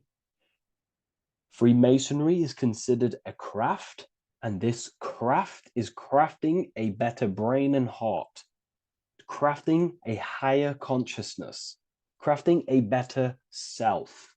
Why? So we can operate in the world at a higher degree, operate in the world more efficiently, live a better experience in the world, and getting to know thyself. Okay? So we're going to start from bottom to top because this is important. Every placement of this symbolism is on purpose, has meaning, especially the placements of the symbols. Okay, so we're going to start from the very bottom of the artwork, which represents lower down. When we're looking at symbolism, especially occult symbolism, that's what the word occult means. The word occult means hidden from the eyes. It has its roots in the word oculus. I'm pretty sure that's Latin, which means eye. So the word occult comes from oculus, which means eye. And the word occult means hidden from the eye, the unseen, studying the unseen aspects of self. We're studying the brain. We're studying consciousness. We're studying the body, the heart. We're studying the self, the hidden aspects of the human psyche and the hidden aspects of self. Okay? Because ultimately, this is what gives you power in the world, depending on how you use that power, whether for good or bad, depending on the consciousness wielding that power. This is why we say knowledge is power. But I would actually say knowledge of self is power. Because when you know how you function, you gain power. You gain personal power. You gain mastery. Ultimately, this is what Masonry is about. Self-mastery. Crafting a higher consciousness. So at the very bottom of this artwork, we have a checkered board with a coffin. The coffin is the beginning of the artwork, the very base. This is the foundation of consciousness. The coffin symbolizes unconsciousness, the state that myself was in, maybe yourself, before we woke up and before we came conscious of our spirit, before we came conscious of ourselves. That ignorant state of acting without purpose, acting unconsciously, experiencing the world and not actively living in the world, simply reacting to external circumstances. This is an unconscious state where one is ignorant. 80% of the world is in this unconscious state. And this is symbolized as the darkness, the tomb. Look at how the tomb is fully blacked out, representing dull, no emotion, it's dark. This represents the darkness of self. The spirit is buried. The spirit is in the tomb. They're not even aware that they possess consciousness.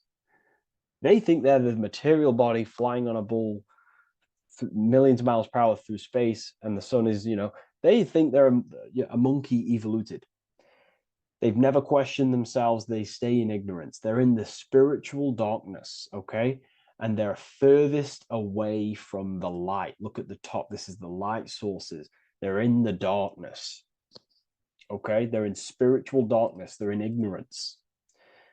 And they're in division. Their mind has no power. Their thoughts contradict themselves. They say they're going to do something, but then their mind tells them, oh, I'm going to fail. Or I want to do this, but my mind says this, and I believe this about myself.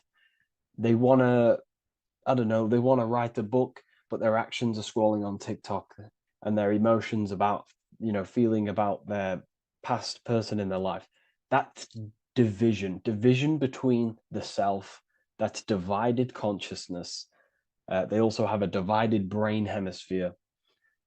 They do not see reality through a true lens, because the brain acts as like a lens on how we perceive things.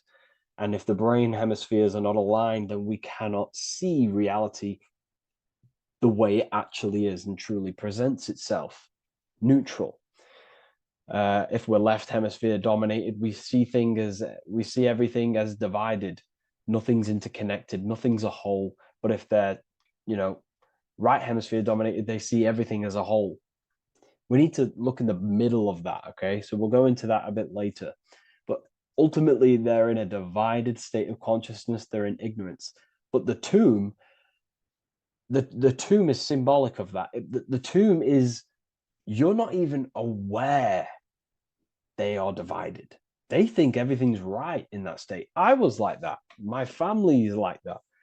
They're not even aware of themselves, and you try and say something to them, and they don't even know they're in division.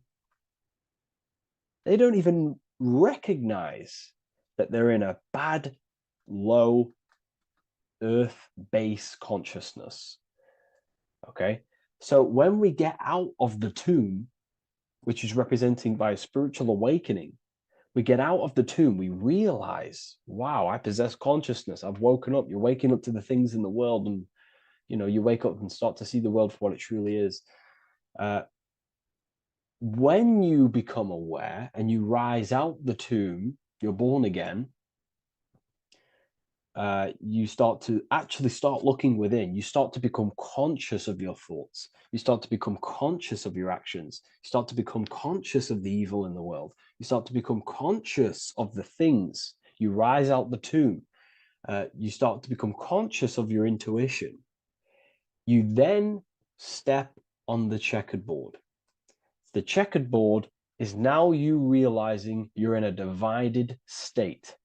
Okay, so you're now putting down the ego. Because remember, when you're in the tomb, the ego is fully fully in domination over consciousness, over your consciousness, it doesn't allow you to say that you are wrong. It doesn't allow you to think that there's evil in the world. It doesn't allow you to believe you have a spirit. It doesn't allow you to see that there is maniacs running the world and trying to control you. The ego is so stuck. But when we start to realize this is part of our awakening, we start to realize that the ego is trying to keep us safe at all times and keep us locked in that state of thinking and believing that we were in before. It's always seeking safety. Okay? So when we come out the tomb, we start to put down the ego and start to, how do I say this? We start to acknowledge that we were wrong about the world. And that is a lot about awakening. You have to acknowledge that you do not know everything. There are people with such higher knowledge. Okay? So when we come out the tomb, we put down the ego. We start to actually say, I was wrong about the world. I was a victim of mind control. I was in ignorance. I was in darkness. Spiritual dark. I'm divided. My thoughts, emotions, and actions are not aligned. My intuition and my action are not aligned. I'm not taking action on what I know is good. I'm taking actions against what I know is good. That's a sin. That's a sin against the spirit. Okay? So when you acknowledge this, you acknowledge you're in division, you then take the first 3 steps, which is the Freemasonic Blue Lodge degrees. These 3 steps. Okay? Ultimately, this checkerboard represents illusions as well. You're in an illusion. Okay, this is why we see it heavily used in the music industry. It represents base consciousness, base level awareness, 5 sense thinking. It represents you versus me thinking, walking down the street and thinking everyone's trying to hurt you, and it's always you versus me, judging people in your own mind. That's low thinking, lower thought. And not to notice squares. Squares are an unnatural state. They're an unnatural shape. We do not see squares or 90-degree angles in nature. It's the lower mind. So it represents base consciousness, base level awareness, only aware of the physical body, only aware of the 5 senses, never looked within. That is the base. And this is the foundation we have to rise up to the light from, up to higher consciousness. So this gives us a strong foundation when we realize this about ourselves, that we were in division. Our thoughts, emotions, actions were not aligned. Our brain hemisphere was not aligned. I'm not thinking with love of the heart. Okay? So that is the state we're in. Now, hopefully that's cleared things up about the chessboard. Before we move on, please leave a like, maybe a comment if you wish for me to discuss anything in the further lectures. Please smash the like button, and it would really help me out. And share this with a friend who is interested in the occult. Okay, so the steps are the first steps of the Freemasonic degree, the 3 Blue Lodge degrees. Now, this can be represented as the number 3, a very powerful number, a very symbolic number. Number 3 is the 3 expressions of consciousness. How do we express consciousness? How does consciousness express itself? Well, there are 3 ways. We think, consciousness thinks, consciousness feels, and consciousness acts. They are the 3 expressions that we express our awareness and consciousness. So we're looking at thought, emotion, action. We're also looking at the 3 brains. The reptilian brainstem, the mammal limbic brain, and the neocortex. The reptilian brain governs basic functions of the human body: breathing, surviving, scanning the environment for threats, automatic responses, eating, scanning for food. Base consciousness, that's the reptilian brain.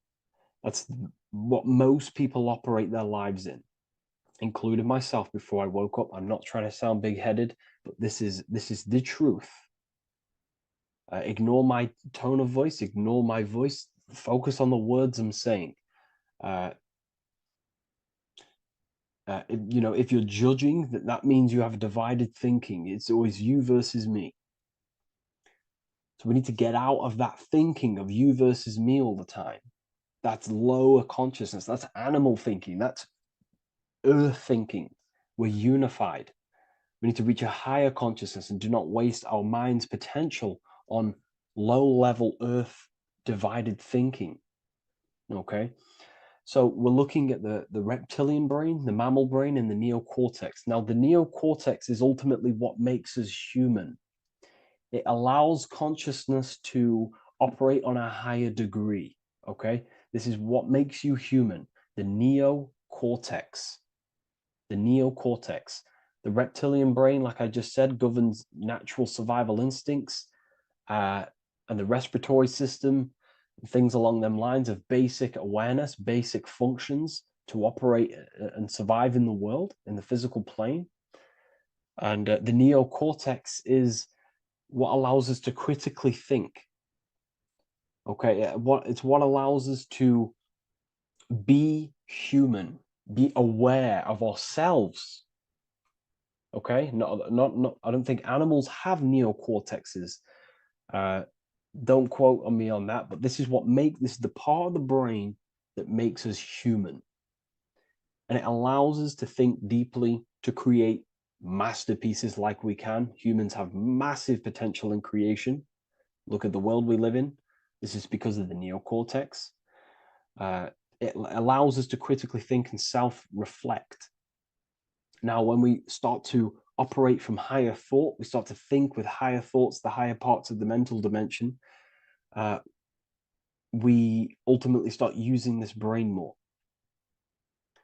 We start functioning from the higher brain. Now, this is why Neo from the Matrix is called Neo, because he uses he was in the reptilian brain. If you watch the film The Matrix, if you notice, he gets plugged out of the Matrix and he's plugged in on the back of his neck into the brainstem. And when he's plugged out, his name's Neo, which is neocortex, using the higher brain. It's what awakens the self. It allows consciousness to function on a higher degree compared to animals. Okay? So we're looking at thought, emotion, action. We're becoming conscious of thought, emotion, action. Becoming conscious, what am I thinking, what am I feeling, and what am I acting in the world? And what can I do to master these, to operate more efficiently in the world? How can I use these towards higher consciousness and use these actions, these thoughts, emotions, actions to reach a higher state of awareness of self?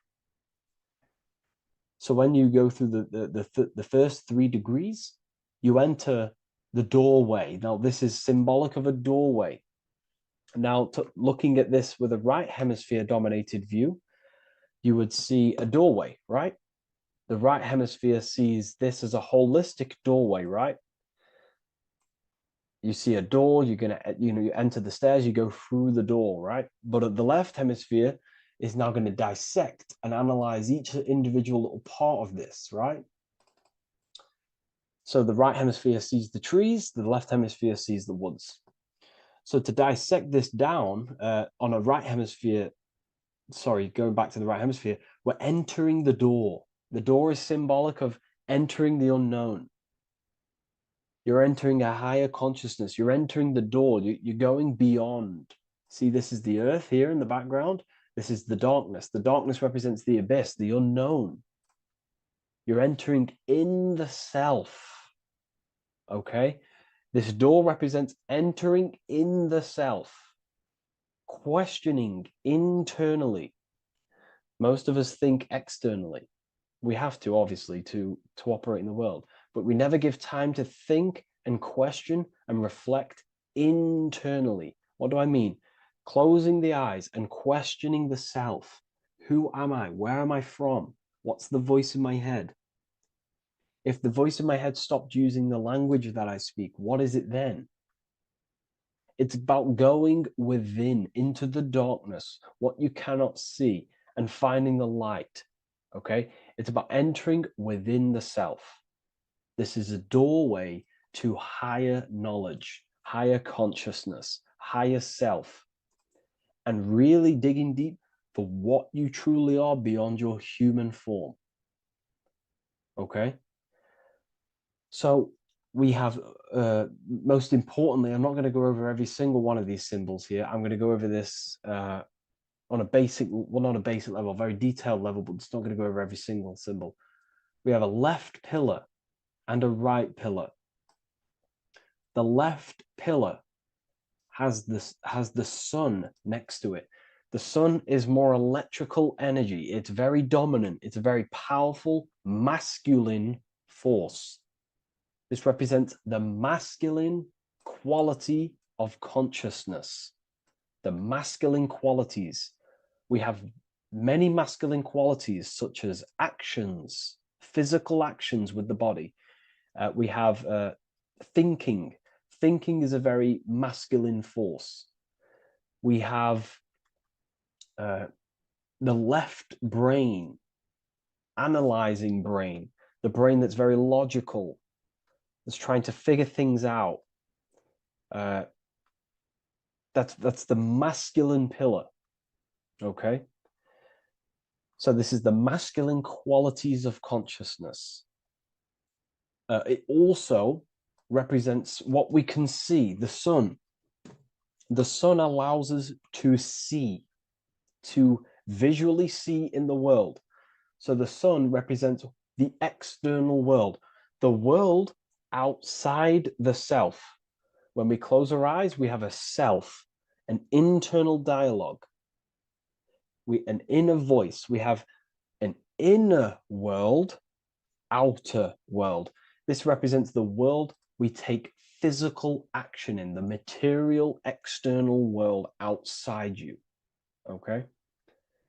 The world we can see. And then on the right pillar, we have the moon, which is associated with feminine qualities of consciousness. Now, the moon is in the night, what we cannot see. The moon is the nighttime.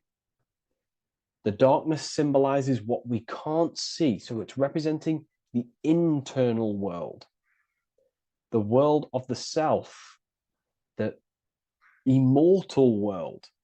Okay? The self in the mind is immortal. When you close your mind, you go in the mind, that self inside you is immortal. In the mind, you are immortal. Outside the mind, you are mortal. You will die. This body will die. Okay? So this is representing the internal world on a holistic understanding. It's also representing the right brain, the feminine brain. It's also representing intuition, emotion. They're linked. Intuition and emotion. They're a feminine force. Also, we're looking at the heart, the right pillar. So everything that is feminine falls under this right pillar. Now, don't get confused. I know a lot of people can get confused about what I've just said. So this represents the inner world, the outer world. It also represents everything masculine and feminine. So thought is, although it's an internal quality, it would fall under the left pillar, because thought is a masculine force. It's a penetrating force. So try not to get misunderstood with that. On a holistic scale, it's also represented inner world, outer world, and how they are reflections of each other. Now, these pillars, they're the same height, they're the same structure, but just different in sun and moon, which represents their reflections of each other. Their reflections, the inner world reflects in my outer world. My external world, what I see outside of me, is a reflection of my thoughts and my internal world. So the inner reflects the outer. The inner reflects the outer. As within, so without. So we're also looking at the right and left brain. I've already gone over that. So what we need to do is build the bridge between the two to reach higher awareness of self. Because ultimately, remember, we're still divided. We came from the checkerboard, we entered up here, we've just entered within the self, started questioning the self. We're still divided. We need to build the bridge. And this is what they're crafting in Freemasonry. The bridge, the arc, the agreement, the great work. This is the crafting of aligning the left and right brain. We're also aligning intuition, feminine, with the actions.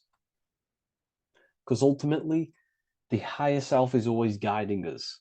That's our true spirit guide. Our true spirit guide is our higher self. And the higher self ultimately exists in a higher dimension. This is going to sound crazy to some people, okay? But who you are is not your human body. And your higher self does not communicate through the language of the human material world. It doesn't communicate through English, doesn't communicate through thoughts. It communicates through intuition and communicates through dreams and symbolism. So it's all associated with the right pillar. This is the things we can't see. The higher self is always guiding us to awakening and to our purpose on the earth. Okay, so this left pillar also can symbolize what we're born into the world with, our circumstances, our external world. What are we born into? You know, our family, our current financial situation, where you're located in the world. So it's also symbolizing this. It's also symbolizing the qualities you bring here, the natural abilities you have when you're born, and what we need to do with our environment to ultimately reach a higher consciousness and reach our and transmute our environment we're born into to realize who we were and why we came here.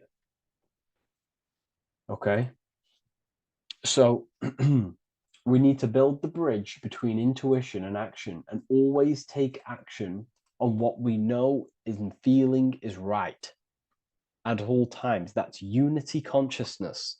And when we do this, we gain the light. We gain more light, symbolic of more information of the self. Because the higher self is always guiding. It's always watching over. And it's always trying to give us knowledge of awakening, of why we came here. And when we take action on what we know and feel is right at all times, it's like a domino effect and a stepping stone that pushes you closer and closer towards your life purpose. Okay? We're also aligning the right and left brain to perceive the world in truth, to see the world in its true form, to see the world in what it actually is, instead of any distorted left or right hemisphere dominated beliefs or thoughts.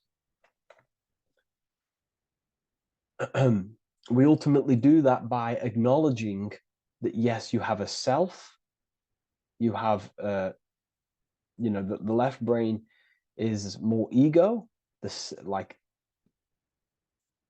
divided thinking, everything's separate, and the right hemisphere is more holistic. So we need to see the world in the middle of this, in the middle, acknowledging the self and acknowledging the collective consciousness, and how my thoughts, emotions, actions contributing towards myself and the collective.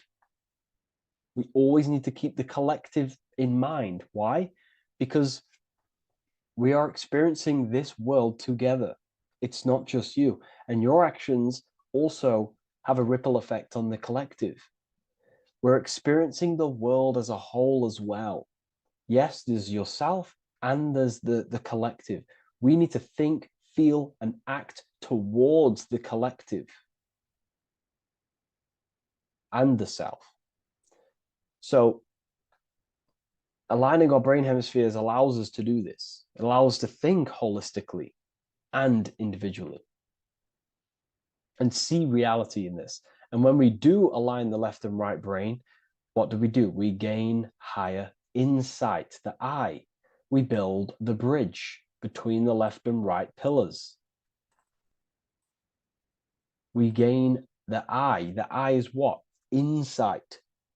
The eye requires light to perceive and see the material world. So this is symbolic. This is the inner eye, the inner self, consciousness. And when consciousness has light, which is symbolic of truth, knowledge.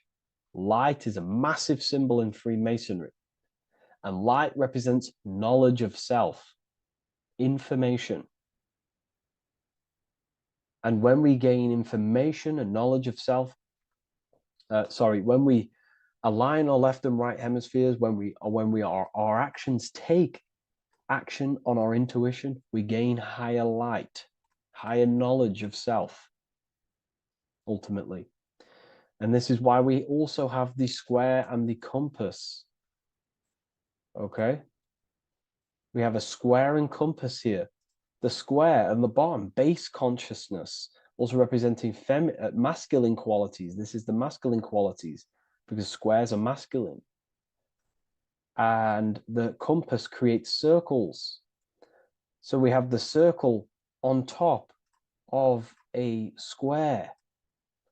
Circles are divine. This is oneness. The circle is one line. The square is 4 lines. It's divided. So we need oneness over division. We need to unify the masculine and feminine qualities. Masculine and feminine qualities, okay? This is in the middle because the compass would fall on the right pillar and the square would fall on the left pillar. And it's unifying. It's representing unification of these 2 pillars of masculine and feminine qualities of self to ultimately rise towards this light, out of the darkness and into the light. Okay. Let's go back. The G. This is very important. This is one of the most important teachings I could possibly give you about the G. The G is the generative principle, is what generates things. And the force within you that generates things is care and the heart energy. The heart ultimately expresses our actions. We think, if we care, we act. Everything in your external world is in front of you because your heart cares. You care about the video and gaining knowledge. You're now here watching this video. That's the care energy expressing actions. So in order for us to truly get out of this divided consciousness, we have to go through the G. We have to go from base consciousness, the square, divided, we go through the G because we have to care. And if we care, we'll reach the higher mind and gain higher self-knowledge and master the self. You cannot do this if you do not care. And if you do care, you will take action towards it. If you're watching this and you don't actually truly deeply care, you won't take the action. You'll just gain the knowledge, which is ultimately useless. You have to take action on this knowledge. And if you do not, there's no point watching the video. It's difficult. It's difficult. It's not easy. And things, throw us off our path sometimes. I understand. I'm not saying I'm perfect, but we ultimately have to give care towards reaching higher knowledge. Seek and you shall find. If you have the care about reaching higher knowledge of self, you will seek it and you will take actions towards it. Okay. We see this everywhere, and I mean everywhere. The Temple of Solomon has the 2 pillars, Jachin and Boaz pillars, feminine and masculine qualities. Sol, O, Mon. Sol is sun, Mon is moon. It's building the temple, which is, the temple is the inner self, ultimately. It's symbolic. The temple's not a real place. The temple of self, building the Temple of Solomon and reconstructing the Temple of Solomon is about reconstructing the self through masculine and feminine qualities. We see it everywhere. And this is very symbolic, you know, like very symbolic. We have the two pillars, we have building the bridge, and we have a stairway that goes to what you can't see because it's going to the unknown. You have to have faith. Okay? What I'm about to say is very important. You don't know what higher consciousness is, okay, until you get a little bit higher. This is hard to explain. But I didn't know what everyone talks about what higher consciousness is. I can't give you my higher consciousness. It doesn't work like that. You have to enter in and go within and have faith, going into the unknown, because you're ultimately going into something you do not understand. Higher consciousness, I cannot give it you. You have to enter the door and take action and think, feel, and act towards it, and you will go to the place, and then you will understand what higher consciousness is. Ultimately, what higher consciousness is higher knowledge and understanding of self, what you actually are. Okay, that is what's being symbolized here. It's again in the Masonic art. We have the darkness. We have to have faith to leap into the darkness, into the unknown. We see this everywhere. Like, you know, you'll see when I say this everywhere, and I mean everywhere, you'll see this. Every doorway has this symbolism in the ancient world, because ultimately this is what it's about, people. The door represents going within into a new light, a new room, a new level of understanding of self. Okay. Here we have Astro World. Now, this is obviously a darker aspect of this. But again, we have the two pillars. See you on the other side. That's the doorway. The other side. And I'm not going to break down, you know, this ritual, but you can guess what I'm on about here. That's for the university, of course. I can't break that down on YouTube. It's way too deep. But there's knowledge out there that is so deep you couldn't even comprehend it with the current mind, even for myself. And this is the power of symbolism. The more you learn about yourself, the more these symbols reveal to you. It is a journey of self. And I can't give you these understandings. You have to go within and question and meditate on these symbols yourself, and have thinking exercises of meditating on a symbol and seeing what your mind does with the symbol, what it lets you think about that symbol, and you'll unlock deeper meanings. I'm going to go over one more symbol before we end this. This is the hourglass, which represents time. Time, a very overlooked thing in today's world. We do not have unlimited time in this body. You have limited time. You will die. You will die. You have limited time in the external world. This is why it's on the left pillar, located on the left side, the external world. You are limited. The scythe represents you will be harvested. Your body will die. It'll be harvested. You will die, and you need to fulfill your mission here. You came with a purpose. You have to find that purpose by going within the self and questioning and taking action on what you know and feel is right. Unity consciousness, aligning thought, emotion, action. So if you wish to learn deeper insights, gain exclusive lectures, astral projection, self-mastery, I've just started a new section on mind control methods and how people are using this in society and becoming conscious of it. I've now opened 5 spots at a limited special price for Ethereal University. Use the code MIND, all capital letters.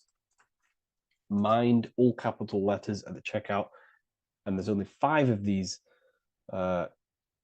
codes. Whoever uses them gets them. It's ultimately going to give you 20% off the university for as long as you're subscribed to the university. We go so much deeper in the university. Remember, social media is just the tip of the iceberg. Tip of the iceberg information. There are certain things I can't talk about, but I'll see you inside, and I hope you enjoyed this video. Please leave a like, comment, and a subscribe.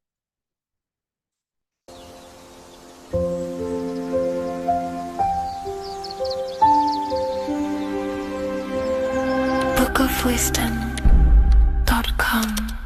Visit today.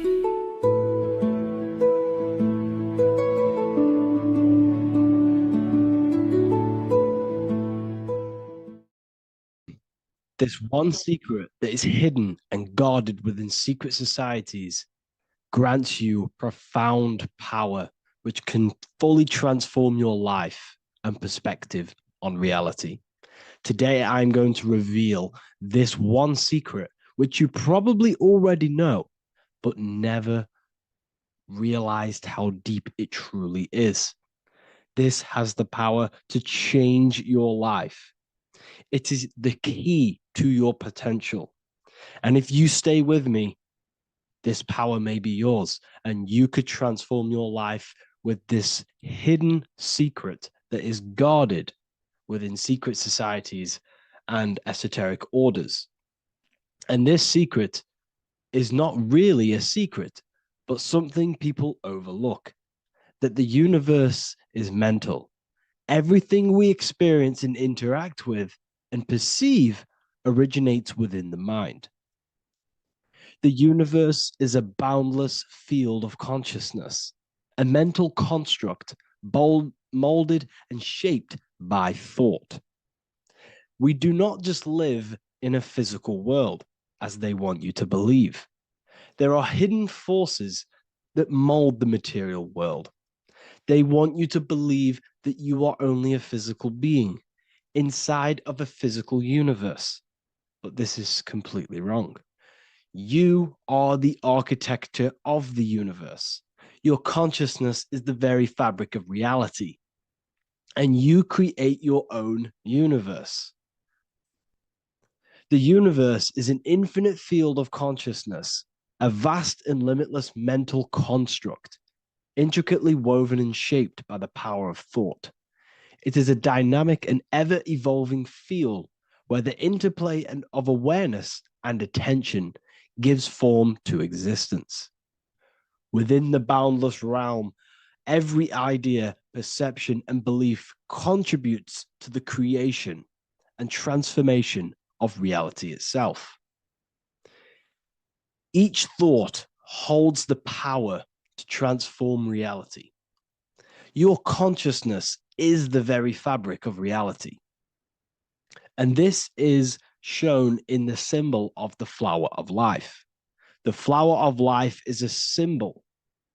It symbolizes the interconnectedness of all existence, illustrating how every thought is not merely a fleeting moment, but a ripple that reverberates across every layer of reality. Each action, like the intricate overlapping circles of this pattern in the symbol, extends its influence far beyond its origin, weaving a web of interdependence where every choice impacts the whole.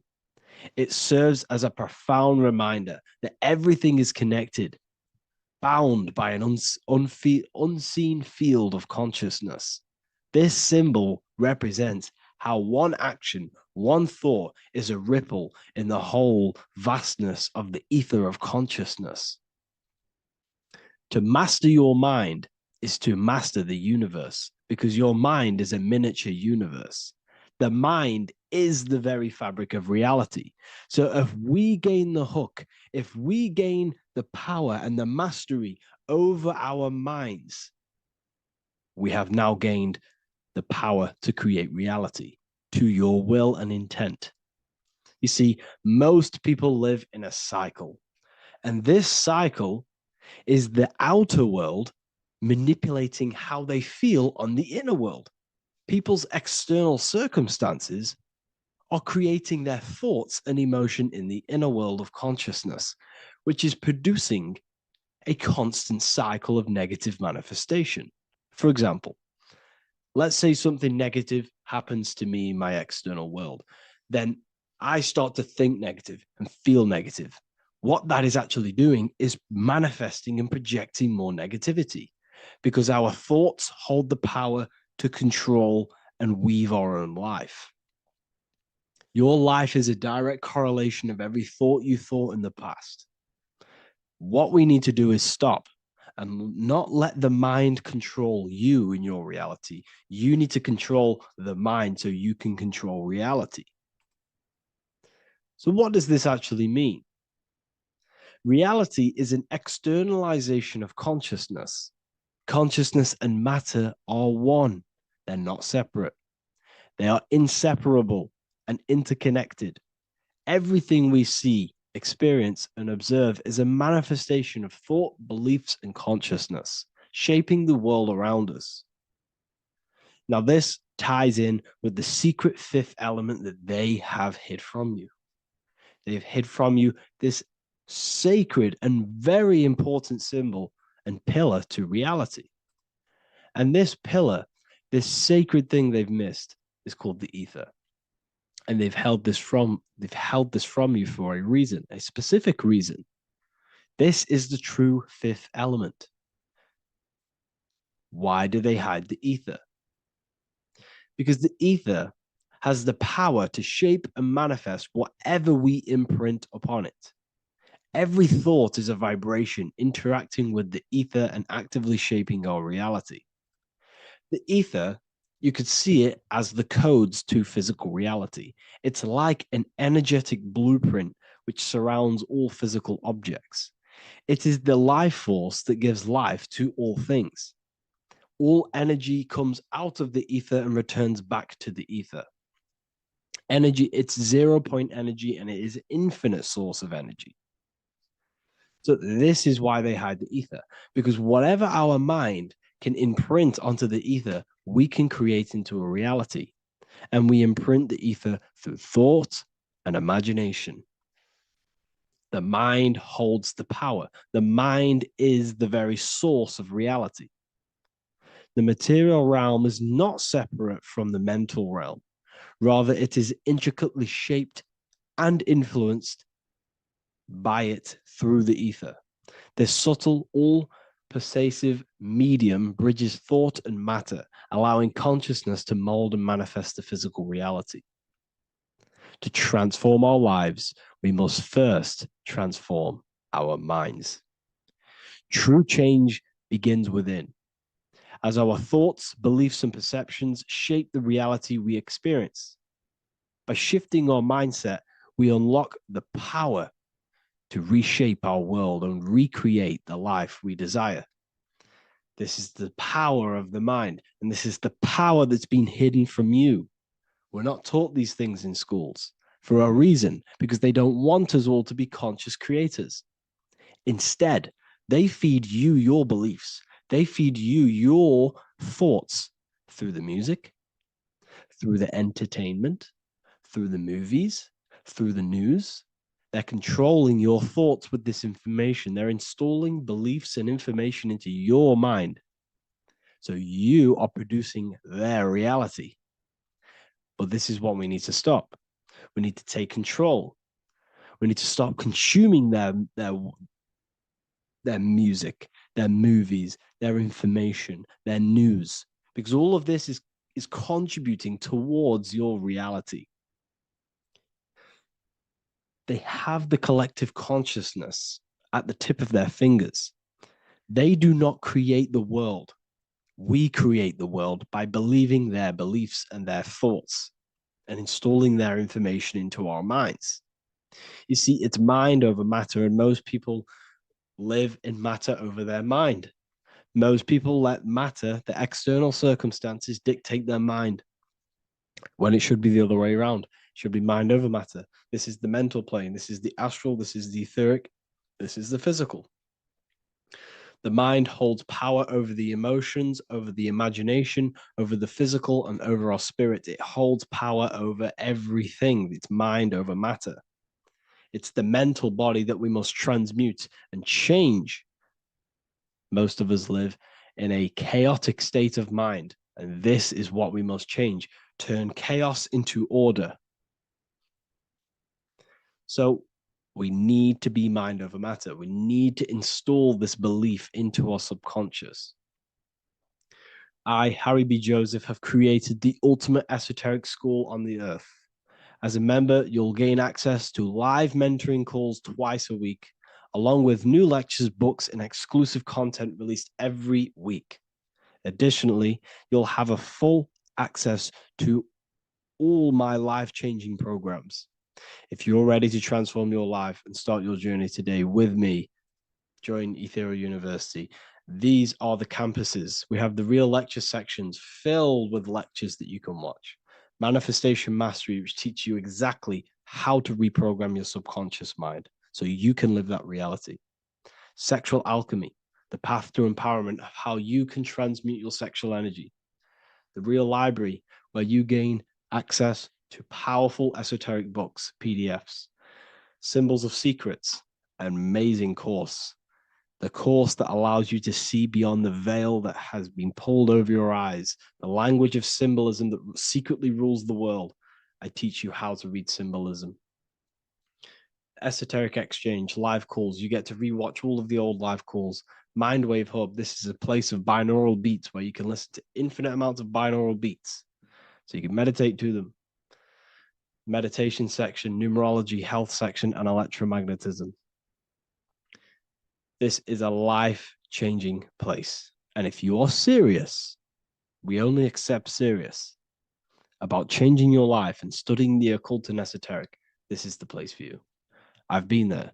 I've been on YouTube looking around for valuable information, trying to find good accounts, good channels. It's very hard. I had to go through years of trying to find good information on YouTube. But what I've done is instead of you searching around everywhere for bits of information and connecting the dots, I've put it all into one big place. You get your binaural beats, you get all the programs you need to walk the path of enlightenment to transform your life. I will connect with you on the inside, and I hope this lesson, this lecture, you gained some information, you gained some power from it. Please like and comment, or don't. It's up to you. If you have any reviews, if you have any ideas of lectures that you know, if you don't understand certain things, make sure to leave a comment and I can make a lecture about it. I can make a video about it for sure. I don't mind taking recommendations for videos. So I thank you all, people. Have an amazing day.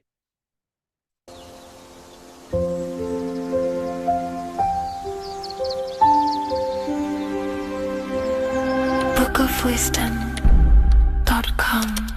Visit today.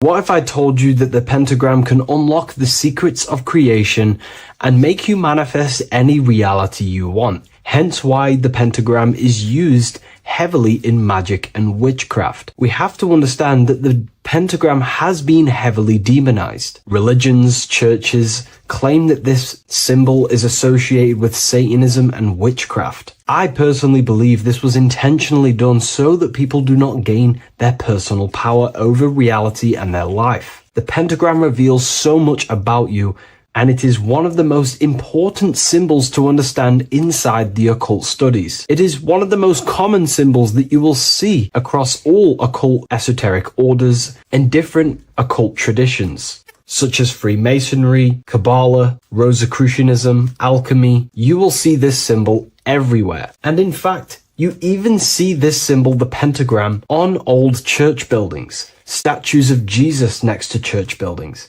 You will see this symbol used by Christianity itself, which is very contradicting about the church. But I'm not here to tell you to think anything. You can simply take this information with a pinch of salt and see if it benefits you. The pentagram used by the early Christians was said to symbolize the 5 wounds of Jesus on the cross. But this goes much deeper in an esoteric explanation. The pentagram ultimately represents the 5 elements of creation. All creation falls within these 5 elements. We have spirit on the very top, then you have air, water, earth, fire. This is the correct placement and order of the elements. Air is always on the left, water is always on the top right, earth very bottom left, fire bottom right, and spirit placed on the tip point of the pentagram. It's a 5-pointed star drawn with one continuous line. But this actually reveals much deeper things, and we're going to be going into how to use this symbol for magic and creating your reality towards the end of this video. But now we're going to give you a basic understanding of the pentagram. It's showing you the 4 physical elements symbolized as triangles and spirit symbolized as a circle. The 4 physical elements are made out of the base element, spirit, or what the ancients call ether. Ether is the underlying base of all physical matter. This is the substance that animates physical matter with life force. All physical matter has its origin in the etheric substance, or spirit, what we want to call it. It is simply the life force that animates the physical thing.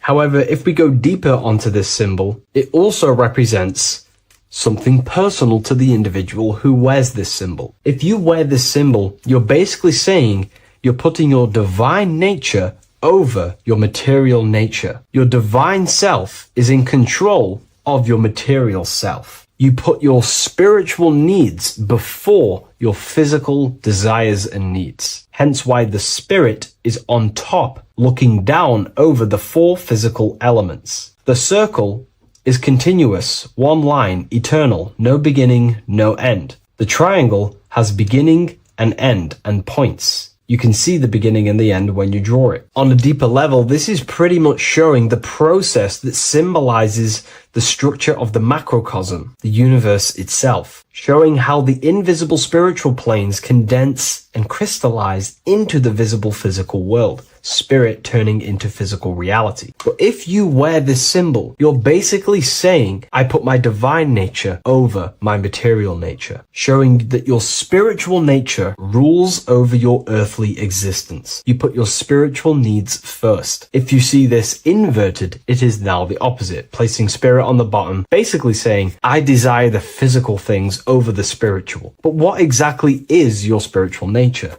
Well, your spiritual nature is simply your internal self.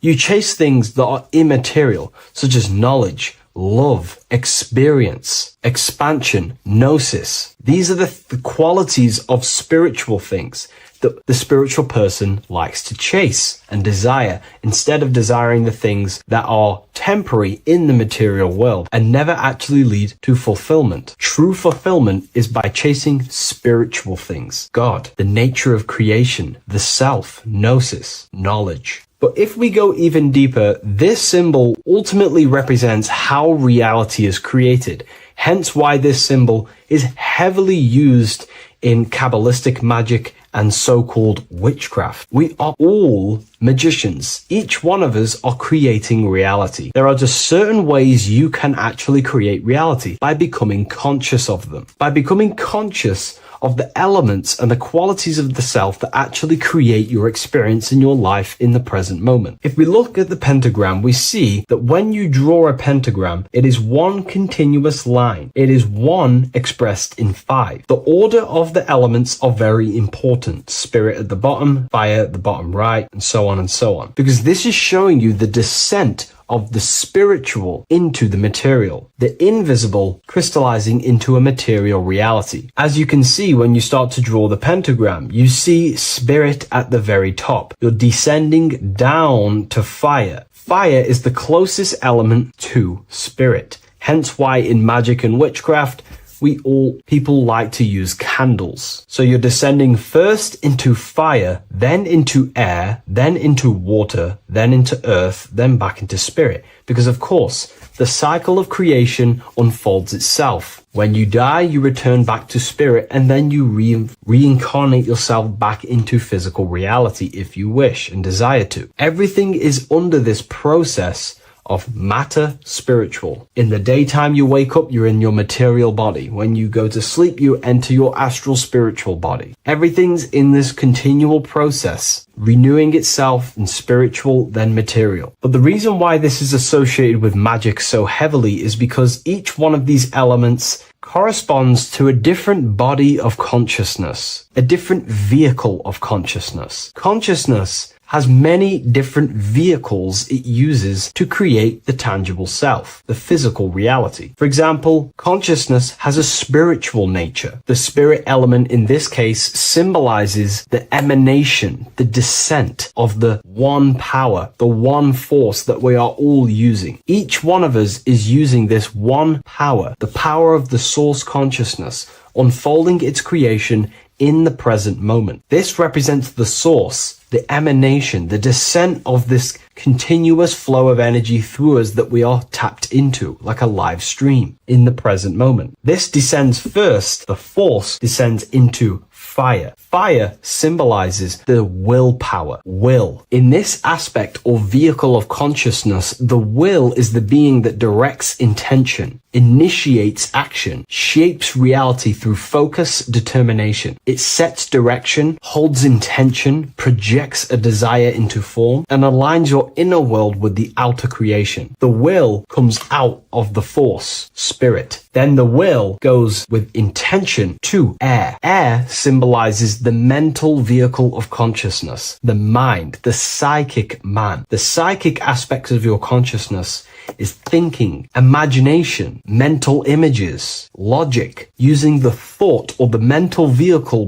body of consciousness. Then that thought has an emotion, which is then water. So it goes from the force to the will to the intellect to the water, the emotional body of consciousness. The emotional vehicle of consciousness amplifies the thought into an emotional desire that you want to take action on. No one takes random actions, and if we do, we say we're very bored and we don't care. The water is the energy, the emotion you have to fulfill something. And that emotion then descends into earth, which is the physical body to take the physical action in the present moment, to fulfill that desire, to fulfill that will, that thought, that desire. And that is how reality is created all the time. Now, there is much more that you can go into with the pentagram, because true magic is about changing consciousness at will, not casting random spells. It's the ability to change the direction of consciousness using the power of the will to direct these forces to create change in the internal world so it can project outwardly in the external world. Because consciousness creates the external reality. What happens within us, we see change outside of us. So true magic is about manipulating the forces and the vehicles of consciousness that exist within our own mind to produce a change in the material world. There are other ways you can use magic, by purifying each body of consciousness or banishing each body of consciousness. Other forms of magic, you can dissect each body of consciousness and work with that specific body. If you think you're using your mind too much, you can start using banishing rituals to banish the power of the mind, to stop overthinking, for example. Or if you have lack of emotional connection with your emotional vehicle of consciousness, we can dissect this body, tap into this body, and invoke this body and strengthen it. We're dissecting each body and vehicle of consciousness so we can work with it to create a specific change inside ourselves, then to be mirrored outside of us. So pretty much this pentagram represents the descent of the spiritual turning into a material reality. Hence why sometimes we see a human figure standing in the point of a pentagram, because it ultimately represents the microcosm. You are the microcosm.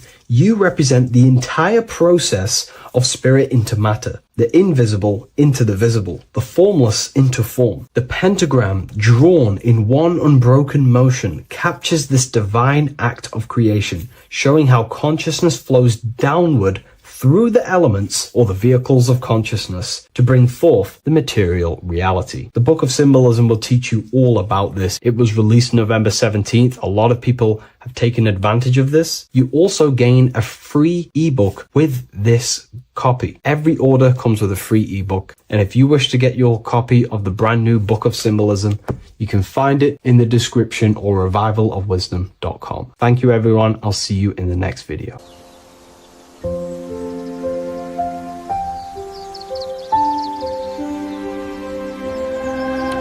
bookofwisdom.com.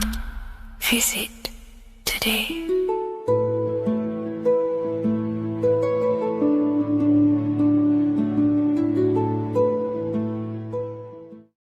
The Freemasonic square and compass is not just a symbol that represents Freemasonry, a lodge, or a secret society. It is a symbol of gaining your own personal power. Now, in this video, I'm going to be breaking down this symbol in the most detail I can possibly go into. Most people live in a state of illusion. They live their life impulsively, acting based on their five senses, tasting. They want to feel a certain thing like an orgasm, or they're basically just slaves to external things and their five senses, which leads to a very dark path where you'll never actually become a conscious creator and you'll never actually be internally happy. The Freemasonic square and compass reveals some deep wisdom about this. Now let me break this down. If you want to gain your personal power, listen up. The Freemasonic square and compass is a compass which is used to create circles.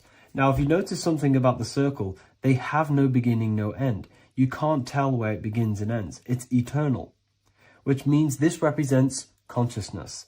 Now, if you don't know what consciousness is, if you close your eyes, you have an internal world. You have thoughts, emotion, visualization. This is all consciousness, spiritual. Then we have the square. The square creates squares or lines, which represents matter. It has a beginning and an end. You can quite see where the beginning of the end is, right? So we can even link this to Leonardo da Vinci, the Vitruvian Man. We see the man in the square with the circle. The circle is the eternal consciousness, and the man is the square, limited to the physical world. But consciousness is not limited. That's why it's outside the square. This is eternal. The body is mortal. The body will die. Consciousness will never die. If we look even closer at the symbol, we notice in this particular symbol, we have the compass overlapping the square.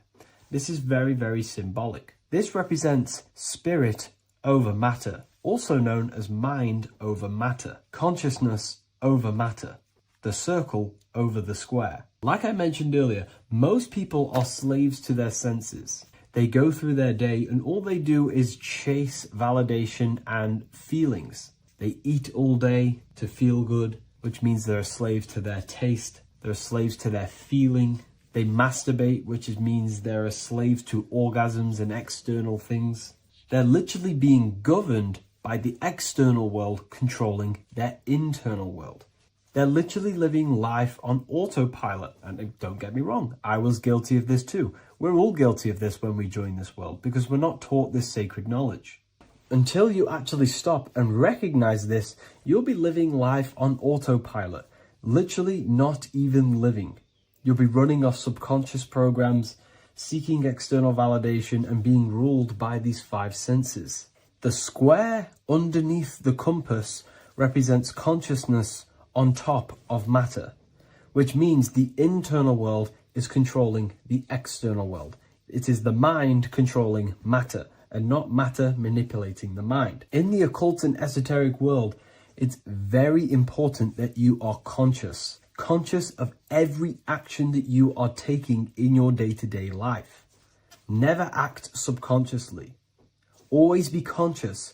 What are you thinking? What are you acting? What are you giving your attention?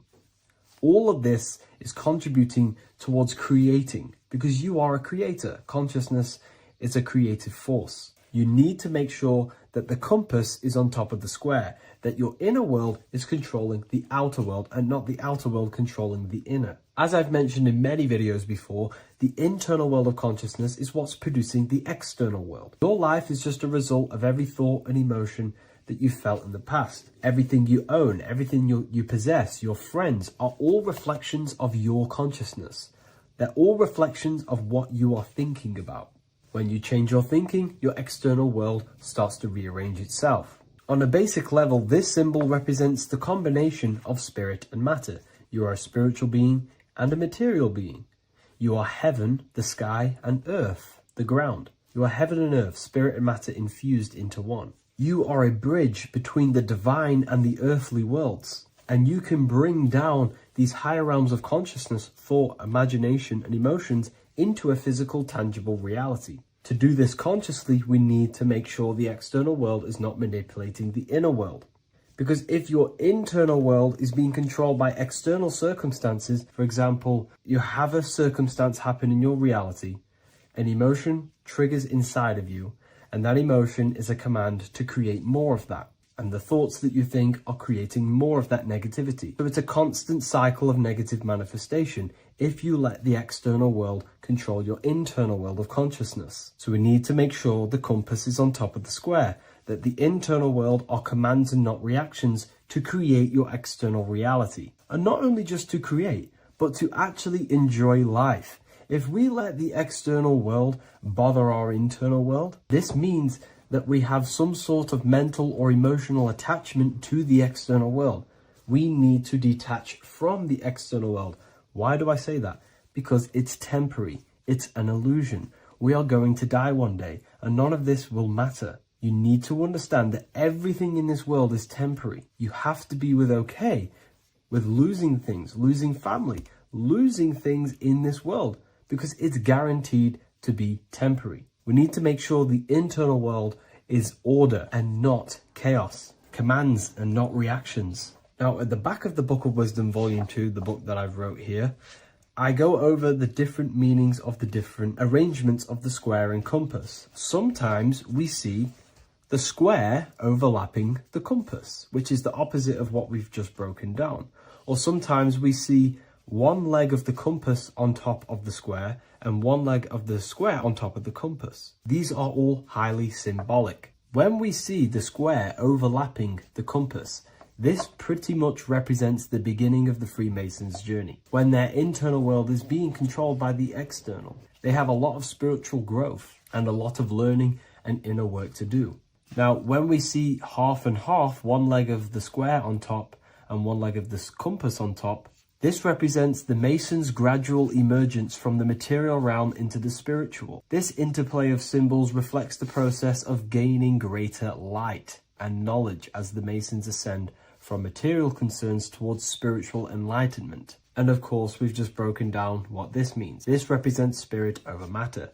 They're not chasing external physical things anymore. They're actually chasing and gaining validation and happiness from spiritual growth, more knowledge and deeper understanding of consciousness and themselves. Most people chase external material things, which actually don't make you happy in the long run. You could be given £1 million today. In a week's time, you would be back to the same original state of consciousness and actually chasing more and more millions of pounds. It's because nothing physical in this tangible world will ever satisfy your internal world of consciousness. So through spiritual growth, we can actually become happy and seek higher understanding, higher consciousness, which actually satisfies us eternally. So when we see the compass on top of the square, it symbolizes the triumph of spirit over matter. This arrangement not only signifies the mastery of spirit over the material realm, but also represents the resurrection, ascent, and dominion of spiritual principles over all earthly conditions. It's all about gaining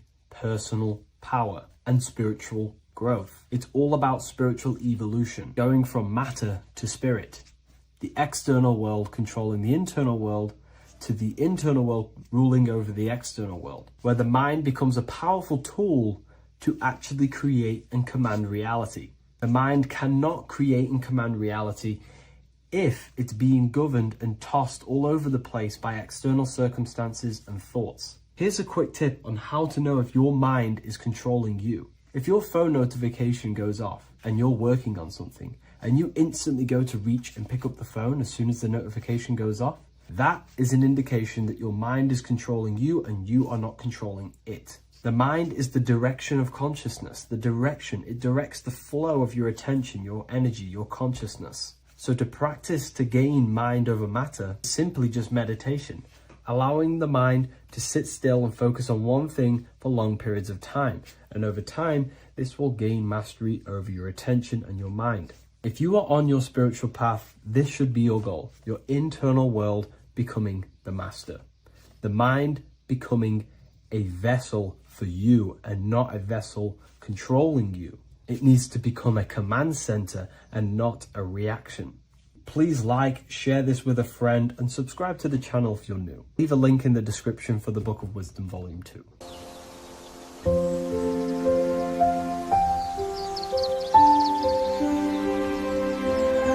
bookofwisdom.com. Visit today.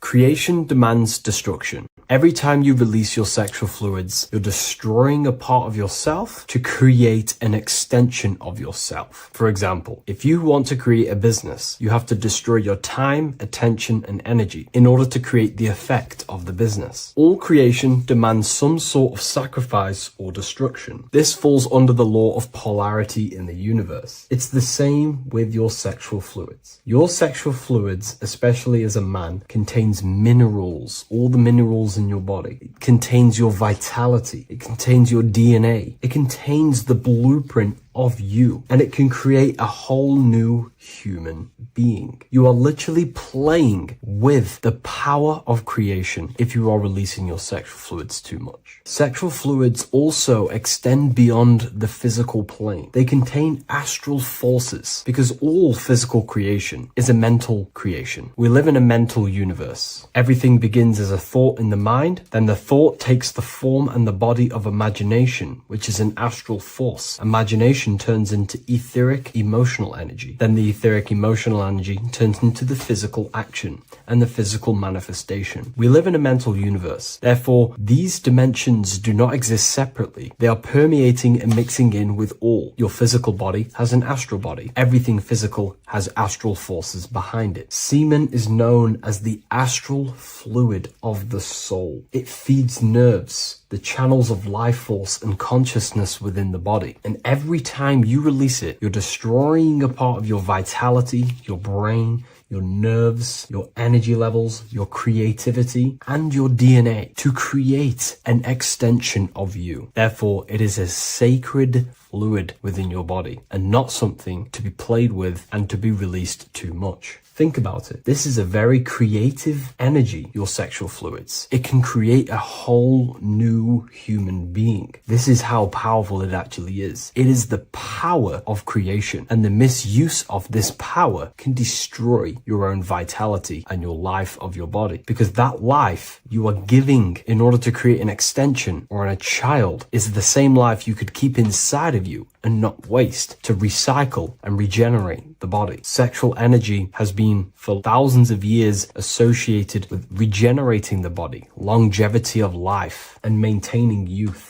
Not only that, every time you release your sexual energy, it floods the brain with dopamine. Dopamine is the brain's reward system, created within the middle of the brain. It releases every time you've achieved something. However, sex or an orgasm is the most powerful feeling you can feel. It's the most amazing, intense feeling and release of dopamine you can possibly feel as a human. Therefore, if you flood your brain with this high amount of dopamine every single day, you are getting the epitome of human feelings every single day. Therefore, you will become numb to everything else in reality. You won't be able to enjoy the small things in life. And I know this firsthand because I experienced this myself. As soon as I stopped, this is when I started to enjoy the little things in life. seeing family, and I actually gain more energy, more ideas. We'll get into this a bit later. It is a creative energy. It creates a whole new human being. Therefore, if we maintain this energy, we can maintain our creative power within us, because that's what we are. We are all creative beings, moving energy from higher dimensions of consciousness, the mind, into lower dimensions of consciousness, the physical world. You hold the power to create. You are not in a world. The world is working through you. You do not possess a life. Life is working through you. You are not in a universe. You are the universe. It's moving through you. There is no past, present, and future. The present moment is you. When we release every single day or frequently throughout the week, like I said, we're triggering the brain's reward system, dopamine, which makes you feel as if you have already achieved something. And if your brain is telling you you have already achieved something by overusing your sexual fluids, then you will not have the motivation to achieve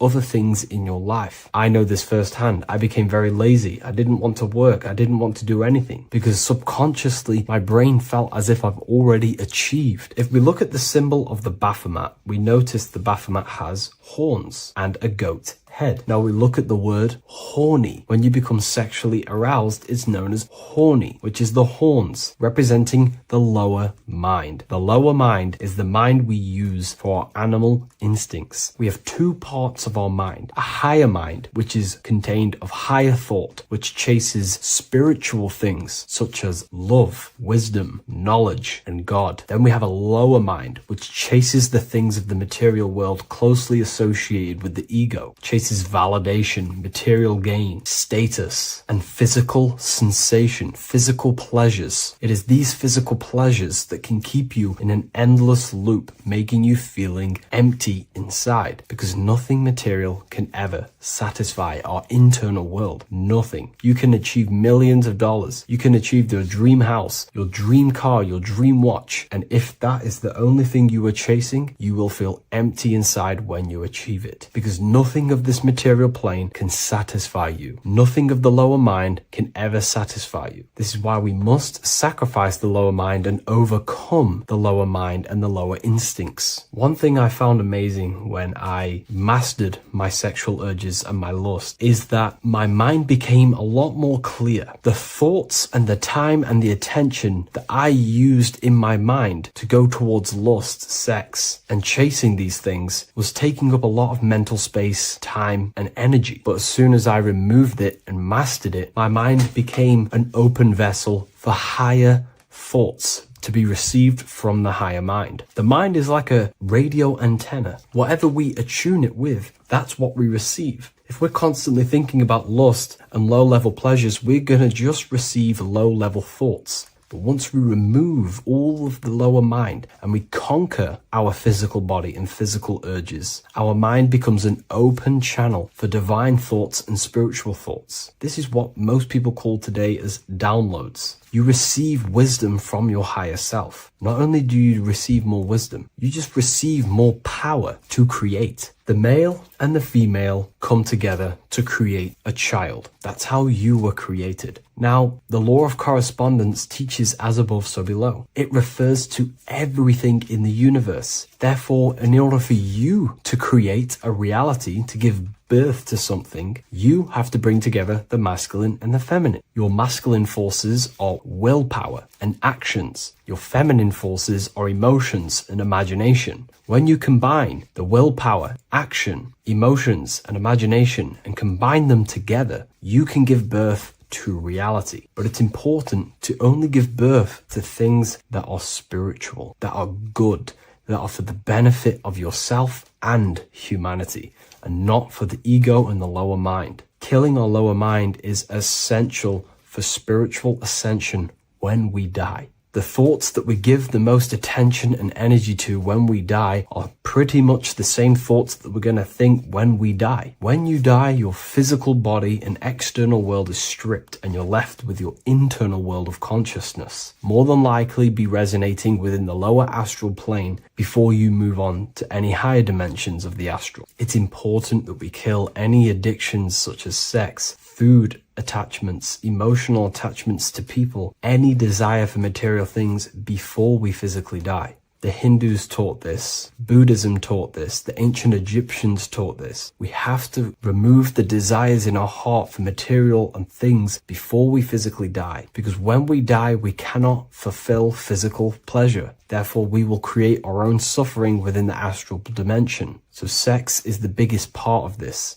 We have to remove the desire for sex or releasing any of our sexual fluids before we physically die to master ourselves. And not only that, it's going to benefit the way you feel, the way you think, the way you act towards people once you have mastered this. Porn psychologically damages you. You are quite literally the person in the corner of a room watching two other people give pleasure to each other. Psychologically, that is not good. And what happens in darkness is always revealed in light. What you do in your alone times will show in your confidence, in your eye contact, in your presence, in your aura, your energy. You cannot hide things that you do in the dark, because they always reveal themselves in a subconscious way, whether physically or through an energetic spiritual way. Sex can be known as sacred energy exchange. You are exchanging energy, bioelectrical energy. It's a scientific fact that when you hold hands with another person, your brain waves of each individual become synced. Your emotions sync. And you exchange electromagnetic energy because you are an electromagnetic being. When you have sex with someone, you are literally exchanging emotional energy. Your aura is not just an electromagnetic field. It is literally a manifestation of your internal consciousness. Your consciousness contains your thoughts, your beliefs, your traumas, your emotional state.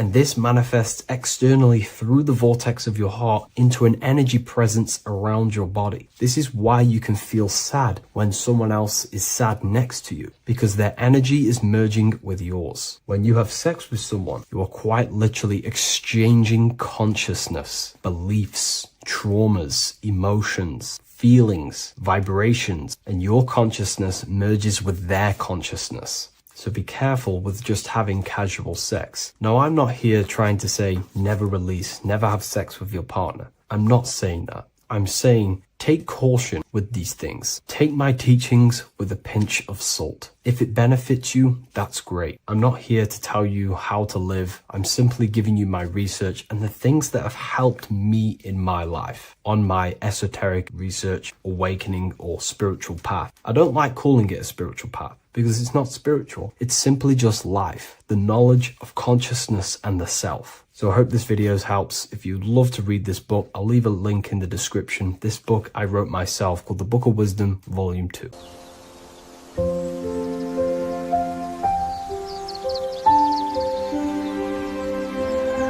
bookofwisdom.com. Visit today.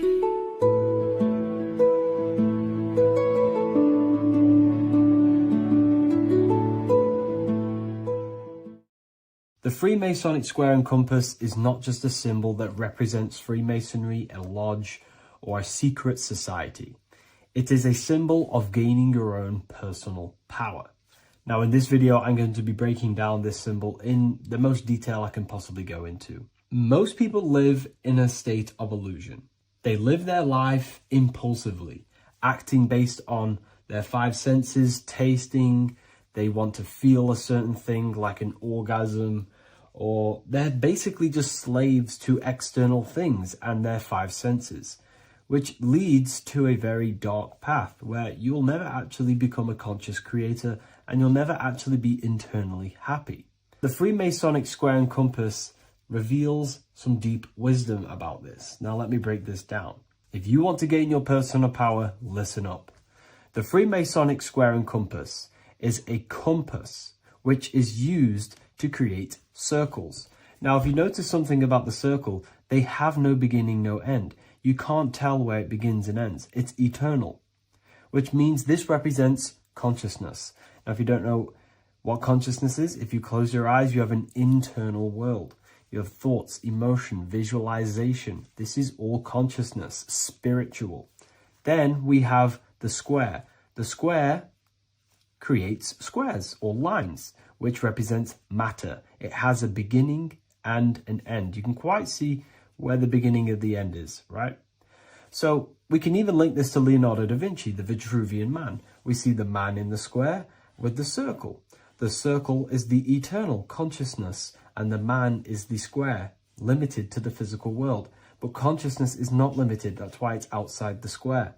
This is eternal, the body is mortal. The body will die, consciousness will never die. If we look even closer at the symbol, we notice in this particular symbol, we have the compass overlapping the square.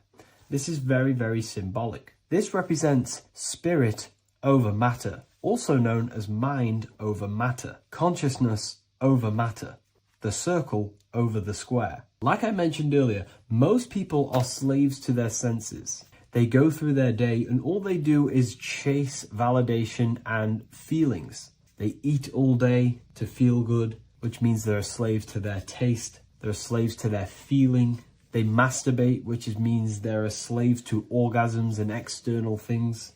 They're literally being governed by the external world controlling their internal world.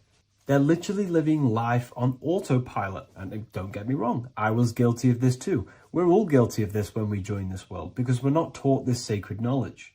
Until you actually stop and recognize this, you'll be living life on autopilot, literally not even living. You'll be running off subconscious programs, seeking external validation and being ruled by these five senses.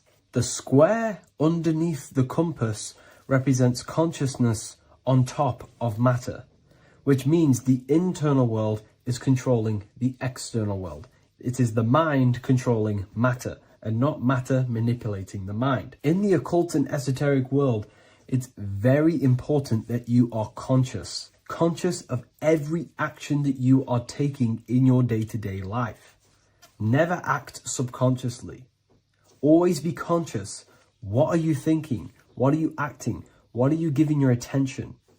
All of this is contributing towards creating because you are a creator. Consciousness is a creative force. You need to make sure that the compass is on top of the square, that your inner world is controlling the outer world and not the outer world controlling the inner. As I've mentioned in many videos before, the internal world of consciousness is what's producing the external world. Your life is just a result of every thought and emotion that you felt in the past. Everything you own, everything you possess, your friends are all reflections of your consciousness. They're all reflections of what you are thinking about. When you change your thinking, your external world starts to rearrange itself. On a basic level, this symbol represents the combination of spirit and matter. You are a spiritual being and a material being. You are heaven, the sky, and earth, the ground. You are heaven and earth, spirit and matter infused into one. You are a bridge between the divine and the earthly worlds. And you can bring down these higher realms of consciousness, thought, imagination, and emotions into a physical, tangible reality. To do this consciously, we need to make sure the external world is not manipulating the inner world. Because if your internal world is being controlled by external circumstances, for example, you have a circumstance happen in your reality, an emotion triggers inside of you, and that emotion is a command to create more of that. And the thoughts that you think are creating more of that negativity. So it's a constant cycle of negative manifestation if you let the external world control your internal world of consciousness. So we need to make sure the compass is on top of the square, that the internal world are commands and not reactions to create your external reality. And not only just to create, but to actually enjoy life. If we let the external world bother our internal world, this means that we have some sort of mental or emotional attachment to the external world. We need to detach from the external world. Why do I say that? Because it's temporary. It's an illusion. We are going to die one day, and none of this will matter. You need to understand that everything in this world is temporary. You have to be okay with losing things, losing family, losing things in this world, because it's guaranteed to be temporary. We need to make sure the internal world is order and not chaos, commands and not reactions. Now, at the back of the Book of Wisdom, Volume 2, the book that I've wrote here, I go over the different meanings of the different arrangements of the square and compass. Sometimes we see the square overlapping the compass, which is the opposite of what we've just broken down. Or sometimes we see one leg of the compass on top of the square, and one leg of the square on top of the compass. These are all highly symbolic. When we see the square overlapping the compass, this pretty much represents the beginning of the Freemasons' journey, when their internal world is being controlled by the external. They have a lot of spiritual growth and a lot of learning and inner work to do. Now, when we see half and half, one leg of the square on top and one leg of the compass on top, this represents the Masons' gradual emergence from the material realm into the spiritual. This interplay of symbols reflects the process of gaining greater light and knowledge as the Masons ascend from material concerns towards spiritual enlightenment. And of course, we've just broken down what this means. This represents spirit over matter. They're not chasing external physical things anymore. They're actually chasing and gaining validation and happiness from spiritual growth, more knowledge, and deeper understanding of consciousness and themselves. Most people chase external material things, which actually don't make you happy in the long run. You could be given £1 million today. In a week's time, you would be back to the same original state of consciousness and actually chasing more and more millions of pounds. It's because nothing physical in this tangible world will ever satisfy your internal world of consciousness. So through spiritual growth, we can actually become happy and seek higher understanding, higher consciousness, which actually satisfies us eternally. So when we see the compass on top of the square, it symbolizes the triumph of spirit over matter. This arrangement not only signifies the mastery of spirit over the material realm, but also represents the resurrection, ascent, and dominion of spiritual principles over all earthly conditions. It's all about gaining personal power and spiritual growth. It's all about spiritual evolution, going from matter to spirit. The external world controlling the internal world, to the internal world ruling over the external world, where the mind becomes a powerful tool to actually create and command reality. The mind cannot create and command reality if it's being governed and tossed all over the place by external circumstances and thoughts. Here's a quick tip on how to know if your mind is controlling you. If your phone notification goes off and you're working on something and you instantly go to reach and pick up the phone as soon as the notification goes off, that is an indication that your mind is controlling you and you are not controlling it. The mind is the direction of consciousness. The direction, it directs the flow of your attention, your energy, your consciousness. So to practice to gain mind over matter is simply just meditation, allowing the mind to sit still and focus on one thing for long periods of time. And over time, this will gain mastery over your attention and your mind. If you are on your spiritual path, this should be your goal. Your internal world becoming the master. The mind becoming a vessel for you and not a vessel controlling you. It needs to become a command center and not a reaction. Please like, share this with a friend, and subscribe to the channel if you're new. Leave a link in the description for the Book of Wisdom Volume 2. Welcome back, people, to another occult lecture by Revival of Wisdom.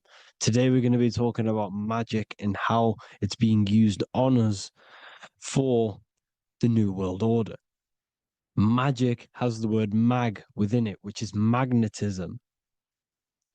Magnetism is the force. Magic is influencing forces, natural or supernatural forces, and using it for a certain agenda to gain something out of it. Now, magic is not what everyone's being thought. It's not some sort of fantasy thing. It's actually very common, and we all do it, whether you believe it or not. Magic is all to do with the mind. As I said, always say in my lectures, your mind is what creates matter. Your mind is what creates your external world. So it's all about manipulating and planting seeds within the mind, because your mind is a garden, and thoughts and words are seeds which are being planted in that garden. Your life, your physical life, the people you have in your life, your friends, your car you own, the job you have, is all a reflection of the thoughts that you've been thinking in the past. You are where you are in life because of the thoughts that you've been thinking. Therefore, your life is a direct reflection and manifestation of your mind. The Garden of Eden. Okay? The mind is what they are targeting. What you see, say, and hear has a direct effect on your mind. Me talking to you is influencing you. The words I'm saying is planting seeds within your mind. Now it's up to you to consciously act on these thoughts or these words, or to maintain these words. As above, so below. As within, so without. What's inside of me is outside of me. What comes into the storehouse comes out of the storehouse. You have the left, you have the right, you have the up, and you have the down. As above, so below.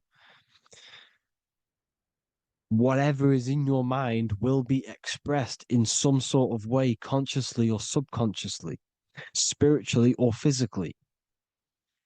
The mind is what manifests everything. And this is what we need to understand. We need to understand is that the mind is not physical. All things spiritual manifest physical. All things seen come from the unseen. The words you're thinking, that everything you have is coming from the unseen. The actions that you do come from the unseen mind. Another expression for as above, so below is you are the universe itself. You are a universe, a mini universe. But just because you are mini does not mean you are the whole thing. If I take a little piece of infinite, let's say there's an infinite light source. Let's say I take a little chunk of that infinite light source. That little chunk I took is still infinite because it's been taken from infinite. You are the universe. Your awareness, your mind is the universe. It's information. You are the universe experiencing itself. This is why we say we are all God. As above, so below. What is in me is outside of me. The sun, the physical manifestation of the sun is your soul. The 12 constellations are manifested in the physical body. The 5 elements are manifested in the physical body. They're manifested in the 5 fingers you have. As above, so below. This is manifested, well, this is a symbolized in Freemasonry and secret societies as the 2 pillars.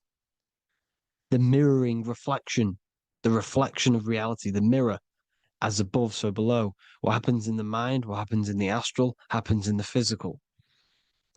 This is Aleister Crowley. This is all symbolism. This is the 2 pillars with the all-seeing eye and the triangle at the top.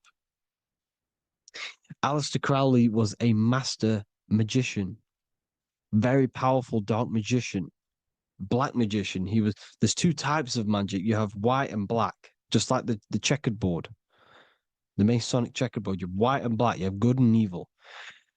White magic is influencing natural forces to gain something that will help the collective consciousness, help the collective, help the earth, help other people. Black magic is something you manipulate something so you can get something personal out of it. Doesn't matter if it's good or bad. It's still considered as black magic because you're being selfish. Everything you do should be contributing towards the collective consciousness and helping others. And this is why the ancients lived in a system where everything was in unity. We understood that I am you and you are me. What I do to you happens to me because I am you and you are me. We are the same mind substance on the inside. We're all the same mind substance being expressed in different bodies. So what I do to your mind will have a ripple effect on my mind because all of our minds are connected within the mental plane. So this is why they know all this knowledge. to know all this knowledge. So yeah, this is the mirroring effect of reality, the two pillars, or symbolizes the number 11. The number 11. We'll go deeper into that. The technology we're using is magic. It's a form of magic. Television is tell a vision. They're telling a vision into your subconscious mind, into your memory.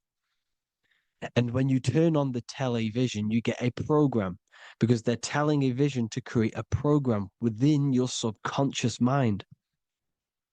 You see, the conscious mind is only 10% of your mind, which is to do with your, what you're aware of, your five senses. What are you consciously aware of? Well, I'm aware I'm here, I'm talking. I'm aware of what I'm wearing, the five senses, what I can hear, taste, smell, hear. What I'm wearing, I'm aware of what I think of. But the subconscious mind is the 90% of your mind. It's the hidden part of the mind, which is telling your heart to beat, telling your body to breathe. It's storing all of your emotions. It's storing everything you see, storing all the belief systems that you have. It has everything. It stores all of the habits you have, the values. It stores everyone's name that you know. All the words that I'm speaking right now is all coming out of the subconscious. Everything is subconscious. And it literally manipulates 90% of your daily basis behavior. Most people don't know this. What you did yesterday is what you will do today because of these beliefs and mental programs within the subconscious, stored within the subconscious. So the subconscious is what they're aiming at. They're trying to create programs within the subconscious because the subconscious manifests 90% of your thought patterns, 90% of your actions and words. They know all this stuff. So the subconscious mind is the most powerful part of the mind. Another way the subconscious manifests and influences your life is, let's say you were in a car crash years and years ago, 10 years ago. Let's say you're in this car crash, right? And you really hurt yourself. The emotion you felt in that time when you were injured in that car crash had a great impression on your subconscious mind. You see, the stronger you feel something emotionally, the stronger impact it has on the subconscious. You can remember and recall that moment and very vividly because of the impact it had on the subconscious. For example, you become that terrified of cars that it manifests into your life today, that you are wary to go in certain cars. You don't want to go into cars at all, maybe, because of that moment that is stored within the subconscious. And it will manifest into anxiety. It will manifest into not going into cars. It will manifest into depression, maybe. These things, these emotional, very emotional, traumatic events have a great impression on our subconscious and they control your life. This is why you need to meditate and let go deep within yourself and let go of these internal, deep emotions that you may have repressed and keep pressing down and ignoring. But you need to address it and let go of these subconscious impressions you have, which are controlling your life, like anxiety, depression. All of these things are stemming from things that are stored within your subconscious years and years ago, more than likely. Broadcasting. They're casting spells to a broad audience, to news, north, east, west, and south. They're casting spells. No, if you watch the news, everything's red. Breaking news in red writing or the red background, everything's red. Why? Because red's the root chakra, which is all to do with survival. They want to stimulate this root chakra because they want you down there in survival mode.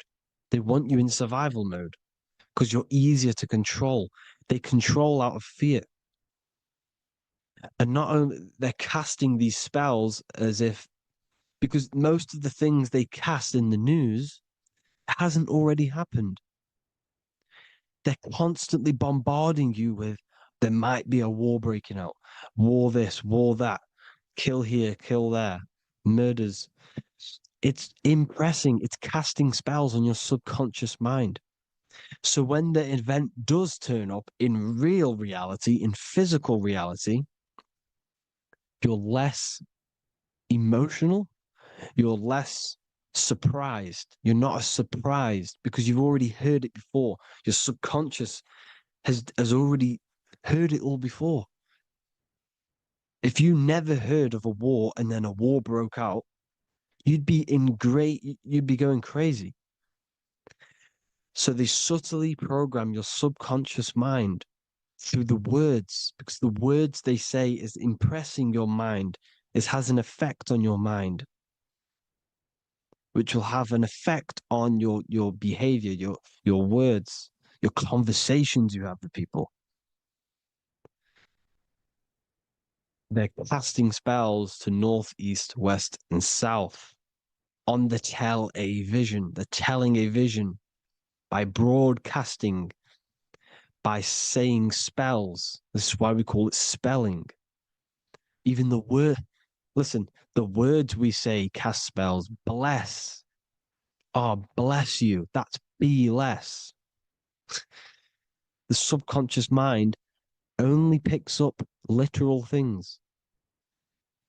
You see, when I say bless you, your conscious mind picks that up as, oh, thank you, you're blessing me.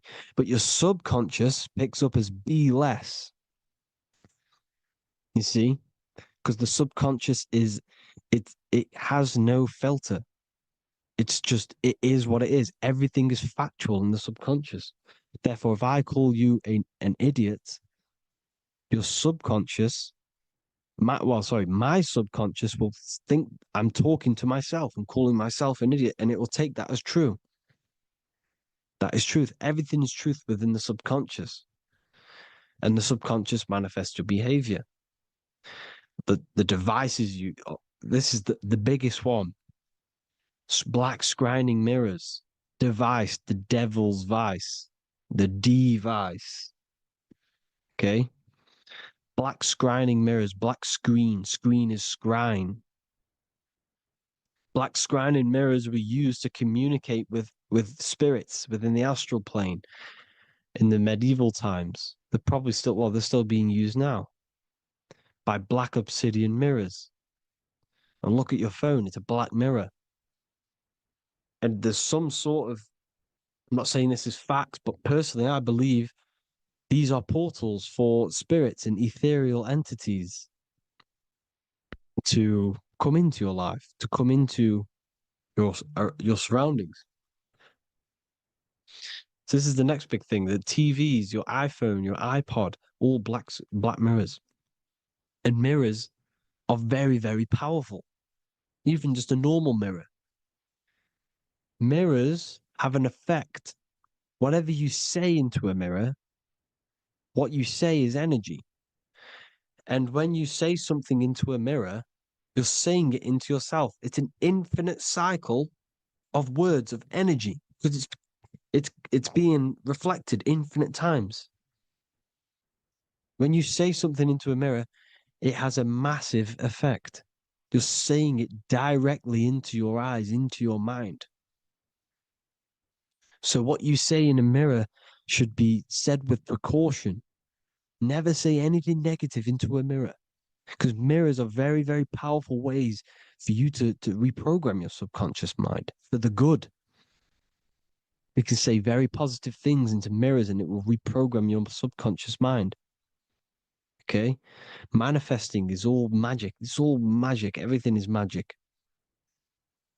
But consciously doing it is what they're doing. They hid this knowledge. Your phone is magic. It manipulates your mind. The iPhone, Okay. See, magic isn't all of this with wands and see, Harry Potter, okay, that was created to give you this perception of a mystical and amazing form of magic with magic wands and all sorts of stuff like that.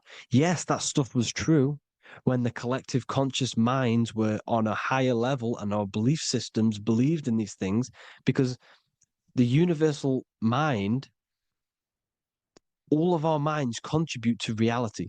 If the masses don't believe in magic, if the masses don't believe in a certain thing, it's going to have an effect on physical reality.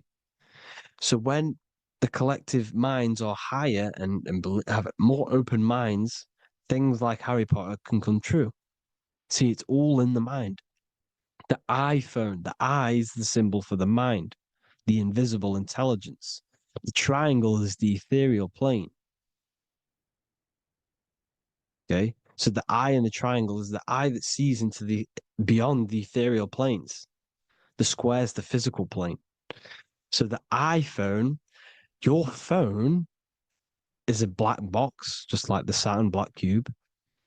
It's a black mirror. It's taking photos of you every 2 seconds. And it's your mind. Your mind is in that phone. Everything you like, everything you text, everything you type in Google, everything you say to someone, every conversation is all recorded on the phone. Therefore, it is a direct reflection of your mind. Your mind is imprinted into your phone because your mind, everything you think in your mind, you're manifesting into typing, saying, taking pictures into the phone, and it's collecting it and storing it. And what they're doing, and this is for all forms of magic, it's manipulating the mind. It's all manipulating the mind. Reels, Instagram, TikTok, this is all dopamine. It's all controlling the mind. Every like you get, every follow you get, every share that you get is dopamine within your brain. They're literally targeting your brain and mind. It's all manipulating, because what they're pushing through the phones, through the media, through the news, through the televisions is visions and programs. You are the one manifesting the New World Order. They're not manifesting the New World Order. They're giving you the information so you can manifest the New World Order. Everything they say is contributing to your mind. For example, digital money and all the information they put out for you to see is contributing to your enslavement. Your mind is manifesting the New World Order. They know this. They don't manifest it. There's billions of us. We could easily run over them physically. But on a mental level, these people have the knowledge and they hide it from us and they let us manifest reality because we are the collective. They give us the information which manifests their agenda. It's all magic through the phones, the media, the television. So your phone is a manifestation of your mind. It's a record of your mind. Hollywood, holly tree, holy tree. They used to make wands out of holy trees, because it was the most holiest wood, the best for casting and transmitting energy. So they used holly trees to cast spells. That's what Hollywood is. And in Hollywood, they have the red tear, the blood drop next to the Hollywood sign, because it's all satanic. They're all black magicians. They use Hollywood to cast the spells through the music, through the films. You see, music is a form of magic. All of this is magic. Everything they do is a form of magic because they want an agenda behind it. But it's not black magic. They're letting us create our prison. This is what you have to see. Yes, they're evil, but they're not doing anything evil, or else they would face the karma. They let us manifest this agenda through giving in the information, by telling you what's going to happen in the movies. Everything that happens in a movie, it's all there on purpose to program your subconscious, to plant a seed within your garden, your subconscious, your mind. Because when the mind is already seen something, when it comes up and turns up in physical reality, you will be less shocked and you won't rebel. So they lure you slowly. They make you aware of these things over time. They make you gradually think it's okay. Like the technology, we never used to use these phones. How did we become so addicted and reliant on them? Well, because first they gave you a little flick phone. Well, no, sorry, they gave you a phone in your house, and then once you got used to that, they say, "Oh, here's the newest version of a little flick phone." You started texting your friends.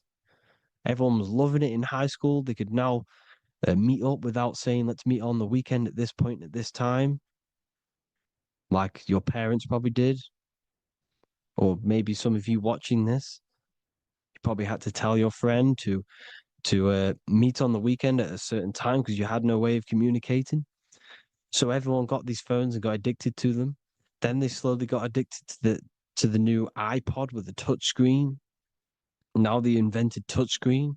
Then everyone got addicted to touch screens. Then because all of this is producing dopamine in the brain, which creates you to become mentally addicted to things and physically addicted, chemically addicted. Because dopamine's a chemical. Your subconscious becomes a program within your subconscious, and your body becomes chemically addicted to these phones. And these phones are the enslavement of humanity, technology.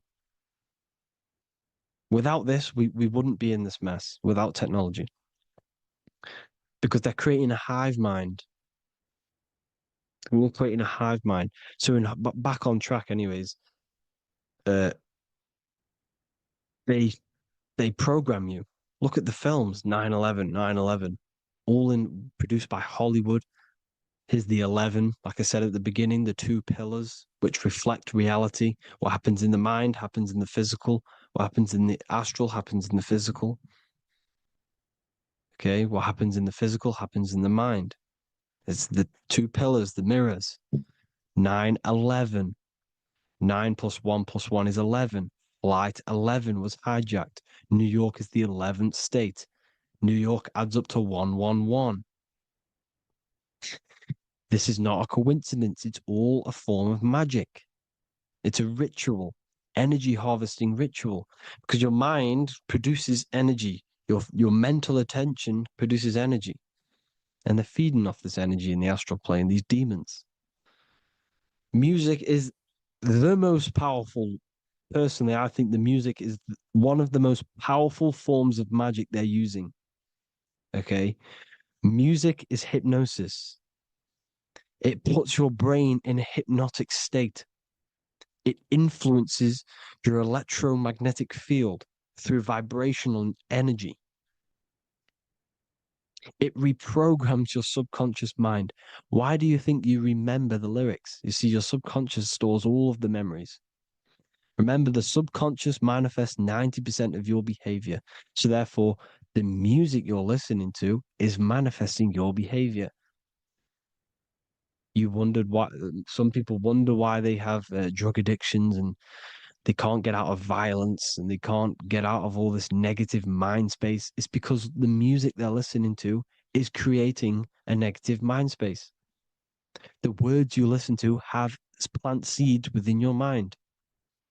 So the reason you remember the lyrics is because that song created a program within your subconscious. Yes, that is what happens.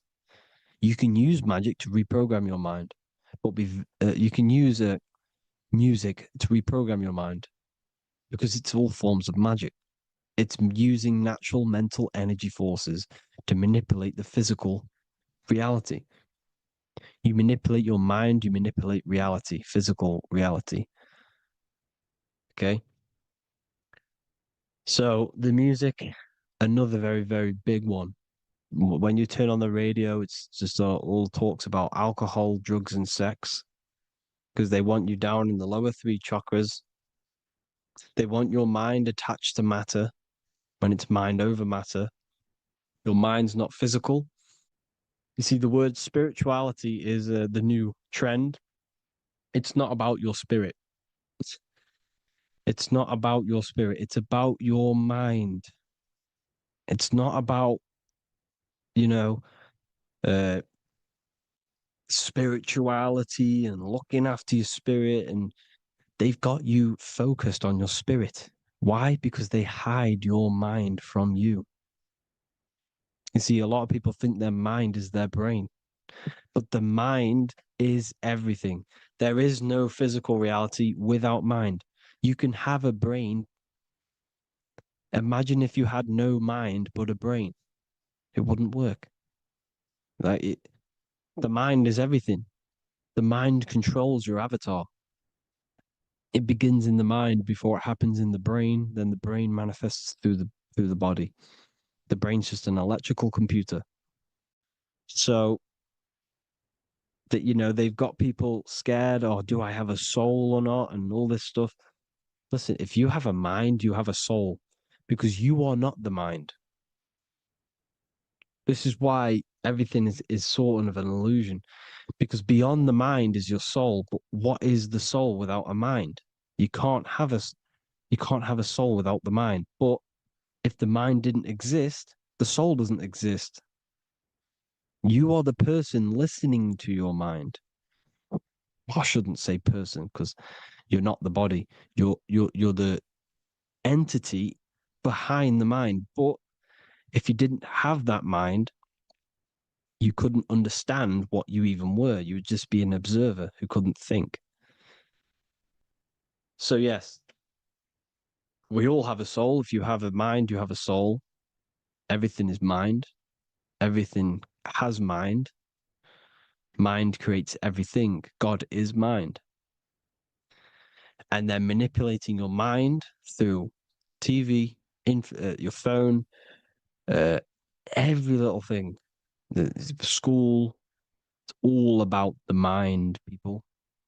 Control your mind, you control your reality. Just the last thing, here you go.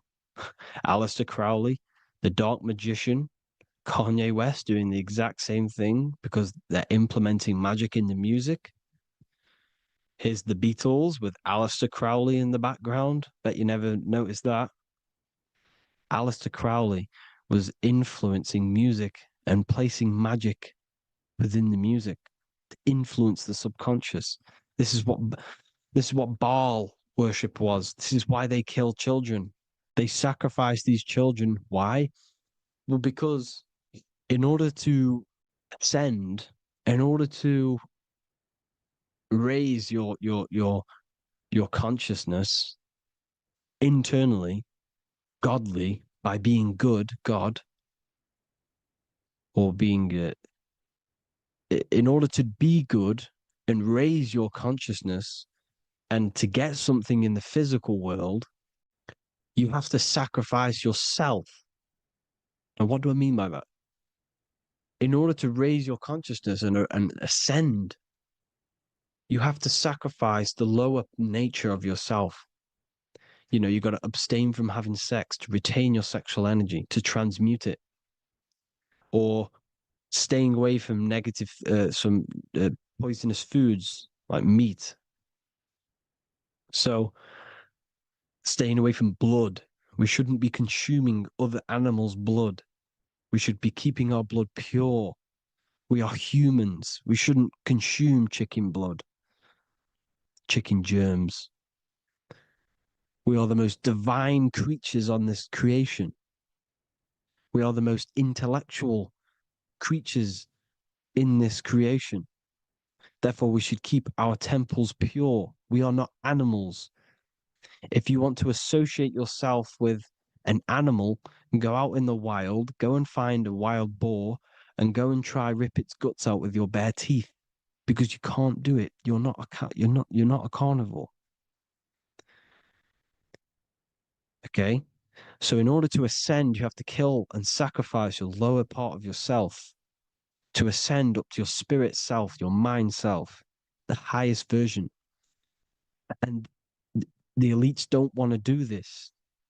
So they sacrifice other things like babies to kill them, to exchange their life over to the astral plane, so these demigods in the astral plane can give them something in return in physical.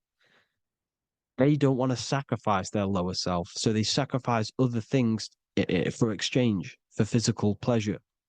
But the godly person sacrifices their lower self for their higher self to do good and ascend.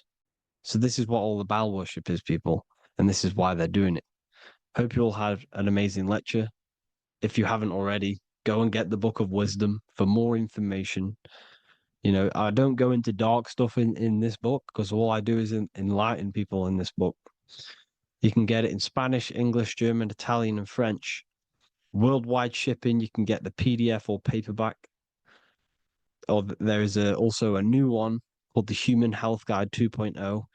It gives you a list of all the foods, grains, oils, and nuts, you know, everything that's alkaline and positive for the body and not man-made and hybrid.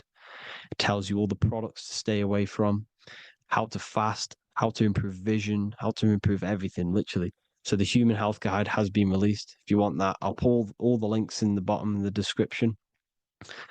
Hope you all enjoyed the lecture, people. God bless you all.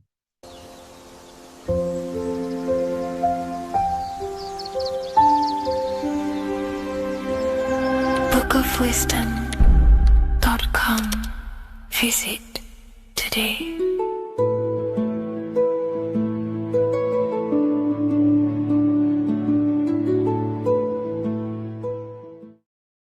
So depression doesn't actually exist, and in this video I'm going to show you how depression is actually a choice. And I'm going to give you some solutions on how to deal with it. And this is probably going to change your life forever just by doing this alone. Okay, so the first thing you need to understand about depression is that it exists in your conscious mind. It exists in your thinking mind. So what is inside your thinking mind? You have your body, your name, your reputation, your trauma, your memories, your family, your worries, your interests, your bills, your passion, dislikes, goals, right? Most people identify their lives with this. They identify their lives with their thinking mind. They think they're their name, their job, their reputation, their memories. But this is not who you actually are. Who you actually are is the observer of that.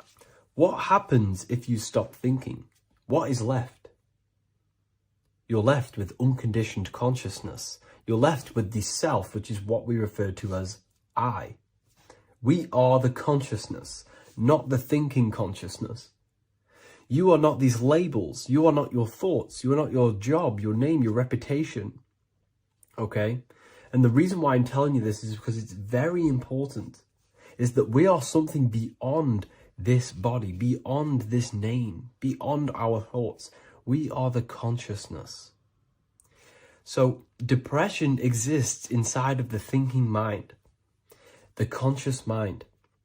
Okay? So if you want to get rid of depression, you must learn how to escape the thinking mind. And not only just escape, but that's step one. In meditation, you do meditations, right? We sit still and we have to learn how to control the mind and turn off the thoughts. And when we turn off the thoughts, depression goes out the window, because there's no thought present in your mental field of consciousness to be depressed. Okay? You must understand, who is the one suffering from the negative thoughts? Who is the one suffering? Your mind is not suffering, because the mind is producing the thoughts. Your body's not suffering from the negative thoughts. You are suffering. And who is you? You are a soul. You are that feeling. You are that person beyond the thoughts, beyond the feelings, beyond that. You are the one experiencing. You are that. Meditation gives us the ability to turn off the thinking mind. This allows us to escape our thoughts, okay? And it gives us, over a long period of time after meditation, you'll be able to turn this switch, and this switch will be able to turn off your thoughts. And by doing this, we will be able to control our conscious mind directly by the hand. So when you notice yourself gaining them negative thoughts, we can then turn off the switch of turning off the conscious mind and rising to our authentic self and knowing the thoughts are just illusions. Now, let me tell you something that's very powerful. Most of your thoughts are coming from beliefs. Most of your feelings are coming from beliefs. So if you have a feeling of lack, this is coming from a belief that you don't have much. If you are feeling alone, this is coming from a belief that you are alone. So what we must do is restructure ourselves. We must restructure the subconscious mind, and we do this in many different ways. We can do this with meditation. We can do this with visualization, visualizing our desired reality as if we are living it. We can do this with affirmation. Now, a lot of people think, oh, I'm trying to speak something into existence with affirmation. No, you're not using vibration to try and change reality with what a lot of these new age people will teach you. Vibration, your words will not have much an impact on reality. That's the truth. But what they do have an impact on is reprogramming and recrafting and refining your mind. If you repeat, I am wealthy all day long, your subconscious mind, that word will be lingering inside your subconscious, and you will start to mold that into your conscious. You'll start to be consciously thinking about this. Most of your thoughts are coming from your subconscious. So if you want to get rid of depression, you got to figure out the trigger. What are you depressed about? What are you feeling? What are the beliefs that are making you feeling and thinking this way? And that's what you must restructure. You must restructure your subconscious mind through visualization, meditation, and affirmation. You do these all the time. You do these every single day, and you will slowly, if not surely, restructure your subconscious mind. While by doing the practice of meditation, you'll gain the off switch as well. Sometimes depression comes from not living in your authentic self. You're not doing the things that your soul is telling you to do. We all know what we should be doing at all times. I don't care what you have on. We all know we should be doing something. We all know that we have there's a higher aspect of our mind that tells us, oh, we need to be doing this, but I'm actually sat here on my phone. Oh, I shouldn't be eating this, but I'm doing it anyway. There's always that higher voice. And that is the voice that has to be connected to. And when that voice, when your body's not acting out the voice of the soul, then the soul becomes sadder, and suffers more and more and more. There has to be a connection between the soul, the mind, and the body. They have to work in unison. Okay? So I hope this video helps with depression, with whatever you're going through mentally.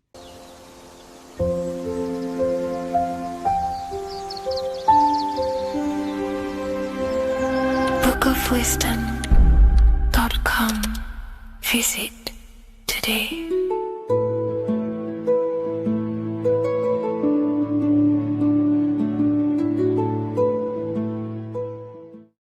What if I told you that the Egyptians were trying to give you instructions on how to not reincarnate and come back to this material world and ascend your consciousness, your soul, to a higher plane that exists in the various dimensions of consciousness? This is Anubis, and this is his scales. You can find this image in the famous Book of the Dead, which is a famous Egyptian book and text talking about death, reincarnation, and the different things that go into death and how to prepare our mind, our souls for death. The Egyptians saw this as a massive thing in life. We must prepare our consciousness for the transition from a physical reality to a non-physical, tangible reality. The first thing we must understand in order to understand death is the term as above, so below. We die every single night. Consciousness goes to sleep, which is the withdrawal of consciousness from the material body into the inner realms of the mind. At nighttime becomes the darkness, and consciousness goes within itself. When the daytime comes around and the sun becomes more powerful, the rays of the sun increase the brain waves, and the body becomes active again, and consciousness manifests things externally. So the nighttime is the internal world, death or sleep, and the daytime is life, the external world. When we die, it's just a bigger version of sleep. We enter into our inner realms of consciousness. However, this transition needs some preparation. In order to understand the universe, understand what happens after we die, we have to understand that life is mental and the mind is not the brain. The brain is just a physical computer for the mind to operate the physical technology of the physical body. What you are seeing right now in your eyes is a simulation produced by your brain. Light waves entering in your eyes and the visual cortex at the back of the brain producing an image of what you call reality. Therefore, reality is not outside of you, it's a simulation produced by the body. The five senses are just electrical threads of light, all sending information back to your brain, and your brain is interpreting these electrical signals as senses: touch, taste, smell, and hear, and see. So everything you're experiencing right now is a simulation produced by the brain and the nervous system. But you are the observer of that reality, of that simulation produced by the technology of the body. So when you die, the technology,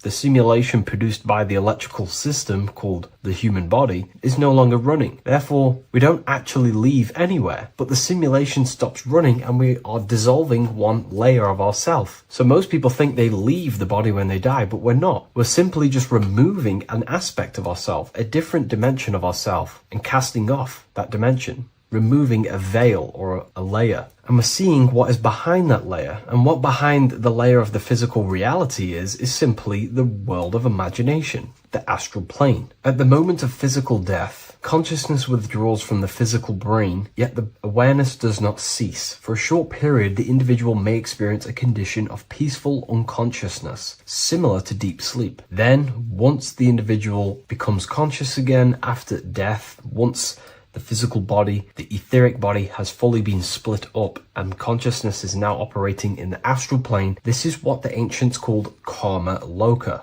Arthur E. Powell mentions this. C.W. Ledbetter mentions this place as well. Karma loka is a place in the astral plane. The astral plane is the realm of imagination. It is where the forces of the mind manifest desires as imagination. All of your desires, your desired realities, the screen that you have in your mind, that screen you manifest a visualization on, exists in the dimension of the astral plane. It is a realm made of thoughts. It is an object made of thoughts. If you think of a chair, for example, and imagine that chair in your mind's eye, that screen you are seeing in your mind's eye is a thought animated. That thought is an animated desire, and that exists in the realm of the astral plane, a realm of subtle thought forms. Therefore, the physical world has an exact copy of this world, however, in the astral plane. Just like how if you remember the house that you grew up in as a child, if you could sit down right now, wherever you are, and you can imagine, walk around that house in your mind. You can imagine the layout of the street of the house. So in our minds, we have our own layout and map of our house, but then now connect all of the collective consciousness's minds and memories of places on the earth, come together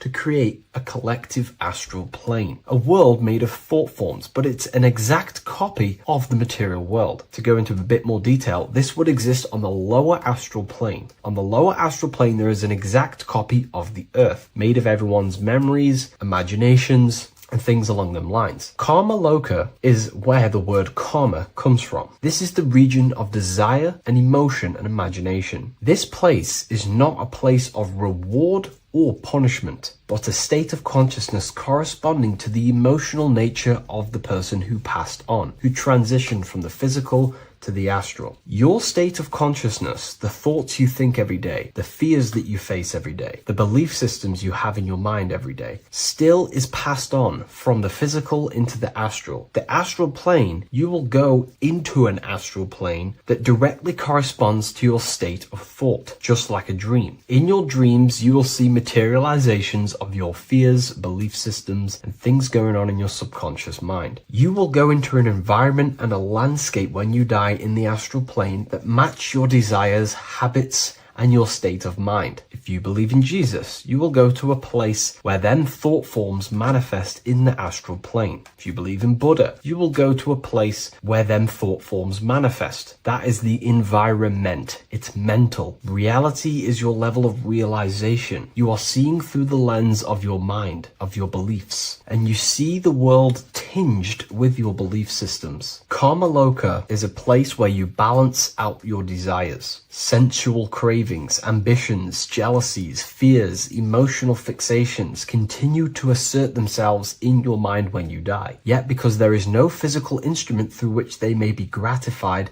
they gradually burn themselves out. These desires start to be balanced out again, and your mind becomes more balanced. The more refined the individual in physical life, the shorter and gentler this stage becomes. The more desires you have in material things, sex, whatever it is, the longer it will take to balance out the forces in your mind in Karma Loka. Desires weaken through repetition without fulfillment. Emotional attachments lose their magnetic hold. The astral body sheds its lower layers. It's like you're stripping away aspects of yourself. When that last personal desire dissolves eventually in the astral plane, consciousness can no longer maintain cohesion in the astral vehicle. The astral body disintegrates naturally and awareness withdraws into the mental body. The mental body is what the Christians call heaven. The mental plane is heaven, the realm of creative thought forms, the realm of pure mind, pure thought. The mental plane, also called the Devachanic plane, is a realm of blissful, creative, and luminous consciousness. The Devachanic plane is not an illusion, but subjective yet intensely real world, constructed by the individual's highest thoughts, ideas, loves, and aspirations. How does this link in with Anubis? Anubis is trying to give you instructions on how to prepare for life after death in this image. If we take a look at Anubis in this image, we have to understand this is symbolism. This is metaphorical. Anubis is known as the god of the underworld. He symbolizes the transition from awake to death. He is not a real god that you will meet when you die, but he represents the process of death, transitioning consciousness from physical to astral. He's giving you instructions in the Book of the Dead to make your heart as light as a feather, as this is a scale. So he represents death. Your heart needs to be as light and balanced as a feather. The heart is the emotional vehicle of consciousness, as I just explained that emotions are subjective to the astral plane or Karma Loka. We do not want a heavy heart before we die. We do not want addictions to smoking, addictions to pornography, addictions to status, the ego, material gain. If we die with these things, this means we have a heavy heart, and this will manifest in the astral plane when you die and take longer to balance out them emotions and desires. So this is telling you to remove any addictions, any emotional attachments, mental attachments you have to the material plane. This does not mean go full monk mode and don't have anything physical, don't chase after anything material. We should definitely have material things as we are spiritual and material. However, do not place your heart on it. We should all aspire to have the best possible life, have the most possible resources as possible in our lives, have an abundance in everything. That's completely fine. But placing our soul on it, your desires on the material world, will only pull you down in life after death, take you longer to balance out them forces and desires. This is why transformation during physical life is essential. We need to release attachments to master our thoughts and emotions and align with truth. We don't want to die with false identifications, that thinking and believing that we are the physical body. We need to balance out our heart. Yes, have material things. Yes, chase the best possible life for ourselves, but also have connection with the divine and practice detaching from the material world, maybe even fasting from any addictions that you have, the phone and things along them lines. When this is achieved, when you are fully balanced and have no more addictions and attachments to your mind and consciousness, the scales are balanced. The soul becomes free and rises beyond the lower planes of existence when you die. It transcends the physical body and more than likely enters the mental body. We can't take anything physical after this life. The only thing we can take is spiritual things such as wisdom, understanding, and connection. We can only take internal things. So we have to master our internal world before we pass on to a world where we cannot fulfill our physical desires. Now, this is kind of what heaven and hell is. There is a hell realm in the astral plane. If you desire horrible things, you desire to kill people, or you desire to do horrible things, then you will manifest in a place where that is taking place, with people, with entities that assimilate with that vibration. You might have to watch this video a few times to get a full understanding of this, but Anubis is trying to teach you, make your desires as light as a feather, purify your heart, purify your soul, and place your heart on the spiritual things, knowledge, information, connection, thought. Because if you desire material things, then you will more than likely desire to manifest yourself back into the material world and reincarnate. If you've read the Book of Symbolism, you already know this information. You can now find this book in the description of this video. Please leave a like, comment, and subscribe to the channel if you like this information. And we also have the Book of Symbolism available on Amazon.com now. Take care, everyone. I'll see you in the next video. Welcome to Revival of Wisdom. Welcome people, we're back with another video. Please make sure to hit that like button, subscribe, and turn on notifications to never miss a video. The Earth is a giant torus field consisting of a positive and a negative pole. The Sun being the cathode with a positive charge and the Moon being the anode with a negative charge. This is why the Sun rules over the day, giving you lots of energy, and the Moon taking your energy from you, making you go to sleep. Now, the plane that we live on is called the plane of inertia, and at the center of this plane of inertia is the North Pole. This is where the two electromagnetical energies meet. Now, this is where the most electromagnetic energy is stored. This is why all compasses will point north, because it's the most magnetic place in this reality. So the Sun and the Moon is spinning around this center point, which is stirring the ether of this reality and making everything move in circles, meaning this is a cycle. Everything's recycling itself. It's an organic simulation. The ancients also knew about this sacred land at the center of this reality, known as the North Pole. As you can see on this map from the 1500s of the North Pole, you can see 4 islands around this center black rock. Ancient civilizations like the Mayans, the Buddhists, and ancient Chinese also depict these 4 islands. The endless symbology of these sacred lands at the center has been going on for thousands of years. These sort of secrets are now kept by the elites, but as always they have to show the truth in plain sight, and this is what they are doing with the Windows symbol and also the Wizard of Oz. Now in the Wizard of Oz, as you can see, there's something called Munchkin Land. Munchkins are these unusually short people. Then on the ancient 1500s map it says Pygmy, and then the Pygmy people in mythology are also these unusually short people. Just like Santa and his elves, they come from the North Pole, and elves are these unusually short people. These stories that we are told about Santa and Munchkins are putting truth in plain sight about this sacred land. This sacred land at the center of the earth is where the aurora borealis comes from and is being emitted from this black hole in the center, also known as the black sun. The aurora borealis is the Earth's aura, hence why it has the word aura inside of it. It is the life-giving essence to all life within this realm. As this dualistic reality we live in consists of both physical and spiritual, the black sun is like our sun for the spirit. It's our spiritual umbilical cord, connecting us to the spirit realm. And the rising sun is the opposite. It's our sun for our physical 666 carbon suits, known as our human body, our physical aspect.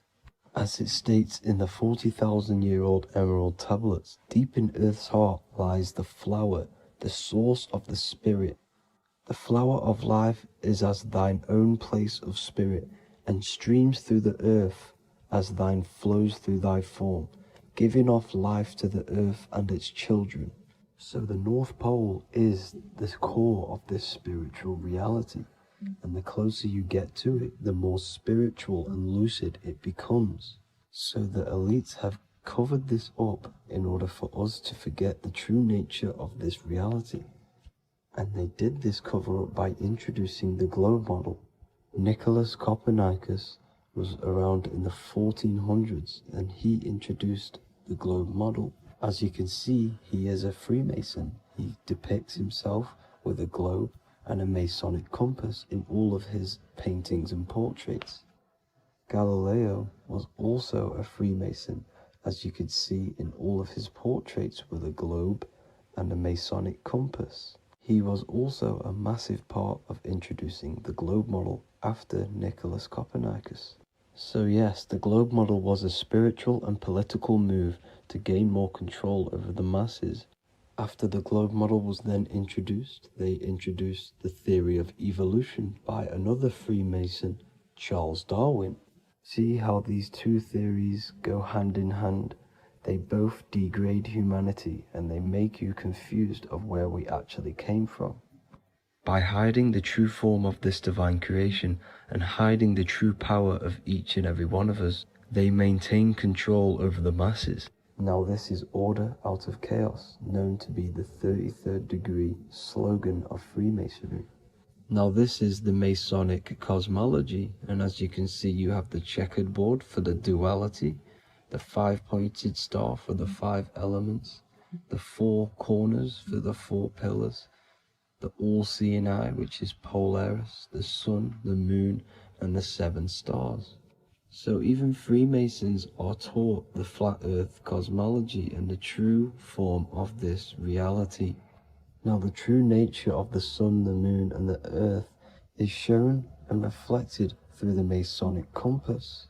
The Masonic compass is the sun, the moon, Polaris at the top, and the black sun at the bottom. It makes sense why all the scientists who introduced the globe model all used the compass and the globe together, because it's truth in plain sight. As I explained in my other video, all Freemasons have to take the oath, so it goes to show, why are we all learning these theories from Freemasons who can't talk about certain topics that they learn about?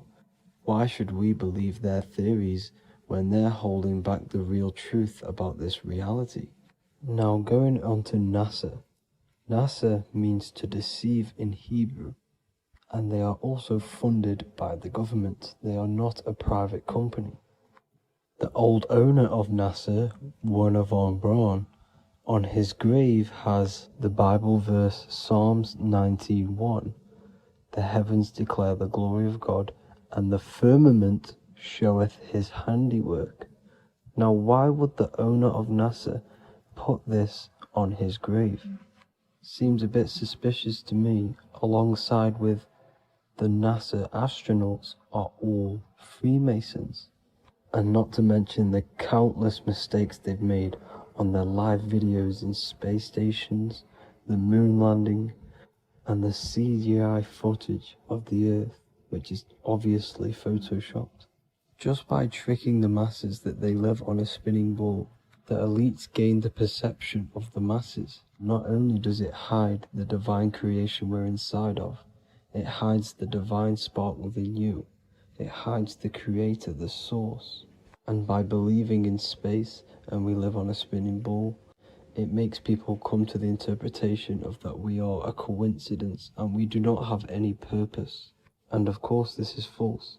When you come to realization that we are all a divine creation and we can create our own divine life in this reality, life becomes more sacred and you start to enjoy little things. The elites want you to believe everything exists only in the five senses. They want you constantly looking outside of yourself because they know that will keep you on lower states of consciousness. Now this brings me to our next point. By tricking the masses into the heliocentric model, the elites started to advertise aliens in the movies, in cartoons and magazines in the late 1940s.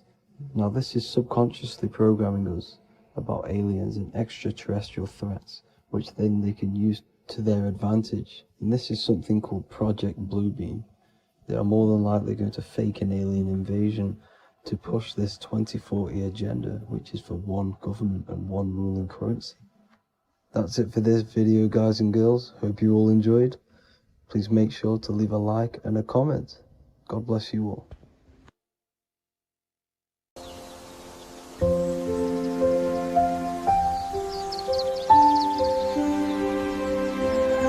bookofwisdom.com. Visit today.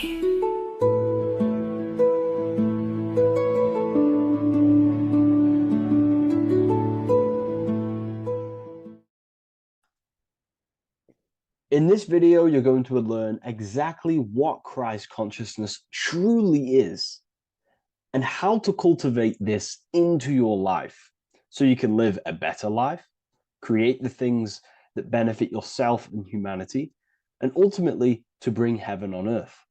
This is the true way. If you're familiar with my work, you know that, I'm pretty much obsessed with symbolism.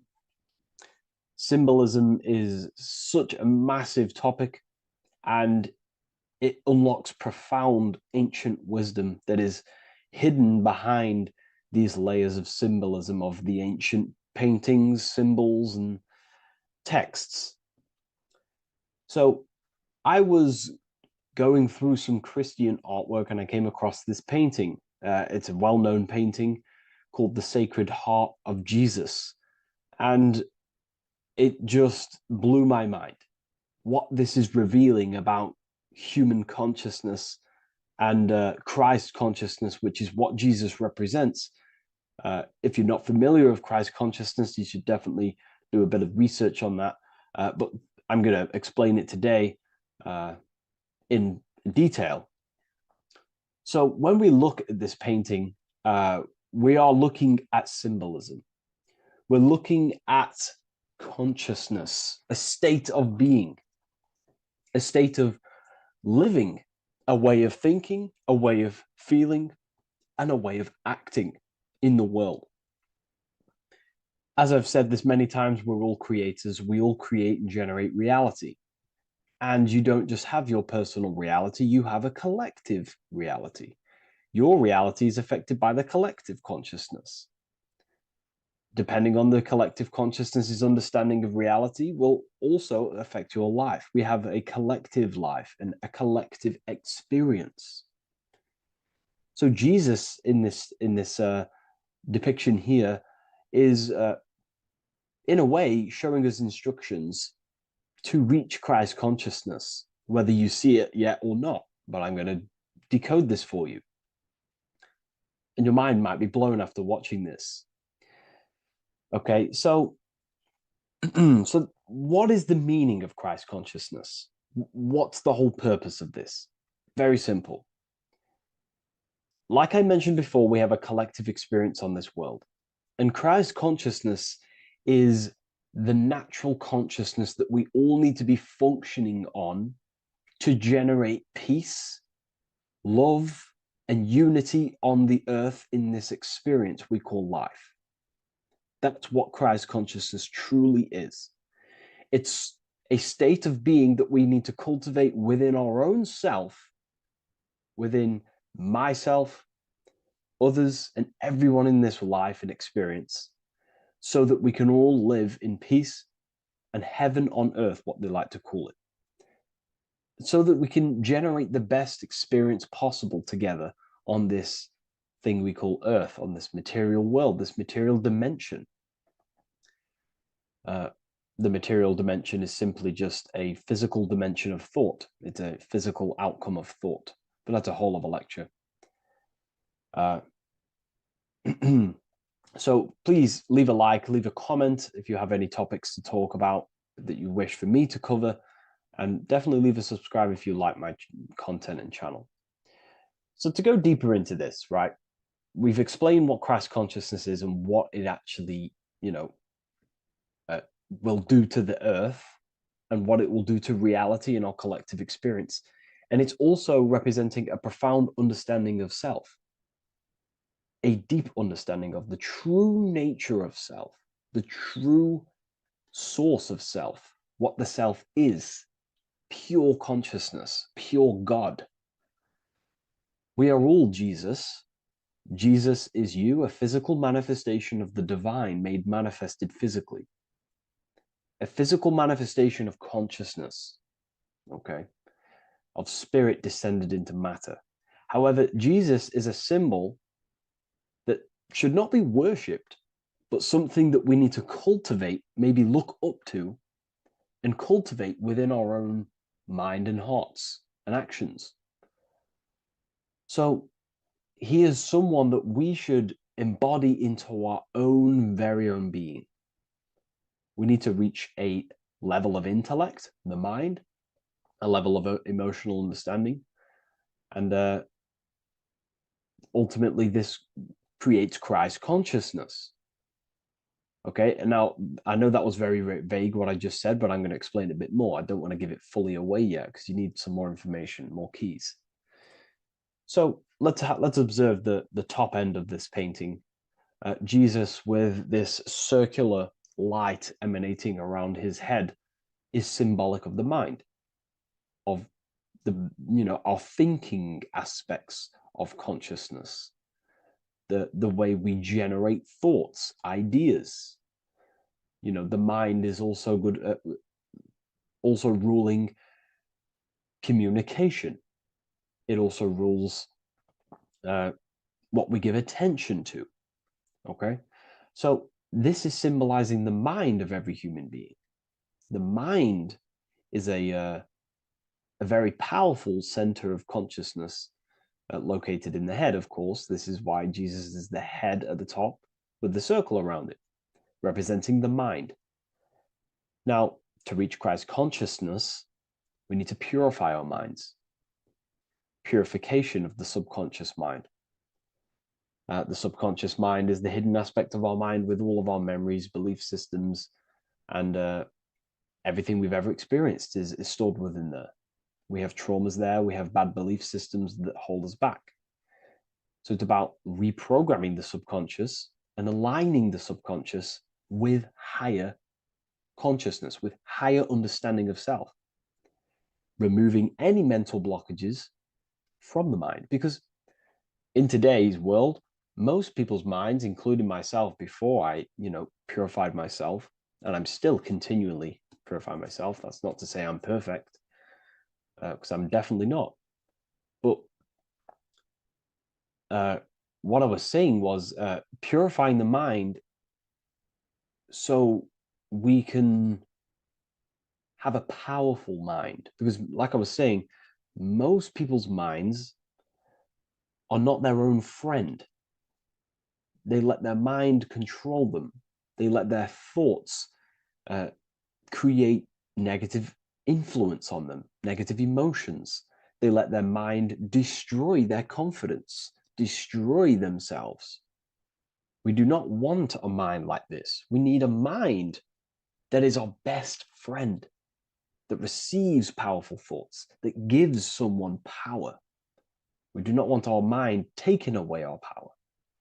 Okay, so in this specific image here of Jesus, this represents a light mind, a powerful mind, enlightenment.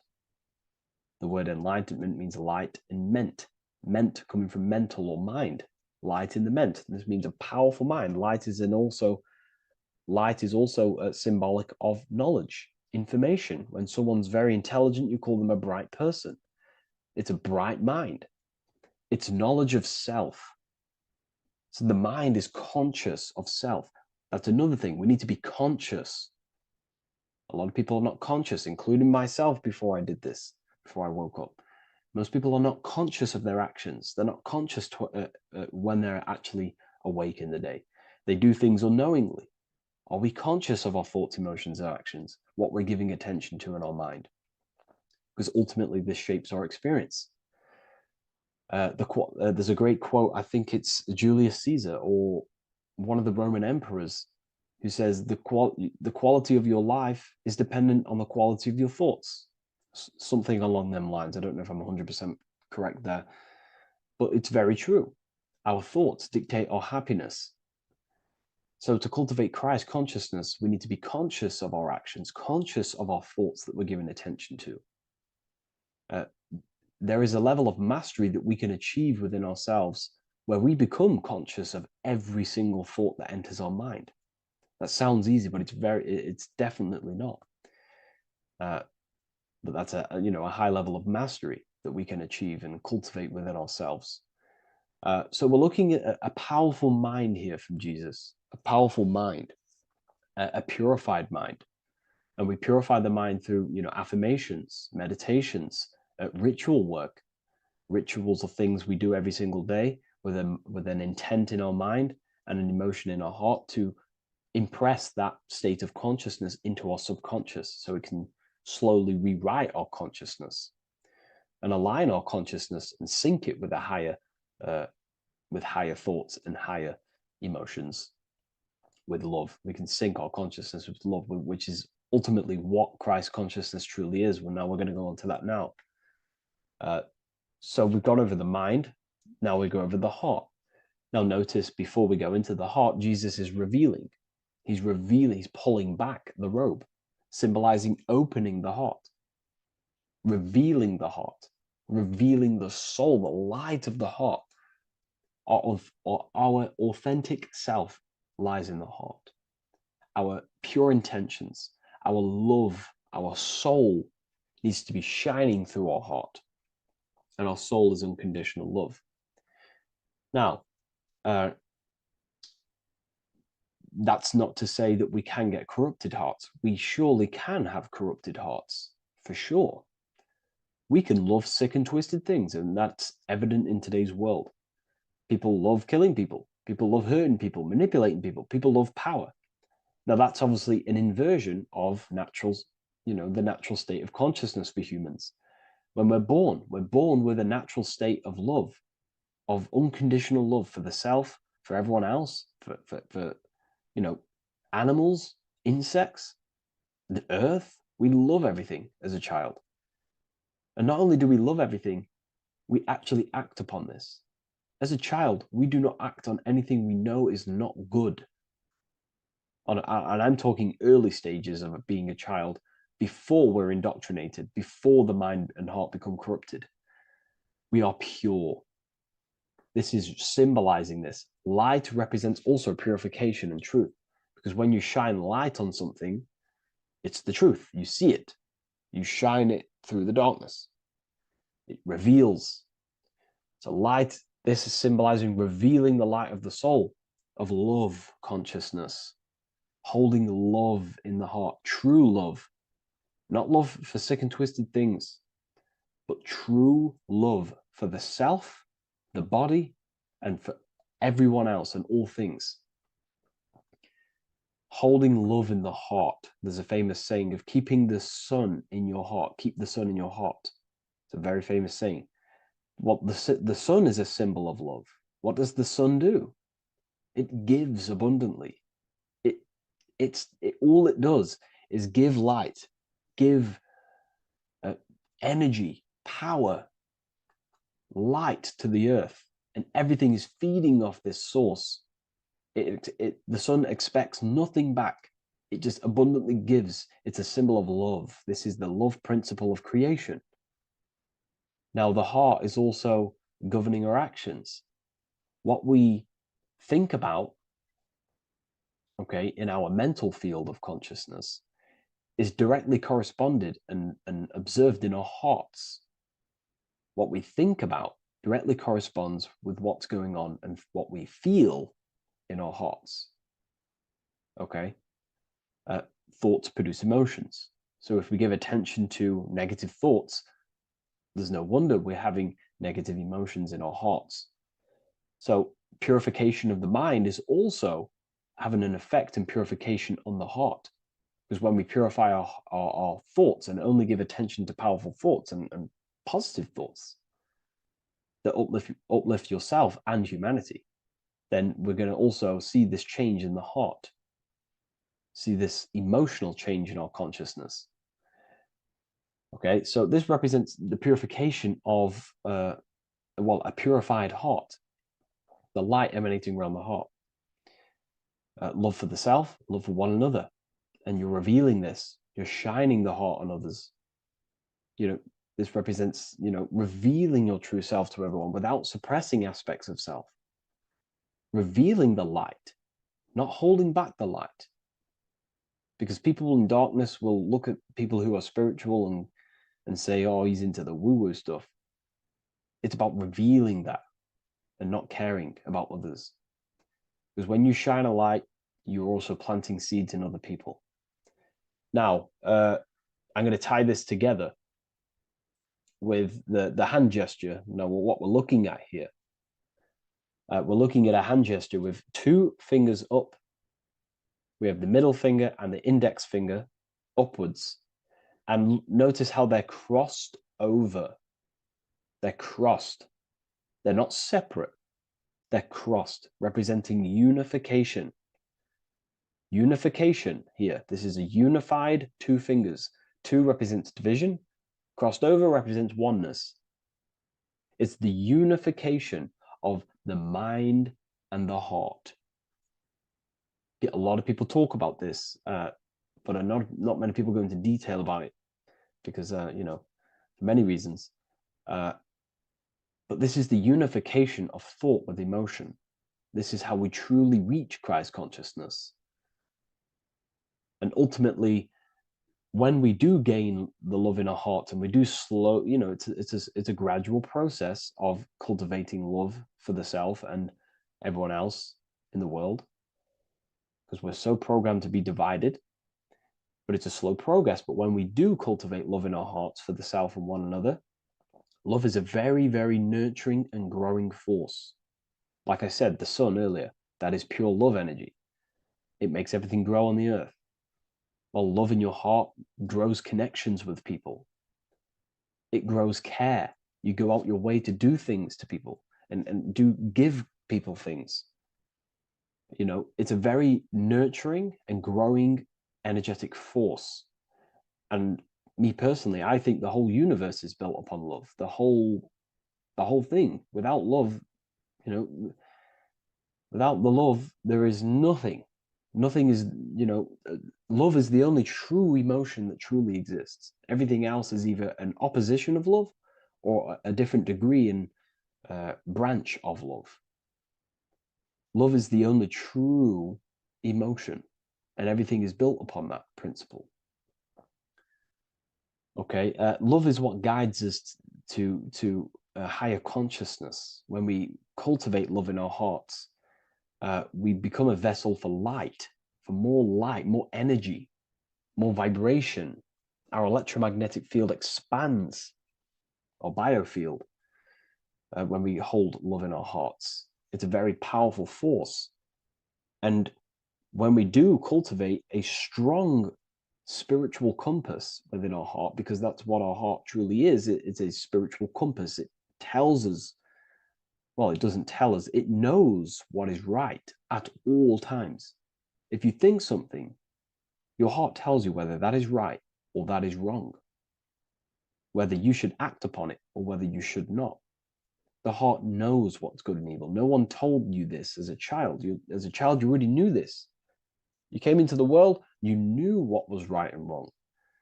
You knew it was wrong to hurt people. So this unification that he's doing with his hand symbolizes thinking with the love of the heart, represents thinking with love of the heart, thinking with love of the heart for the self and the collective. Now, ultimately, what this does is give birth to perfect action. Why? Why does this give birth to perfect action? Think about it. Every time you've taken an action, why did you take the action? You probably, well, you would have thought about it, you had a feeling towards it, a care energy, and you took action. Why do we go to work? We care about paying the bills and staying in our house. We go to work to earn money. We think, we care, we act. Everything you see in front of your reality, on the screen that you're seeing right now, you called your eyes. Everything is in front of you because you care.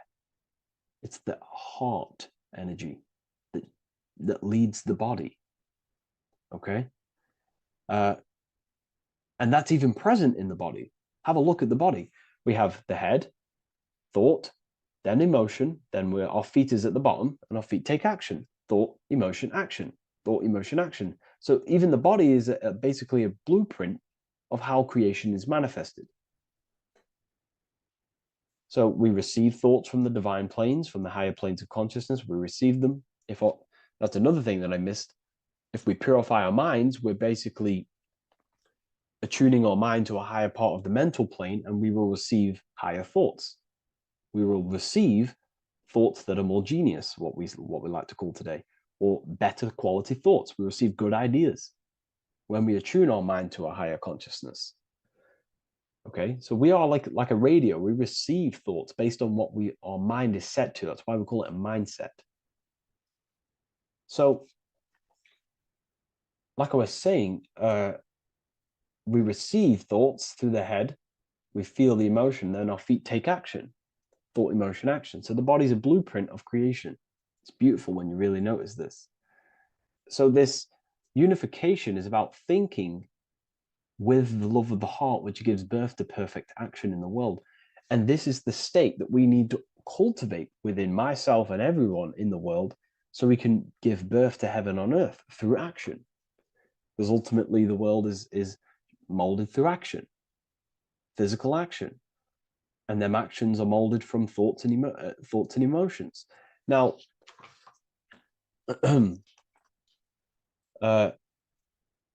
just to have a little announcement, I am now opening 10 more spaces inside my symbolism masterclass. With 10 more spaces, you're going to learn about a lot more about symbolism. It's very affordable. I'll leave the link in the description if you wish, if you care about gaining more information and learning the ability to read symbols. So what is the inversion of this? What is the inversion of this consciousness? Well, that's what we call satanic consciousness. Satanism. Satanism on its true level is the opposite, the opposing the natural state of consciousness that we are born into. It's about thinking with no emotion, thinking and acting. This is what the Skull and Bones represents here. So the Skull and Bones Secret Society, this is their main logo. Again, we have the skull, which represents thought, and the bones, which represent action. The bones take action in the physical body. We're looking at thought and action with no emotion, no empathy, no love for one another, only love for the self, the inverted love. Okay?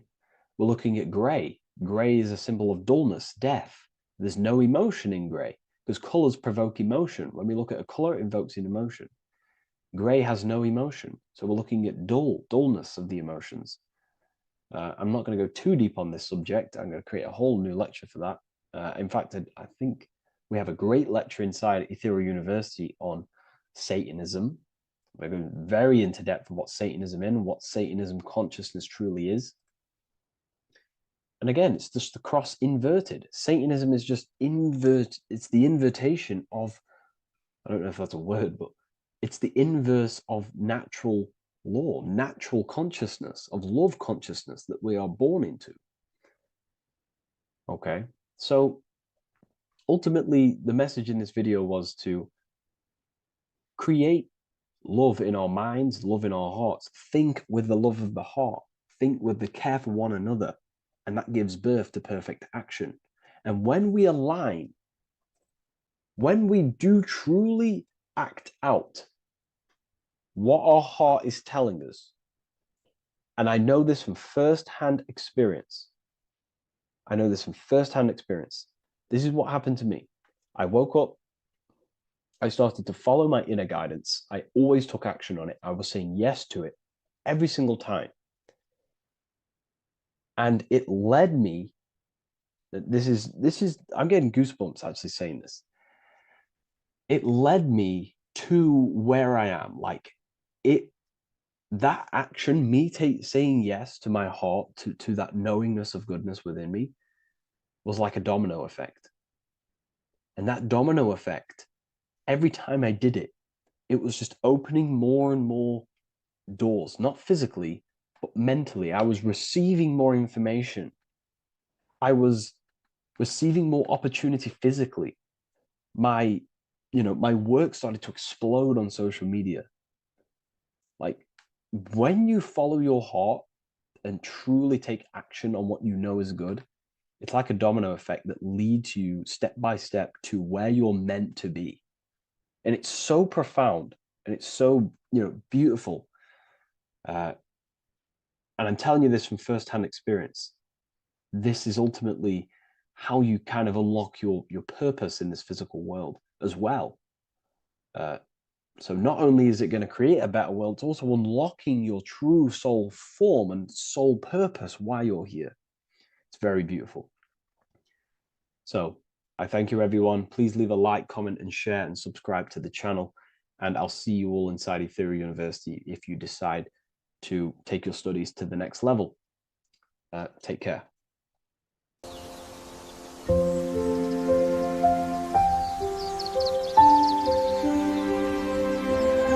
bookofwisdom.com. Visit today.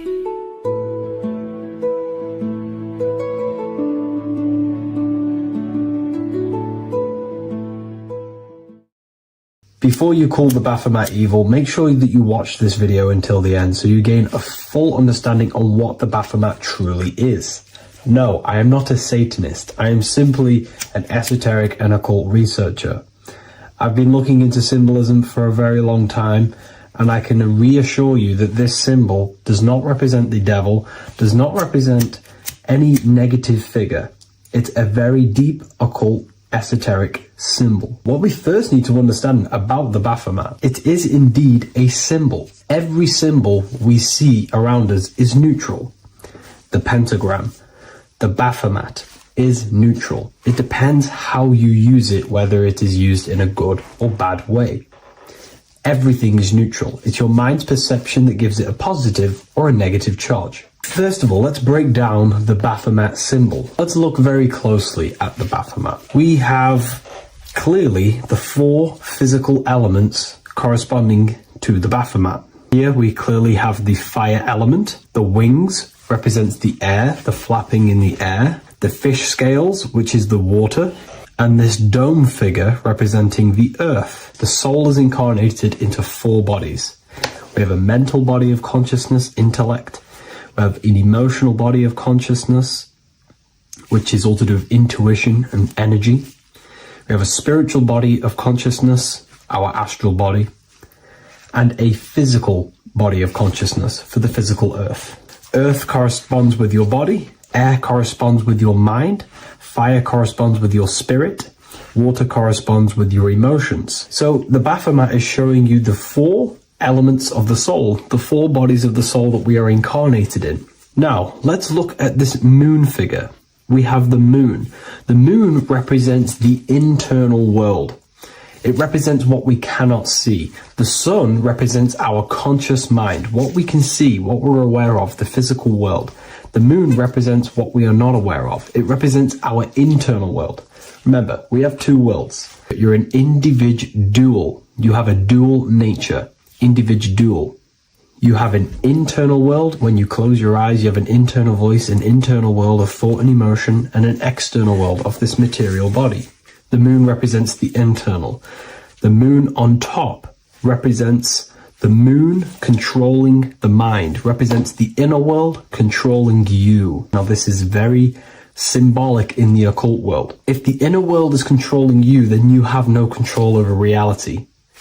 This is the devil horns. You know the devil horns? The moon crescent?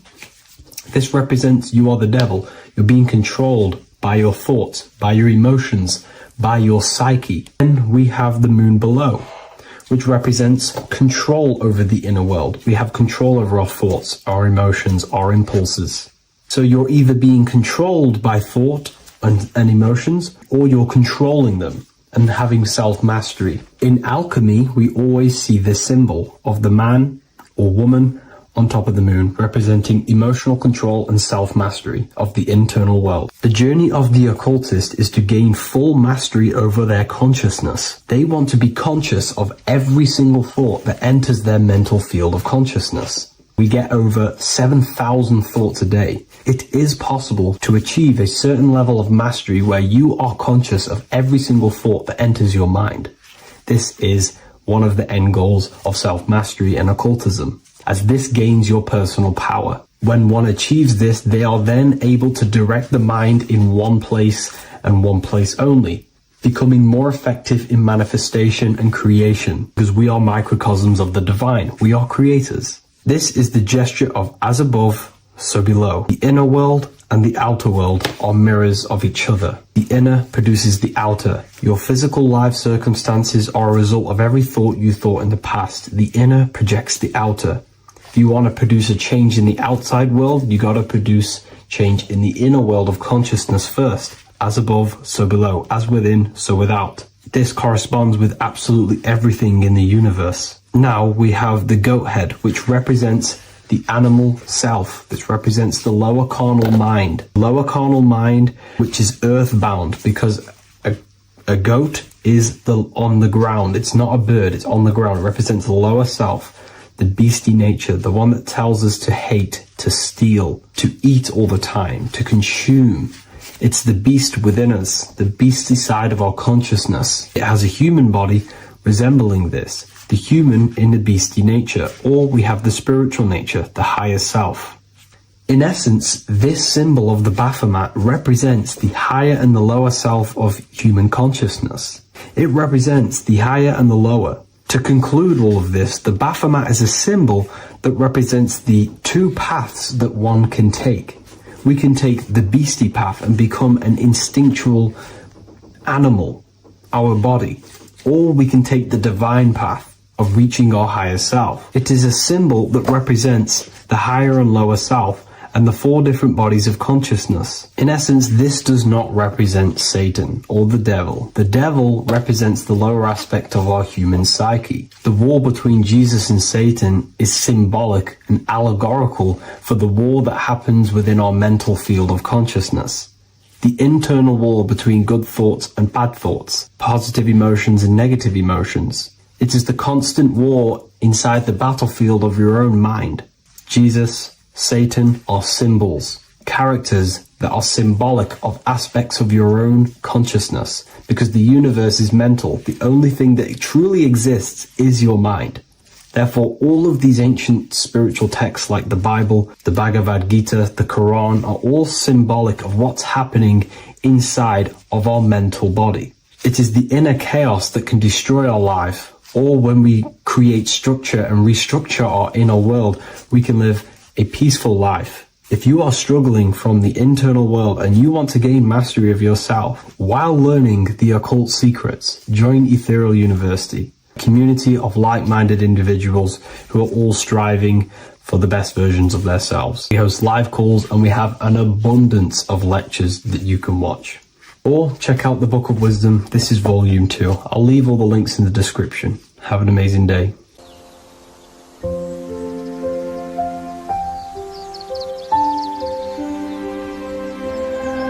bookofwisdom.com. Visit today.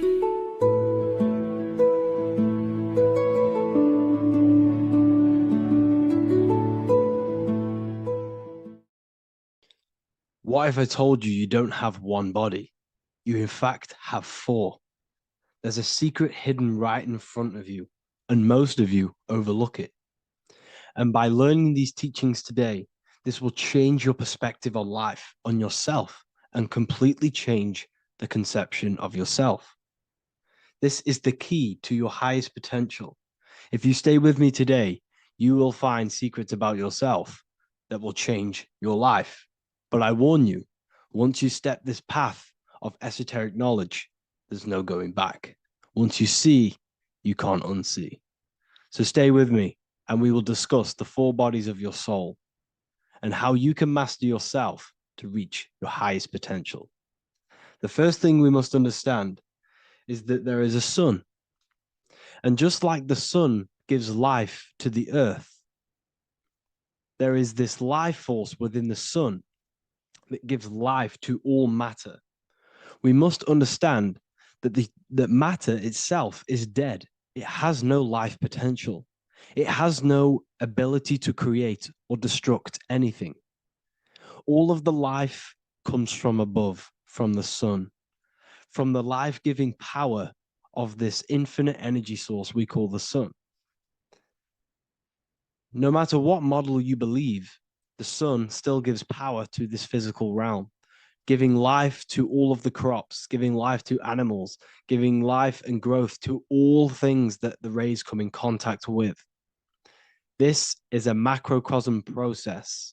We must understand the teachings of as above, so below. This means that the macrocosm repeats itself in a microcosm form. Now, what do I mean? Humans are made in the image and likeness of God. You are a miniature version of God, a spark of the divine consciousness made in human form, in physical form. Just like the sun gives life to all physical matter and growth to all crops on the earth, your soul is a miniature sun. And your soul is giving life to the body.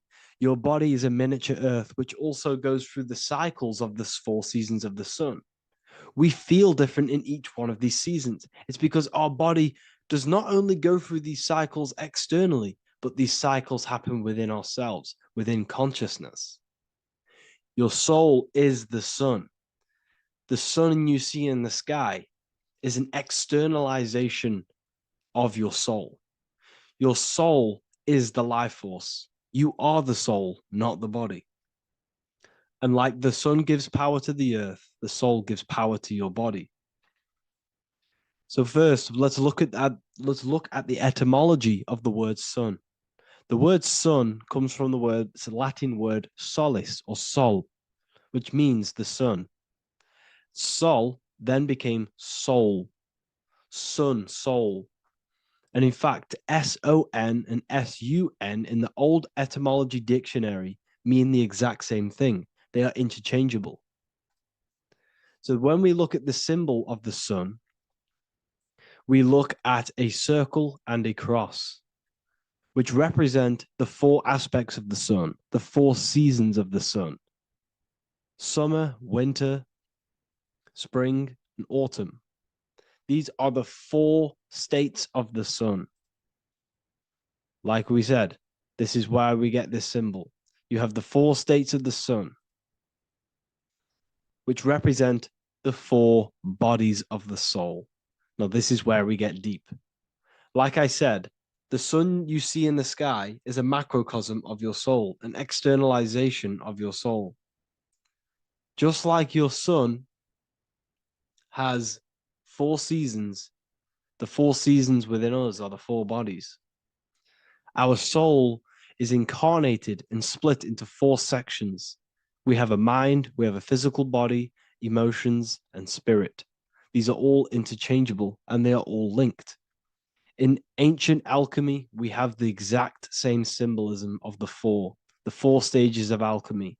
But in this case, they're symbolized as the 4 elements: earth, water, air, fire. In this ancient alchemical symbol, we have the pentagram with the top one representing the soul, ether. Our soul then has the 4 bodies with the human here. We have the man, the eagle, the bull, and the lion. We see this on the tarot card, the Wheel of Fortune. The man, the eagle, the bull, the lion. We see this in Matthew, Mark, Luke, and John. The lion, the bull, the man, and the eagle. We see this with depictions of Jesus. Jesus, the man, the bull, the lion, and the eagle. These represent the 4 fixed signs of the zodiac. Taurus, the bull. Scorpio, the eagle. Scorpio was symbolized as an eagle. It's an ancient symbol. Now it's been changed to a scorpion, of course. Leo, the lion. Aquarius, the man. These represent the 4 fixed signs, which are 4 different elements. Taurus is an earth sign. Scorpio, a water sign. Leo, a fire sign. Aquarius, an air sign. Taurus is the earth. As above, so below. The earth is the physical body. Leo is fire. Fire is the spirit. Scorpio is water, which is the emotions. Aquarius is the mind, which is an air symbol. Air is the mind. That's why we call people airheads. Okay? So what we're actually looking at here are the 4 aspects of our soul. We have the sun in the middle and the 4 bodies of the soul. This is what Jesus is symbolizing. Jesus represents you. God made flesh with the 4 aspects of the soul. The 4 gospels are all depicting Jesus in 4 different ways according to the different body of consciousness. The Wheel of Fortune are representing the 4 bodies of the soul. This represents the 4 bodies. Now, how are they 4 bodies? They are 4 dimensions of consciousness. The mind is not made of the same substance of the emotion. The emotion is not made of the same substance of the physical body. The spirit is not made of the same substance as the physical body also. They exist in 4 dimensions of consciousness. They are 4 bodies of our soul. And the most important teaching here is what I'm actually getting to, is the powerful one. This is what gives you power. Most of us live in chaos. Our mind is thinking of doing something. Our emotions are feeling something else. Our body is lusting and wanting to do something else. And our spirit's energy is completely off. Most people live in unbalance. None of these 4 bodies are working together. This is why we produce chaos in our lives. When these bodies are in balance, are not working together. So in alchemy, they symbolize the 4 elements, which are the 4 bodies of consciousness. These are the furnaces with the fire. They represent transmutation of each body. We have to sync these bodies. We have to sync the mind with our emotions, and our emotions with our actions, the physical body, and with our spirit. These 4 key bodies need to be in line in order for us to create consciously in our life. Because each one of us is a creator, a miniature version of God, creating our own earth, creating our own material reality. And in order for us to create consciously and with effect and power, we must have these bodies unified so that we can create consciously and not create chaos.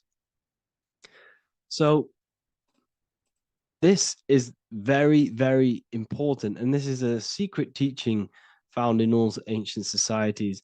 But this is what the hidden symbolism of astrology actually is.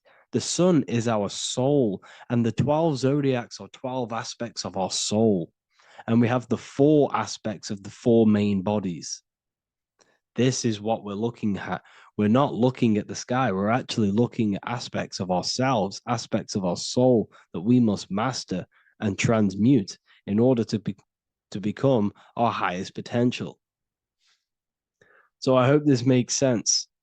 And it may take a while for you to fully understand this, but the key knowledge in order for you to understand any of these teachings that I've gone through today is the major, major teaching of as above, so below.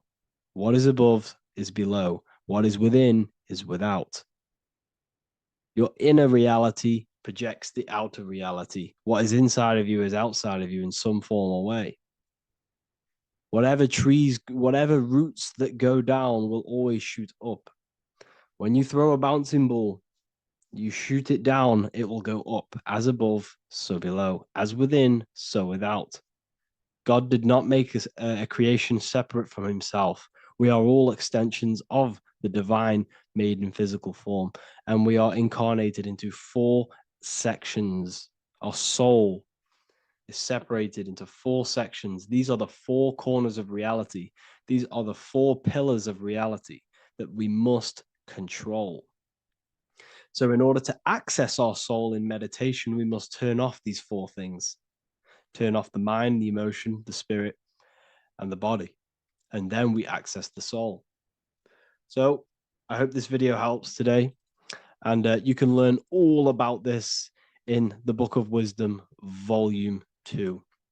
This book is a revolution in consciousness. I do not recommend everyone reads this book. This book is only for people who are serious and want to transform their lives.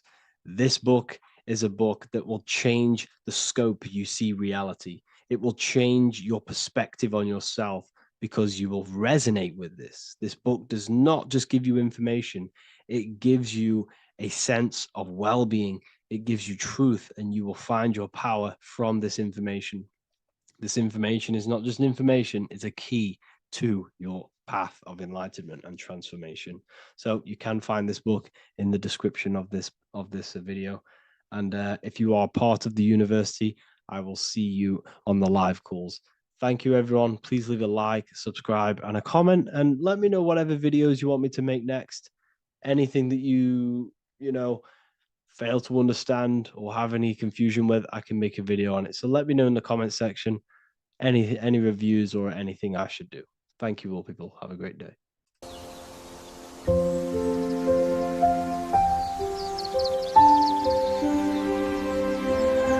bookofwisdom.com. Visit today.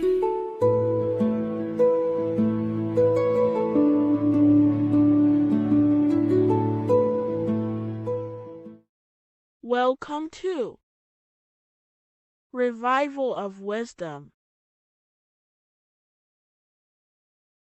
What is good, people? Is Revival of Wisdom. We're back with another video. Today we're going to be talking about the importance of Saturn and the occult. Let's jump straight into this. So Saturn is the god of the earth, right?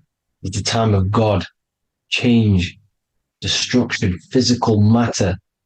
He creates and destroys, because the energy of Saturn is the key to crystallization. It wraps things in physical matter, right? He creates everything, all life forms, and he takes things back, because the day that you're born, that's the day that your expiry date is coming. The time is ticking until Saturn takes your life. This is why he's known as the Reaper. Okay? As he's personified as eating his child here in this ancient Roman painting.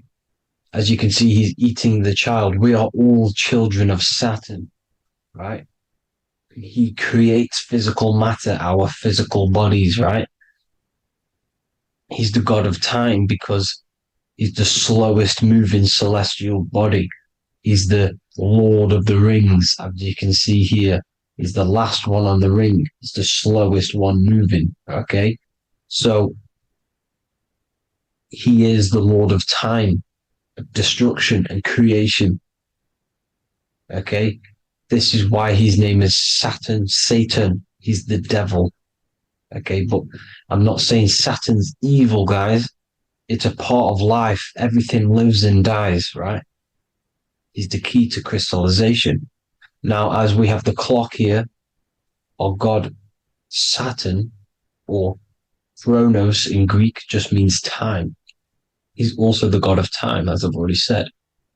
60 seconds in a minute, 60 minutes in an hour, 24 hours in a day. Add 2 plus 4 equals 6. 60 seconds, 60 minutes, 2 plus 4 equals 6. That's 666. Okay? And as you see on the clock, 6 take away 12 equals 6, 7 take away 1 equals 6, 9 take away 3 equals 6. 6 is the number of Saturn. It's associated with Saturn, right? He's the god of time, of justice. Everything goes back to the Reaper in the end. Everything lives and dies. Now, the artwork of him, he's always got the Reaper staff. You see, it's personifying death. Now, when you see this, the Romans were not saying Saturn was a real person, a real god in human form. No, this is personification. This is what the ancients always did. They personified, just like the Bible. It's all personification. So the personifying Saturn eating its children because it eats, it's the Reaper. No one can escape the Reaper. No one can escape death. Now, Saturn is 666, which is in the Bible, the number of the beast, right? The number of the beast, Satan, 666, right? So on the North Pole of Saturn, you have a hexagon which makes a cube, right? Now this hexagon, when you join up all the corners, creates the 6-pointed star known as the Star of David, right? In the Jewish religion.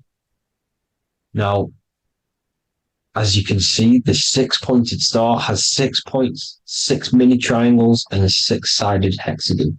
That makes 666. And also, your Saturday is named after Saturn, the